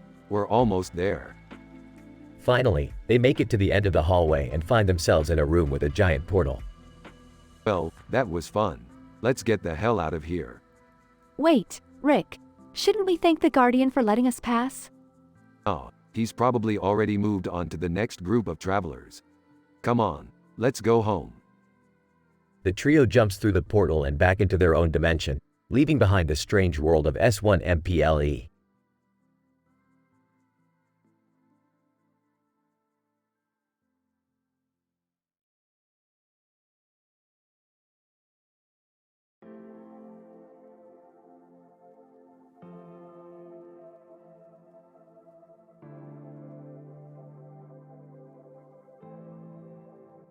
Title: The Tennis Court. Hey guys, what's going on here? I don't know, but everyone seems to be doing the same thing. It looks like they're all cheering or something. Maybe they just won a game or something. Suddenly, the ground shakes and the sky turns red. Oh great, we're in the middle of the Nox event. What's that? It's a video game, Morty. But it's not just any video game, it's a zombie apocalypse simulator. Wait, you mean we're stuck in a video game?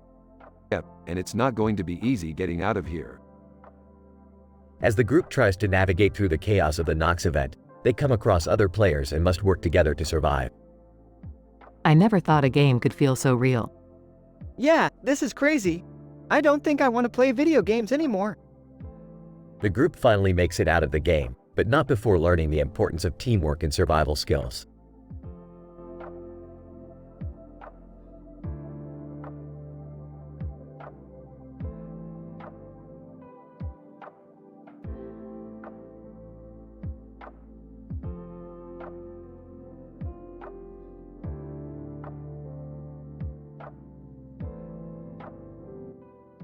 Rick, Morty, and Summer are chilling in the garage when a portal suddenly opens up. Out steps a courier, looking flustered and confused. Courier: excuse me, do you know where I can find the Galactic Post Office? Ah, you're in luck, buddy. I just happen to have a direct line to their CEO. Wait, you do? No, Morty, I'm lying. It's called humor. You should try it sometime. So, what's the deal with this courier guy? Courier: I have an urgent delivery for a Mr. Glorbner from the planet Glerbcorp. Ah, yes, Glorbner. I owe that son of a bitch a favor. Give me the package. Courier hands Rick a small, nondescript box. Alright, let's see what we've got here. Suddenly, the box begins to shake and emit a bright light. Rick, what's happening? Relax, Morty. It's just a harmless delivery from one of the most dangerous planets in the galaxy. What's in it? Oh, just a little thing called a galaxy crusher. No big deal. A galaxy crusher? That's not a big deal? Hey, it's all relative. Now let's go make some intergalactic mischief. The trio jumps through the portal, leaving the courier behind with a look of utter shock on his face. Courier: what the hell just happened?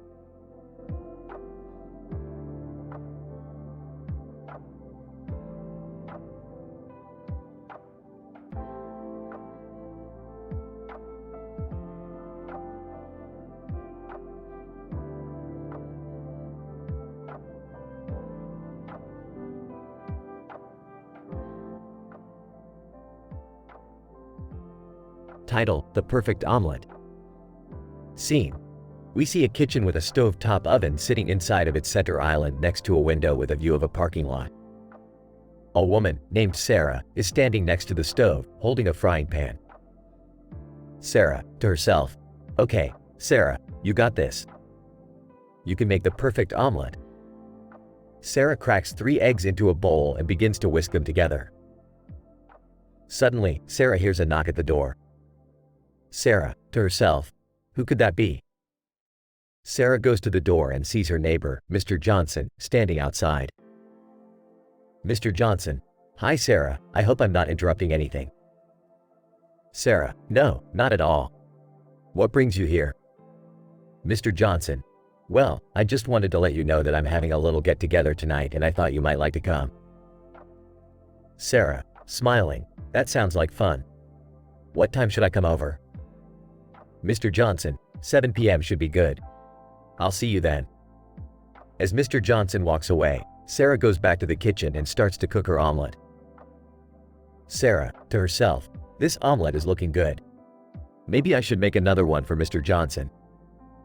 Sarah finishes cooking and puts one omelet on a plate and sets it aside. She makes another omelet and puts it on a separate plate. Later that evening, Sarah arrives at Mr. Johnson's party with her omelets in tow. Mr. Johnson, smiling, "Sarah, you made it. And what do you have there?" Sarah, smiling, "Just a little something I cooked up." I made you an omelet. Mr. Johnson, surprised, "Wow, thank you so much. This looks delicious." Sarah and Mr. Johnson spend the rest of the night enjoying good food and good company. Moral of the story: sometimes a small act of kindness, like making someone an omelet, can go a long way in building friendships and community.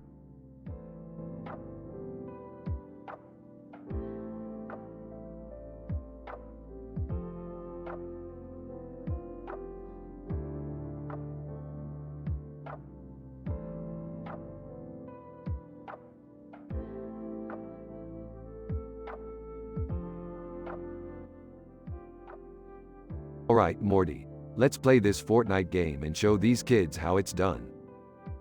I don't know, Rick. This game seems a bit violent. Don't be a wuss, Morty. It's just pixels on a screen. As they play, they suddenly get sucked into the game and find themselves in a world of endless Fortnite battles. What the hell just happened? Morty, are you seeing this? Yeah, Rick. We're stuck in the game. How do we get out? I don't know, Morty. But we better figure it out before we're stuck here forever.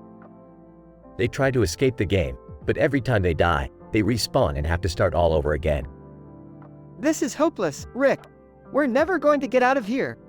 Don't give up yet, Morty. We'll find a way out. As they continue to play, they start to lose their memories and forget who they are. I can't remember anything, Morty. Who are we? I don't know, Rick. But we have to keep fighting and find a way out. Despite their memory loss, they continue to play the game, hoping to find a way out. Wait, Morty, I think I remember something. We have to complete a certain task to escape. What task, Rick? I can't remember exactly, but we have to keep playing and figure it out. They continue to play, fighting off opponents and completing tasks, until they finally find the way out of the Fortnite loop. We did it, Rick. We're out of the game. Yeah, Morty, but let's never play that game again. It's too dangerous.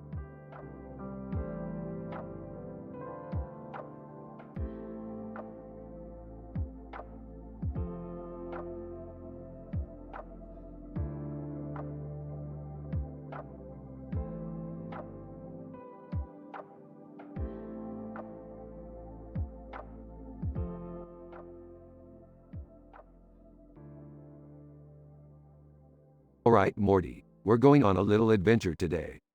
Oh boy, where are we going? We're going to the planet of Zorgon Prime, Morty. They have the best burgers in the entire galaxy. Burgers?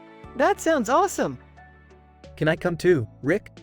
Sure, Jerry, it's not like you have anything better to do. Hey! Meanwhile, at the burger joint on Zorgon Prime.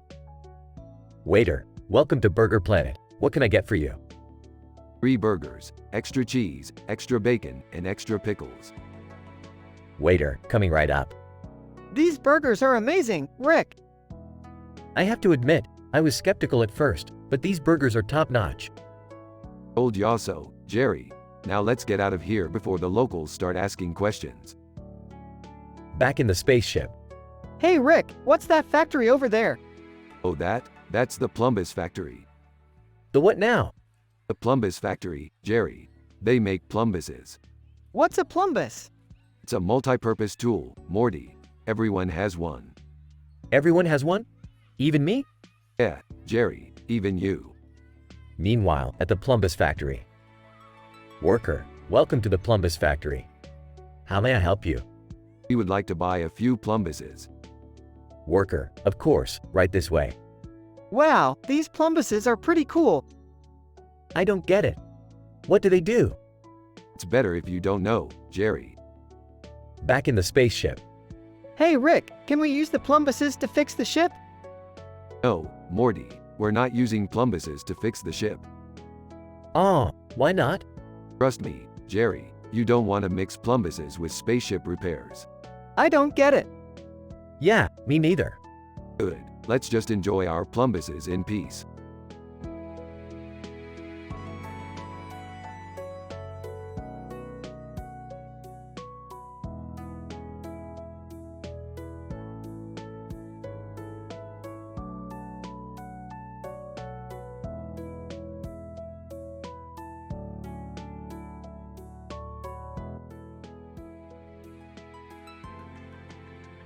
Alright, Morty, buckle up. We're going on a little adventure.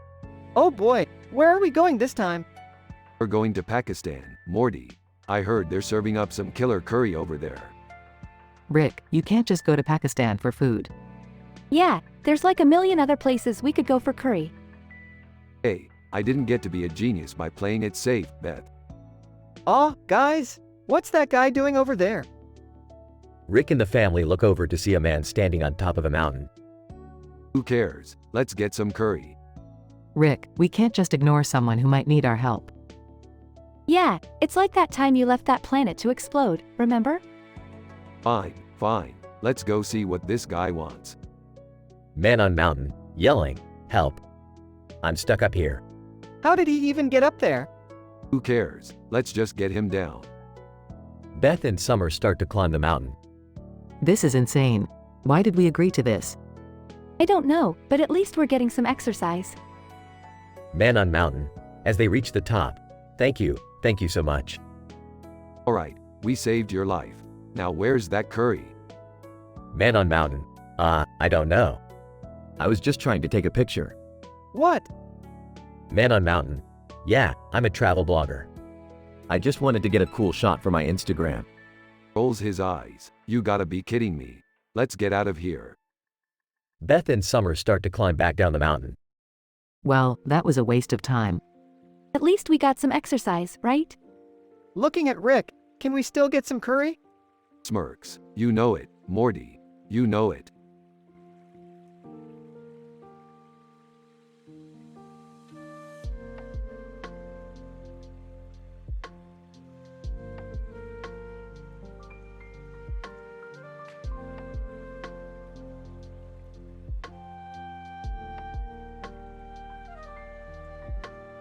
Morty, I found this new game called Universe Sandbox 2. It's supposed to simulate the universe in real time. Cool, let's give it a try. Rick and Morty start playing the game and they spawn a meteor in their region. Oh, look at that. We just created a meteor shower. But Rick, what if it falls in real life? At the same time, a meteor falls in real life. Morty, I think the game turned us into gods. What? How is that possible? Everything we do in the game happens in real life. We have to be careful then. We don't want to destroy the universe. Don't worry, Morty. We'll be responsible gods. I hope so, Rick. Let's continue playing and see what else we can create. Rick and Morty continue playing the game, being cautious with their actions, but still having fun creating new things in the universe.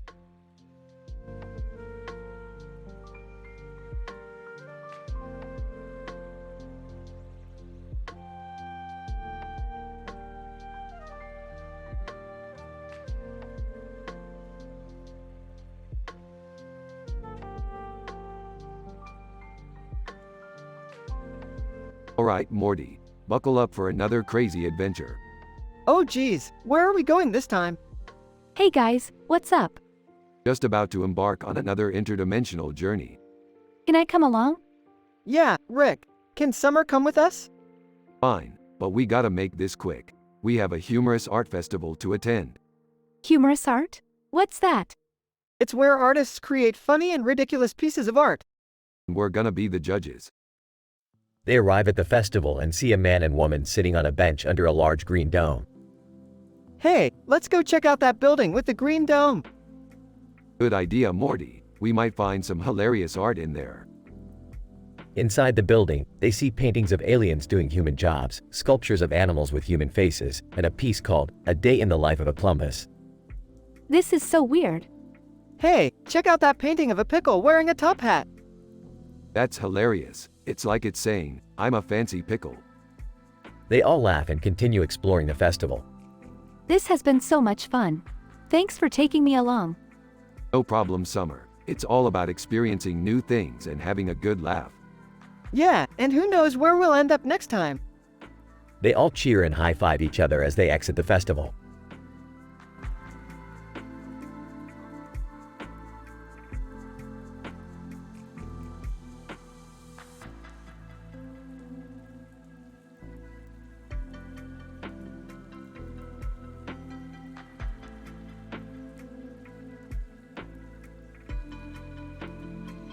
Hey Morty, I'm gonna need you to grab that green crystal over there.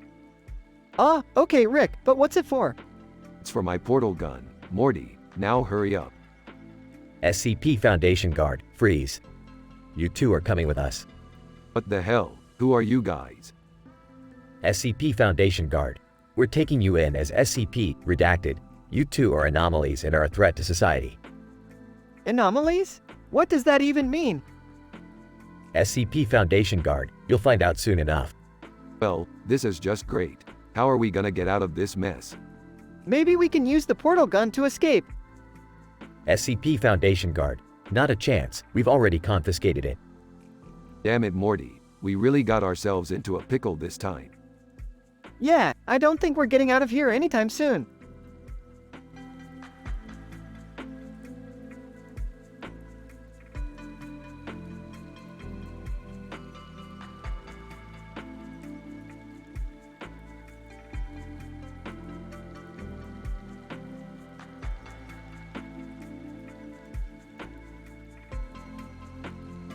Alright, Morty. We gotta go to a waterfall with a bridge and a bridge over it in the middle of a forest with a waterfall and a bridge. Ah, why do we need to go there, Rick? Shut up, Morty. I need to collect some nitrogen for a new experiment. Can I come with you guys? Yeah, I want to go too. Fine, but don't touch anything. As they arrive at the waterfall, they see a group of aliens trying to steal the nitrogen. Oh no, Rick, we gotta stop them. Don't worry, Morty. I got this. Rick pulls out a ray gun and starts shooting at the aliens, causing chaos. Rick, what the hell are you doing? Saving the nitrogen, duh. We should probably leave before the authorities arrive. Yeah, let's go. As they cross the bridge, they hear an explosion behind them. Mission accomplished. Let's go home. After they leave, the aliens are shown to be okay and start partying with the nitrogen. Alien 1. That was so much fun. We should do it again sometime. Alien 2. Yeah, let's invite those crazy humans next time. End of episode.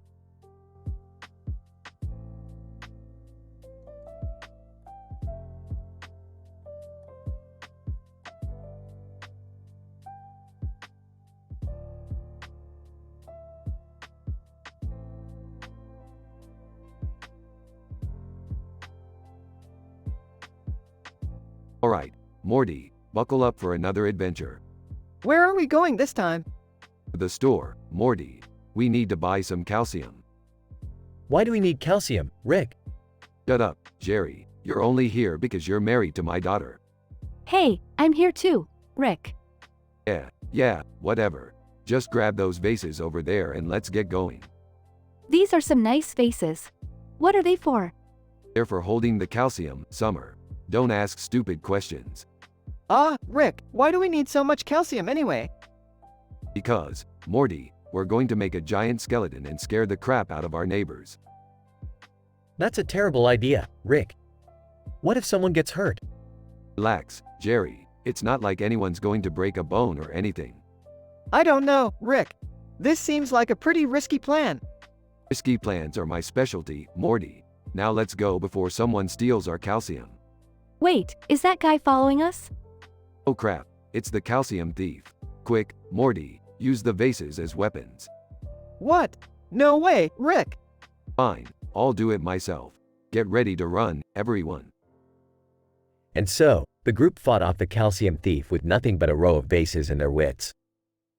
In the end, they made it home safely with the calcium and a newfound respect for the power of pottery.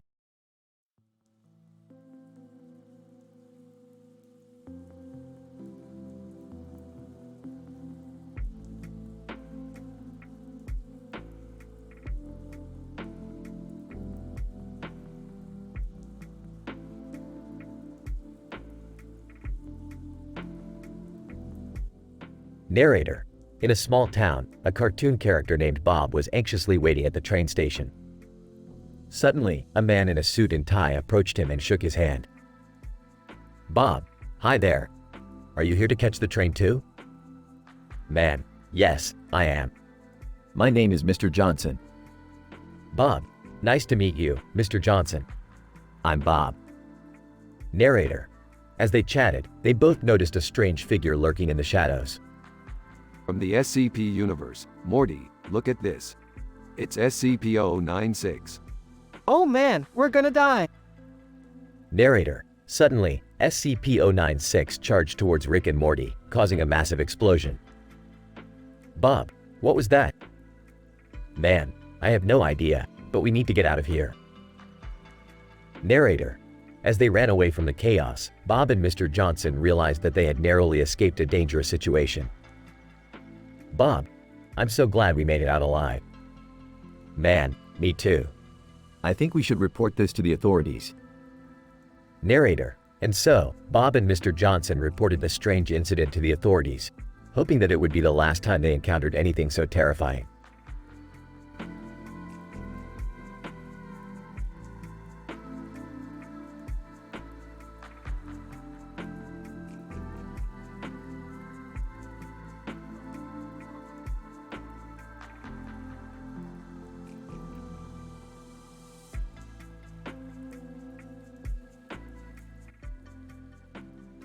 Burps, all right, Morty. We're going on a little adventure today.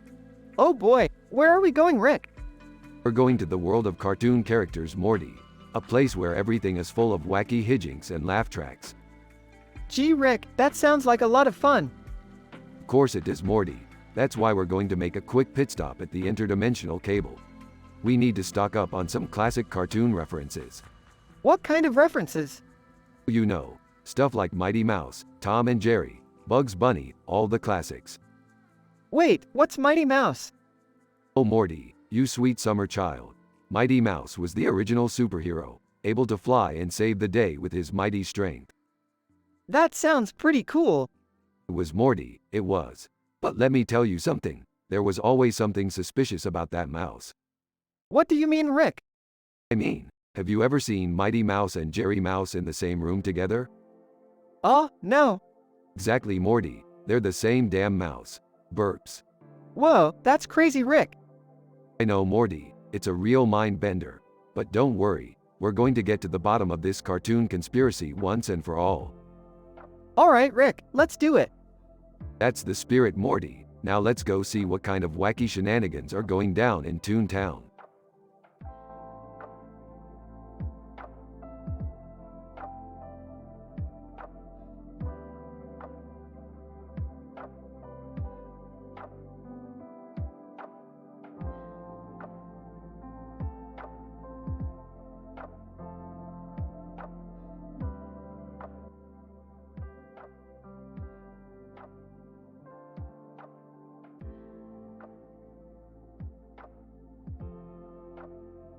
Rick and the light bulb lady. Rick and Morty stumble upon a woman wearing a face mask and glasses in front of hip replacement, with a child in the background and a light bulb above her. Hey, Rick, who's that lady? I don't know, Morty. But judging by the light bulb above her, she's probably a genius. Light bulb lady, excuse me, gentlemen. Can I help you? Oh, we're just admiring your light bulb. Yeah, it's pretty cool. Light bulb lady, thank you. I actually invented it. Whoa, impressive. What else have you invented? Light bulb lady. Well, I've created a device that can turn water into wine. That's amazing. Yeah, but what's the point? You can just buy wine at the store. Light bulb lady. Aw, but my device can also turn wine into water. It's perfect for parties. I want one. Wait, Morty, before we go any further, we need to know something. Are you a Scientologist? Light bulb lady, excuse me? You know, those crazy people who believe in aliens and stuff. Light bulb lady. No, I'm not a Scientologist. I'm just a regular person with a passion for science. That's cool. Can we hang out with you? Light bulb lady. Sure, why not? But first, let me show you my latest invention. Lead the way, genius lady. The trio head to the woman's lab and discover her latest invention is a machine that can make people tell the truth. Whoa, can we try it? Light bulb lady, of course. Who wants to go first? I'll do it. Light bulb lady. Okay, Rick. What's the one thing you've never told anyone? Pauses. I secretly love Taylor Swift's music. Laughs. I knew it. Light bulb lady. Laughs. That's hilarious. All right, Morty. Your turn. Takes a deep breath. I accidentally killed my goldfish when I was 7. Surprised. Morty, I had no idea. Light bulb lady puts a hand on Morty's shoulder. It's okay, Morty. We all make mistakes. The trio continue to share their deepest secrets and laugh together, realizing that honesty truly is the best policy. Moral of the story: be honest, even if it means revealing your secret love for Taylor Swift.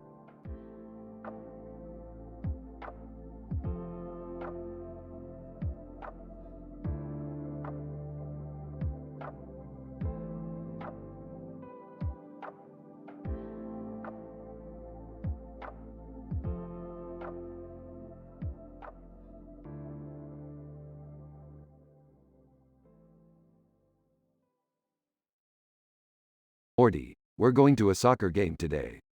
A soccer game? I don't know anything about soccer. That's the beauty of it, Morty. You don't need to know anything. Just watch the ball and pretend like you care. Are you guys going to the soccer game? Ew, why would anyone want to watch a bunch of sweaty guys kick a ball around? Because it's a great way to spend a Saturday, summer. Plus, we get to see some good old-fashioned violence. Violence? Yeah, sometimes the fans get a little rowdy. They start throwing things at the players. It's hilarious. That doesn't sound very moral, Rick. Who said anything about morals? We're here to have fun. They arrive at the stadium and take their seats. This is so boring. Hey, look at that. Points to the skylight overhead. What about it? I don't know, I just thought it looked cool. Suddenly, a soccer player kicks the ball and it goes flying towards the skylight. Holy crap, it's heading right for us. They all duck as the ball crashes through the skylight and lands in their laps. Well, that was unexpected. Laughs. That's what I'm talking about. This is why I love soccer. I don't think I'm cut out for this kind of excitement. Speak for yourself, Morty. I'm ready for round 2. The game continues with more kicks, more rowdy fans, and more unexpected surprises. Eventually, they all realize that they actually had a great time at the soccer game. You know what? I think I might actually like soccer. Smirks. That's the spirit, Beth. Just don't tell Jerry. Laughs. Yeah, he wouldn't understand.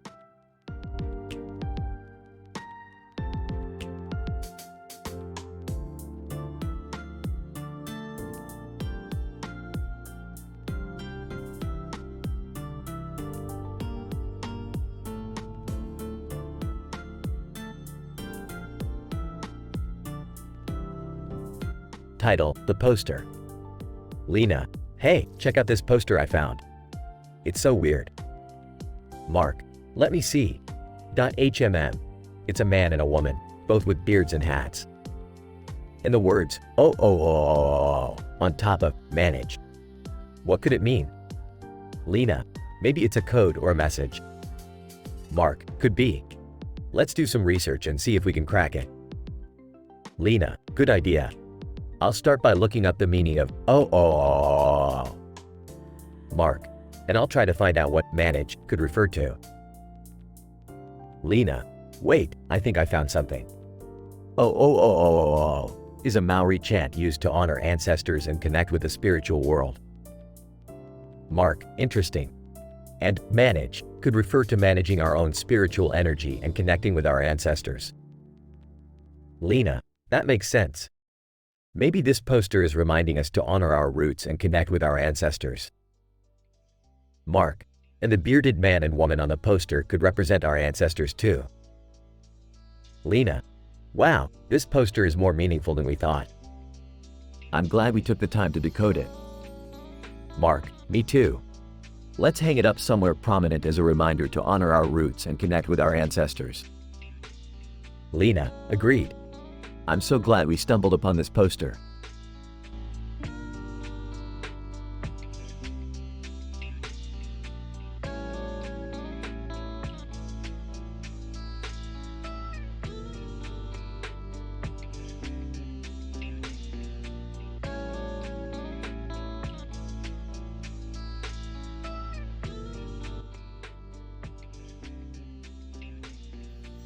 Morty, we're going on a trip. Aw geez, where are we going this time? We're going to the great outdoors, Morty. The great outdoors? Oh, sounds boring. Boring? There's nothing boring about nature, Jerry. In fact, it's where I first discovered my love for science. Science? I thought you discovered your love for alcohol and interdimensional travel first. Hey, those came later. Anyway, we're going to be camping out in the wilderness for a few days. Camping? I don't know if I'm cut out for that kind of thing. Nonsense, Jerry, you'll do fine. In fact, we'll even have a little bit of entertainment to keep us occupied. What kind of entertainment? Check this out. Puts on Montero. Call Me By Your Name, by Lil Nas X. Oh wow, this song is actually pretty catchy. Yeah, I can't believe I'm saying this, but I might even like it more than Get Swifty. Now that's saying something. But we can't just listen to music all day. We need to set up camp. Okay, but what do we do if we encounter any wild animals? Simple, we just use this. Holds up baseball bat. A baseball bat? What are we supposed to do with that? Use your imagination, Morty. Plus, it'll give us a chance to practice our swing. I don't know about this, Rick. Relax, Jerry. What could possibly go wrong? Cut to the trio being chased by a bear, swinging the baseball bat wildly. I can't believe this is happening. I knew this was a bad idea. Shut up and swing, Jerry.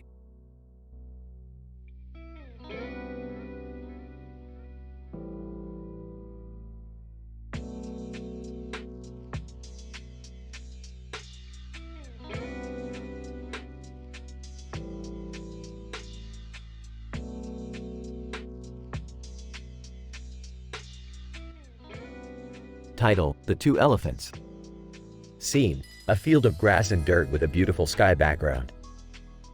Characters: Ellie, a female elephant. Eddie, a male elephant. Synopsis: Ellie and Eddie, two elephants, were standing next to each other on a field of grass and dirt. The sky was beautiful, with a blend of orange and pink colors, indicating that the sun was about to set. Ellie and Eddie were enjoying each other's company, munching on some grass and dirt. Ellie: Eddie, I love this moment. The sky is so beautiful, and I'm happy to be sharing it with you. Eddie: Me too, Ellie. I'm grateful for you, and I'm happy we're together. The two elephants continued munching on the grass and dirt, enjoying the moment of peace and tranquility. Ellie: You know, Eddie, sometimes I feel like I don't belong in this world. Elephants like us are being hunted and killed, and it's so sad. Eddie: I know, Ellie. It breaks my heart to see our kind suffer. But we can't let that stop us from living our lives to the fullest. Ellie: You're right, Eddie. We have to enjoy every moment we have together and make the most of it. Eddie: Exactly. Life is too short to dwell on the negative. Let's focus on the positive and make the most of our time.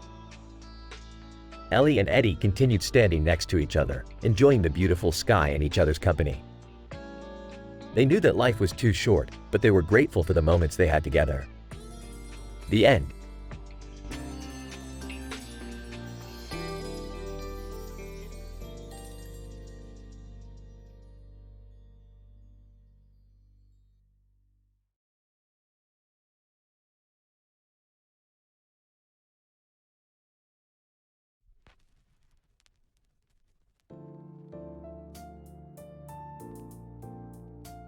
Alright, Morty. We're going on a little culinary adventure today.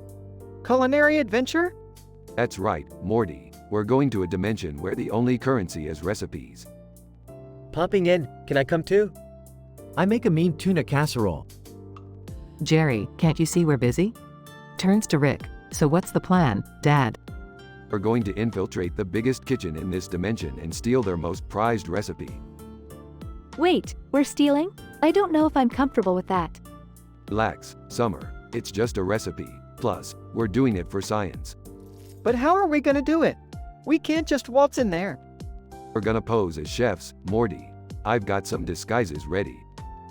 I'm not sure about this, Rick. I don't want to get in trouble. Trust me, Jerry, it'll be like taking candy from a baby. A really big, angry baby with a lot of knives. All right, let's do this. but I'm in charge of the knives. In the kitchen, the group works together to prepare the perfect dish, all while trying to sneak around and find the recipe they need. However, things take a turn when they accidentally set the kitchen on fire. Oh my god, Rick! We're gonna get caught! Relax, Morty, I've got this. With a snap of his fingers, Rick transports them back to their own dimension, complete with the recipe they were after. Wow, that was wild. I can't believe we actually did it. Yeah, and now we can make the best dish ever. Smiling. I have to admit, that was pretty cool. Smirking. Of course it was, Summer. I'm always cool. As they sit down to enjoy their meal, they can't help but laugh at the craziness of their culinary adventure.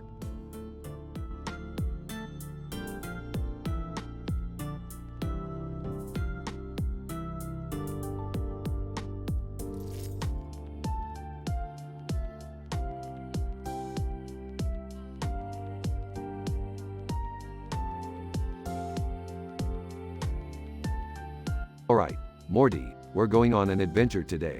Strap in. Oh geez, where are we going this time? We're going to the intergalactic circus. We're gonna see some really weird shit. Can I come too? Me too. Sure, why not? But stay close to me, Jerry. Don't want you getting lost in the crowd. Hey, I'm not a kid anymore, Rick. Yeah, sure thing. Now let's go, before the show starts without us. Noob. Hey guys, wait up. Can I come too? Sure, why not? You're always good for a laugh.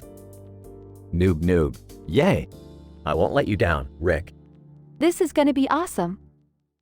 I hope they have cotton candy. Shut up, Jerry. Let's just enjoy the show. And try not to get abducted by any aliens, okay? They all laugh and head off to the intergalactic circus.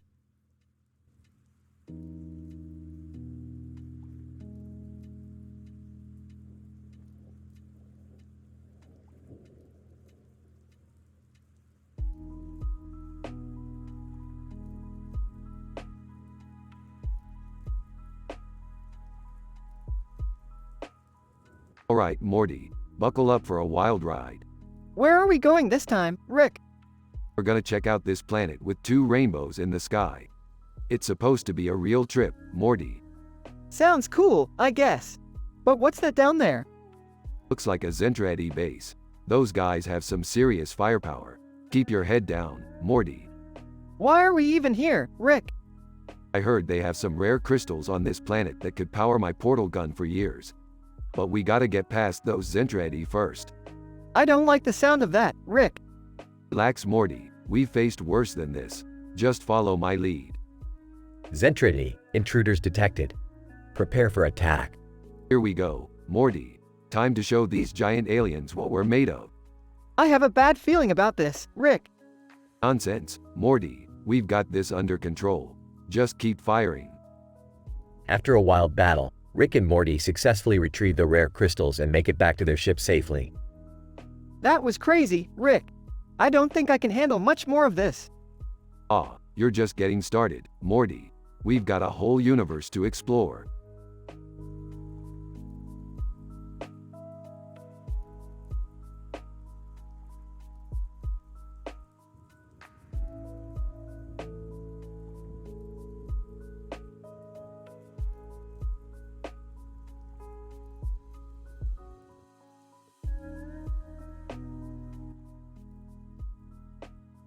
Hey Morty, Summer, I have a fun activity planned for us today. Oh boy, what is it, Rick? Please tell me it's not one of your crazy experiments again.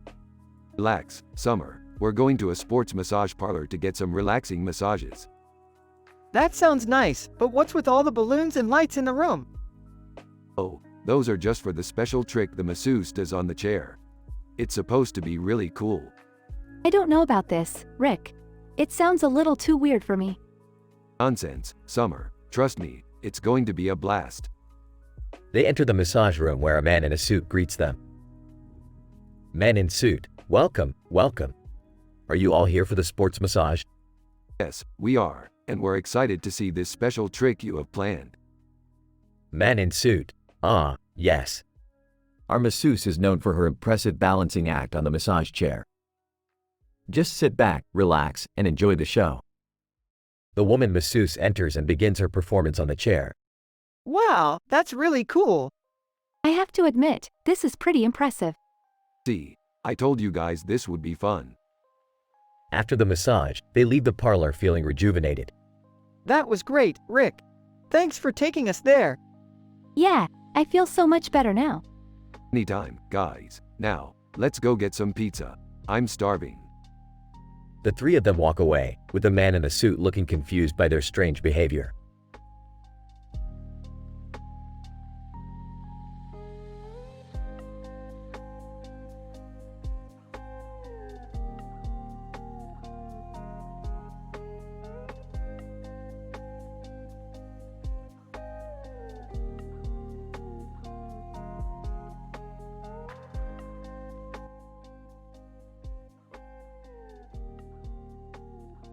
Morty, we have to visit this new planet. It's got some rare bamboo that can be used for our experiments. Oh, do we really have to? It's far away and it's in the middle of a forest. But, are you scared of forests? And don't worry, we'll bring Summer and Beth along for some relaxation time. Oh, I could use a massage. But can we trust these aliens with our bodies? I'm sure they have a good reputation. Alright, everyone get ready. We're going to bamboo massage. They arrive at the planet and are greeted by friendly aliens. Alien, welcome to Bamboo Massage. Please relax and let us take care of you. Oh, this is kind of weird. They're using bamboo sticks to massage us. It's actually really nice. I feel like I'm in a rainforest. I agree. This is very therapeutic. Hey, let's not forget why we're here. We need to collect some of that bamboo for our experiments. But do we have to do it right now? I'm in the middle of a massage. Yes, Morty, we have to do it now. We need to get back to the lab and analyze it. They sneak away and start collecting the bamboo. Guys, I think we're being followed. What do you mean? They turn around and see a group of angry aliens. Alien leader, you have stolen from us. We demand retribution. Oh, let's get out of here. They run back to their spaceship and take off. Phew, that was close. I don't think I can handle another alien encounter. Hey, at least we got what we came for. And Summer got a nice massage out of it. Can we do that again sometime? Sure, as long as we don't get chased by angry aliens again. They all laugh and head back home.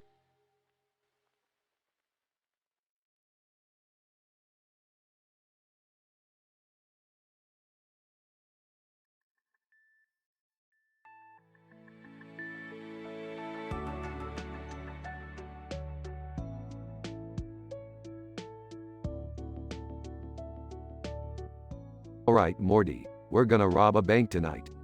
What? No way, Rick. That's illegal. Beefed, like that's ever stopped us before. But we need to blend in. So we'll dress up as trees and bushes and hide in the parking lot across from Dragonfly. I don't know, Rick. I'm not sure I want to go to jail. What are you guys talking about? We're gonna rob a bank tonight, Beth. Wanna come? No thanks. I'd rather not go to jail.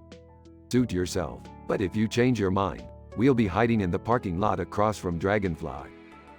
I don't think we should be telling people where we're gonna be. Relax, Morty. Nobody's gonna suspect a couple of trees and bushes.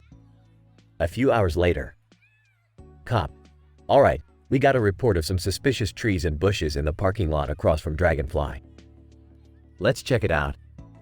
Meanwhile, Rick, Morty, and Beth are nervously hiding in their disguises. Cop. Freeze. Put your leaves up. Oh geez, Morty, we're busted. I knew this was a bad idea. Can we please just go home now? The cops eventually realize that trees and bushes are actually just a bunch of people in costumes and let them go.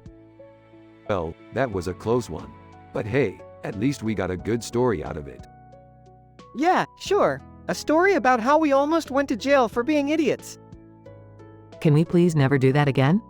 No promises, Beth, no promises.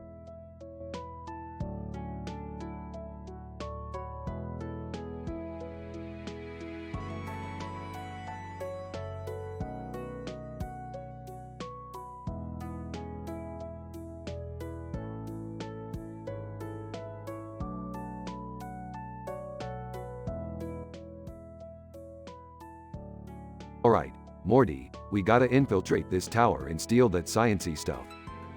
Sciencey stuff? What sciencey stuff? I don't know, Morty, I'm not a freaking scientist. But it's gotta be valuable. Otherwise, why would all these anime characters be guarding it? Sakura, from Naruto. Hey, what are you two doing here? Oh, just hanging out. You guys guarding this tower or something? Sakura. Yeah, we're protecting the science of this world from those who would abuse it. Oh, that's cute. Morty, let's go steal some science. Gon, from Hunter x Hunter. You'll have to get through us first. Oh no, a bunch of angsty teenagers. Whatever will we do? Rick, I don't know if we should be doing this. These guys seem really serious about their science. Shut up, Morty. We're the main characters, remember? We can do whatever we want. Lelouch, from Code Geass. You underestimate our determination to protect what's important to us. Yeah, whatever. Morty, grab that sciencey thing and let's get out of here. I don't know, Rick. This thing looks pretty important. Morty, we're not leaving here without that sciencey thing. Now grab it and let's go. As they make their escape, the tower explodes behind them, engulfing the anime characters in a cloud of smoke. Aha, looks like we got out just in time. Rick, I don't think we should mess with anime characters anymore. They're more powerful than we thought. Yeah, Morty. Whatever you say, let's go sell this sciencey thing and make some money.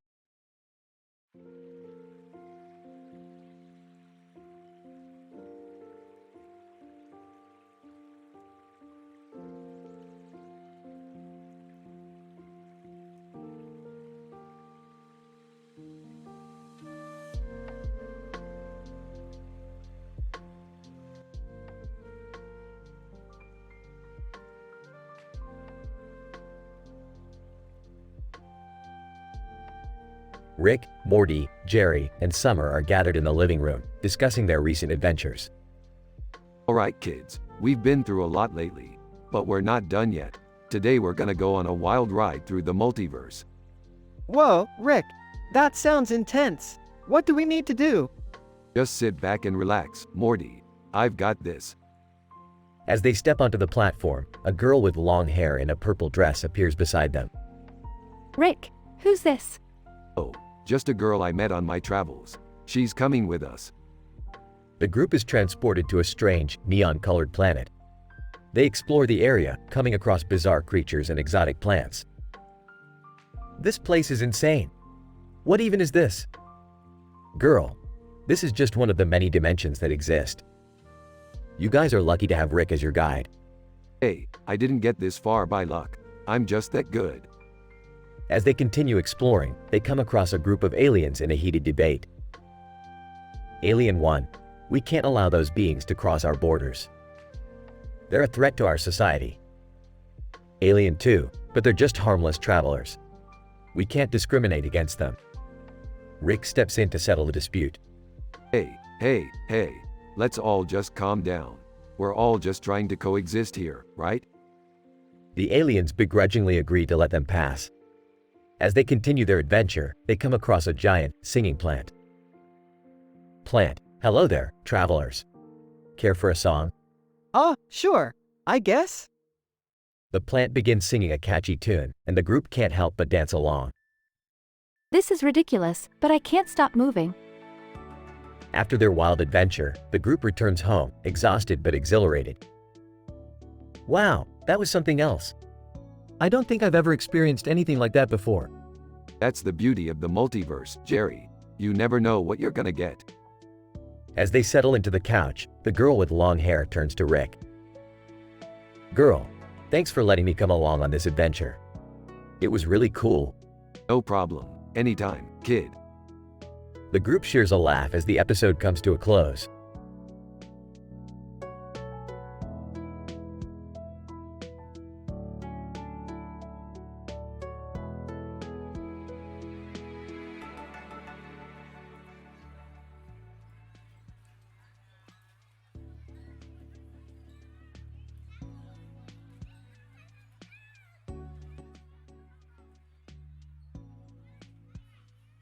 Morty, grab your portal gun. We're going on an adventure. Where are we going, Rick? To a parallel universe where everyone communicates through farts. Groans. Do we have to go there, Rick?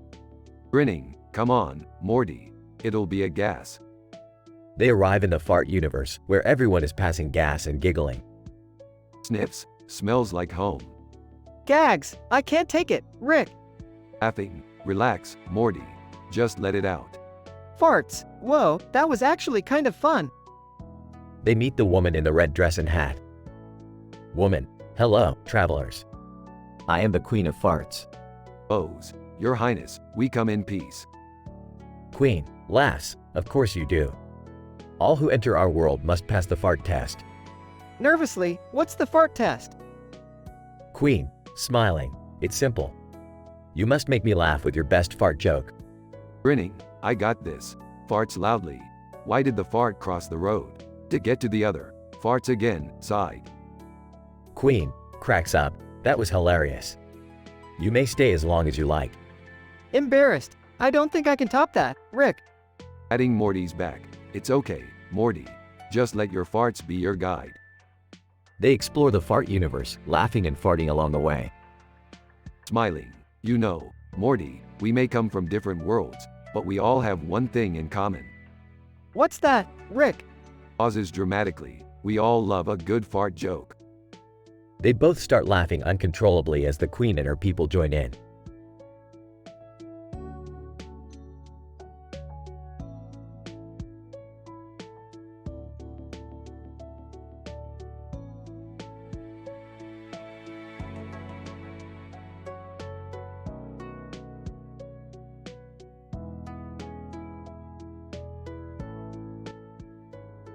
Title: Uranus, the butt of all jokes. Hey guys, look at this cool picture I found online of Uranus. Ah, you said Uranus. Dad, that's not funny. Yeah, Jerry. Grow up. I'm just glad we're not on Uranus. Can you imagine the jokes we'd have to endure? Oh, I can imagine. Hey Morty, what's the difference between Uranus and your mom? One's a giant gas planet and the other is just full of hot air. That's terrible, Grandpa Rick. I have one. What's the best thing about Uranus? It has a ring. That's even worse, Jerry. I think we should change the subject before this gets any more inappropriate. Agreed. Let's talk about something more wholesome, like the time I turned myself into a pickle. Oh God, not that story again. Rick, can't you come up with something new? Yeah, like a Uranus-free topic? Fine, fine. How about the time I created an entire universe just to power my car battery? Now that's more like it. The family continues their bizarre and hilarious adventures, but always make sure to keep it clean and respectful.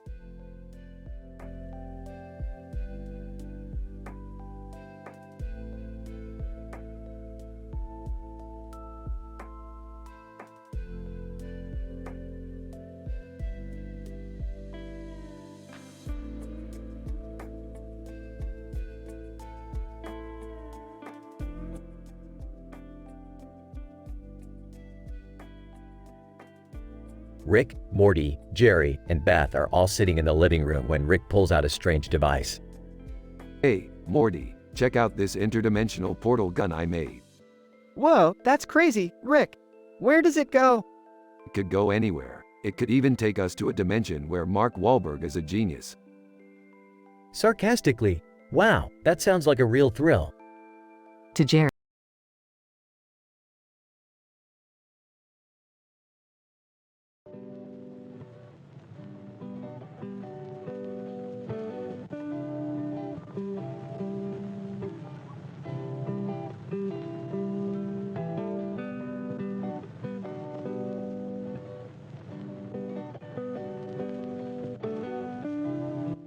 Title: The Night Walk. Man, walking down the street at night, breathing in the crisp air.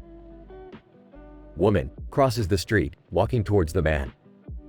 Man, pauses, unsure of her intentions. Woman, smiles warmly, good evening, sir. Man, good evening. Woman, may I ask where you're headed? Man, just taking a walk to clear my head. Woman, I know how that feels. Mind if I join you? Man, pauses, then nods, sure. Woman. They walk side by side in comfortable silence. Man. Thank you for the company. Woman. Of course. Safe travels. Man. Watches as the woman disappears into the night, feeling grateful for the unexpected encounter.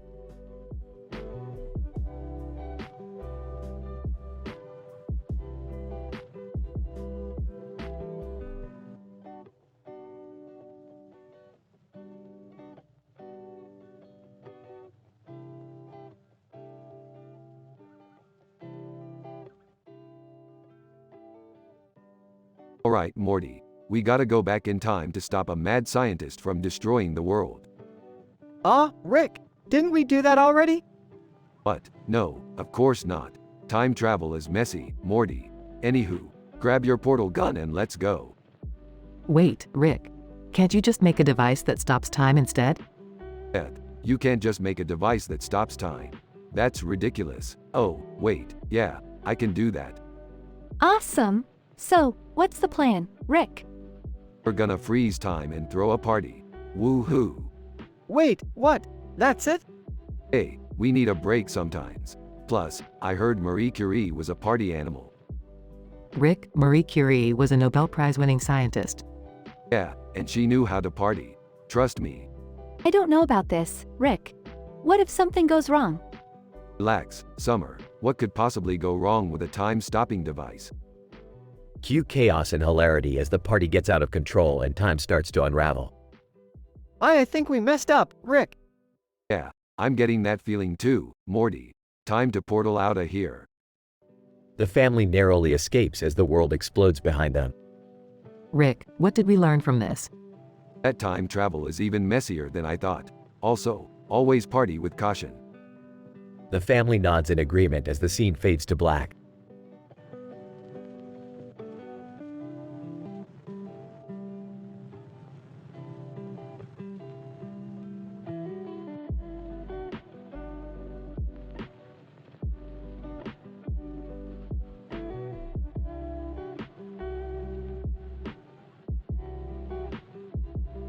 Title: The Star and the King of Pop. Opening scene: a man with a suit and tie on, holding his head in his hands, sits in his office, staring at a framed star on his jacket. Man, muttering to himself, how did it come to this? I worked so hard to get this star, and now it feels meaningless. Flashback scene: a young Michael Jackson, surrounded by adoring fans, signing autographs. Michael Jackson: I just want to make music that brings people together, that makes them feel good. Back to the present. Man, but all those allegations. That how can I support someone who's accused of such terrible things? Flashback scene: Michael Jackson on trial, surrounded by paparazzi. Michael Jackson: I am innocent. I would never harm a child. Back to the present. Man, but what if he's guilty? What does that say about me, about the industry? Flashback scene: Michael Jackson performing his hit song, Thriller, to a packed stadium. Michael Jackson: music has the power to heal, to unite. That's what I want to do with my life. Back to the present. Man, sighing. I don't know what to do. I want to believe in the power of music, but I also want to believe in justice. Closing scene: the man takes a deep breath and removes the star from his jacket, placing it on his desk. Man, I may not have all the answers, but I know that I can't support someone who's accused of such terrible things. It's time to take a stand. Fade to black.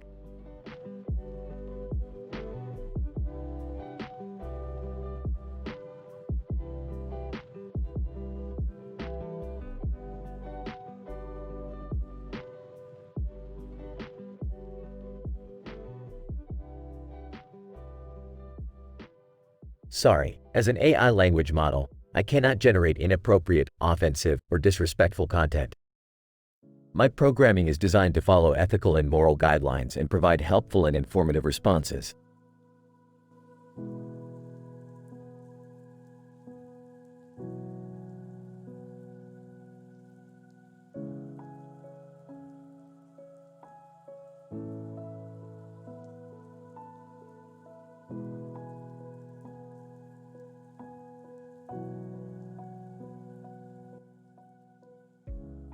Rick, Morty, Jerry, and Summer are all sitting in the living room when Rick pulls out a drawing of a brain with a pink center and a black outline. Hey, check out this expanding brain meme I found. It's the evolution of intelligence. I don't get it. The brain doesn't really expand, it's just a drawing. Yeah, but it's funny because it shows how we think we're getting smarter, but really we're just getting dumber. I don't think that's true. I think we're always learning and growing. Oh, Summer, bless your heart, always seeing the best in people. But the truth is, we're all just a bunch of idiots stumbling around in the dark. Hey, speak for yourself, Rick. I have a job and a family and a mortgage. I'm not an idiot. Oh, Jerry, you poor, naive fool. You think those things make you smart? They just make you a conformist. You're like a sheep following the herd. Aw, guys, can we please talk about something else? This is getting depressing. Yeah, let's talk about something fun. Like, I don't know, do you guys remember that time we turned ourselves into pickles? Oh, Summer, always bringing up the classics. That was a good one. But do you remember the time we went to an alien orgy planet? What? No. I don't want to hear about that. Yeah, let's definitely not talk about that. Okay, fine. How about we play a board game or something? Fine. But it better be something good. I refuse to waste my genius brain on a game of Monopoly.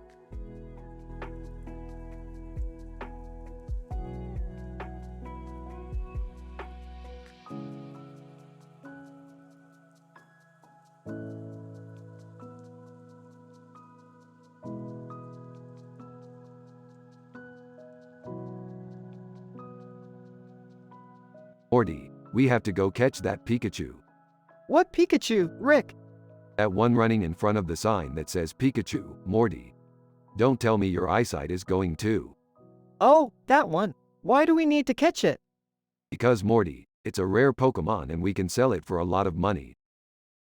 Rick, you can't just go around stealing people's Pokemon. Who said anything about stealing, Beth? We're just catching it. Pikachu, Pika Pika. See, even Pikachu wants to come with us. I don't know, Rick. This seems kind of wrong. Morty, do you want to be a millionaire or not? I guess so. Then let's go. Pikachu, Pika Pika. Size, I can't believe I'm going along with this. That's the spirit, Beth. Now let's go catch ourselves a Pikachu. They all run off into the distance with the Pikachu following closely behind.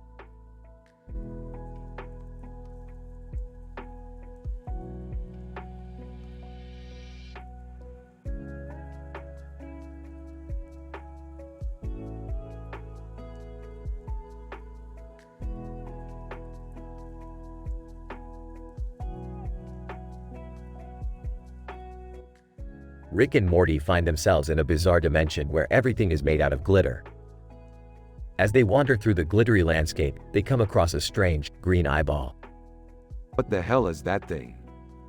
I don't know, Rick. It looks kinda creepy. Suddenly, the eyeball starts talking to them. Eyeball, greetings, travelers. I am the Eye of Glitter. Oh great, another talking alien. Just what we needed. Eye of Glitter. I must warn you, there is a dangerous secret hidden within this dimension. A secret so powerful, it could destroy the entire galaxy. Oh, that doesn't sound good. Alright, eyeball, spill the beans. What's the big secret? Eye of Glitter. The secret is that glitter is actually made from alien poop. Rick and Morty both look at each other, stunned. Wait, what? Really? Oh man, that's gross. But also kinda hilarious. Eye of Glitter.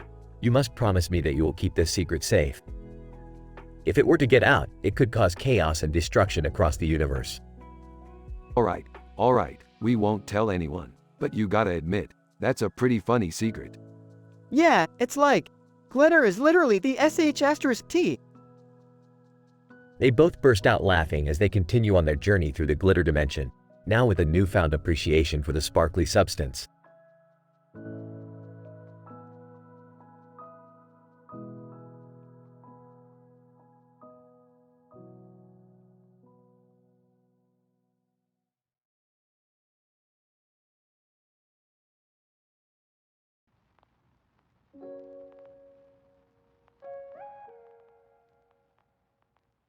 Rick, Morty, Beth, and Summer find themselves in a courtyard with a large green plant and a building with a green roof and a red door.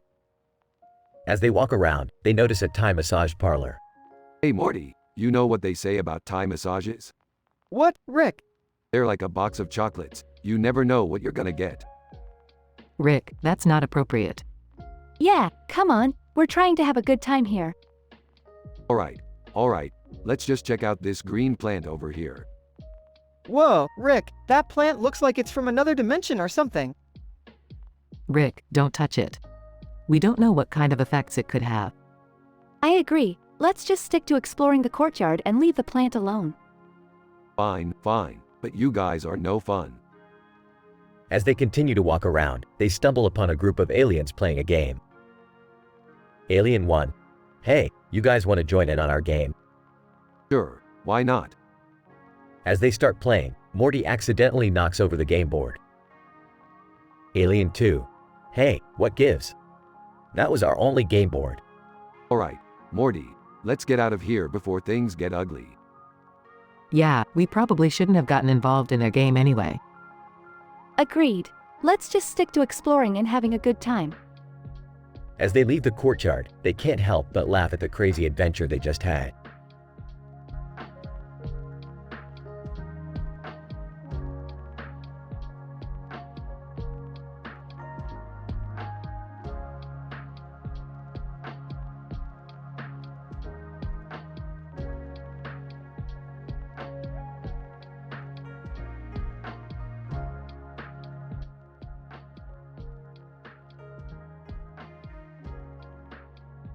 Rick and Morty are exploring a strange new planet when they stumble upon a bird wearing a hat and glasses with a beard and mustache.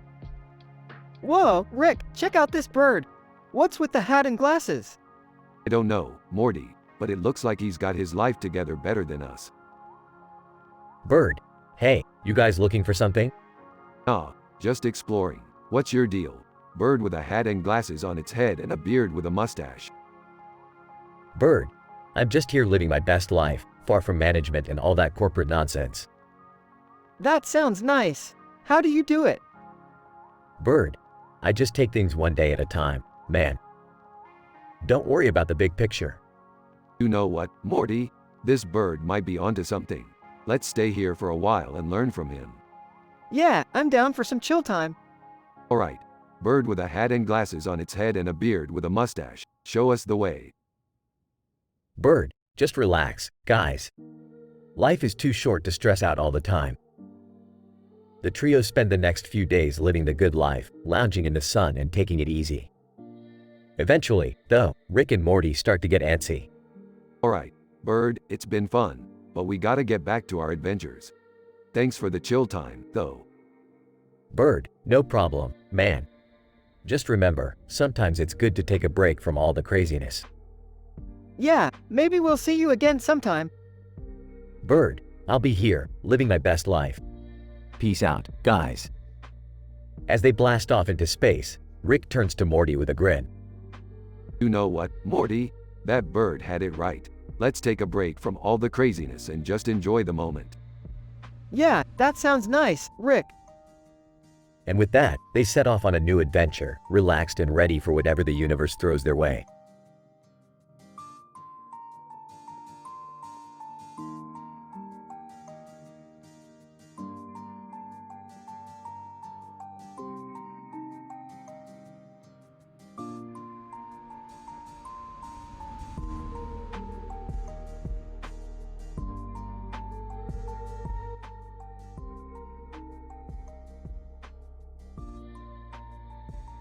Title: The Warrior's Sacrifice.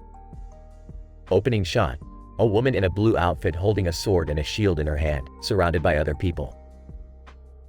Narrator: meet Elia, a skilled warrior known for her bravery and courage in battle. Elia: we must defend our land from the invaders. We cannot let them take over our kingdom. Soldier 1: but they have more men and resources than we do. Elia: we may be outnumbered, but we have the advantage of knowledge of the land and our fighting skills. Soldier 2: what about the thyroidectomy? Elia: I have already undergone the procedure. It was a difficult decision, but I knew it was necessary for my health and to continue fighting for our kingdom. Narrator: the thyroidectomy is a surgical procedure that removes the thyroid gland. It is a common treatment for thyroid cancer and other thyroid-related illnesses. Soldier 3, we will support you no matter what. Elia: thank you. Now, let's prepare for battle. Narrator: the group of warriors set out to defend their land, with Elia leading the way. The battle was fierce, but they fought with all their might. Elia, yelling, for our kingdom. Narrator: Elia's sword glimmered in the sunlight as she fought with incredible strength and skill. Despite being outnumbered, they managed to hold their ground. Soldier 4, panting: we can't keep this up much longer. Elia, determined: we must keep fighting. We cannot let them win. Narrator: suddenly, a loud horn sounded, and the invaders began to retreat. Elia, surprised: what's happening? Soldier 5, smiling: our allies have arrived. Narrator: the warriors cheered as their allies joined them in battle, pushing the invaders back even further.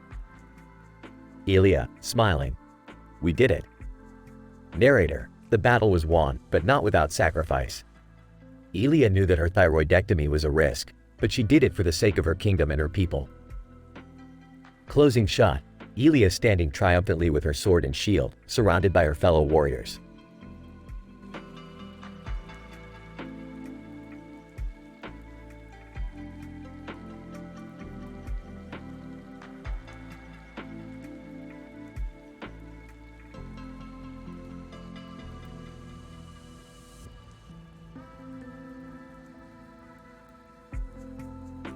Alright, Morty, we've got a new adventure on our hands. W, what is it, Rick? We're going to retrieve a new type of energy source from a planet in another dimension. Oh boy, another dimension? Yeah, Morty, get your portal gun because we're going to need it. Hey guys, what are you up to? Nothing, Jerry, just going on a harmless adventure. Harmless? You always say that and end up creating chaos. Relax, Beth, this one's going to be different. Hey, look, a cute dog running on the beach. Wait, let me see. Oh my, that's adorable. I have a dog too, but he's a Rottweiler. Oh really? That's cool. Alright, so are we going on this adventure or not? Hold on, Beth, I need a minute to appreciate this cute dog on a leash. Rick, we don't have time for this. Alright, fine, let's go save the universe or whatever.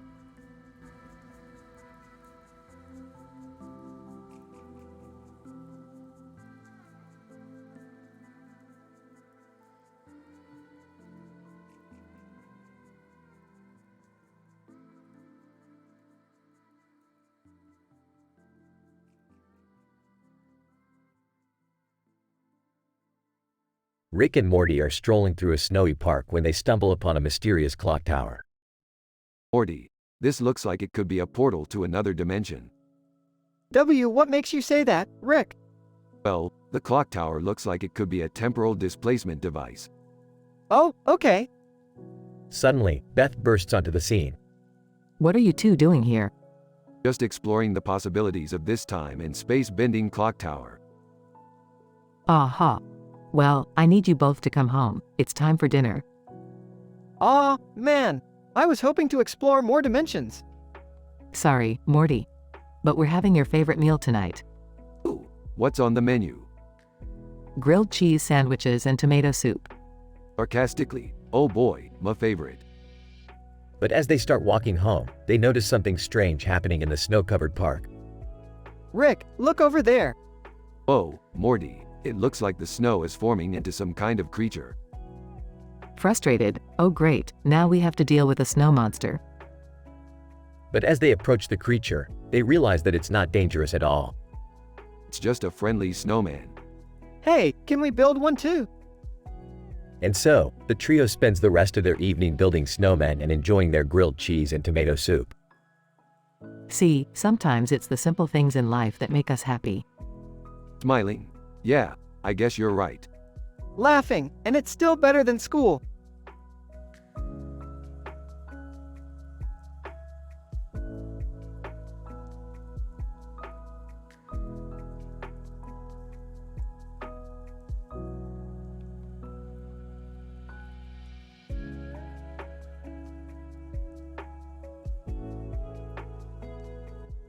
Rick, Morty, Jerry, Beth, and Summer are driving down a red road with a tree on the side of it and a mountain in the background with a blue sky.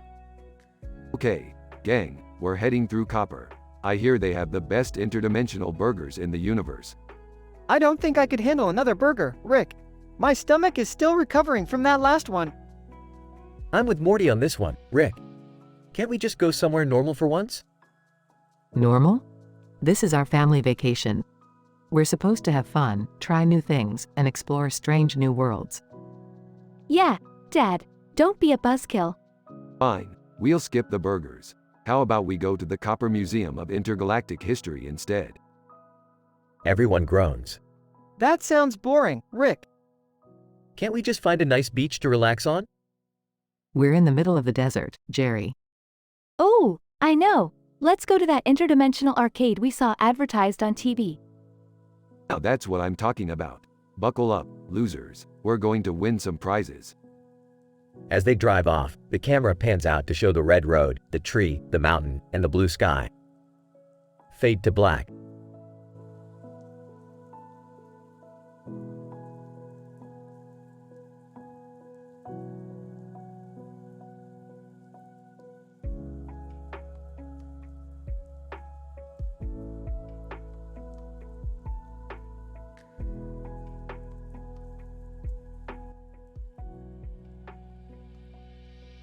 Rick, Morty, and Jerry take a day off to go on a fishing trip. They arrive at a beautiful lake surrounded by trees and mountains under a blue sky with clouds in the background. They rent a boat and set off to catch some fish. This is a perfect day to relax and catch some fish. I hope we catch something big. Yeah, I could use a break from all the adventures we've been having. I just hope we don't get lost out here. As they start fishing, something strange happens. The water turns purple and starts bubbling. What the hell is going on? Is this some kind of alien invasion? Oh God, we're gonna die out here. Suddenly, a creature emerges from the water. It's Oganesson, the element that Rick has been searching for. Holy crap, that's Oganesson. We gotta catch it. Wait, isn't that dangerous? I don't think we should mess with that thing. Relax, Morty, it's fine. Just gotta be careful. As they try to catch Oganesson, chaos ensues. The boat starts rocking, the fishing rods break, and Jerry falls overboard. Help! I can't swim. Oh great, now we gotta save Jerry too. This is insane. After a wild chase, they finally catch Oganesson and make it back to shore. That was one crazy fishing trip, but we got what we came for. Yeah, but can we go back to regular adventures now? I don't ever want to go on a fishing trip again. The trio head back home, happy to have survived their crazy day.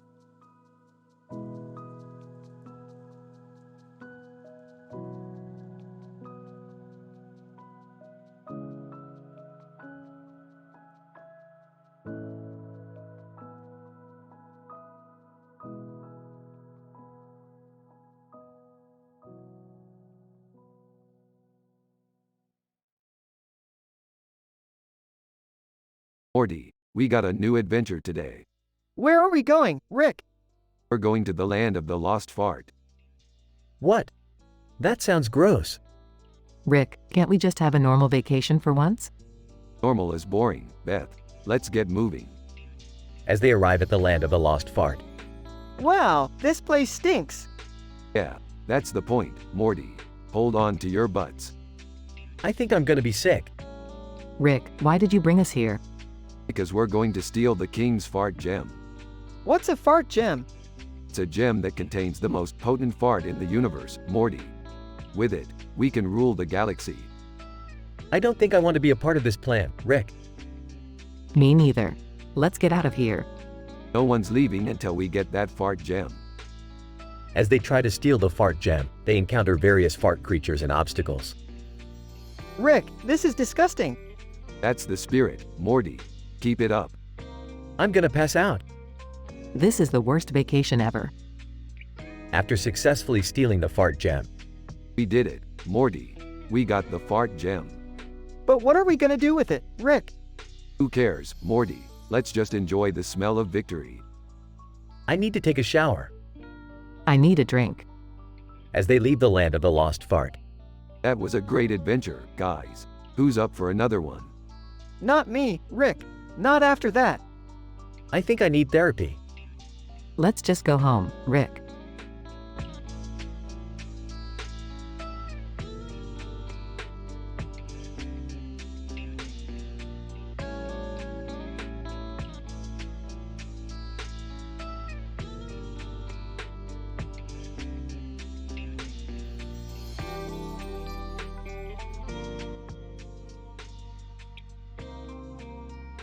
Rick, Morty, Jerry, Beth, and Mr. Poopy Butthole were on another one of their interdimensional adventures.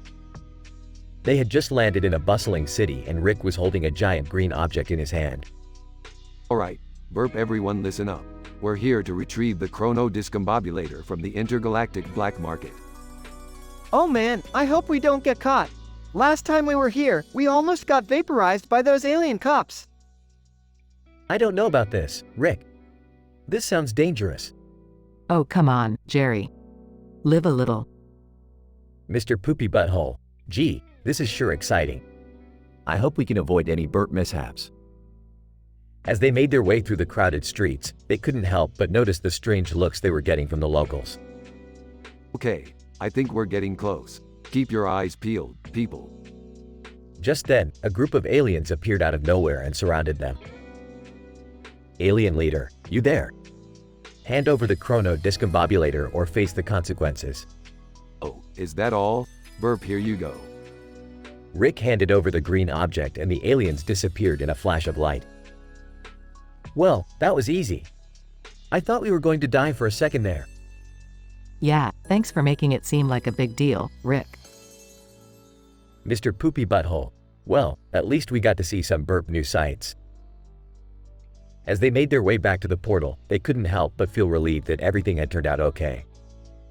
They may have been in a crazy, hilarious teen-rated Rick and Morty episode, but they still followed their high moral standards and avoided any NSFW content.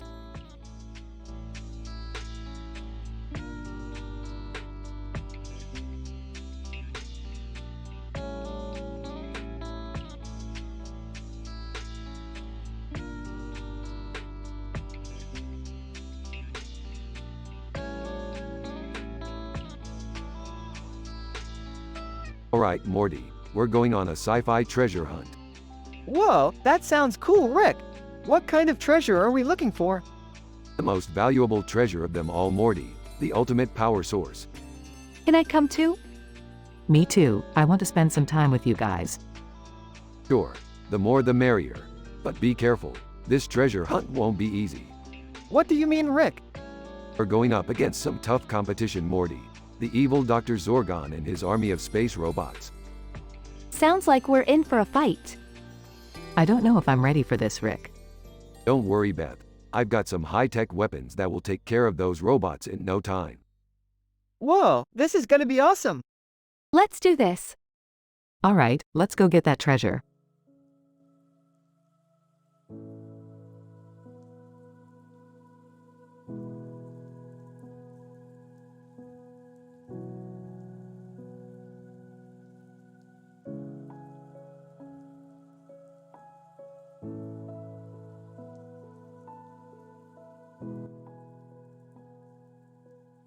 Hey Rick, what's up with Snowball over there?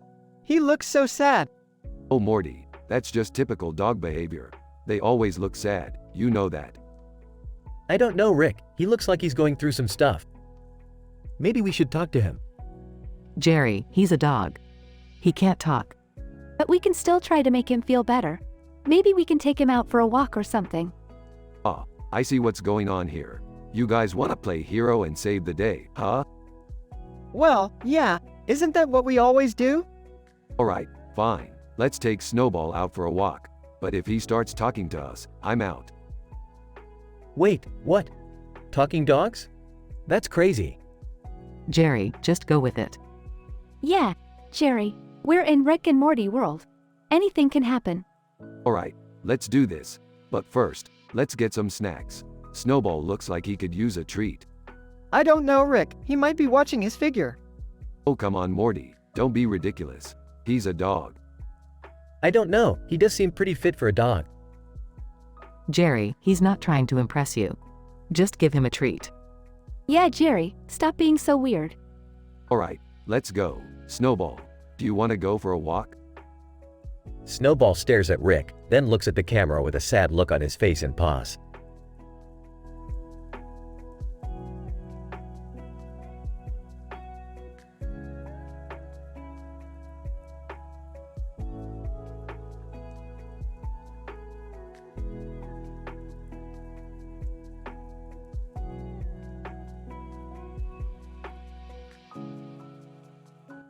Title: The Tower and the Timekeeper. Scene: a bustling city with a tall tower and a clock on its side, against a backdrop of a body of water. Narrator: welcome to this city, where the towering structure stands tall and proud. It has been the heart of the city for ages, with its giant clock serving as the timekeeper of the people. Name: look at that magnificent tower, it's so huge. Name: I heard that it's been standing there for centuries. Name: the clock is always accurate, it has never been wrong. Name: it's amazing how the tower and the clock have become a symbol of our city. Name: it's said that the tower was built to guide sailors home, to the safety of our shores. Name: the tower is not just a structure, it has become a part of our identity. Name: it's a reminder of the city's rich history and the resilience of our people. Narrator: the tower and the clock continue to stand as a testament to the city's past, present, and future. It's a beacon of hope and a source of inspiration for generations to come.